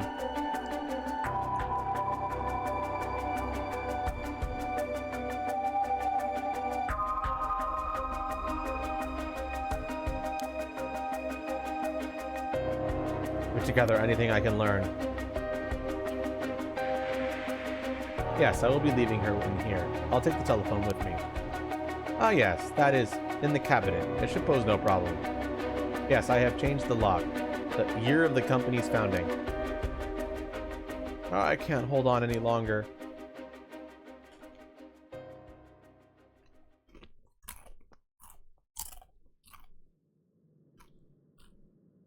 I remember now. The man is Takumi Yumikoma of Heihaku Soaps. He showed up at my hair salon about a month ago. He even asked me to try out a new shampoo they made. We talked about it again a few weeks later, but...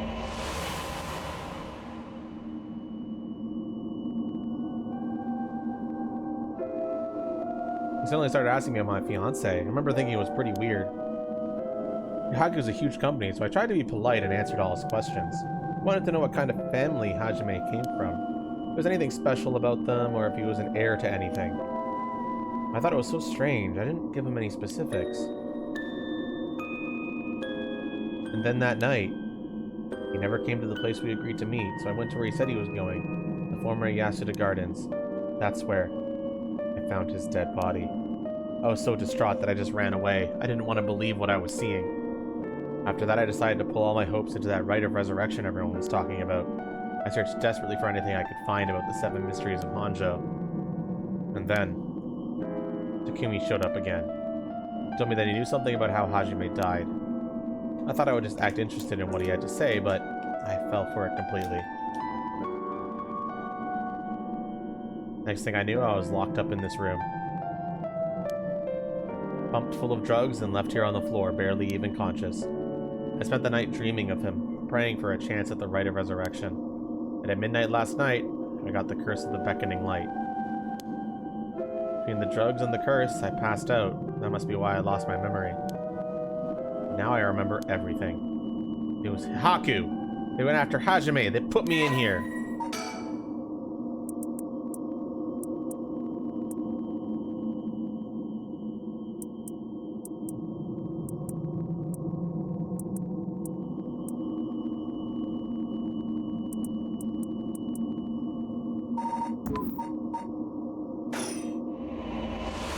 Shit.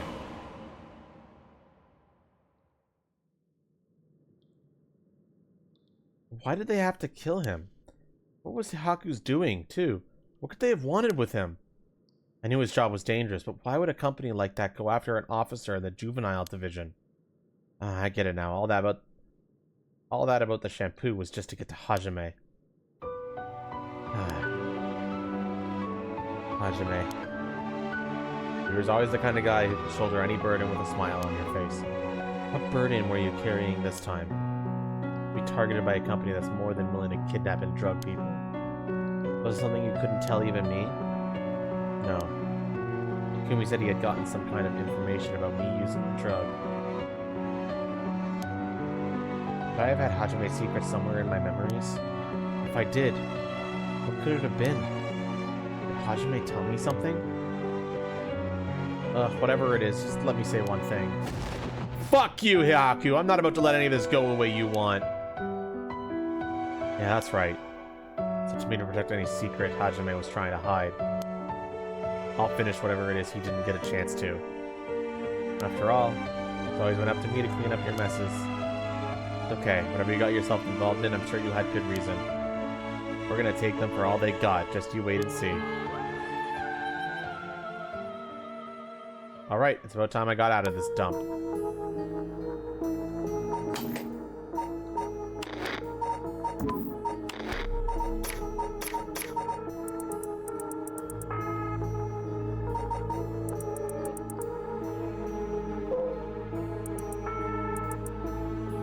$1946.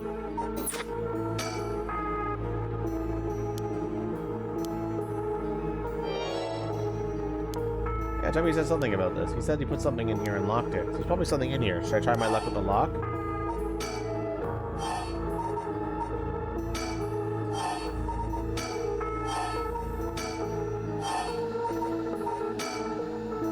Well? Yes, it opened! Huh? But how did the year Haku was established suddenly appear in my mind? I had an idea when it might have been, but did I really get that lucky? Now that I think about it, there's definitely something different in the air here. Is this another side effect of the drug, or something else? Well, it doesn't matter right now. I should see what's in here. Oh boy, more metagaming stuff. What is this thing? I guess I might as well pull it out. Huh. And it looks sort of like a phone, but there's no receiver. Oh, I know. This is a fax machine. I've seen commercials for these on TV. If I remember correctly, it's used to send copies of documents to other people who have one. What an age we live in where we can send letters and things without going through the mailman. This means I could call for help without a telephone. I never used them before, but if I can connect to the power and phone line. Alright, we've got power. Now I just need to figure out who I could send it to. Where else do I need? I found a bunch of paper in the cabinet. I'll need a pen to write with. I'll need a phone number for a fax machine to send this to. What am I going to do about that?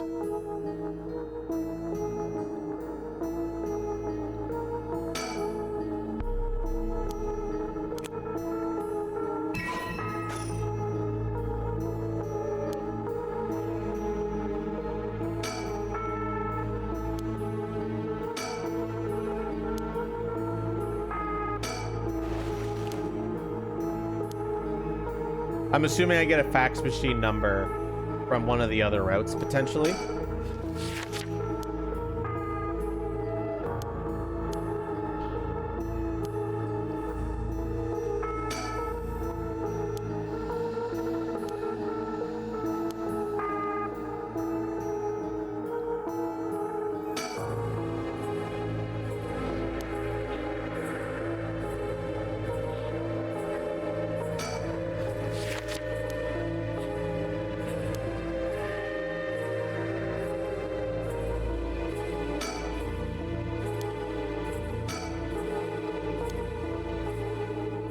Yeah, I doubt I'm gonna find a fax machine here.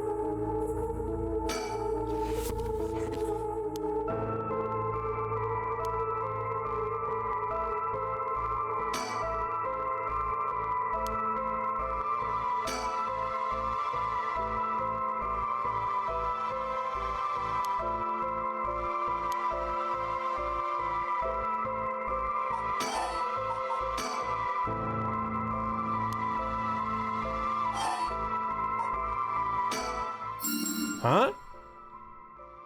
You can fix this with nail polish remover? What the? Why did that pop into my head all of a sudden?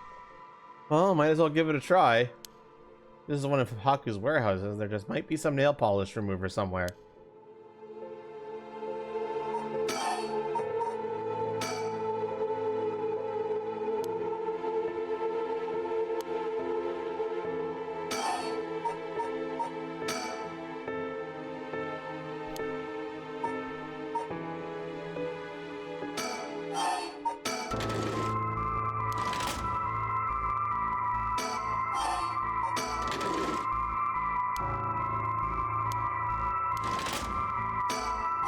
Hi, Corbin.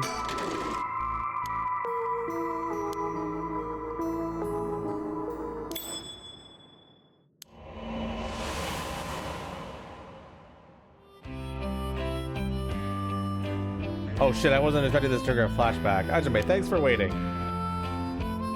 Oh, what's wrong? You're wasting that handsome face of yours looking like that. You think? I think I'm still plenty handsome. Can't argue with that. You're not meeting with that girl today? Hitomi, I mean? Nah, she's off doing who knows what. That's too bad. I just found a hair catalog I thought would be perfect for her. Seems like you're pretty worried about her. Yeah, she reminds me of myself at that age. I can't help but worry. You think? I'd say she's a little ball of sunshine compared to what you were like. Shut up. I'm talking about emotionally. She's an adult who can understand how she feels. It's like a kitten. She thinks everyone around her is out to get her, so she fights at them all. You might be right. So I tell her I wanted to see her. Will you? Sure, I'll do that, but... This other girl I ran into the other day is a tough case. Oh, she must really be something else if you don't know how to deal with her. No, it's not really that kind of thing. Some people just have so much misfortune thrown at them. What do you mean by that? Well, I can't really get into the details, but she might have the talisman I've been looking for. Said it was a memento from her father. Could we really be related? But it's not like I could just take it from her. What are you mumbling about? Who's related to who? Sorry, it's nothing. But that thing with your family, isn't it? Is she the one who has a piece of the book that your ancestor left behind?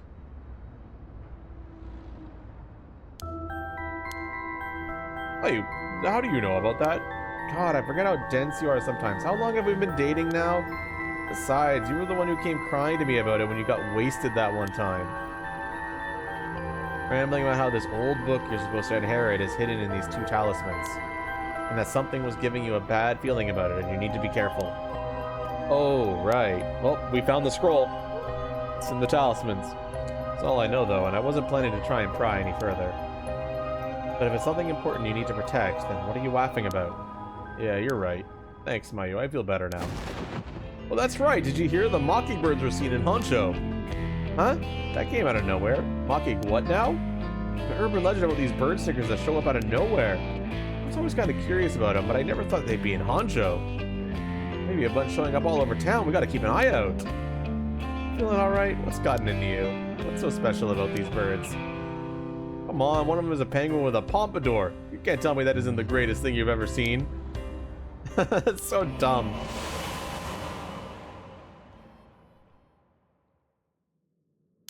That's right. He was trying to protect something left to him. Could that be the information that Haku wanted?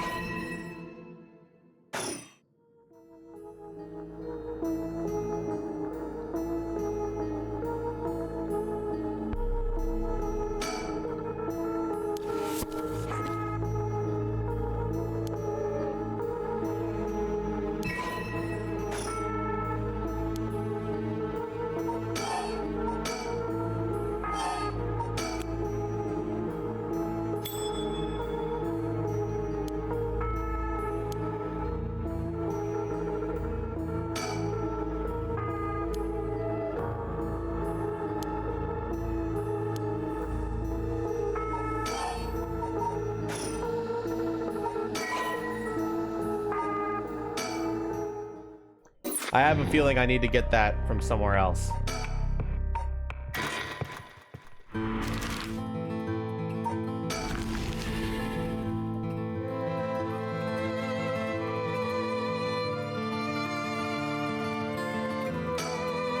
Fax machine. It can send images to other places along the telephone network. A fax machine. The number for our home is 63 star star star star star star. Ma'am, is everything okay? I'm fine. There's just something I wanted to check. Is that so?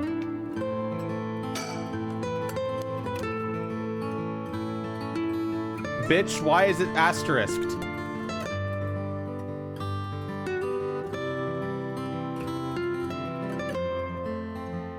Fine, I'll write it down anyway.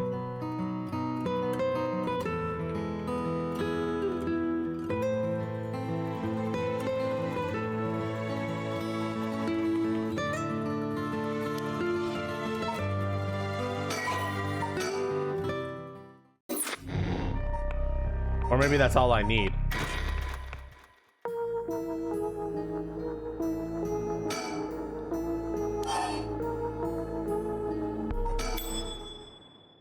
Happened again. The number for a fax machine just popped in my head. There's no way this information is coming from my own brain. Could someone be sending me their thoughts? Never mind. I have to focus. Let's get this message sent. Oh, it could be my wander. It could be the spirit, potentially. Now, because it appeared behind her. It would make sense that that flame... We saw that flame show up constantly, right? It's very possible that that flame is going around places and transmitting information. I need to tell them where I am. If I tell them everything I know about this place, they should be able to figure out where it is. First, I know I'm in a building home by Hihaku, a factory or a warehouse. As for the address, it should be close to...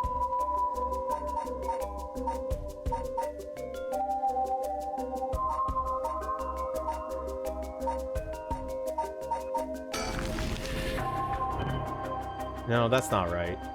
Think, what was it that I received here? Oh, right! The fucking river. What? What was it that I received here?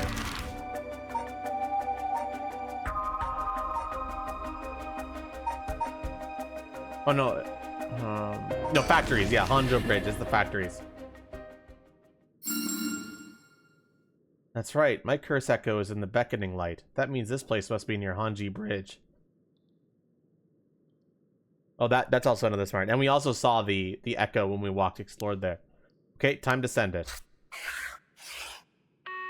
I think this is how you do it.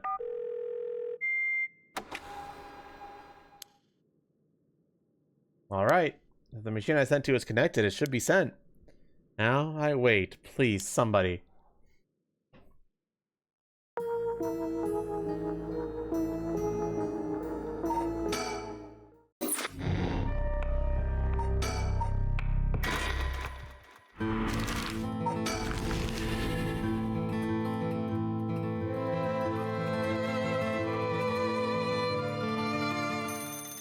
Oh, the phone is... My guess, you wouldn't want to keep them waiting. Thank you, I shouldn't be long. Hello? Shigima residence? Oh, it wasn't the phone? What's wrong? Ah, nothing. It was just the fax machine. I'm still not quite used to it. Oh, this is a fax machine. Amazing! So this is how they look. This is incredible. Goodbye to snail mail, am I right? This is the future. I didn't think it would excite you so much. Oh, something came out. Is it finished? I could watch this thing all day. Huh? What's this? It looks like it was written in pen, but... What's it say? What's it say? It says, help, I'm trapped in a Hihaku soap's warehouse or factory in Ohanji Bridge. Huh? Hihaku? Why would somebody send me such a message? Am I being pranked? No, this is too fishy to be a coincidence. I wouldn't pass Hihaku to have something locked up if it's got anything to do with procuring the right. We should check it out. Hopefully we don't find anything so sinister.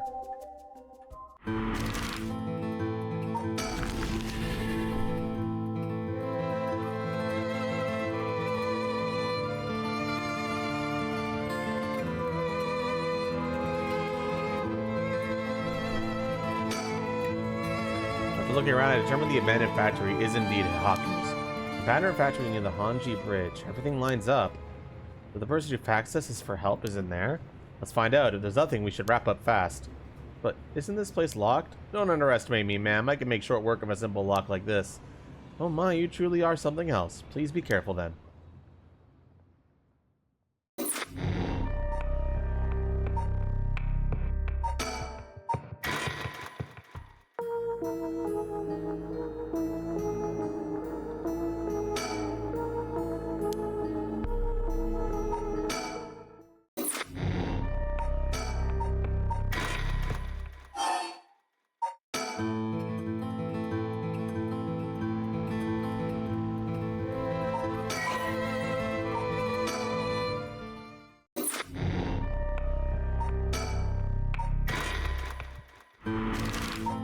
Hey, what am I supposed to do? It just kind of kicked me out.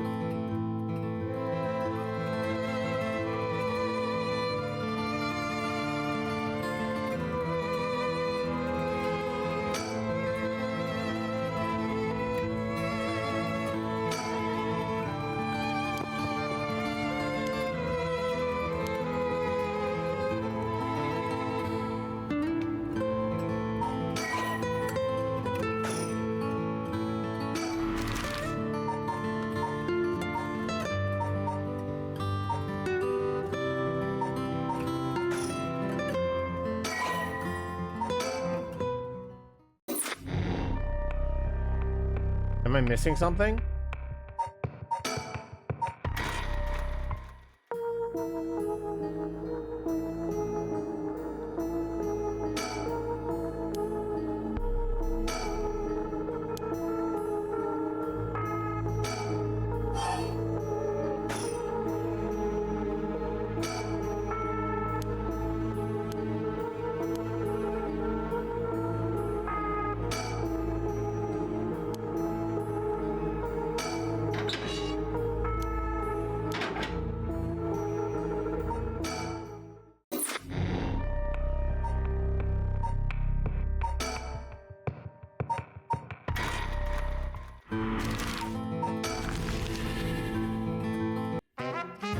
What am I missing?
What am I missing here?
I just remembered that I heard the rules for the Rite of Resurrection when I got this curse stone. But killing other people to bring someone back? That's out of the question. I think I forgot to do this. Hajime would never accept sacrificing another person to come back himself. None of this was ever an option to begin with. The way we lived. Ever since we were kids, we were always ready to die if that's what it came to. We never take our foot off the gas just because we were scared of death. We were never such big fans of living anyways. That's why we were always prepared for it. I used to wonder if we took things a little too lightly. But that's just how much we trusted each other. Well, I have no use for something shitty right. And that's the truth, Hajime.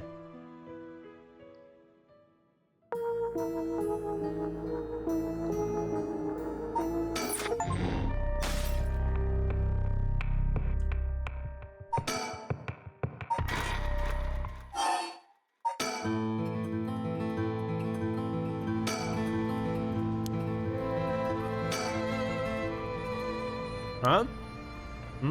What is it? That birds are coming this way. What? That tall guy? Do you know him? Yeah, from a little while back. Mr. Yumikoto, over here.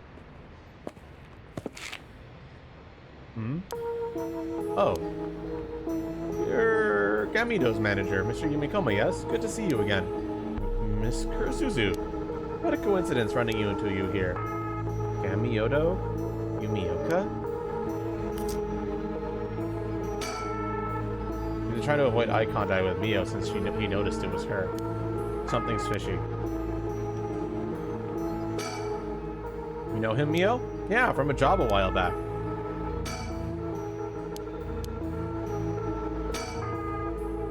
How have things been since we last met? If she just stays with her training, she won't have to rely on cheating people anymore. Yes, she has been keeping at it. Cheating people? You gotta tell me what happened. Case from a while back, a family overseeing a reliquary came to us saying they were being investigated by someone suspicious.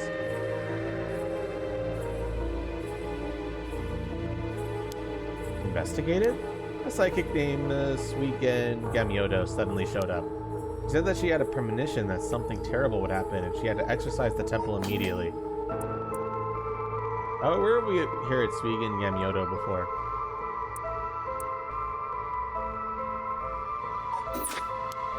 Sounds like a cover for burglary. After they notified the police, I was dispatched there by Paranormal Affairs. I inspected the place myself, but didn't see anything wrong, so I sent them away. He acted as Gamiodo's manager during the case. That is pretty suspicious. Really, she was looking for something there, but I told her that's no excuse for fraud and sent her off with a scolding. Honestly, Gamiodo didn't even have much spirit sense to speak of, which soured my mood on the whole thing. Right, so she was one of those types, eh? Well, she's involved in all kinds of stuff, so she may at least be knowledgeable about paranormal objects. With me, then I'll be on my... Oh, before you go. Gamiodo seemed to know a lot about paranormal objects. It'd be a huge help if we could ask her about something. And what might that be? Is she familiar with an ancient text called the Record of Fate's Yin Scroll? Or anything about the descendants of an Onmyoji named Seimin Tsuchimikado? I beg your pardon. Uh-oh, shouldn't have told him that. Miss Kurosuzu, how do you... So you do know about it. I see. That's what you're after, then. That means... Hold it! Don't tell me you're trying to snatch up some images of schoolgirls this time. Stop right there. Huh? If it isn't Yumikoa, what a pleasure to see you again. What? Mayo Choza, what are you doing here? Huh? Shozawa?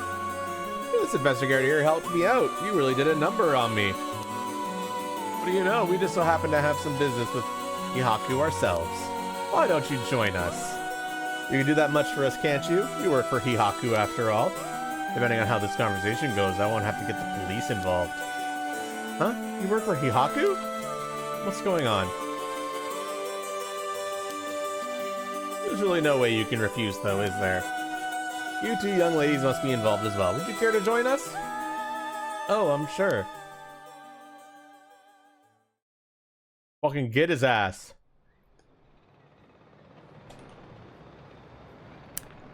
quite the view, isn't it? How long can you play dumb with this many people lined up and waiting answers for you? You better just give in and come clean with everything you fucking know. I had no idea that Gamyodo was connected with Hihaku. I'd just like to ask, was it Miss Yamamori from Hihaku who obtained the record of fates and passed it on to Arashi? No, that was not the case. Oh, my mistake. Was it Sweden Gamyodo's doing then? No, it was not.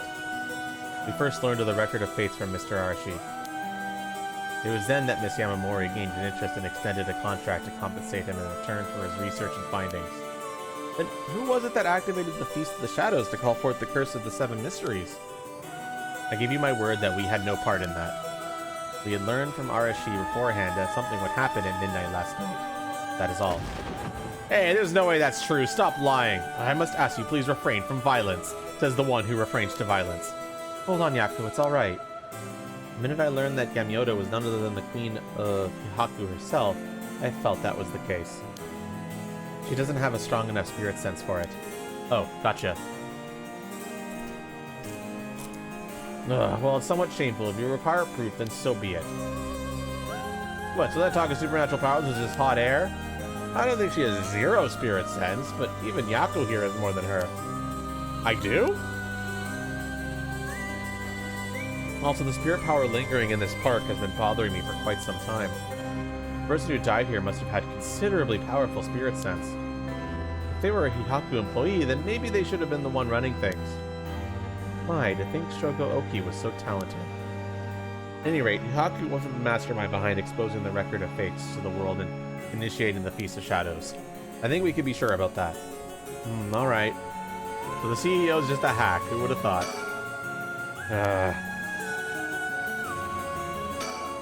I'll cut to the chase then. Are you the ones who killed Hajime Yomiti? No, we did not. Don't try to play dumb now. If not you, then who? That much I don't know. Well, it is true that we were after the information he possessed. He was killed by someone else before we could acquire it, which forced us to target you instead, Miss Chozawa. Tuh. And that's why you forced me to talk and why I ended up with this curse, huh? Indeed, though I never thought you would escape. Well, it took a couple of miracles, but yeah, I got out. And just what information did Hajime have that you wanted? You really think you can get away without answering now? But... Ugh. Fine, I'll let someone else ask you something for now. Now then, I'm going to hand over the haunting Clapper's curse stone like I promised. A curse stone? Thank you. I have to admit, I'm surprised that you were a man of your word. First, I got some questions about the curse stones you already have. What exactly do you want to know? Earlier you said that Hiko had collected 6 curse stones already. 6? I'd like to confirm which of the 7 mysteries they correspond to. And why do you need to know that? Because I don't trust, of course. If you really collected them like you said, you'd have no problem saying which curse stones they are, right? First, the Whispering Canal. Good, and what else? And Chozo over there has the Beckoning Light. Yep, you were the one who made sure I got it. What? Unfortunately for you, I don't feel like handing it over. So I don't think it counts as one of yours. Good to know. Anyway, do continue. Next, there's the ever-burning lantern, which we gave to Hideki Arashi. Do you consider that one of Fuharu's, then? Whatever, we'll worry about that later. That's 3. What about the others? Well, the others are... the foot washing mention and the Evergreen Beach. What? Lastly, the Fool's Procession, if I recall. What do you claim? How about it, mademoiselle? That's wrong. Those 3 are with Inspector Tsutsumi. I gave the Fool's Procession to her myself, so I know he's wrong. There you have it. Too bad for you, pal. Ugh. Yeah, get his ass. If our agreement was founded on lies, then I'd have no duty to hand over my curse stone like I'd promised. Meaning the only curse stone you have is the Whispering Canal. And it inevitably follows that you used it to kill that young man at Kinishibori Park. Such a horrible act, and to your own employee, no less. No, there you are mistaken. To be entirely frank with you, we do not possess a single curse stone. What?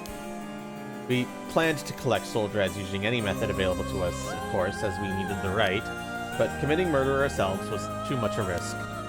We intended on having others collect the soul dreads for us. Is that so? Therefore, I myself have no soul dregs in my possession. It was our plan to arrange for particularly greedy individuals to receive the curses. What? It is possible Shoko Oki came to possess the Whispering Canal because of that. But by the time I became aware of this, he was already dead. I don't believe you. Are you really trying to talk your way out of this now? Or do you really want me to believe a Heihaku employee was cursed by complete coincidence? This is the truth, whether you believe me or not. And the funny thing is, we know it's the truth. We've seen that that's what happens to him. It must have been someone else entirely who took Shoko Oki's stone and killed him. I have no idea whatsoever whose hands the Whispering Canal is in now, nor where it may be. Oh, could it really be? And it wasn't Heihaku who put the idea in Michiki Neda's head to get a cursed stone either? Ojima. The only ones we've negotiated with are Iwai and Arashi. Interesting. Excuse me, but does that mean you don't know the location of the remaining cursed stones either? There's one that hasn't been mentioned. What about the Taiko of Tsugaru? Ooh, good question, my mysterious mademoiselle. I'm afraid we have no information in that regard either. Have you heard enough about cursed stones? I have nothing else to tell you.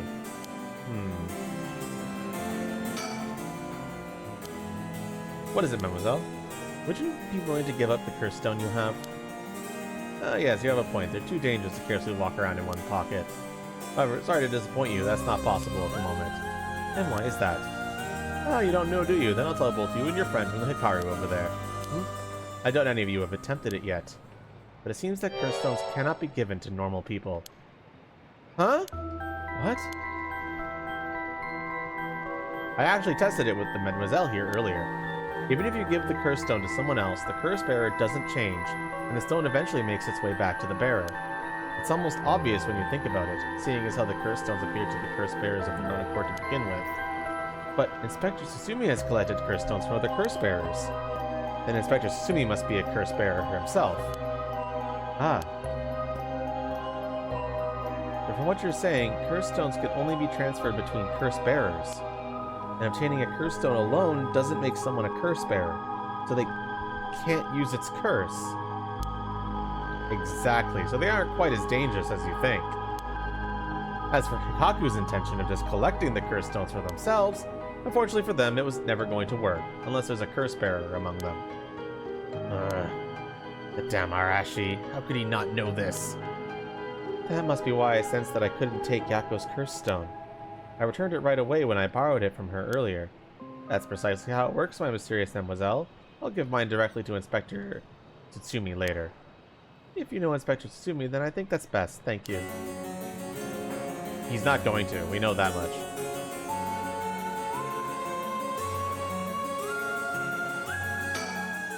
Guys, I might have overestimated me being able to beat this game today.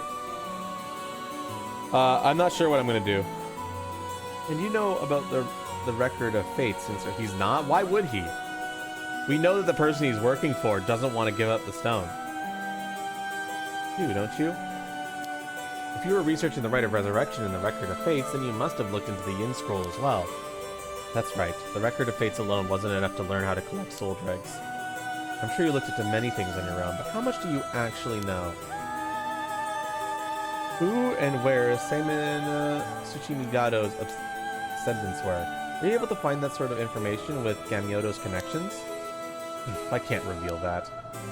Or would you prefer I expose to the public how Gamyoto is a fraud with almost zero spirit sense? Ugh. Fine, I understand. From the results of our independent research, I found that Seimin Tuku's descendant was Hajime Yoshimi. What? That's why you went after Hajime. However, Hajime Yoshimi was only carrying a fragment of the whole. Fragment? That's right, he did say something about a fragment of an old manuscript. The location of the Yin Scroll was hidden. This information was split into two and hidden in a pair of talismans, which were passed down from generation to generation. Talismans? I see. Hajime Yoshimi was supposed to have one. It was almost certainly stolen when he was killed. It's possible that he knew the location of the other as well.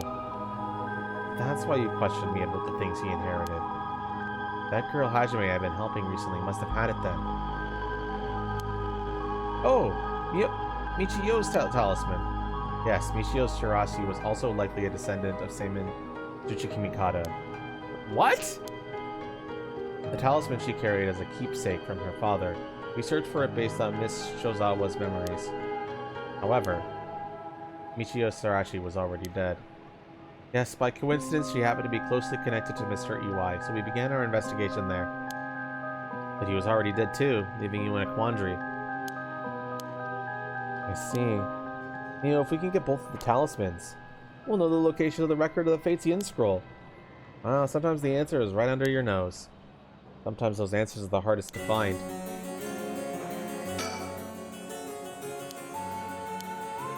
I almost let it slip. Okay, I think that's all about we have to ask him. We'll let you off for today since you went along with all our questions nicely. A pleasure working with you. We're done here. With the information you have. The hell are you whining about? I said we're done, so scram. Yeah, get fucked, idiot. That's all our business as well. I shall be bidding you all farewell. Yes, right. Excuse me, Mr. Investigator. Please don't forget about that curse stone. Don't you fret. I'll hand it over to Inspector Tsutsumi like I promised. I'm glad I didn't end up having to give it to that Yumikoa. Let's take our leave, madame. With this, we'll be freed from the troublesome curse ourselves. You say, as you proceed to not get rid of it. That lady and the investigator. We should keep an eye on them. Agreed.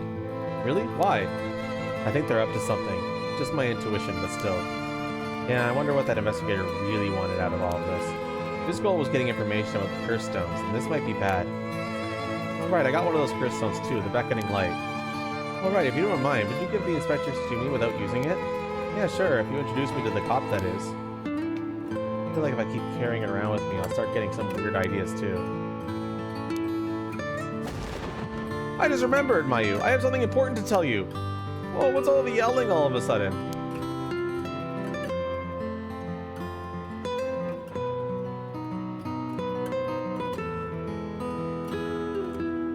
You know a girl named Hitomi Okuda, don't you? Really? Hitomi has Hachime's talisman? Yes, he entrusted it to her in a panic just before his death. He sensed an imminent crisis closing in on him, but Hitomi was the only one around that could ask for help. That's so. I'm sorry she got left with such a big responsibility.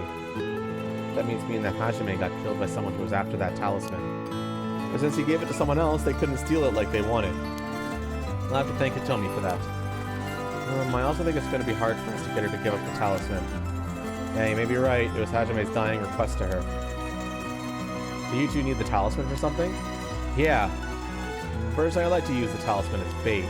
Then I could get my hands on the bastard that killed Hajime. Please, I promise we'll uncover the mastermind behind all this. They probably have supernatural abilities at their disposal. Please, leave them to us. Yeah, we'll catch them. Don't you worry. Look at that. You've got that look in your eyes. Look at young people get that says they'll get something done no matter what that takes. How am I supposed to say no to that? You go find them and give them what they deserve for what they did to my Hajime, you hear? We will. I'm pretty mad at them myself. If I just work on them, I'll give them a good one. I could get behind. I'll leave it to you two. Then your next move should be to find Hitomi and get that talisman.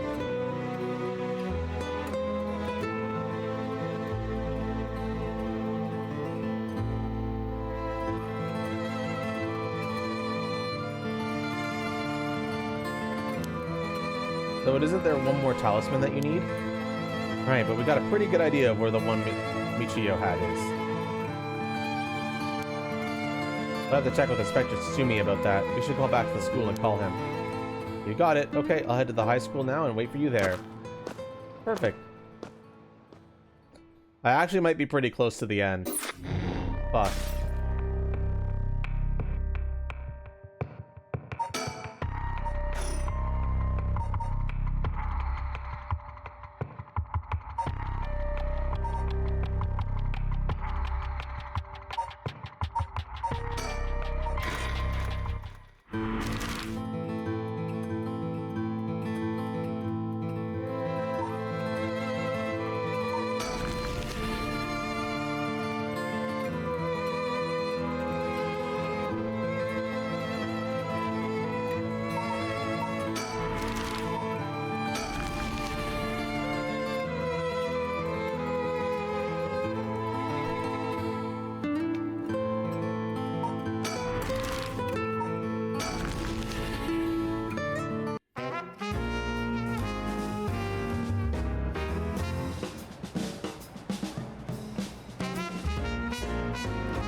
I must be missing something in this section.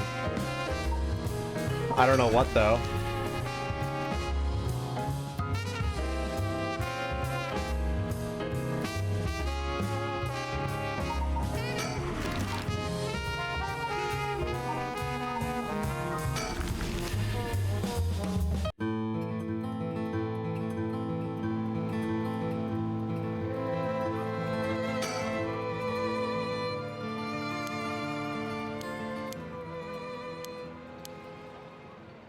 No, I have one as well.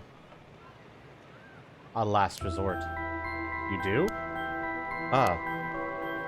Even if we don't steal another curse stone, I already have my own. If it becomes necessary, I'm prepared to use it. So you think it might be possible that she has one of her own too? That she despises the idea of using it to kill others, so instead she means to steal a curse stone with the soul dregs already in it. It doesn't contradict anything we know.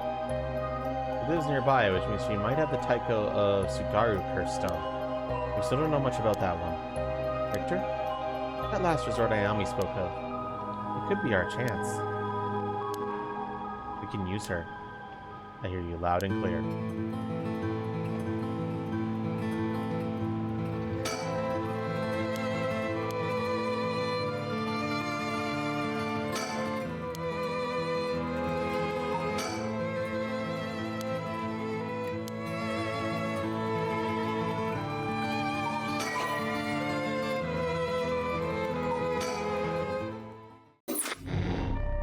Yep, that was what I was missing. Okay. I've learned the location of Jima's hideout from Michiros and area request back from HQ. Let's go. I think I'm pretty close to the end. I'm just gonna power through. Who fucking cares? We're staying up late tonight. Officers discovered the residence of parole officer Fumichi Najima, currently wandered under suspicion of a criminal threat. Suspect escaped his residence prior to officer's arrival and is now at large in Samita City. Suspect is thought to be fleeing on foot. All bureaus are instructed to pursue, ensuring that he does not take refuge indoors.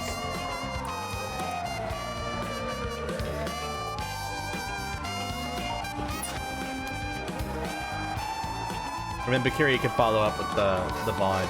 Furthermore, suspect is believed to possess a weapon capable of causing large-scale casualties. All officers are instructed to exercise extreme caution in their pursuit, remaining vigilant for signs of explosive and poison gas.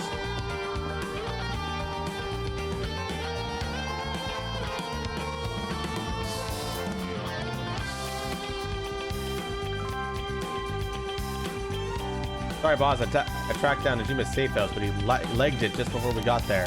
Not your fault. We should have known he'd be on the lookout for us. We've got officers all over town. It's only a matter of time before we bag them. So, boss, what are we gonna do here anyway? Figured Najima might show up. Call it a hunch, but he used this place as a hideout 20 years ago. Fair enough, but will he even remember it after so long? Remember that mugshot of Najima we circulated? I think it was from when he got out on parole, but except for a few wrinkles, he looked just like he did 20 years ago. Yeah, no idea how he kept up that weight on a prison diet. That's a stroke of luck, though, isn't it? It means he'll be easy to spot. See, there's something bothering me about that. We got every officer in the area looking for him, but no one's seen a damn thing. It makes me wonder, what if we're looking for the wrong face?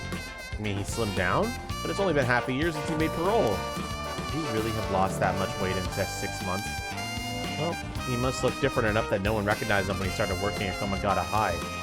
Good point, but that means the photo we got is useless. I know we didn't see anyone when we looked around before, but maybe we should check again. Don't bother, it's only been a few minutes. We'll take a second to think. Break time it is.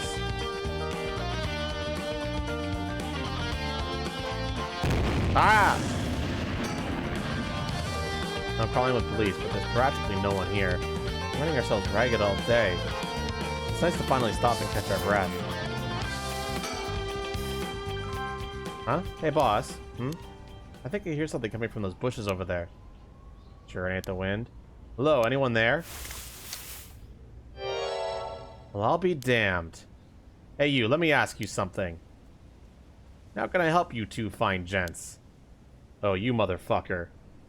Do I know you? I could have sworn I've seen you somewhere before. Afraid you ain't gonna charm anyone with that tired old line, sir. Not even this old-timer. Playing hard to get, eh? My mistake. Anyway, what's your business here? I was enjoying a moment to myself since I got the day off. I like it here. It's peaceful. We're looking for someone. Mind if we ask you some questions? Sounds like a lucky man, sir, to have a strapping gent like yourselves after him. This one's business, not pleasure. I've dedicated my life to pursuing this guy behind bars. You can say that again, boss. Put in so many hours, even his wife and kid left him. Enough, Arrow. You'll set him off. Sorry to hear that, sir, but if you glare at him like that all day, I can't blame him. Ha ha ha. Oh, that's it. The guy I'm after used to laugh just like that. You sure you haven't seen him? Oh, no, sir. Don't know anyone like that, sir. With a laugh like that, he must be bad to the bone. A nasty piece of work, all right, but maybe he could still do the right thing. You'd like to think so, eh? Arrow, call for backup. Huh? You mean that's him? Crap, he's running away! Wait! I'll go after him. You get back up. Okay, I'm on it.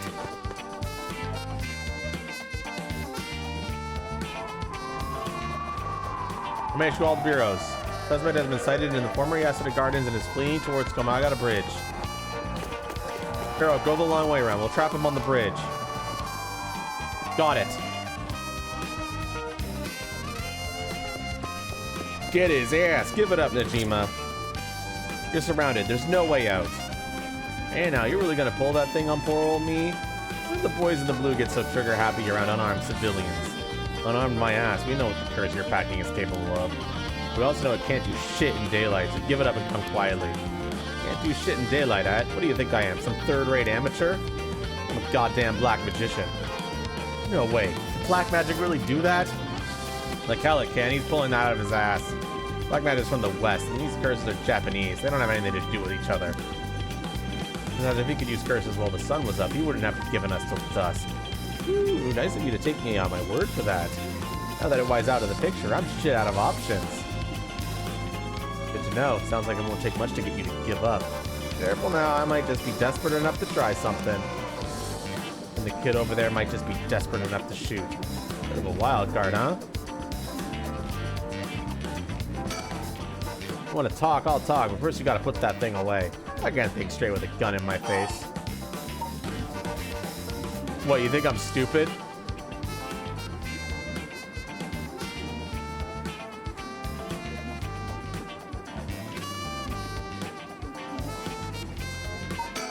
Not a chance. You got something to say, then say it.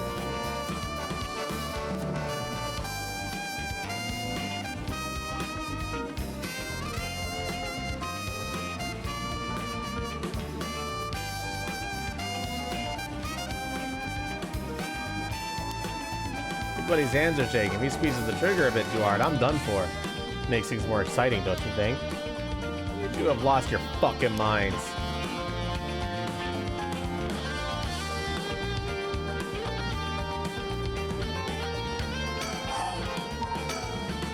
Master you told me about on the phone. Did you mean it? Every word. Don't you worry. Soon you'll have the case of a lifetime. But yet, how are you gonna pull it off? Like how I'm gonna tell you, dumbass. But I'll give you one thing for free. I never had to wait till sundown. I just wanted to make sure you'd really hate me for this. Pretty sure I hate you plenty already. That ain't shit. I need hatred out of you. More, more, more! Needy son of a bitch, ain't you? Oh, I'm not done. Just wait till you see what I've got in store for what you really care about. You should be quaking in your fucking boots. That's not gonna happen. She's got enough to worry about without your sorry ass getting in her hair. No, that's more like it. There's the face I wanted to see. Hey, yeah, that's the stuff.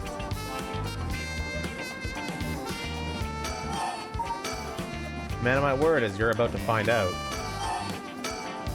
You have the curse stone for the one-sided read. Of course I do. Take a look. That's it, all right. Whoops, better put it somewhere safe. Wouldn't want something to happen to it. How did you find out about the curse stones? They don't have anything to do with black magic. Someone else turned you onto them, didn't they?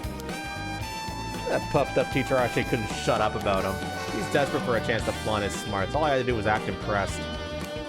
That still doesn't explain how you learned so much so fast. Curses and black magic ain't so different as you seem to think. As far as I'm concerned, they're just two ways of harnessing paranormal powers. You sure there isn't more to it? All that matters is whether that power is the real deal. And this curse is very real, as you well know. Joke's on you, Nejima. Don't you know the one-sided read is a fake dropped in with the rest? Oh, give it a rest. I've tested it myself. You used that thing on people? Son of a bitch. If something this special falls in your lap, you gotta take it for a spin. I'm just good at covering my tracks. Good enough not to get caught at least. Let me guess, you're back to your old trick, stacking schoolgirls in the middle of the night. So you know about that, huh? One of the brats put up a fight. Brought enough time for the other one to get away, so I went ahead and called it quits. Sounds like the curse was a real pain to set off. Nah, I had that sorted way beforehand, but she pulled some kind of spirit bullshit on me. I would have gotten the little bitch eventually, I just didn't have the time. Way beforehand, huh? Interesting. You think puzzling out my curse is gonna help? Don't bother. Why not? Because you won't be able to do shit about it either way. I'll let you in on a secret. I could fuck up a good few hundred people right now if I wanted to. A few hundred? Yeah, now you're getting it. I could kill any one of them at any time. And I guess we've got ourselves a situation. You're telling me your curse can kill people you can't even see. Seems a bit unfair. You really can do that. Why'd you even bother showing up in person last night? I wanted to make sure the curse worked. I figured I need to clean up after.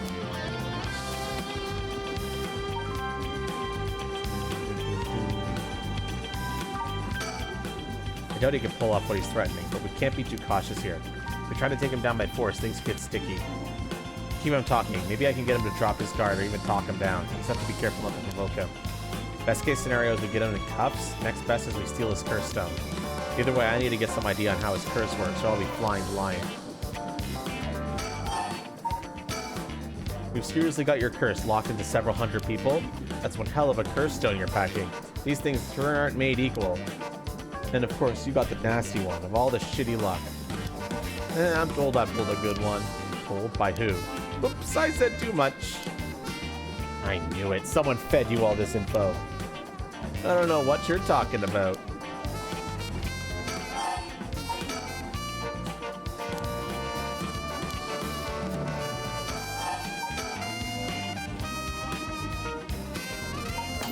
No, not one-way read. It's the... So, what we know about this one, not much to be quite honest. The one-sided read. All we know about it is that it's a rogue who fell for a woman. He persistently chased after her, attempted to win her heart over and over again, but she rejected his advances. Okay, like... Also, but we know that these rarely have any meaning on what they are. Basically, some guy followed a woman, cut off her arm and leg, and threw her in the canal. And you've been studying black magic, and now you're just giving it all up for Eastern curses? They didn't have you down for a cheater. Hey now, black magic screwed me over first. You can't blame a man for going with the girl who can meet his needs. Screwed you over how? Because your resurrection ritual didn't work? That was the real point of the murders, wasn't it? Must have been rough putting in all that work for no payoff. Imagine my surprise when I finally found out what you were really after. Now you're trying again with the rite of resurrection, taking the chance to spit in my eye while you're at it. Tell me, Nejima. Who is it you wanted to resurrect so damn bad? Who is it you spent 20 years chasing? Imagine he just turns around and goes like, Hitler. Just to make him an irredeemable piece of shit. You motherfucker. It's the mother of that baby, ain't it? You had a partner. And though you never put a ring on her, the two of you had a kid. And then she died. Maybe she got sick, maybe she got into an accident, but either way, she left you and the kid all alone in the world. Tell me I'm wrong, Nejima. Is that her? Is her you're trying to bring back, isn't it? I've seen for myself just how many folks are pinning their hopes on this rite of resurrection. And I can tell you this, it ain't natural, and it ain't gonna lead to anything good. So, all you ever needed was someone to help you deal with the pain, then. Ha ha ha ha! God, you're so fucking stupid! Huh? Is it really that you think? That's hilarious. You don't know a goddamn thing. What? Damn it, for a second, I really thought you were gonna talk him down, boss. Listen up, chump. I'll tell you what really happened 20 years ago. Really happened? You got a half right. I did have a loving girl back once, sweet as could be. She knows what she went by, though I couldn't tell you if that was her real name. Don't know where she came from either. She traveled, I think. Might have been an angel for all I know. She sure seemed like one to me. But then she got sick, and just like that, she was gone. My guess is that it was the pollution, but I never knew for sure. Couldn't afford a decent doctor. My life after that was a living hell. Well, I found this grimoire in an old bookstore. A grimoire, huh? Old of a resurrection ritual, black magic that could bring Shino back. So I was right. Not exactly, see? Who said the ritual didn't work? You said it yourself. Black magic screwed you over. Oh, it screwed me, all right. But it worked just fine. What's that supposed to mean? See, the ritual doesn't bring the person back as they were when they died. It's more like reincarnation. Rebirth. Rebirth? Wait. Oh no. Oh hell no. You mean that baby? Damn right. The resurrection ritual brought Shino back to me as a fucking baby. Yeah, I didn't say this, but I was like thinking like, oh, the baby's what he reincarnated, isn't it? I was thinking that the whole time, so I'm glad I was right about that. You've got to be kidding me. You're telling me that that wasn't her kid? That was her in the flesh? The hell I am! That little brat was not my Shino. Her mind was gone. She was totally helpless. She didn't even know who I was. Her warm arms, her gentle voice, gone, gone, gone. There wasn't a damn thing left of her. The hell did you expect? She was a baby. If you really cared about her, you would have grown some balls and acted like a father. Fuck that. I stashed sacrifices off the street for her, chopped them to pieces for her, and that's what I get? A screaming little bundle of shit and piss? That wasn't my Shino. Give me back her softness. Give me back her warmth. Give her back to me. So you just left the baby to die? I knew you were scum, but you really are the lowest of the low. Look him in the eye, tell me if that your wife turned into a baby, you'd love her just the same. How could I do that when I couldn't even be sure it was really her? Yeah, I get it. I get that you're human garbage who doesn't care about that. So now you're going after the right of the resurrection in the hopes that you get luckier this time. Luck doesn't come into it. The right really works. There's proof. What happens if you get the same results? Your Shino comes back as a baby again. Duh. Shut up. Don't put that lie in my head. It'll work this time. It has to.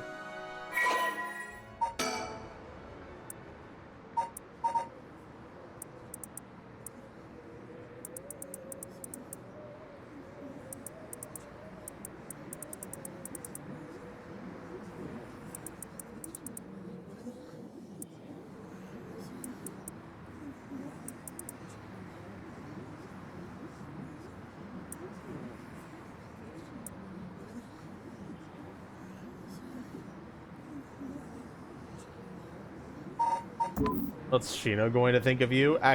Exactly. Fuck. Anyone around me still? No? Okay.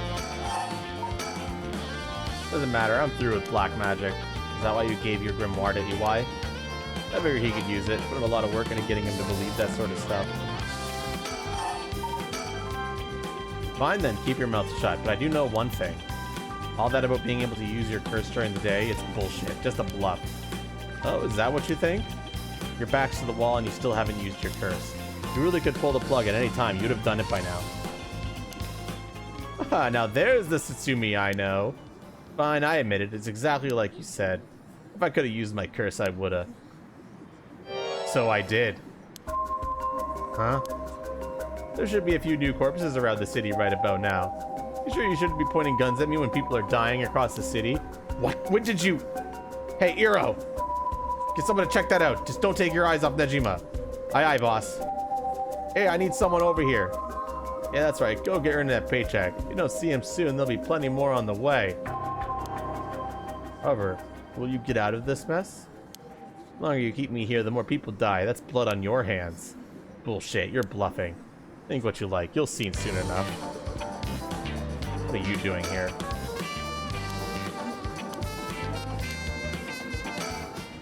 What the? Whoa, back up, back up, back up. The hell is she doing here? Crap, our eyes just met. This is bad, real bad. Why'd she have to pick now of all times? Get out of here, damn it. Book it before he sees you. But I need to ask her about Namagaki. Shit. Boss, what are you doing? Looking all over the place. Focus. Ha. Damn it. fuck, he's fast. Ayame, get away. Ah. Well, Ayame Tono. I've been looking for you for a very long time.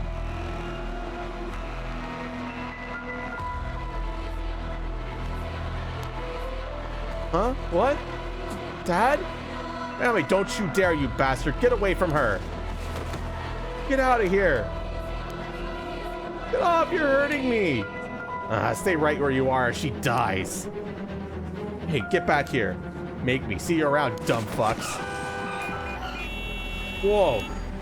That piece of shit took Ayame hostage and ran off with her. After him, we can't let him get away.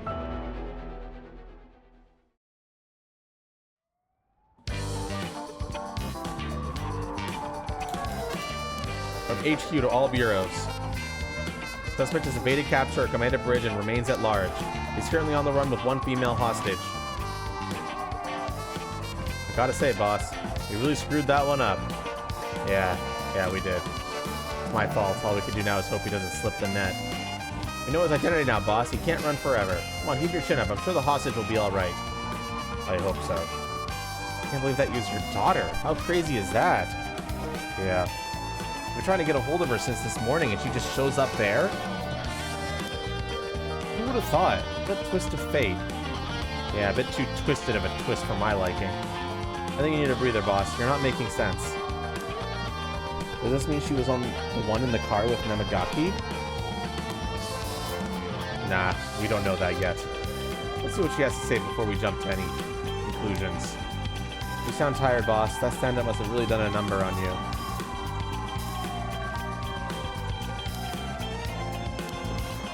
Come on, let's treat ourselves to some Mitsumame. That'll put a spring in your step. Yeah, that sounds good. Some sugar might be just what I need to get my brain working. Well, hold on, boss. Sounds like Patrol's just gotten a message. I'll go check it out. Sure thing. Please be good news. Please be good news. Good news, boss. They found Najima. No shit. What about the hostage? I don't know. They just had to come quick.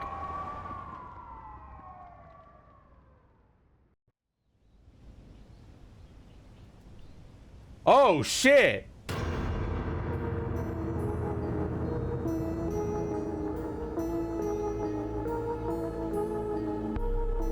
Damn it!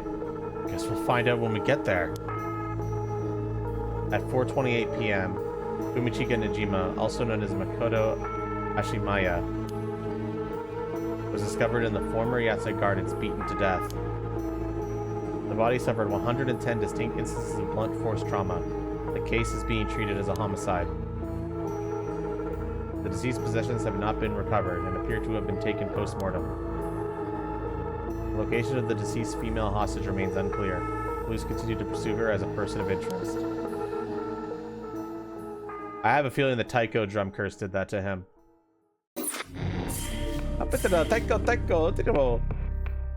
Taiko.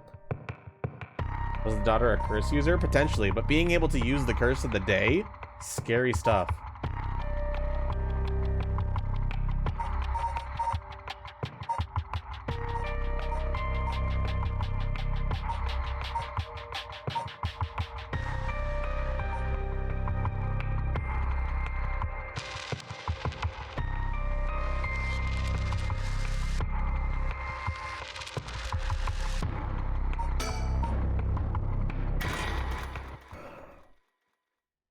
Alright, what's Haruo gonna fucking pull now?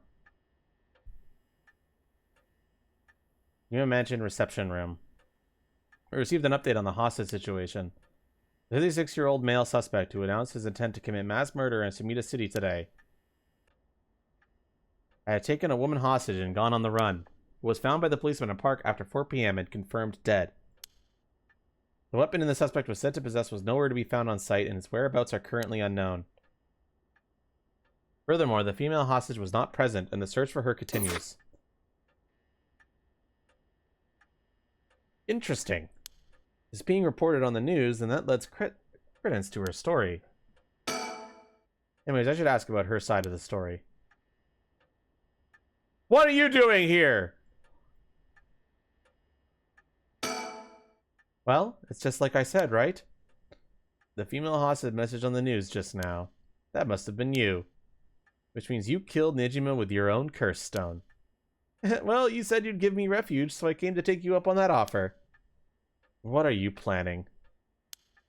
Me? Well, obviously. I'm on to my last resort.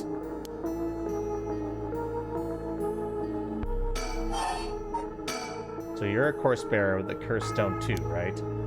Are you surprised? Yes, I have a curse stone of my own. It's the Taiko of Sugaru. And why go after other people's curse stones? Because killing people is bad, you know. Don't you think so too? You're right. It's wrong to kill people for the sake of resurrection. Right? And it's not even 1 for 1, so it's hardly a fair exchange. Either way, that's why I wanted to only use soul dregs gathered by others. But that didn't work out in the end. No one had the backbone to use their curse. This world's gone soft. With no one mercilessly using their curse in pursuit of their own goals, I had to take matters into my own hands. I heard Namagaki, that young man you were with, used his curse stone too. Huh? How do you know that?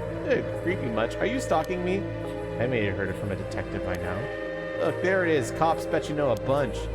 Know your type. People who boast just because they know a couple of cops. The place is filled with nothing but scum. You seem to hold quite a grudge against the Force. Speaking of, this guy's really creeping me out. What's his deal with him anyway? You gonna explain? Even the way he moves is all weird and exaggerated. Right, I haven't introduced myself. I'm, no thank you.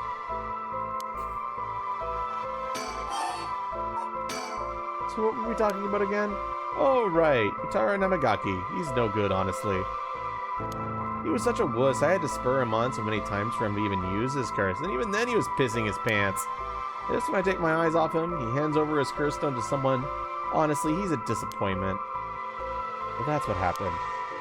Which is why I figured I had to do it myself if I wanted it done right, you know? That's what my last resort is, collecting soul dregs on my own. Let me introduce myself. It's hard to talk as strangers. Is it? And are you okay with telling me who you are? Well, I won't stop you. Do as you please. Well, I am Haru Shigima, and this is my house. My father and husband are both with the police. Is that so? You know the cops are just the worst people, right? Well, there are certainly many who are cold, especially in their own family.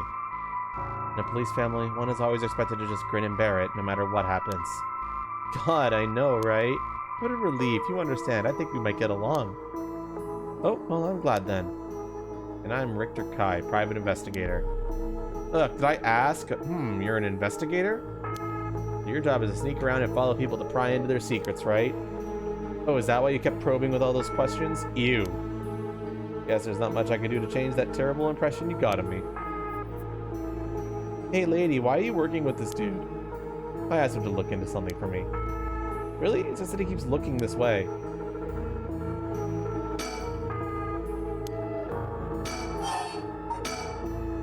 Isn't your father a police officer as well? That man is not my father, not in name or deed. Now that there's some bad blood there.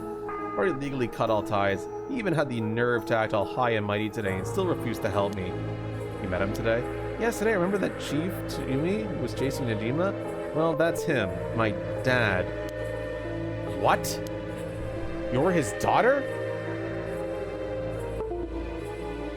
My arm is being fucking butt. Former daughter. I've cut ties. There we go. He's never acted like a father, so he doesn't deserve the title. You know, I've heard something about that Najima guy. Apparently he wanted to get revenge on Chief Inspector Tsumi for his arrest by going after his daughter. Wait, really? And I heard the police have been searching non-stop to take you into protective custody. That explains why the police were stalking you out your place, too. Man, how could I have known that? They came in such intimidating numbers. Wait, huh? Hold on a minute. Doesn't that mean that Najima was specifically after my life today? That sounds about right. It's a good thing you got out unscathed, or rather managed to turn the tables on him. Oh, that means legally speaking, it was self-defense. But that truly was quite frightening. Yeah, legally speaking, it is self-defense. Correct. I don't think anyone would hold that murder against her. I think I'd have to go through this just for being related to a cop. It's a disgrace. It really is, to cause their own child such trouble. I'm sorry. It's okay. You're not the one that needs to apologize, lady. I'm sorry, it just reminded me of what happened to my son. Your son? What happened? My child was also kidnapped and murdered in order to enact revenge against the police, you see. What? How awful! That's terrible! I'm sorry to hear that. Oh, now that you say it, I do remember hearing about an incident like that last year. That must have been your son, huh? My condolences. It could be. So when you were taken by hostage in India, you used the curse stone in the gardens and swiftly made your getaway? Well, yeah. I didn't really have time to think on it. At the time, I only thought of how to get out of there. Then, what about now? Did you use it again? Your curse stone? Well, the curse stone doesn't respond during the day, but it's evening now. I tried using the curse just now, and yep, it seems I activated it. What? You're using it now? It might still be a little weak. I guess it's not supposed to be used repeatedly. I think I could get it to work once more. Oh, that's so. Sure is. I'll give you a final warning. It's already started, so be careful, It started? What started? The curse, of course. All that's left is for the conditions to be fulfilled. Oh, shit.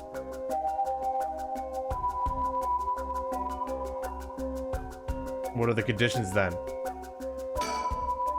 She activated her curse? The curse stones can be used already?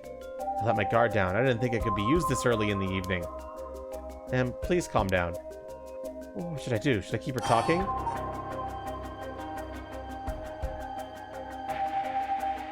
Do you have a light on you?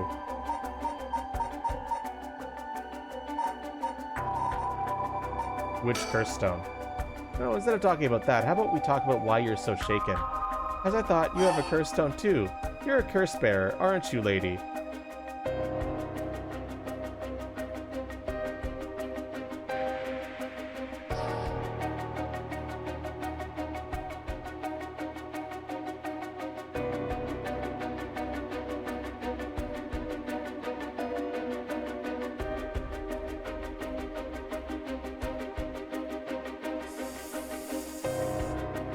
What is the taiko myth? There's a tower that has a taiko drum, like a watchtower that has a drum at the top of it. And nobody knows why that specific tower gets a drum and all the others don't.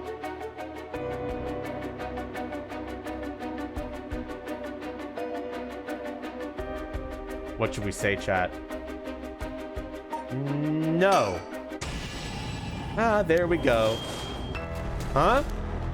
Ma'am, Tam, did she fulfill the conditions? She sure did. Okay, time for a beatdown.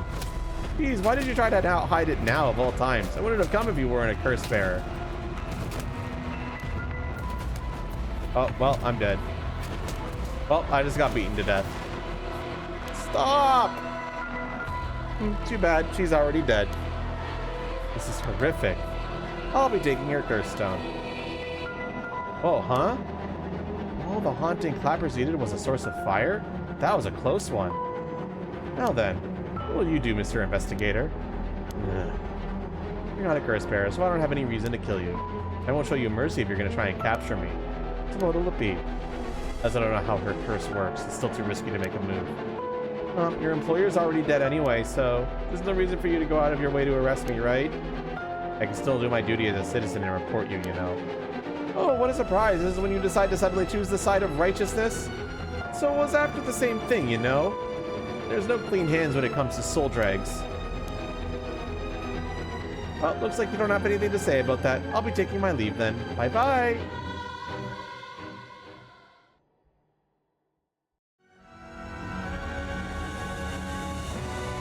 While killing Aritomo obtained more than enough soul dregs for the rite of resurrection. However, it turned out that resurrecting someone who died a long time ago required an even larger amount. To fulfill her heart's deepest desires, she needed to harvest more. So, she waited for the sun to set, when the feast's shadows effects were at its peak. And she used the one-sided reed curse stone she had stolen from Fumika Nejima. With it, she proceeded to kill all those whose personal information she knew, starting with those who mattered least to her. Wait, is that the requirement for the reed? Knowing their personal information? That's broken. Kills by dismemberment ones whose face, address, name, occupation, kitchen location are all known by the curse bearer. That's busted! What the fuck?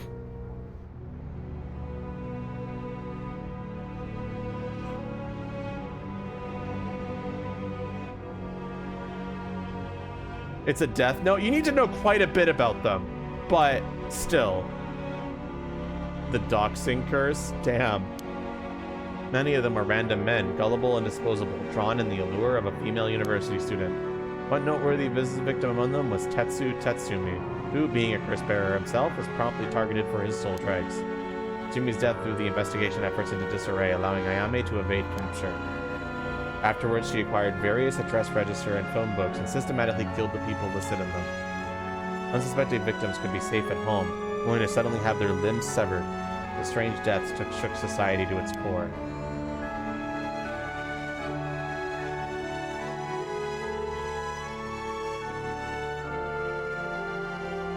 She's still better than Nejima. She's absolutely psycho, yeah.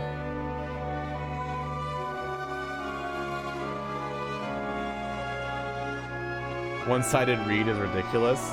It is. Wow. To be fair, if you're managed to hide your information, you're safe from it. But if she had the government registry, then yeah, you're fucked. Meaning, if she doesn't have that information on you, you have an upper hand against that.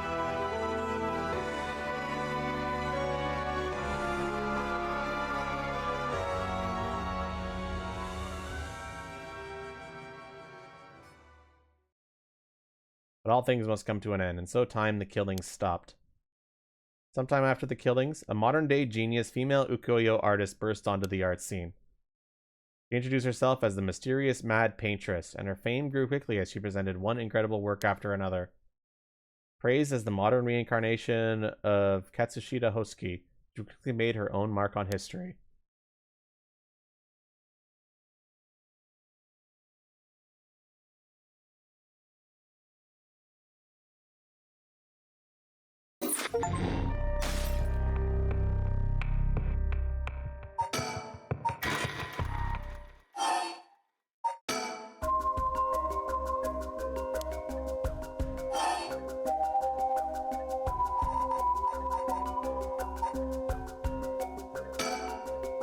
How about you talk about why you're so shaken? You're a curse bearer, aren't you, lady? Fine, I'll admit it. Yes. Yes, I am. I'm sure you've already noticed. Well, yeah, around last night it was a little too obvious. Judging by your address, I'm guessing you've got the haunting clappers. Yes, that's right. There's a lot of soul dregs on the table for killing a curse bearer, you know. I'm well aware. Did you get soul dregs when you killed Nejima? Of course, his curse stone already contains some soul dregs as well. I think killing one more curse bearer will be enough for the rite. You can combine soul dregs across several stones? Correct. All it needs is the prerequisite amount. As long as you've got that, it doesn't seem to matter where you got them from. I see. Then, you wouldn't mind if I took them, right? My lady. You're quite motivated, aren't you? Ma'am.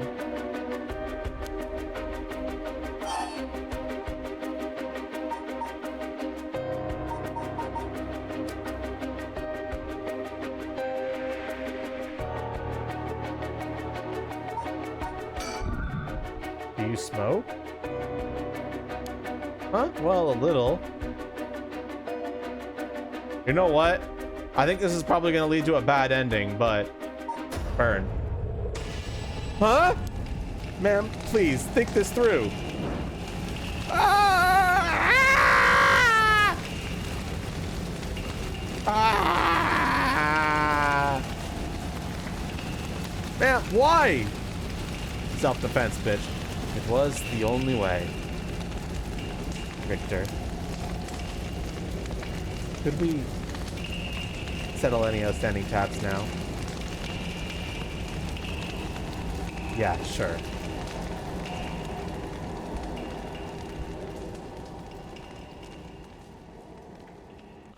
Shouldn't have had a light on you, bitch.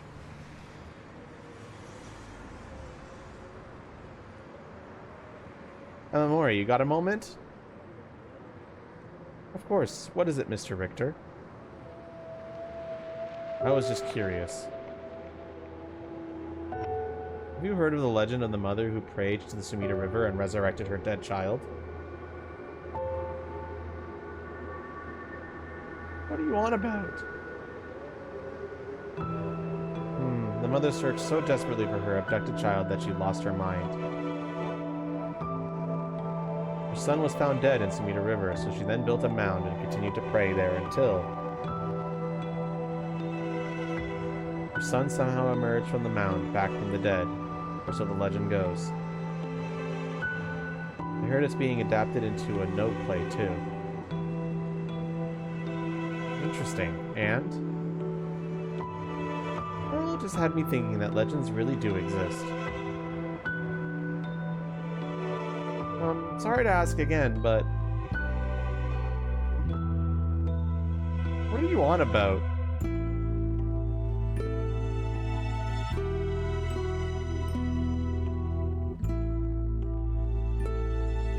Yeah, I'm not sure what the taiko drum one is, but there is one interesting thing about the taiko drums, is that she said it already was activated.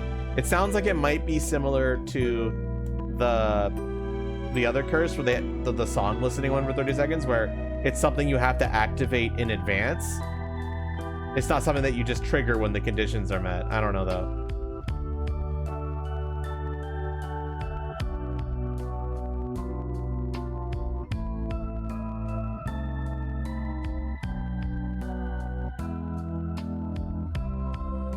Who's Emma Mori? I don't know.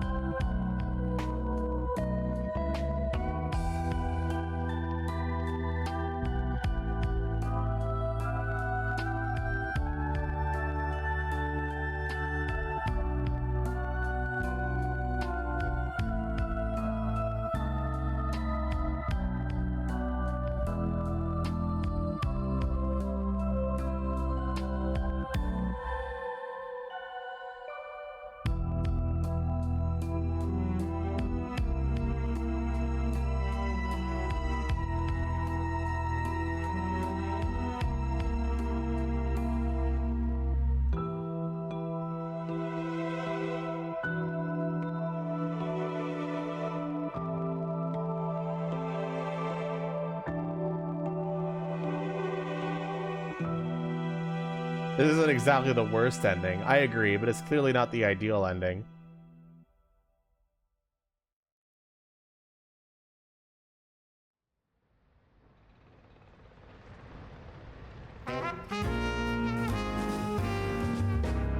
Never mind. It is what it is. Welcome to my office. It might be small and dirty, but welcome. Come on, Ernestine, say hello. That's it. Good girl. Oh, that boy over there? That must be... Hey kid, I'm a private investigator. I worked with your mother not too long ago. What's that? You want to be an investigator when you grow up too? That's great. It's so much better than becoming a police officer. Hey, I'm Amori. Don't you tell the kid to give up on his dreams. I think it's a great idea. Who's Amamori?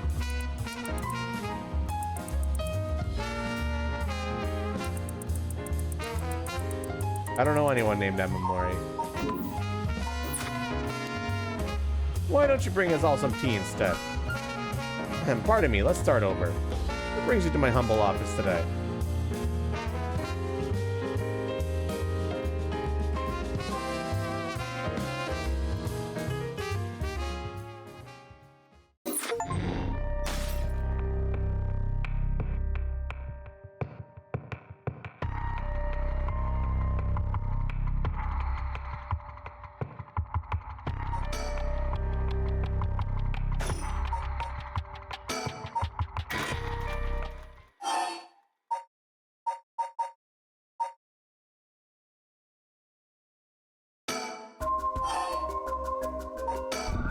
Father, the chief inspector. I met him not too long ago. Oh, really? Came off a little stiff and awkward. There's a surprise. Something charming about his seriousness, and he seemed like he cared a lot about his daughter. Please cut it out. It's gross. You don't know a thing about us. Outsiders shouldn't butt into another family's affairs. Though he may as well be a stranger to me now. Even if you cut legal ties, you're still related by blood. Huh? We're not related at all. Huh? He probably thought. I never noticed it, but... it wasn't hard for me to figure out that I wasn't related to them by blood.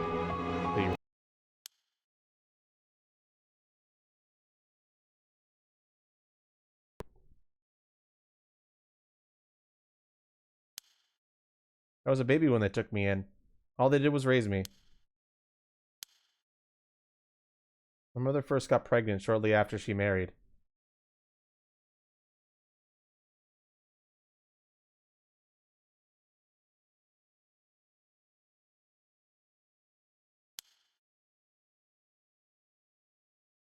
But it was a stillbirth.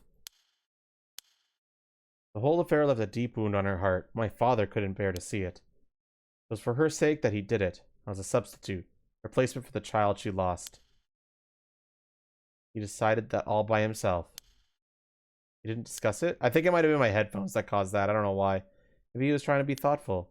Then maybe it would be fine as long as it could have been comforted by the woman who hoped to become a mother. Then again, in such a way. Not easy to raise a child. My mother was bewildered. Wouldn't you be? After being told to raise a baby that wasn't your own? She couldn't just abandon the baby either. And my father just left everything to my mother and never lent a hand. He's so damn selfish. Two of them grew apart.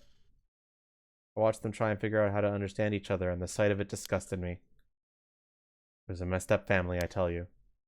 I guess my presence was to blame for that rift to begin with. You shouldn't say that. I know he's bad expressing himself and has his work, but still, that shouldn't be an excuse. But knowing all that, I couldn't take it anymore. It just made me want to hurry up and leave home and live on my own. I still rely on him for tuition and allowance, but that much is normal for most kids, right? I don't want him to start acting like he's my father now just because he's doing the minimum. Sorry to hear that.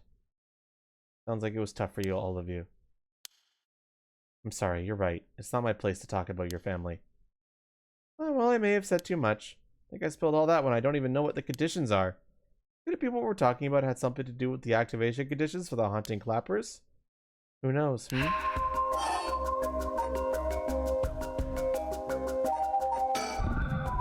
Why did you kill Fumichika Najima? I'm not telling you. I only ask because it does concern me. He was one of the reasons my child was kidnapped. There's not much to say. We talked and he cleared the conditions from my stone. Did he show any signs of remorse over his past crimes? Didn't feel like he did, no. I see. The world is full of trash, the men, I tell you. I agree.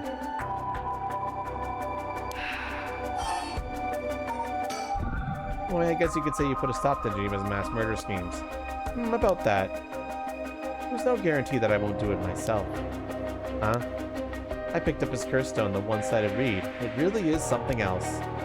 Unfortunately, I can't use a curse stone that's not mine until it's late at night. Really? Are you okay with telling me that? Ah, how silly of me. I let that slip. Hee hee. What is your wish, Amame? Is it really to resurrect... Oh, Kusai? Yes, we saw it. Yes, there's no life that holds more value than his. Including my own. You're saying you're willing to die if it meant bringing Hokusai back to life? Not all life is equal. At least, not to me. A life that could birth art with the power to move hearts is infinitely more worthy. Compare that to the life of someone like me. Someone that can't produce a thing has no value. That's unhinged. I'm still young. It's the age for wild thoughts. But, aren't you the same as me? What? You've got a life more important than your own. A life you consider more important than the lives of many others. That's what you're doing it all for, isn't it? You're right. I could save my son. I couldn't care less about my life or the lives of others. Who's unhinged now? I'm a mother. It is what it is. Dang, the feelings of proper parent or something else. Do you smoke? Huh? Well, a little. Feel free to smoke if you want to, please. I'm okay. I don't see any ashtrays out on display either. Does no one smoke in this family? A little rare, isn't it? Nobody in the family does. And why did you ask me if I did all of that a sudden? Well... Yeah, telling her that might have been a mistake. That's your wish. What do you plan on doing if you don't get your wish? Oh, I haven't thought of that. I might just keep on trying to bring Hokusai back some other way. You really are obsessed. You and Hihaku's chairwoman might cut out from the same cloth. Who's that?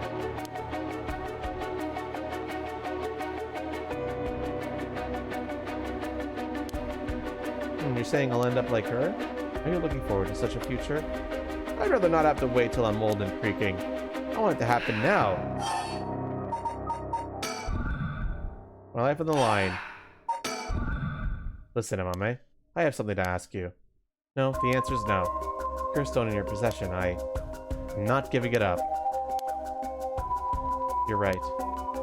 We both made of stronger stuff than that. You're not giving it up. And neither am I. You know full well, right? There's no room left for negotiation here? You're right, there's not. Okay, I have a feeling that now that I brought up the tobacco line, it's not going to work anymore, so... Yep. Ah! Did you try to use your curse just now? It seems I didn't meet your curse's conditions. I wonder if that was smart to secretly toss the lighter I was carrying earlier. When did... You made a mistake when you decided to ask me about smoking. If a source of fire is a condition for your stone, then you won't see me falling for it now. You wasted your chance with all this chatter. All you needed to do was activate your curse first. I brought everything Najima had on him, including the lighter he was holding. But it's over now. Yes, I concede. Alrighty. With your cards on the table, you're out of options. It might be possible for Mr. Investigator there to pin me down by force, but he's not gonna do that, is he? Correct, I won't take that risk, not while your curse conditions are unknown. Coward. I came to kill you and acquire your soul dregs, but after hearing you out, I got a question for you. Why don't you just give up on the right of resurrection? You said it was your son, right? That you want to bring him back? But haven't you done enough? I'm sure your son is content knowing you cared for him this much. I'm truly willing to die to resurrect Hokusai, but you can't say the same, right? If you're going to bring your son back, you have to be alive as well, right? In fact, what you really want is for both of you to live, right? Yes. Well, even if you both live to see it, your son would grow up knowing you for who you are, someone who stole the lives of others to bring him back. He would be putting the burden of shouldering all the life sacrifice on his little shoulders. Are you really okay with that? Ugh. If you didn't even think about that, then what are you doing is not for your son. It's for yourself. Aren't you just bringing him back to fulfill your own desire? That's not... Ma'am. What she's saying may be harsh, but holds a kernel of truth. Don't reduce yourself to nothing but a mother who would sacrifice anything for her son. But that's not... We discovered the truth behind his kidnapping. Next, you should take some time to come to understand your own feelings. I'll help you every step of the way. Getting to the heart of things is what an investigator does. What will you do? Ma'am, you relinquish the curse stone to a curse bearer. You will no longer be a curse bearer. You won't be a target anymore. Ayame is giving you a chance. Think hard and then give your answer.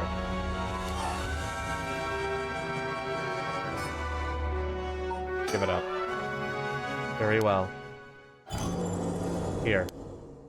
Thanks! Glad you could see reason. Ma'am, you made the right choice. Dang, you really didn't collect any soul jerks, huh? I promised myself that I ever used it, it would be only once. But in the end, it didn't come down to numbers. Well, they only needed to be carrying a flame? This seems pretty practical. Well, I'll be taking my leave then. There's no point in going after you for soul dregs, so I'm off to the next curse bearer. Do you know who remains? He's big as you've already figured it out. I've got a pretty good idea from our talk. What will you do? Do you plan to stop me? It's not my place to intervene. Alright then. Hey lady, can I borrow your phone? I don't mind. But who are you calling? The cops. I think it'd be faster if I called them directly.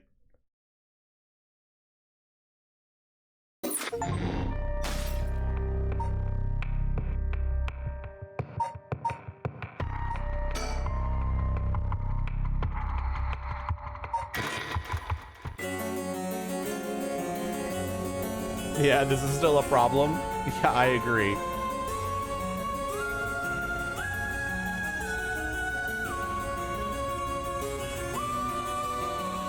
This is Shimi. This is Mayu Chozawa.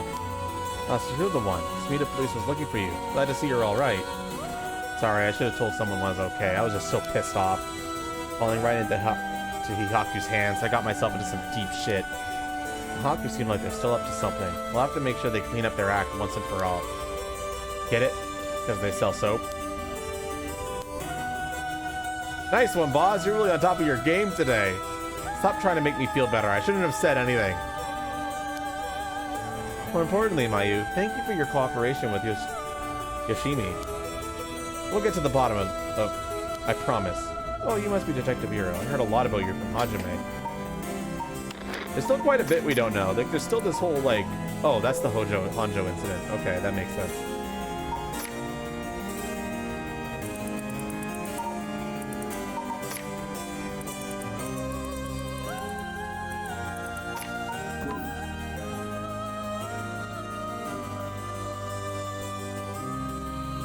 Okay, good night, Bakiri.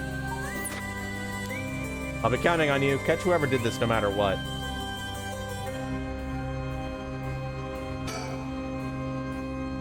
Oh, Mayu, did you meet with Hitomi? Yeah, I met her at the spot, I was told. She was acting tough, but I think the incident with Hajime has her really shaken up. I believe they explained our situation and had her give Hajime's talisman to me.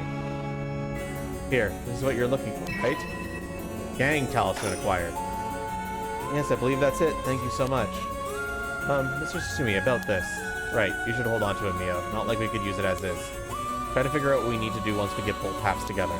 Understood. I'll see what I could do. Do you know where the other talisman is? Yes, probably. It's Hajime's last job. Finish it for him, okay? We will. The owner of the talisman before him are already all gone. Oh, Mr. Tsutsumi. I received a message from Paranormal Affairs earlier. It was from Nakagoshi, but I had someone look into something for me. So even the desk jockeys are lending a hand? Brings a tear to your eye. So what'd they say? About the Omnyoji woman who was in Aido at the time of the Honjo incident. She was a person of great beauty and discerning taste, but was also shamelessly did whatever she wanted. They seemed to match the person seen in the resentful memory for the foot-washing mansion. So she must be the one who fought with Seimin over the right. And they found her name was Ashino. Ashino, huh? What else? That's all. That's not much help. Oh, but apparently she was quite the popular emoji, and she died bearing a similarly powerful resentment. It's possible that she became a vengeful spirit with a connection to the Seven Mysteries. A vengeful spirit? Many descendants of Ashino or people otherwise closely aligned with her live today. There's a possibility that spirit awakened and possessed them. Yeah, you mentioned that spirits can possess people who are closely in sync with them. This, of course, doesn't mean the spirit houses her complete personality. Her resentment and her spirit power, those are the parts of her that would have the strongest influence. And Seimon's descendants are still around in the present. It wouldn't be surprising if Ashino's were too. They might just be desk jockeys, but they wouldn't give us this info if it was only speculation. We must have found some amount of evidence looking into abnormal phenomena or things like that. Oh, the Feast of Shadows. There it is, our abnormal phenomenon. Mia, what do you mean? The person who initiated the curse this time, who we've been calling the Mastermind, they might be possessed by the vengeful spirit of the Onmyoji named Ashino, the enemy of Seimen. Do you have any idea who could they be or where to find them? Like, if you looked at them, Mia, would you be able to tell right away? It's like how I didn't realize that Michio had fused with your consciousness, Yako. Common spirits will leak spirit energy left and right, so I can notice them just by looking carefully. But when spirits of a higher caliber fuse with someone's consciousness, detecting them isn't so simple. Oh, I'm sorry. My skills still need a lot of work. I don't have anything else to offer. You know, that's not true at all. You're fine. We'll make this work somehow or other. Thanks. Basically, I believe the Mastermind everything is a woman possessed by the vengeful spirit of the Onmyoji Ashino. Is this Mastermind also the one who killed Hajime trying to get the record of Feitian Scroll? Yes, I think that's very likely. That's how it is, huh? And I want you to catch them no matter what. Come to think of it, did old man Ashiyama end up getting away? So word's already out, huh? He was cornered but managed to take a hostage and escape. This is what I heard on the radio. What happened after that? That's all they're reporting. Here's what really happened. He was killed? And the hostage was Shui's daughter, whose whereabouts are still unknown? Yep, his daughter showing up was a huge surprise. Even Boss couldn't believe it. Damn it, the hell do you expect? No one could have seen that coming. There's already an emergency search underway for her and a key witness and a suspect. I'll be rejoining the search for her after we're done here. Key witnesses and suspect. But wasn't she a hostage? Could she have killed Najima and fled the scene? Well, it's just a possibility. If we're talking possibilities, might as well tell them everything. It's very likely that Najima was killed by a curse stone. What? By a curse bearer? Oh, it's already evening, so the effect of the Feast of Shadows would be starting to return. Yeah, which makes it likely that a curse was used to kill him. Boss, you're repeating yourself. Try to calm down for a second. But that would mean the inspector's daughter is probably a curse bearer, right? Did you say something? Maybe I'm losing my hearing in my old age. Boss, you can hear just fine. Don't play the old man card every time you want to get out of something. We even talked about how she might have had the Taiko no Tsugaru if that's the case. Did we? My memory's a little hazy. You've got a soft spot for your daughter, don't you, Inspector? It's a little too close to home now. Either way, we have to find her as soon as possible.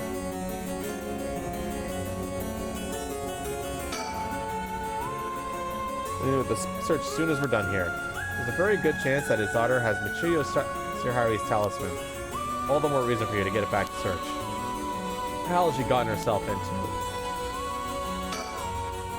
I heard you had a cursed stone too. Yeah, I should give it to you then, right? Those things really are a pain in the ass. I'll gladly hand it over to you before it starts giving me any crazy ideas. But this is the beckoning light, huh? Alright, it's safe and sound with me. Sorry you won't be able to bring him back. Don't worry about it. He and I were always prepared for the worst anyway. What the? What's wrong? Damn. The trigger for the beckoning light's curse is some serious shit. Yeah, I thought so too. That's why I said it'd give me the weird ideas. See what I mean now? How's it work? I'll leave you a note you can read later. We'll have more important things to worry about now. Right. Mr. Tsutsumi. Does that make it 5 curse stones that you've gathered now? Could be. I want to get the other 4 under wraps as soon as we can. Let's see. I have no idea about the Whispering Canal. Someone made off with the one-sided reed, which Najima had. Yeah, damn shame. After that, you said earlier that the Taiko Nascara might be with your daughter, Inspector. Well, let's set that one aside for now. So we can assume that curse bearers are still prowling around out there with those ones. What a headache. Hopefully we can find them soon. Now that everything we need to chat about, if we don't need anything else, we'll be going back to the search. There's actually one thing. Oh, what's that? Just completely hypothetically. Hypothetically, what if the inspector's daughter was the mastermind? I mean, she's a woman. Seems like she was after the talismans. Sorry, I don't really understand what you mean. Boss, come on, we gotta look at the facts. That would mean Inspector Tsume would also have been one of Ashino's descendants. Oh, right, you're just a normal person, right, Inspector? Unless that's why you're so resistant to the paranormal. Don't believe I've ever heard anything about being related to Samamyoji. Oh. But, well, if you put it like that, her being the mastermind, it's possible. Really? I say possible, but I mean unlikely is what I want to think. Damn it, I don't even want to imagine it. Boss, if we're going to consider it, we have to do it properly. No dragging your heels about it. No, it's not that. There's something I never told her, never wanted to tell her. The truth is, she's not my real daughter. What? 20 years ago. Well, it's a long story, but we took her in when she was just a baby. You know anything about her birth parents? You could say that I do, I guess, but really I don't know anything. What's that supposed to mean? I don't get it. There you go. You heard what I said, didn't you? Because now? About 20 years ago?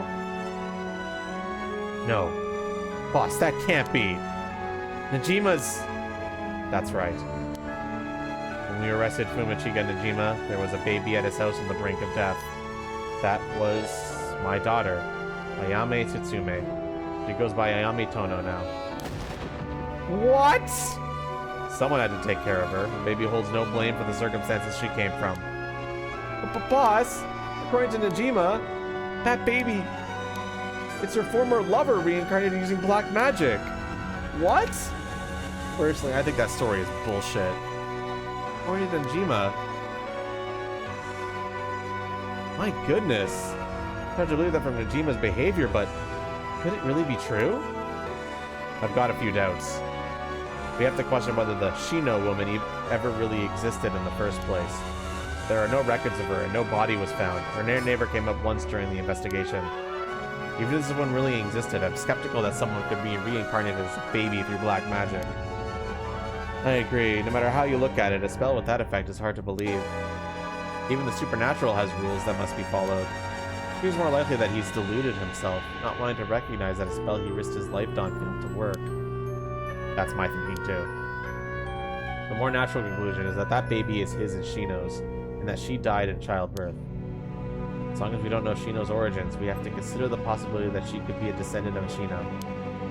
If nothing else, their names are pretty similar. Okay, assuming all that is true for a moment, Ayame getting taken away by Najima and then killing him.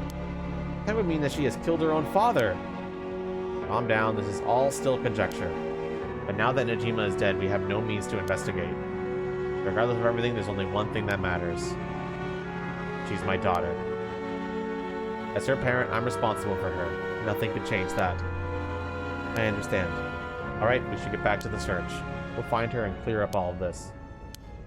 Talisman you young ladies are looking for has something to do with this as well. I'd appreciate it if you could help us find it. If anything happens, please call the police. We will. I'm worried at Hitomi, so I'm gonna head to where she is. I'll be waiting to hear some good news from you all.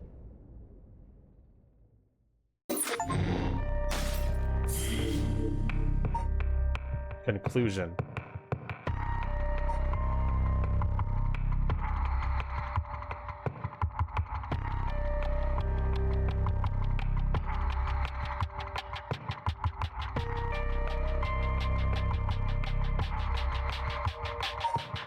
There's something else here, though. Let's check this.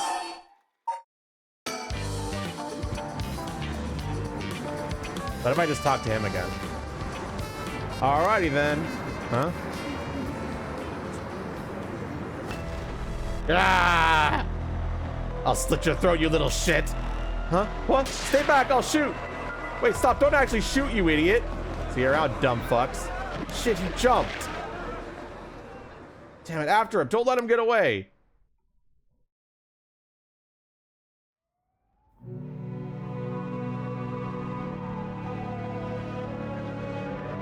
From HQ to all bureaus. Suspect evaded officers at Komagata Bridge and fled. Currently remains at large. The time at which he threatened to carry out his attack is approaching. In response, we will call in reinforcements and widen the search perimeter beyond the immediate Samita River area. Boss. Boss, I'm sorry. It's all my fault. If only I hadn't lost my nerve and opened fire. Enough. I told you already. It's on me. I should have told you to lower your weapon. Thinking that chasing him to the river would corner him was also a miscalculation. Sure, it's possible that right now, he's sleeping with the fishies at the bottom of the river. Somehow, I doubt things will be that easy. You think he really can kill hundreds of people? Who knows? Him saying that I already used his curse turned out to be a bluff. Hard to believe he could kill hundreds at once, even with a curse stone, but all we could do is pray that he was lying.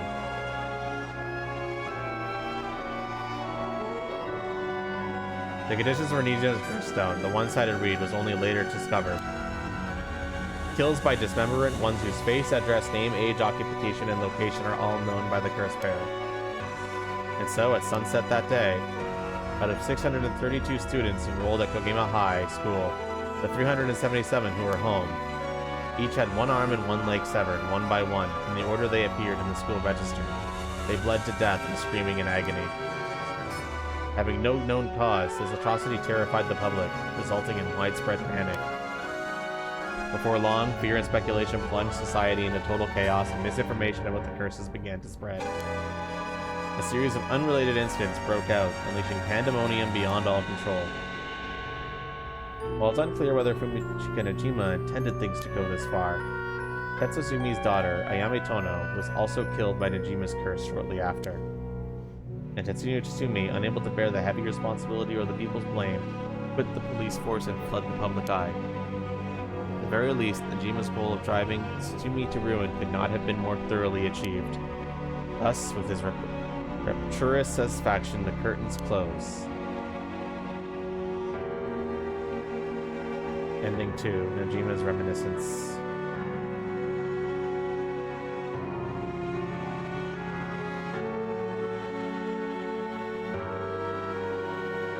Well, that was a shit ending.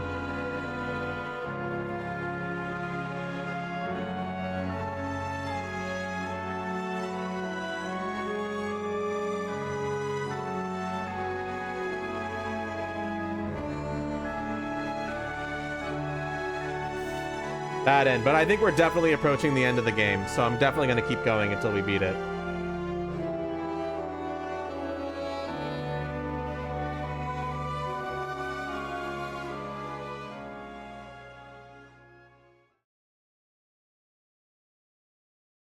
When Najima went on to use his enormous hoard of soul dregs for remains unclear. But according to the later reports, Najima devoted himself to his master, a woman called Lady Ashino.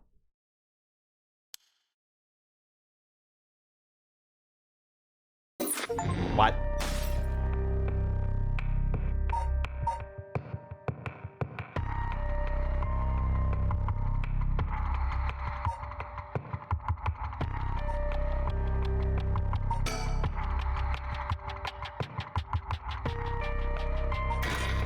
Here we go.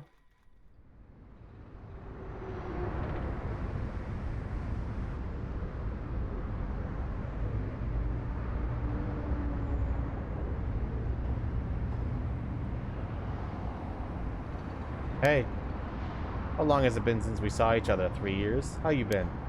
And the last time when you came to see me after deciding to go to university. That wasn't because I wanted to see you. I just needed money to pay my tuition. Not one to mince words, eh? You came alone, right? Yeah, it's just me. Make it sound like I'm handing over ransom money for hostages. I just don't want to get caught, okay? Never thought I'd see the day you called the police. Something I need to see you about. Well, alright then. We've got a lot to talk about, so let's go through things one by one.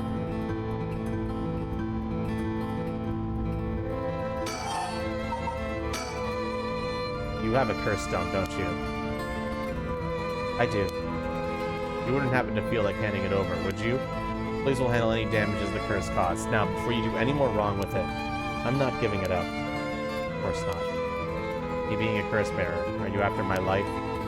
That's exactly what I'm here for. I didn't come to chat. You can talk all you want, but as soon as the condition for my curse is met, I'll use it.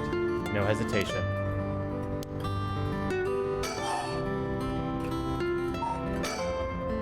Or do you have more than one? How many curse stones do you have? 3. Not that it matters. 3, huh? I'm not handing them over. Can I ask you one thing? Do you know anything about the talisman Michio Shirashi had? Michio Shirashi. In the car crash you were in with that Namagaki guy.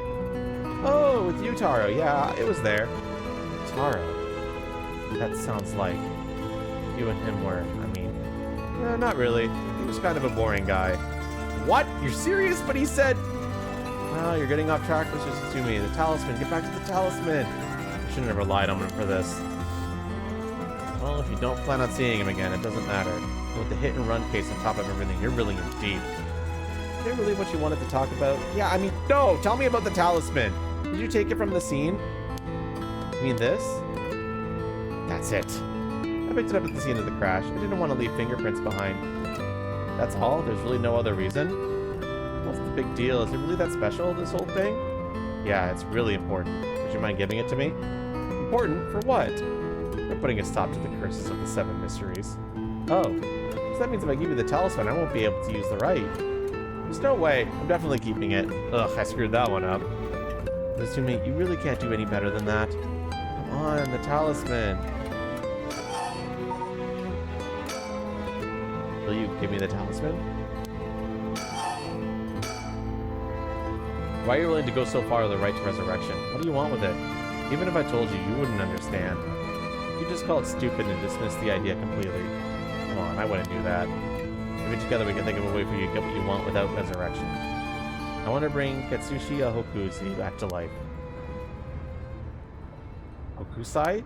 What? Hokusai the Uiko artist? That Hokusai? You want to bring him back to life? That'd be quite the feat, huh? That's you. I heard you liked his art, but why would you do something so stupid? See? Ah! The only time I ever felt there was a place I belonged was when I was immersed in the dreamlike world of ukiyo-e. Though I'm sure you never noticed. Really? I had no idea. It saved me. Hokusai is the reason I'm still alive today. I didn't know you felt so hopeless. You'd only realize it now, but it's too late. Feeling sorry won't do either of us any good.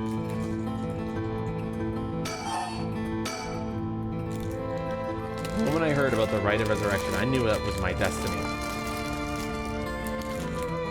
If this is all I ever accomplish, I'll die happy. I'm really serious about this.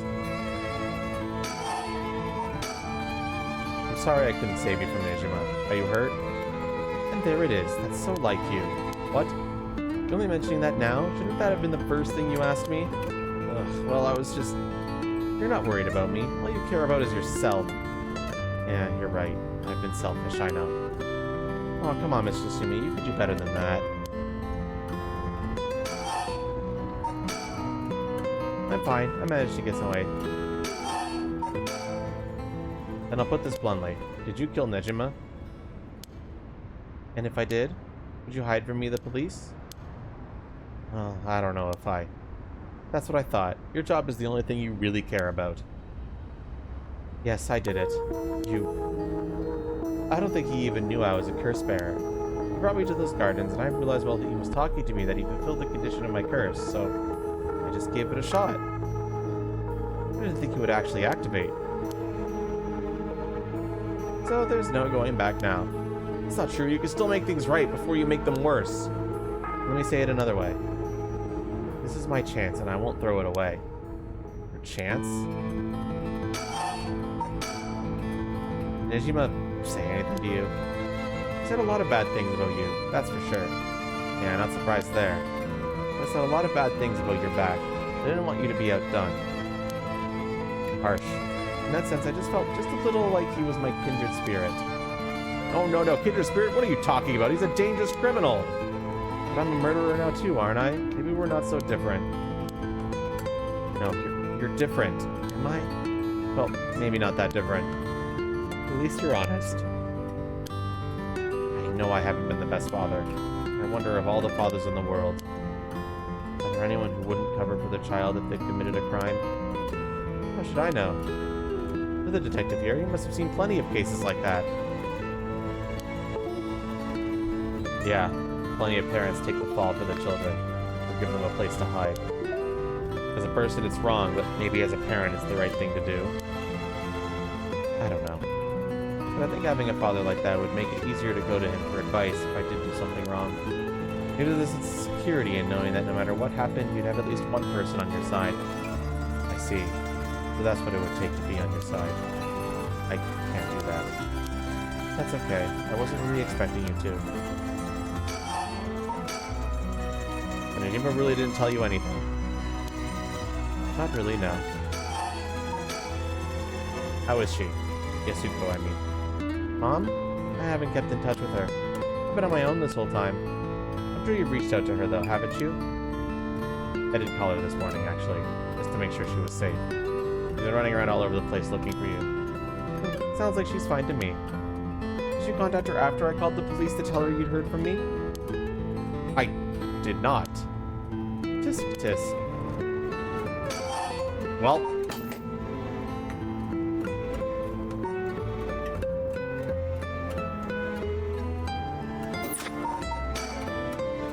Well, I've heard you're into nightlife and staying out late these days. Didn't want her to worry more than she already was.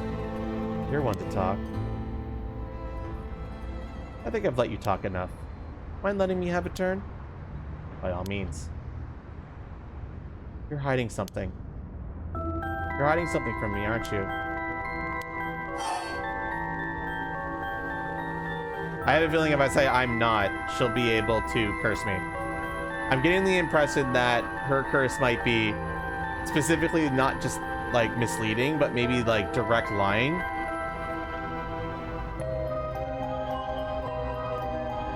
I am. Well, sure. You can't live as long as I have without having a secret or two. Of course you try to dodge the question. Now then, let me tell you how my curse stone, the Taiko no Tsugaru, works. What? My curse plunges to death anyone I find out is hiding something from me. So if you try to cover something up that I know is true, I'll be able to use my curse on you. Oh, she has to know it's true. Okay. That's very different from mine. This is the worst version of Satsumi's.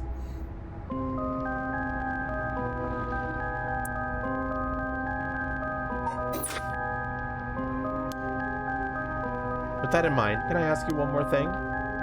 I get it, why you wanted to see me. Let me tell you one thing first. The Evergreen Beach is a similar condition. I can use my curse on anyone who tells me a lie. What? How is that fair? And you'd use that curse on me? As an officer of the law, it's inexcusable, but as a parent with a duty to his child, I have no other choice. Are you threatening me? Do you really think that's enough to convince me to do as you say? I don't want to use it either, but for your sake, I suggest you try not to lie. Go ahead then. If I lie, then so be it. Okay, I'm going to ask. If you try to hide it now, you really will die. Am I your real daughter? I'm just the baby you picked up to replace your stillborn, aren't I? And you could never bring yourself to tell me who my real parents were, so you just kept hiding it. Not too much of a coward to tell me, huh? You don't like the truth, so you won't admit it. That my real parent is the man I was just with. Yame! Is it all you have to say? I only have one answer for you. You are, honestly, truly, and truly, our daughter. Nothing more, nothing less. Even now, you're still trying to hide it? Why? Are you really that stupid? Ah! Oz, why? It's your pride worth dying for?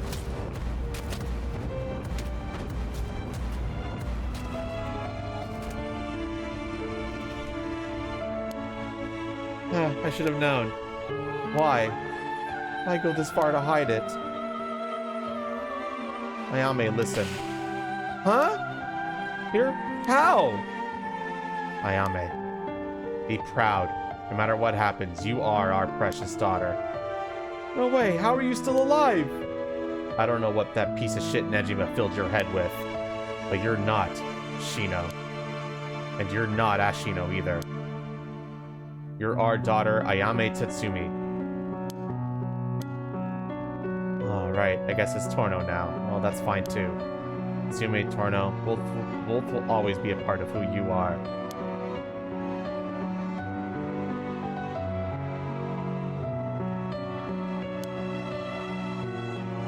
What? Why are you doing this? That's not true. The curse proves that it's not. Sure, you probably don't have any memories of us playing together. And I did leave everything at home to your mom, and I was barely ever there for you. Even so, when I was working, no matter how grisly a crime scene I was at, all I ever wanted was for you to grow up to be happy. That's it. Why say all of this now? To do one last thing for me. I want you to tell me the truth, too. And if you lie to me now, I'm taking you with me. Stop, I can't. The mastermind behind all of this. The one who awakened the curses of the 7 mysteries in order to use the right. Wasn't you, was it? No. No. I wouldn't even know how to do that. And picking up Michiyo Sarashi's talisman was just coincidence, right? Huh? Yeah, I already told you that. Ah, good. Hearing that, I can rest easy. You're nothing like Nejima. You can stand on your own 2 legs. You can keep living without escaping into a fantasy. You can hate me. You can dream all the crazy dreams you want. Just don't ever stop trying to do good. You're a victim of your curse, too.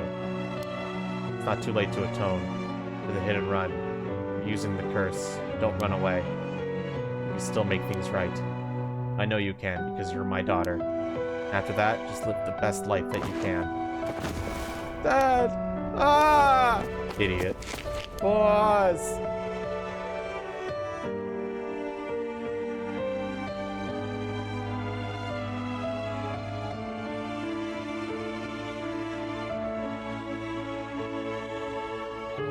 That day at 8:18 p.m., Ayame Tono was taken into custody. Tetsuno Tatsumi's death was confirmed at the same time. The 5 curse stones possessed by Tatsumi, as well as the 3 given up by Ayame, lost their curse bearers.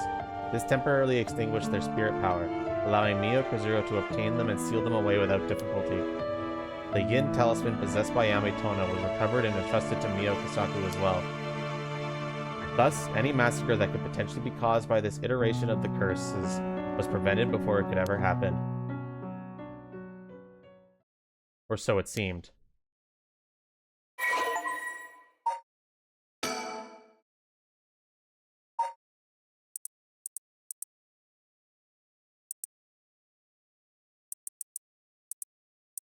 The deep sound of drums once reverberates through the night air. How long has it been since we started hearing them each day?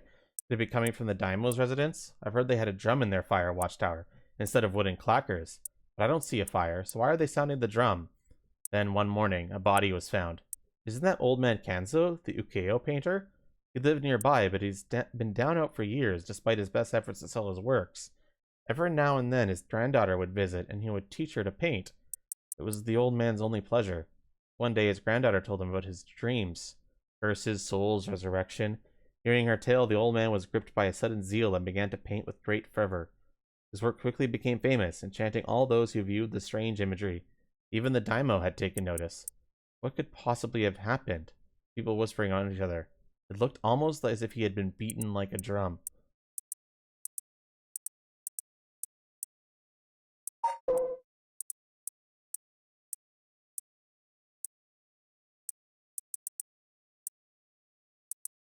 Okoma was a lovely woman. She was spirited, worked hard, and lived a frugal yet pleasant life until her husband hanged himself.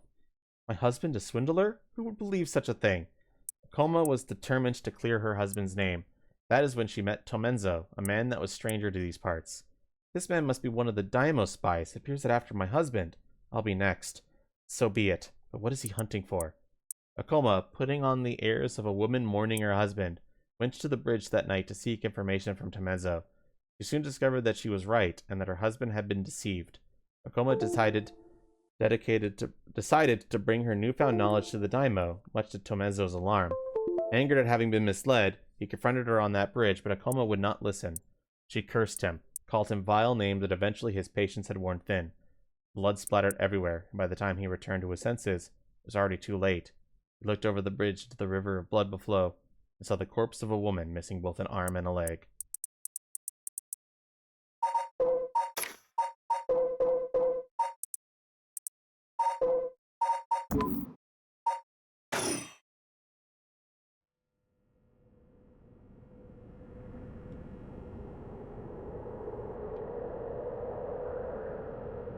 Sorry for keeping you out so late, Mio. I can't take my mind off the curse bearer who was never found. Oh, it's no problem for me. I usually work at night anyway. Did you see Yako's home safely? Yep, we sent her home in patrol call earlier. Apparently she put up quite a fuss, saying she wanted to see things through to the end. Thank you. The Feast of Shadows was starting to take effect, so it would have been dangerous. I can't get my mind off the remaining curse stone, the Whispering Canal, and who the mastermind is. We have to deal with that thing before I can worry about any of that. How's it going with the 2 talismans? Have you figured out the location of the record of Fate's Yin scroll? I have, more or less. When I combined the contents of the 2 talismans, they formed a seal which could be undone. The things inside the talismans that looked like scraps of wood were actually a tiny scroll kept folded up by the seal. Who would have thought the talismans actually contained the scroll itself? So that's the Yin scroll then? What's it say? Well, there's one more seal we have to undo to open the scroll. It's giving me some trouble, so I was actually hoping you could help me out. Oh, unlocking the seal. Got it. Sure thing. I don't know what I'll be able to do, but let me at it. Didn't expect you to be so eager to help. It's oddly reassuring. Okay, let's see. There are 5 seals holding the scroll shut. I think we have to remove them in the correct order. Each seal has a different design. A carp, a light, a beech leaf, a taiko drum, and a reed. Remove the 5 seals in the right order. Okay. If we get it wrong, is it going to, you know, go boom? No, we'll just have to try again. I tested it once already. Oh, you already tried it yourself? So brave. I think it's devised so the seal can only be undone if the curses for the right have already been unleashed. And I think there's a hint to opening it hidden in something related to the curses. Just let me know when you're ready.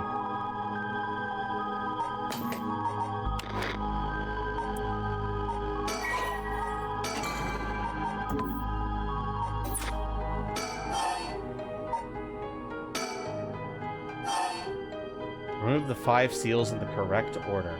Harp, light, beech, taiko, reed.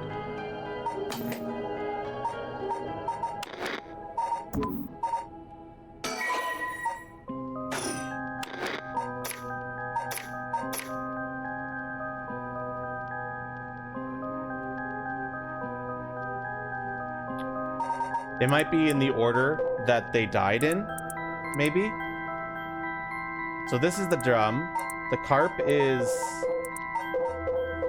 probably this one, right? The Whispering Canal. The reed is obviously this one. The carp, light, beech, type. Well, obviously you know what the beech leaf one is. Taiko and the reed.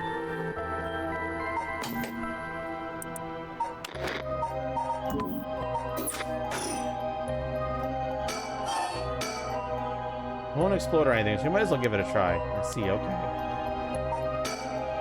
Guess it makes sense for such an important document to be sealed so tight. It might help to talk things over with Mio if I get stuck.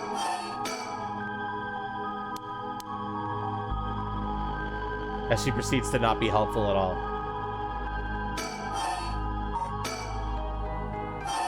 Huh. How would I know what order these are in, though?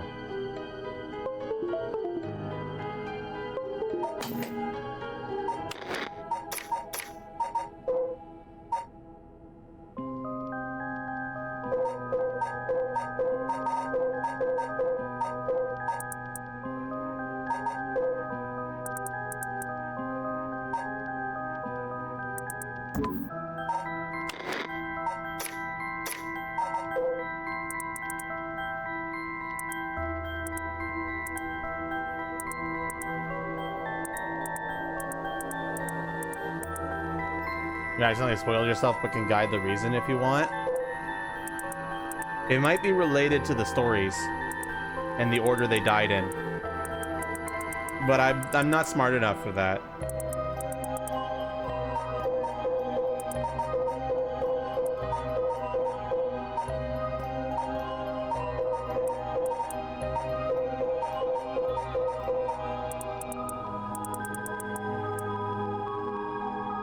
They're chronologically connected. Yeah, I figured that.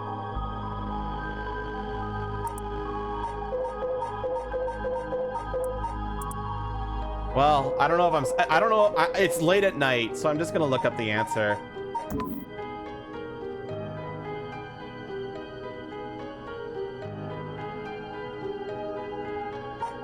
Because it's late at night and I'm tired.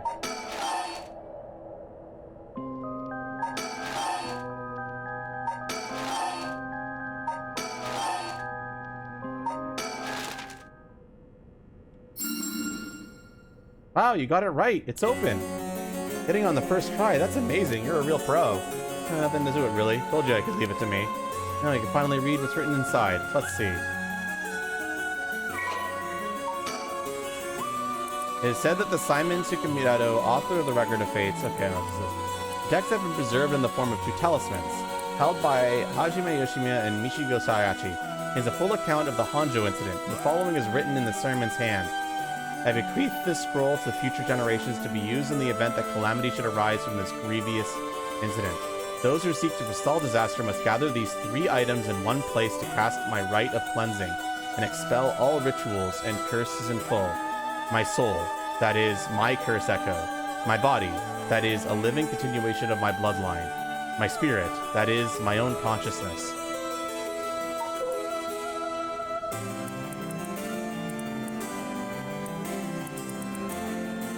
Okay, here's the full incident of the Honjo incident.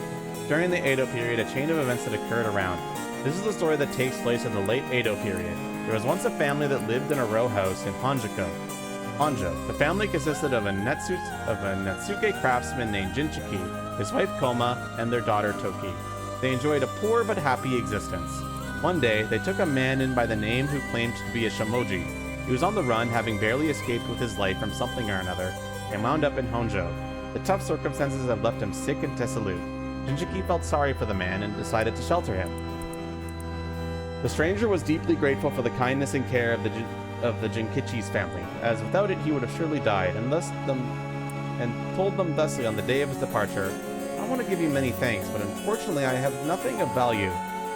He paused, then asked, "Is there anyone you want to bring back to life?" It turned out that the man's true name was Tsuchimikado Seimen, a descendant of the renowned Omnoji, and he had been researching the fabled rite of resurrection. For his crime in unearthing this forbidden rite, he was chased out by his family, but he wrote down everything about the spell in a book he named the Record of Fates. While on the run, whoever sought to perform the rite would need to kill people and gather their soul dregs. Seimen had thought to research the rite out of the spirit of inquiry, but thought himself willing to use the rite if it was for the sake of the Jinkichi family. However, Jinkichi shook his head. "Sacrificing something is unthinkable. We didn't help you because we wanted something in return, so you owe us nothing," he said. Declining the unbelievable offer, Seimen bowed his head in gratitude countless times with those words and left their house. In the same area, there lived an ukiyo-e artist known as Old Man Kanzo. His art didn't sell much, but he often looked after Toki while Jinkichi and Koma were out working.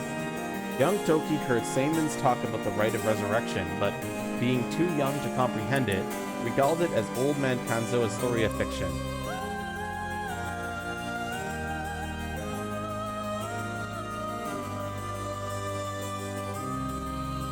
Old Man Kanzo, inspired by the story and filled with renewed vigor, put his heart and soul into his next painting. The piece, centered around the theme of resurrection, became an instant hit in town. Jinchiki, being a shrewd businessman, saw an opportunity and jumped on the bandwagon by carving Netsuke connected to Old Man Kanzo's yoke. He made up stories about his Netsuke, telling the people that their blessings were connected to resurrection, and his business rapidly flourished. That man unknowingly left us a wonderful gift, thought Jinkichi and his family, but they were unaware of the tragedy that would soon unfold. Before long, word of Old Man Kanzo's wondrous Ikoi reached the ears of local daimyo, and he was summoned to the Lord's residence. But what awaited him was not praise, but cruel torture at the hands of Ashino, a female onyoji who was in pursuit of Seimen. It was her who pressured Seimen into researching the rite of resurrection, which he secretly planned to use to preserve her beauty for all eternity. Ashino took advantage of the fact that the daimyo's heart was weak and frail following the loss of his family, and he manipulated him into capturing Old Man Kanzo, the source of the recent rumors of the resurrection. "Tell me where you heard the rite of resurrection," Ashino demanded, as the brutal beatings continued. It was said that the eerie sound of the beatings rang out like the beating of a taiko drum, night after night, reaching even the watchtower of the Sugaru residence.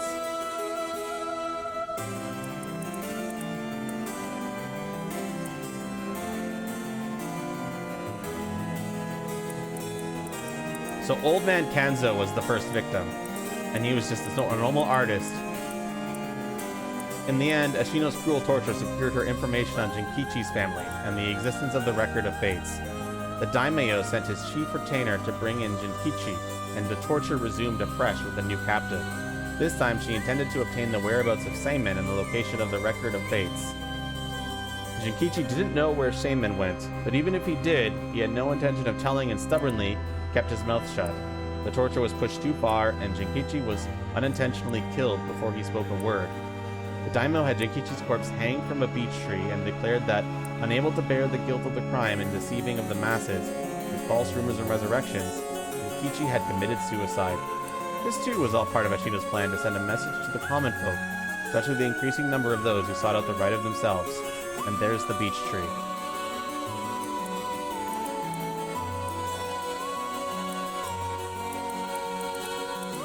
News of what happened to Jinkichi spread, and people lost interest in the rite, wondering if stories of resurrection were all but a lie. The rumors that the daimyo's word was perhaps not all that truthful spread quickly when a dancer claimed to have witnessed the chief's retainer's old-blooded handiwork firsthand, and Honjo fell into unrest once more. The chief retainer arrested the girl and proposed a deal to put a stop to the rumors. The girl was to say she just wanted attention and retract her story by saying it was entirely made up. Instead, she would be given a most wonderful stage to perform on. When there came day, she was suffocated by the mask prepared for the performance. Unbeknownst to her, the mask had been covered in glue as part of the plan to kill and silence her. And there is the what was it called again? Whatever it was called.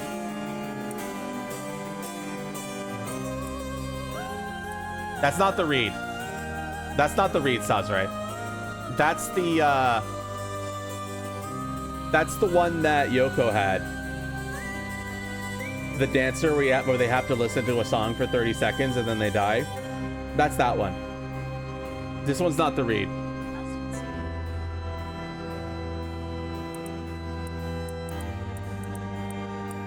Koma never believed for a moment that her husband, Jinchiki, had committed suicide.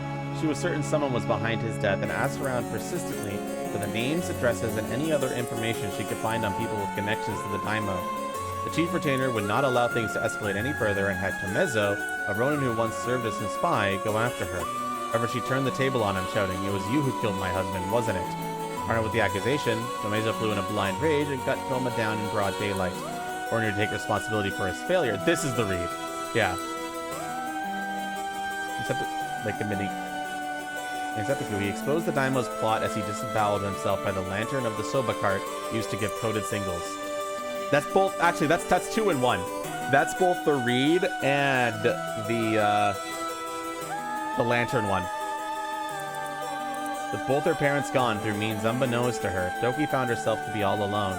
One day, late at night, she went searching for her parents and met her doom, falling into a canal where she drowned. And that's the wandering, that's the wandering, like, you know, the one that are you leave them behind, and yeah. Meanwhile, the chief retainer had made no headway whatsoever in finding Seimon's whereabouts, and in an incensed Ashino decided to set fire to his residence, burning him alive. So the chief retainer was the clicking one. In truth, all those connected to these events thus far were cursed by Ashino so that their souls would turn into soul dregs upon death, which she had been collecting. All she needed to perform the rite now was to get her hands on the record of fates. Sensing that there was something serious at work behind the recent string of strange events in Honjo, Seimon returned to find he was too late. He broke down in tears when he learned of the unfortunate and unnatural deaths Shinkiki's family had met. Seimon realized it was the handiwork of Ashino when he found their soul dregs had been collected, and decided he had to prevent any further sacrifices from happening by confronting her on Honji Bridge. What ensured was a fierce battle of spells that endured till the break of dawn. Those that did not know any better only saw what they believed to be eerie flashes and supernatural orbs of light. At the end of a long battle, Ashino defeated Seimon and obtained the record of fates. So Seimon is the wandering one. So that's his. The beckoning light is his. The one where you could turn the curse on someone else, that's his. Okay, so that's the important one. That's the really important one. But he had placed a curse upon her foot. Ashino dragged her foot, corrupted and horribly inflamed, and sought refuge at the nearby residence of her retainer, and angrily demanded they wash her foot. Ashino died then and there, filled with agony and her foot cursed and rotten. Seimon, too, having sustained serious wounds during their fight, died that day. Did you forget to check time? No, I'm just finishing this game today. We're playing until we beat it.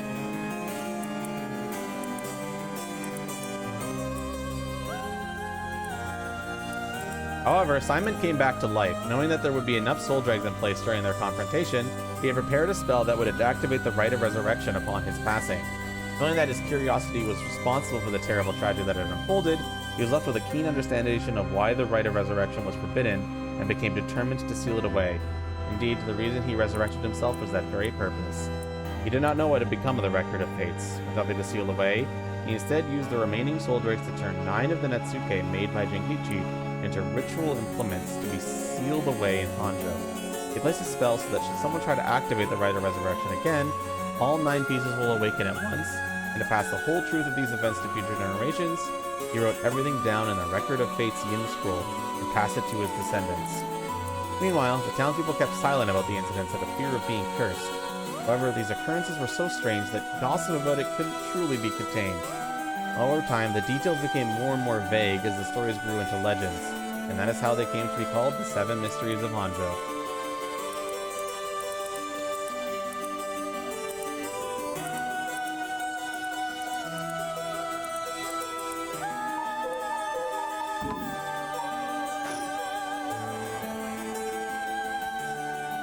I see. What does it say?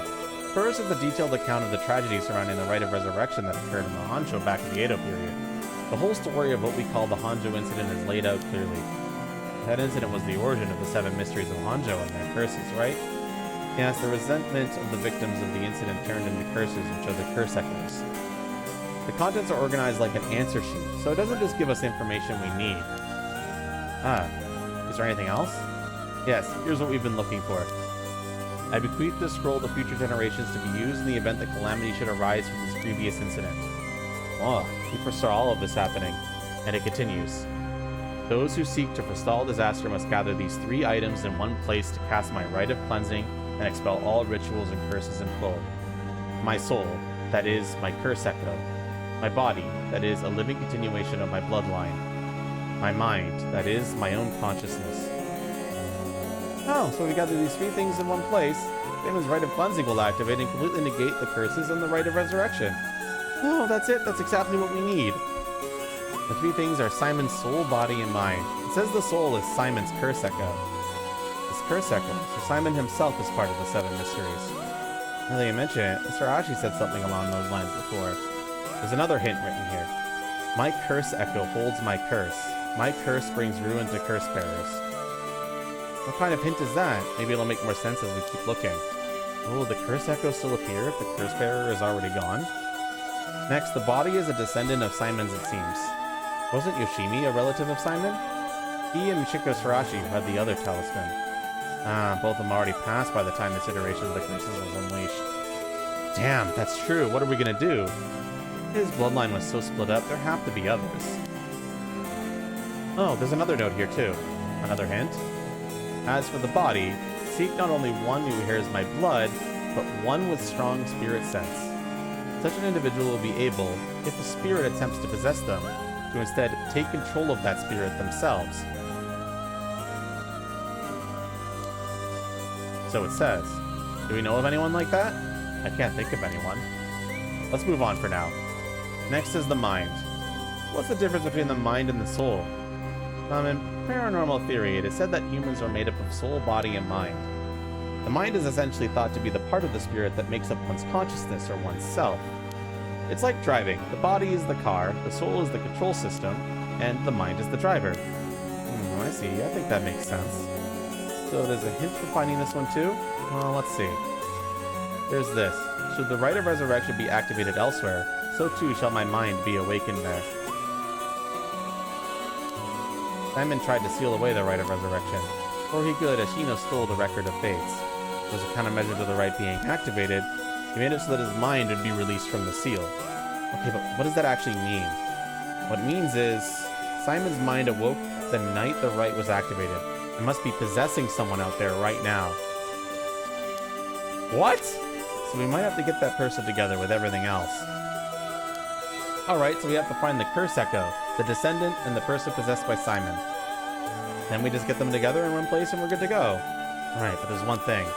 The second and third ones could both be the same person. Oh, but who could that be?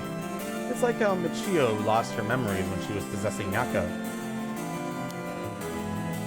Simon's consciousness might not be aware of who it really is. So if he learned the truth, would he start to act of his own accord? Oh, then that person could already be... Oh, hold on a sec. Someone's coming this way. Huh? Excuse me, could I interrupt for just a moment? Who might you be? Would you buy this empty can of juice I just finished drinking for 10,000 yen? Oh, look, it's a character who has been unimportant to the plot for the entire game. What the fuck? Huh? I'll even throw in these bones from some fried chicken. You just can't beat a deal like this. I don't think I really want them. Don't say that. Come on, they're delicious. Actually, I thought I might just have a picnic right here. Would you join me? Sorry, I don't understand. What should we do? Well, it sounds like we need this exact spot and we can't do anything else with the people around. Let's just move somewhere else. Sorry, we're in the middle of something, so we'll just be on our way.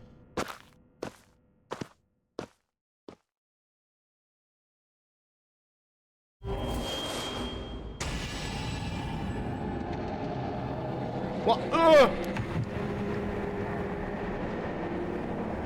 She had it. This is a curse!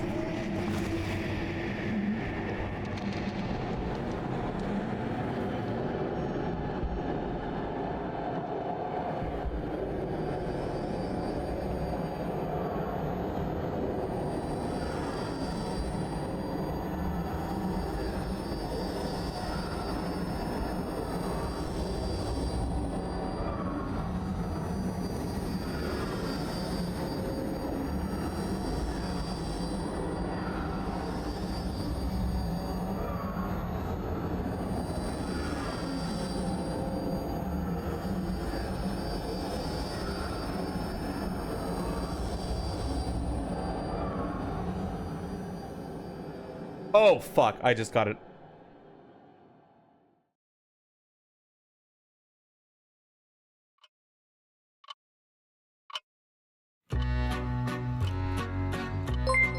Oh my gosh. Hi, Ezra. How are you doing today? I think we're at... I don't know if this is a good time to raid me.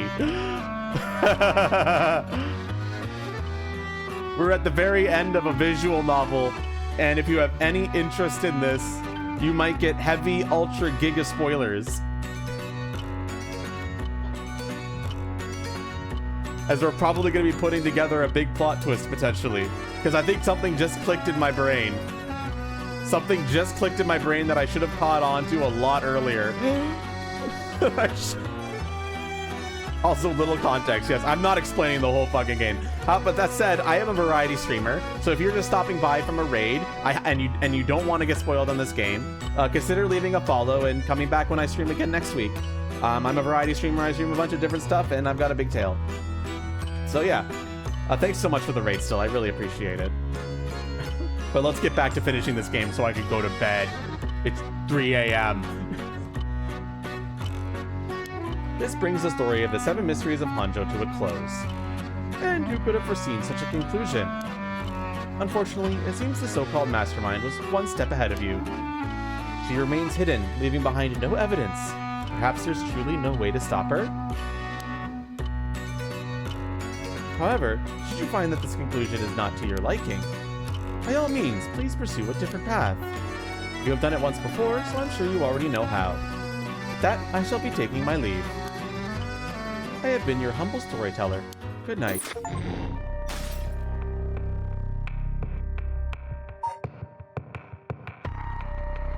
Wait, what do you mean find a different path? Everything's grayed out.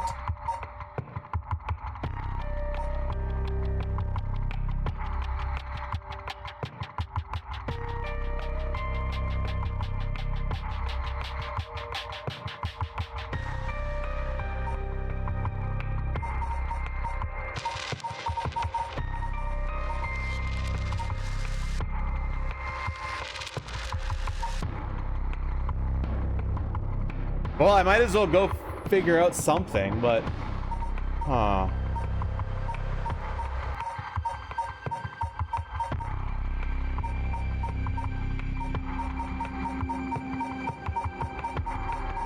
What if you return to the prologue? That's what I was thinking. Because something clicked in my mind. I think we are the spirit.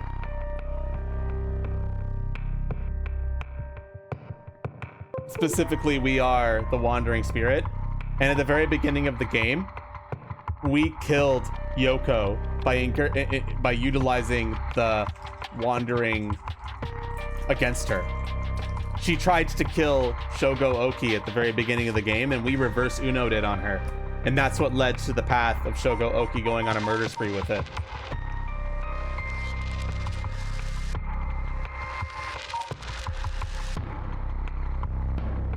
That's my theory, anyway. That makes sense, right?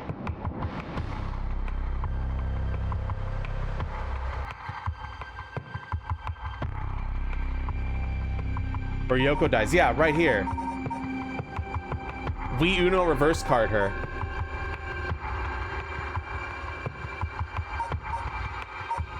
But I'm wondering, I don't think we would want to go here, then. Because this feels like non-canon. What if we go here? I have a feeling it's here, though. It has to be. One of his descendants? Maybe.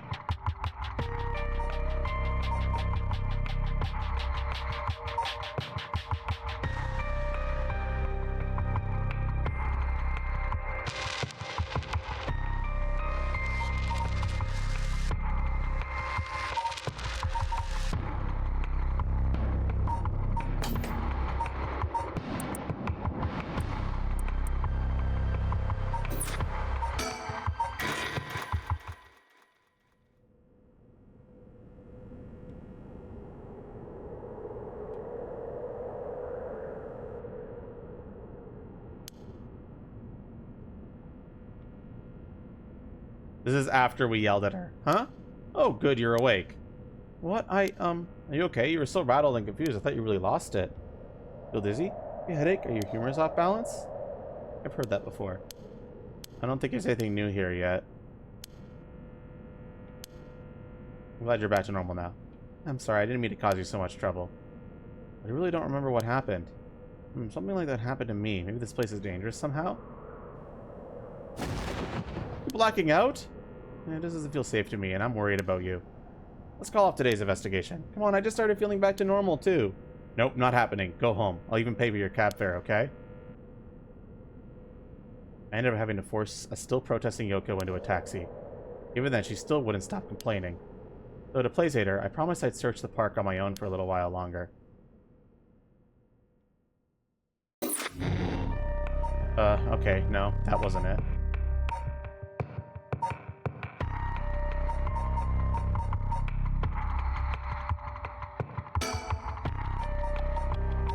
It has to be here, though.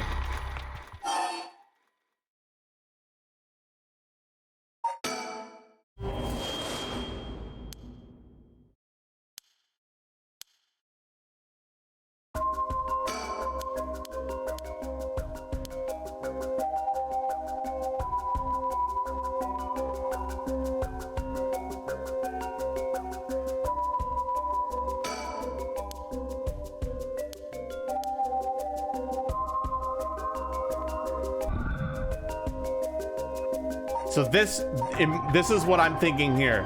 This is not, this is the, like if we go to files, what's happening here is I think this is the beckoning light, allowing me to kill Yoko with her own curse.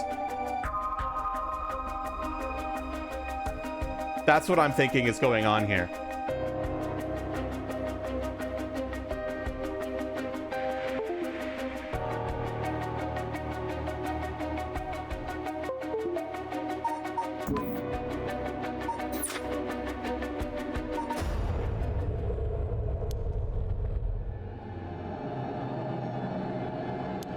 So I just reverse Uno card her. Like she had that beckoning curse and I just used it on her.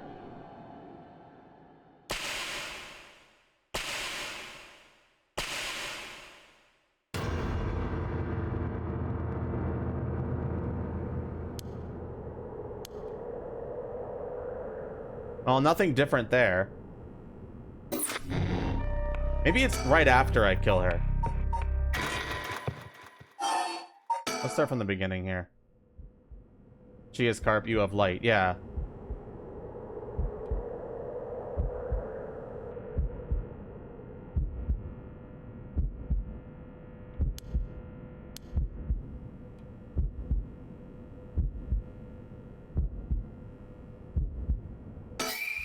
Oh yeah, I forgot about that jump scare.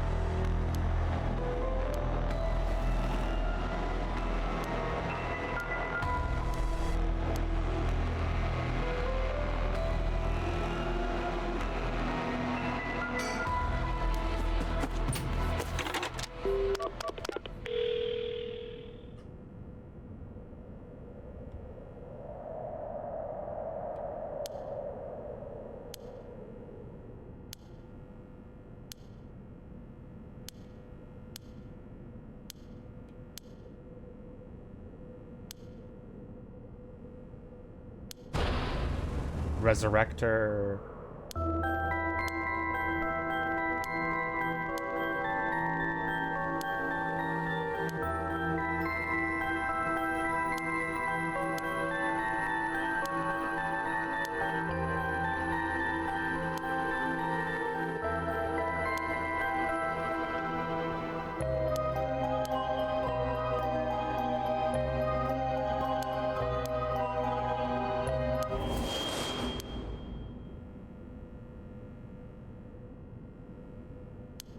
Down here somewhere. So there's like the object that she dropped. And we saw the... Do I really need to pick it up still?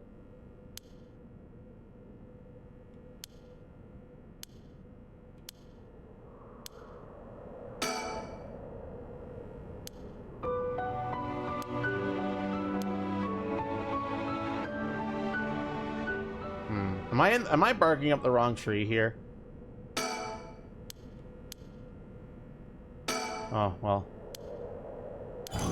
But the fact that I'm able to take it means that my character must have been a curse bearer from the very beginning, right?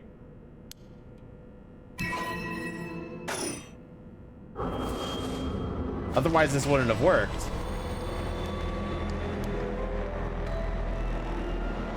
What am I trying to do? Change the story based off knowledge that I have now.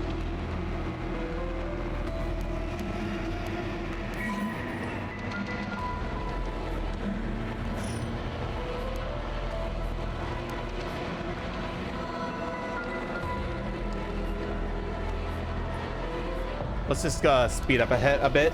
I want to go to the point where the whispering light showed up. Because remember that it showed up during this tutorial segment?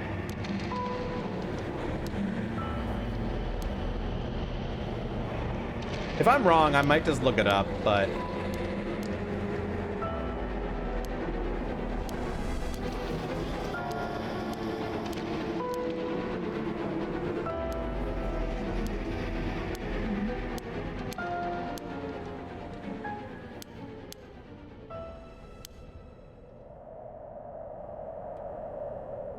Yeah, right here. Huh? The hell is that? It looks like a light floating in midair. And there's that guy, but I'm more interested in this.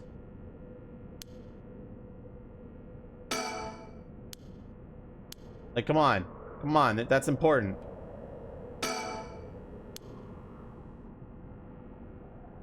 It's got closer. Touch it. That's new. Am I supposed to touch it?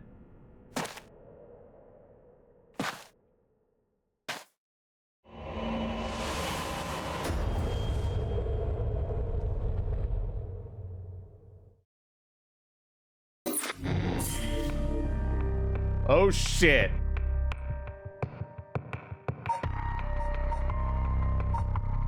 Guys, Shogo might have been the protagonist the whole time.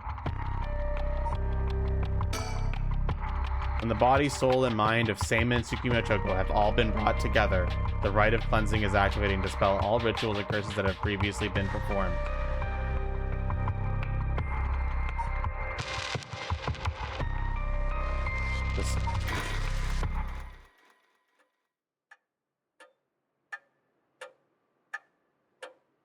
My.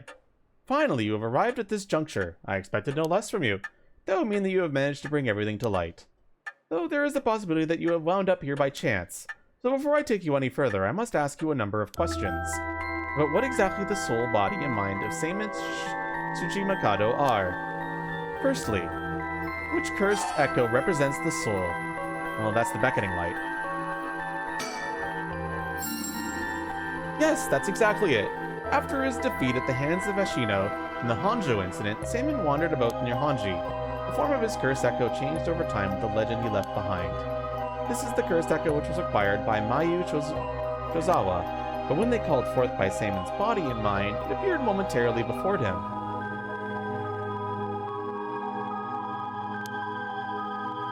Let us continue. Who served as the self of Seimin Shishimoto? Who was his body, his descendant who carried his blood in their veins? It must be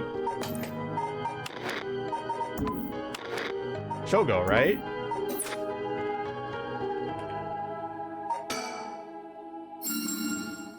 Correct again. Although Shogo Oki was born to an ordinary family, the blood of a distant relative ran thick in his veins. In truth, the same is true for Yoko Fukunaga. She was also the one who had the blood of a distant relative coursing through her. In her case, it was Ashino. Simon and Ashino fated to meet again all these hundreds of years later. Now, for my final question. Who is the mind of Seimin Tsukumo? Tell me the name of the person whose consciousness was directly tied to his.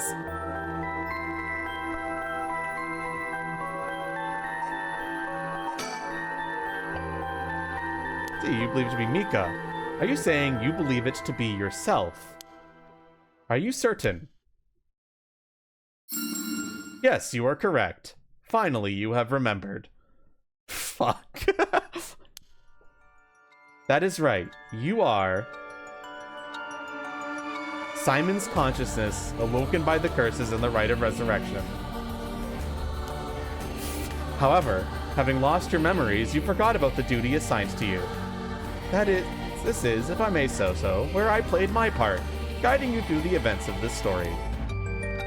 As your consciousness was all that was left of you, you manipulated time and space by way of the story chart, jumping from vessel to vessel, and manipulated your host's actions by whispering commands into their ears. In doing so, you were able to get the full picture of what needed to be done. But at one point, while still unconscious, you managed to remember your duty. The so-called mastermind behind these events, the one who awakened the rite and the curses, was Yoko Fukunaga, descendant of Ashino herself. You unconsciously activated your curse and killed her. How interesting that she awakened Simon's consciousness at the same time as the curses. That was the one and only time she could have been stopped. But due to your influence on Shogo Oki's will, Yoko Fukunaga was brought back to life.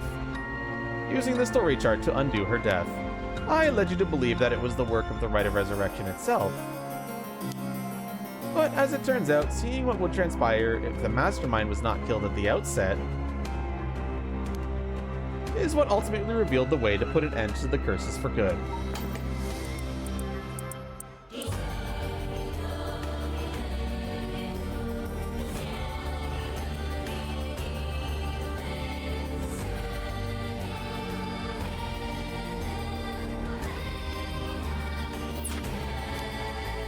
There were certain things which would have answered all of your questions had you noticed them.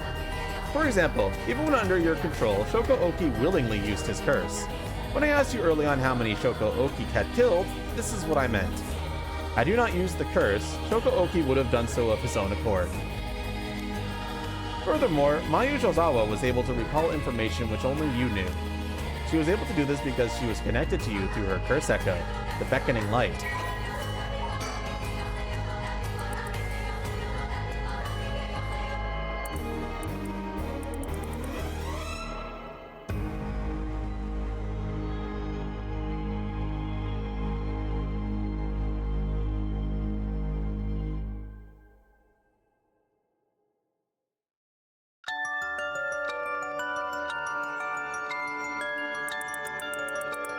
I have not seen his unmasked face. So basically the prologue was the good ending the whole time. Well, it was the good ending until Shoko Ochi decided to go through and kill everybody and revive Yoko anyway. So that's what happened in the prologue. We did the right thing killing her, and then immediately after, this motherfucker went around killing people to revive her and immediately brought her back. Fantastic. You did a good job, bro. And by that, I mean you did a shit job.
Okay, interesting. Now, allow me to ask you one last question. If you, knowing all that you know now, had the ability to resurrect one life, what would you do?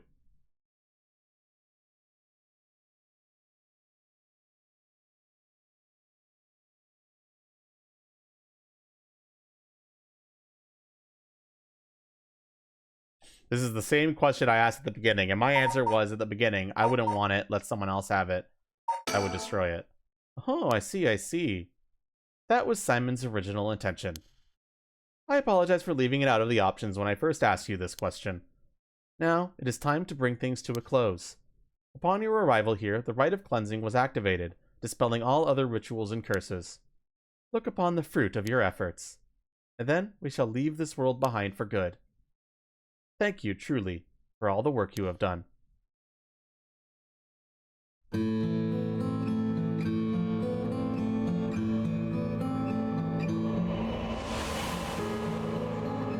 Ah! That's what happened? I can't believe it. I finally understand. Yeah, I was the one who did that to Yoko. The blood of the Onmyoji that's inside me broke into my consciousness and gave me that curse. Yoko was after the rite of resurrection. She was the one who awakened the curse of the Seven Mysteries and cast the Feast of Shadows. And the only way to stop all of it was to put a stop to her here. Otherwise, the rite of cleansing might have been negated too. I wonder how much of it was really her doing all those things. Yoko. I guess that explains why I felt like it was fate when this all started. Though she didn't seem to notice. I guess things were always destined to end like this from the moment we met. I wish we could have met under different circumstances. No point in thinking like that now. God, I need a drink. I'm thinking a Moscow Mule or 2. Or 3. What a fucking ending, dude. It's just like you went through all that shit just to find out you were fucked from the very beginning, and you gotta go back and unfuck it from the very beginning. Unbelievable. What the fuck, man? What? That's fucked up.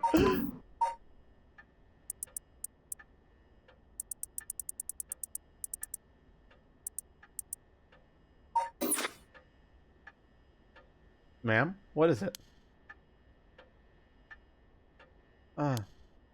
Just a dream. It seems that it was all just a dream. I dreamt that there was such a thing as the rite of resurrection. Just a dream. I'm sorry to say it, but there isn't. Right, of course not. But even if there is no such thing, I promise you that I'll get to the bottom of the kidnapping. In fact, I've happened to find a very important lead from over a year ago. Then this evaded our reach until now, an eyewitness from the scene of the kidnapping. So I learned the multiverse of time space, and my conclusion is fuck you. I see. Tetsuo Tsutsumi.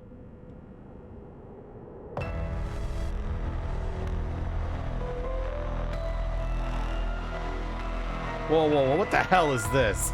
Metal Kid told me to get down here. What happened? Oh yeah, now they've got to deal with that, not realizing that this is the best possible outcome. As I was looking into Yoshimima's death at the former Yasuda Gardens, another body was discovered at a different park in the area. Could they be related?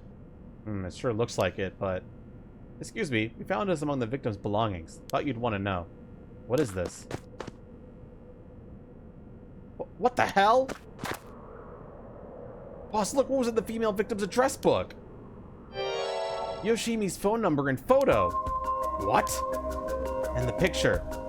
There's an X drawn on it, and a bunch of weird symbols, and a hole where his heart should be. No. Do you think, could this be some kind of curse or something? How many times do I have to tell you not to try to connect everything to the occult? Damn it, is this a Nagagoshi case after all? What was that, boss? Don't worry about it. Make sure you put that photo into evidence. There's no doubt this is related to Yoshimi. Make sure you do a thorough sweep of the area. I'm gonna make a phone call. Got it. Leave it to me. Spend as long as you want on the phone.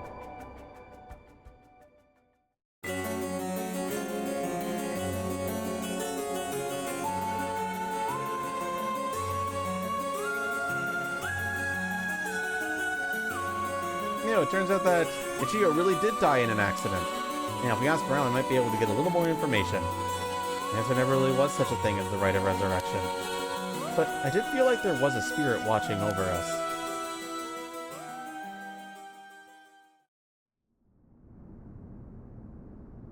damn it. Why? Nothing's happening. But now my contract won't be... No! I should never have believed in this blasted record of fates. We just decided nothing happened. We just... To all of you watching from far, far away, the right of resurrection had never existed, not in any world, not in any time. So I ask you to take the life you hold and move boldly forward, one step at a time.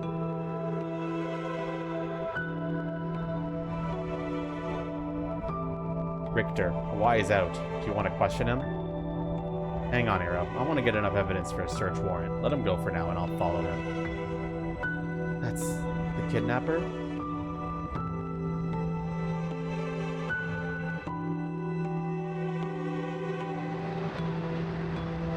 Yes, I'm the one who did it. So please help me. She's always following me.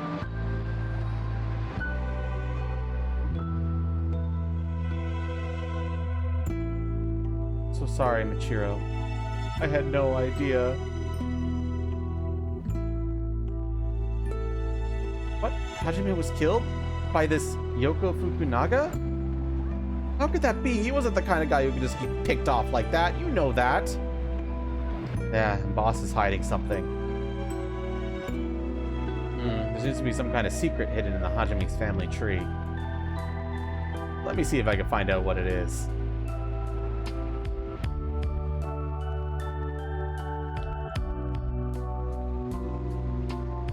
I had heard you would be absent today. Is there something you need? Well, I seem to have this spirit sense thing all of a sudden. I know it's the sort of thing our chairwoman doesn't approve of, so I thought I'd mention it.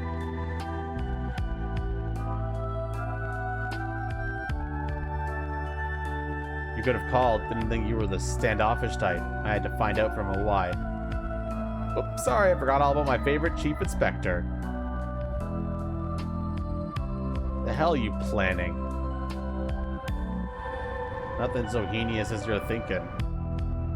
Oh, you were planning something heinous. I'm only Makoto Ashimi after all, nothing but a lowly janitor. Fuck you. Kill him. Things with you. You getting along with your daughter? Fuck you, fuck you. Fuck you. Well, you know, more or less.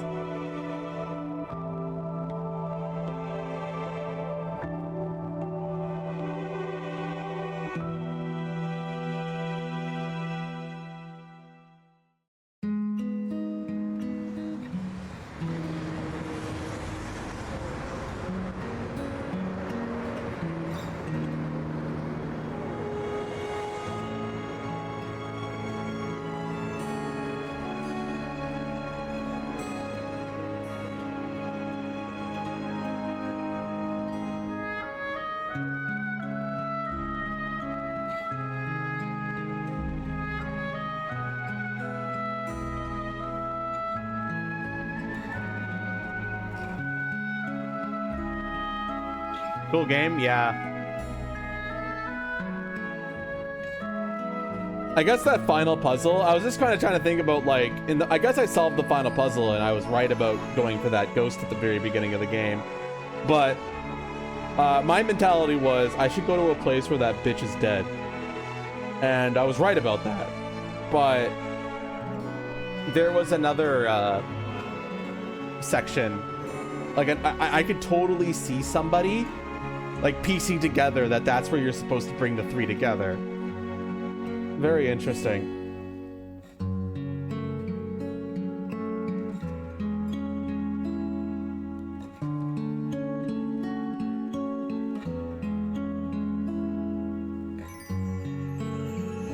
That's a cool twist.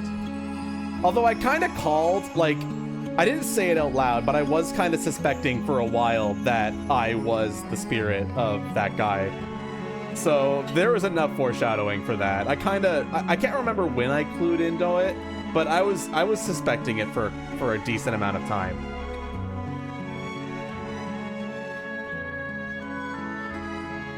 But I didn't really, for some reason, I didn't really click in that we reverse Uno card it her at the very beginning of the game. Like, for some reason, I didn't really, like, clue into that we Uno reversed her.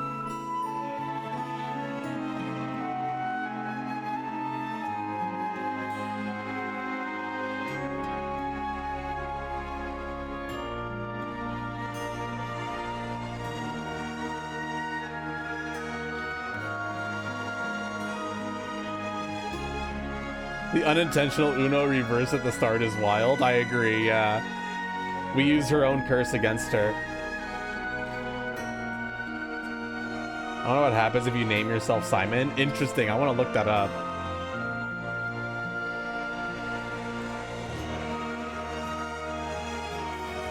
No, I'm going to bed once these credits end. So chat, this game was really cool. I really liked it. But you know what's really cool, chat? This game's getting a sequel, and it comes out on Thursday. We're probably not going to stream it right away, but I think I'm pretty sold on streaming it. One of the main reasons why I decided to stream this was because its sequel was announced during the Nintendo Direct. This one was about the 7 mysteries of Honjo. The sequel is about the mermaid's curse.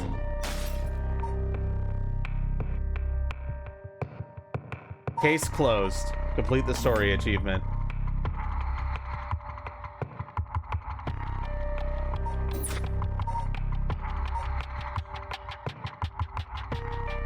Definitely a game to keep an eye on. Absolutely. I think I'm going to be streaming it. Let's see. Here's a plot summary of the second game. Yeah, Paranormasight, the Mermaid's Curse. A brand new Paranormasight is in Isashima, Japan, rich in mermaid legends. The remote island of Kamishia sits nested in Isles Bay. Yusa Minakuki is a young pearl diver who lives on the island and spends his days underwater gathering, together with his best friend Azami Kumoi. After he has a bewildering supernatural experience encountering another version of himself on the ocean floor, a series of curses start to befall the island.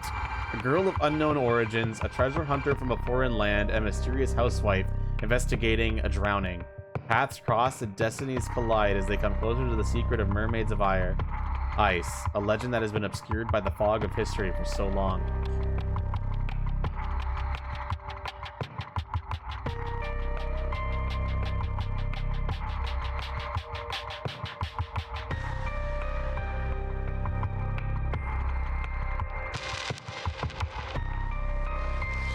All right, time to see if there's anybody live, but I get the impression there won't be because it's late as fuck. So I'm gonna have to figure out what I'm gonna do with YouTube because this VOD is gonna be too long for YouTube.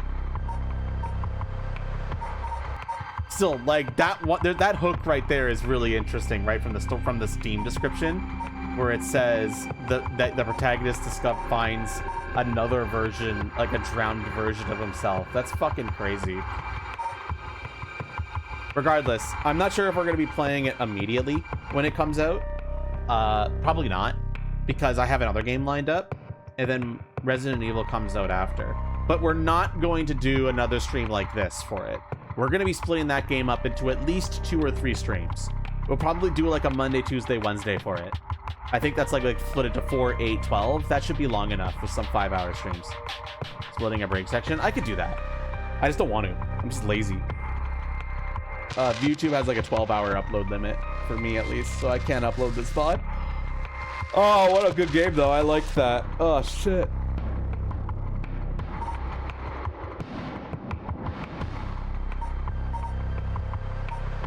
Cool plot twist. I liked the plot twist.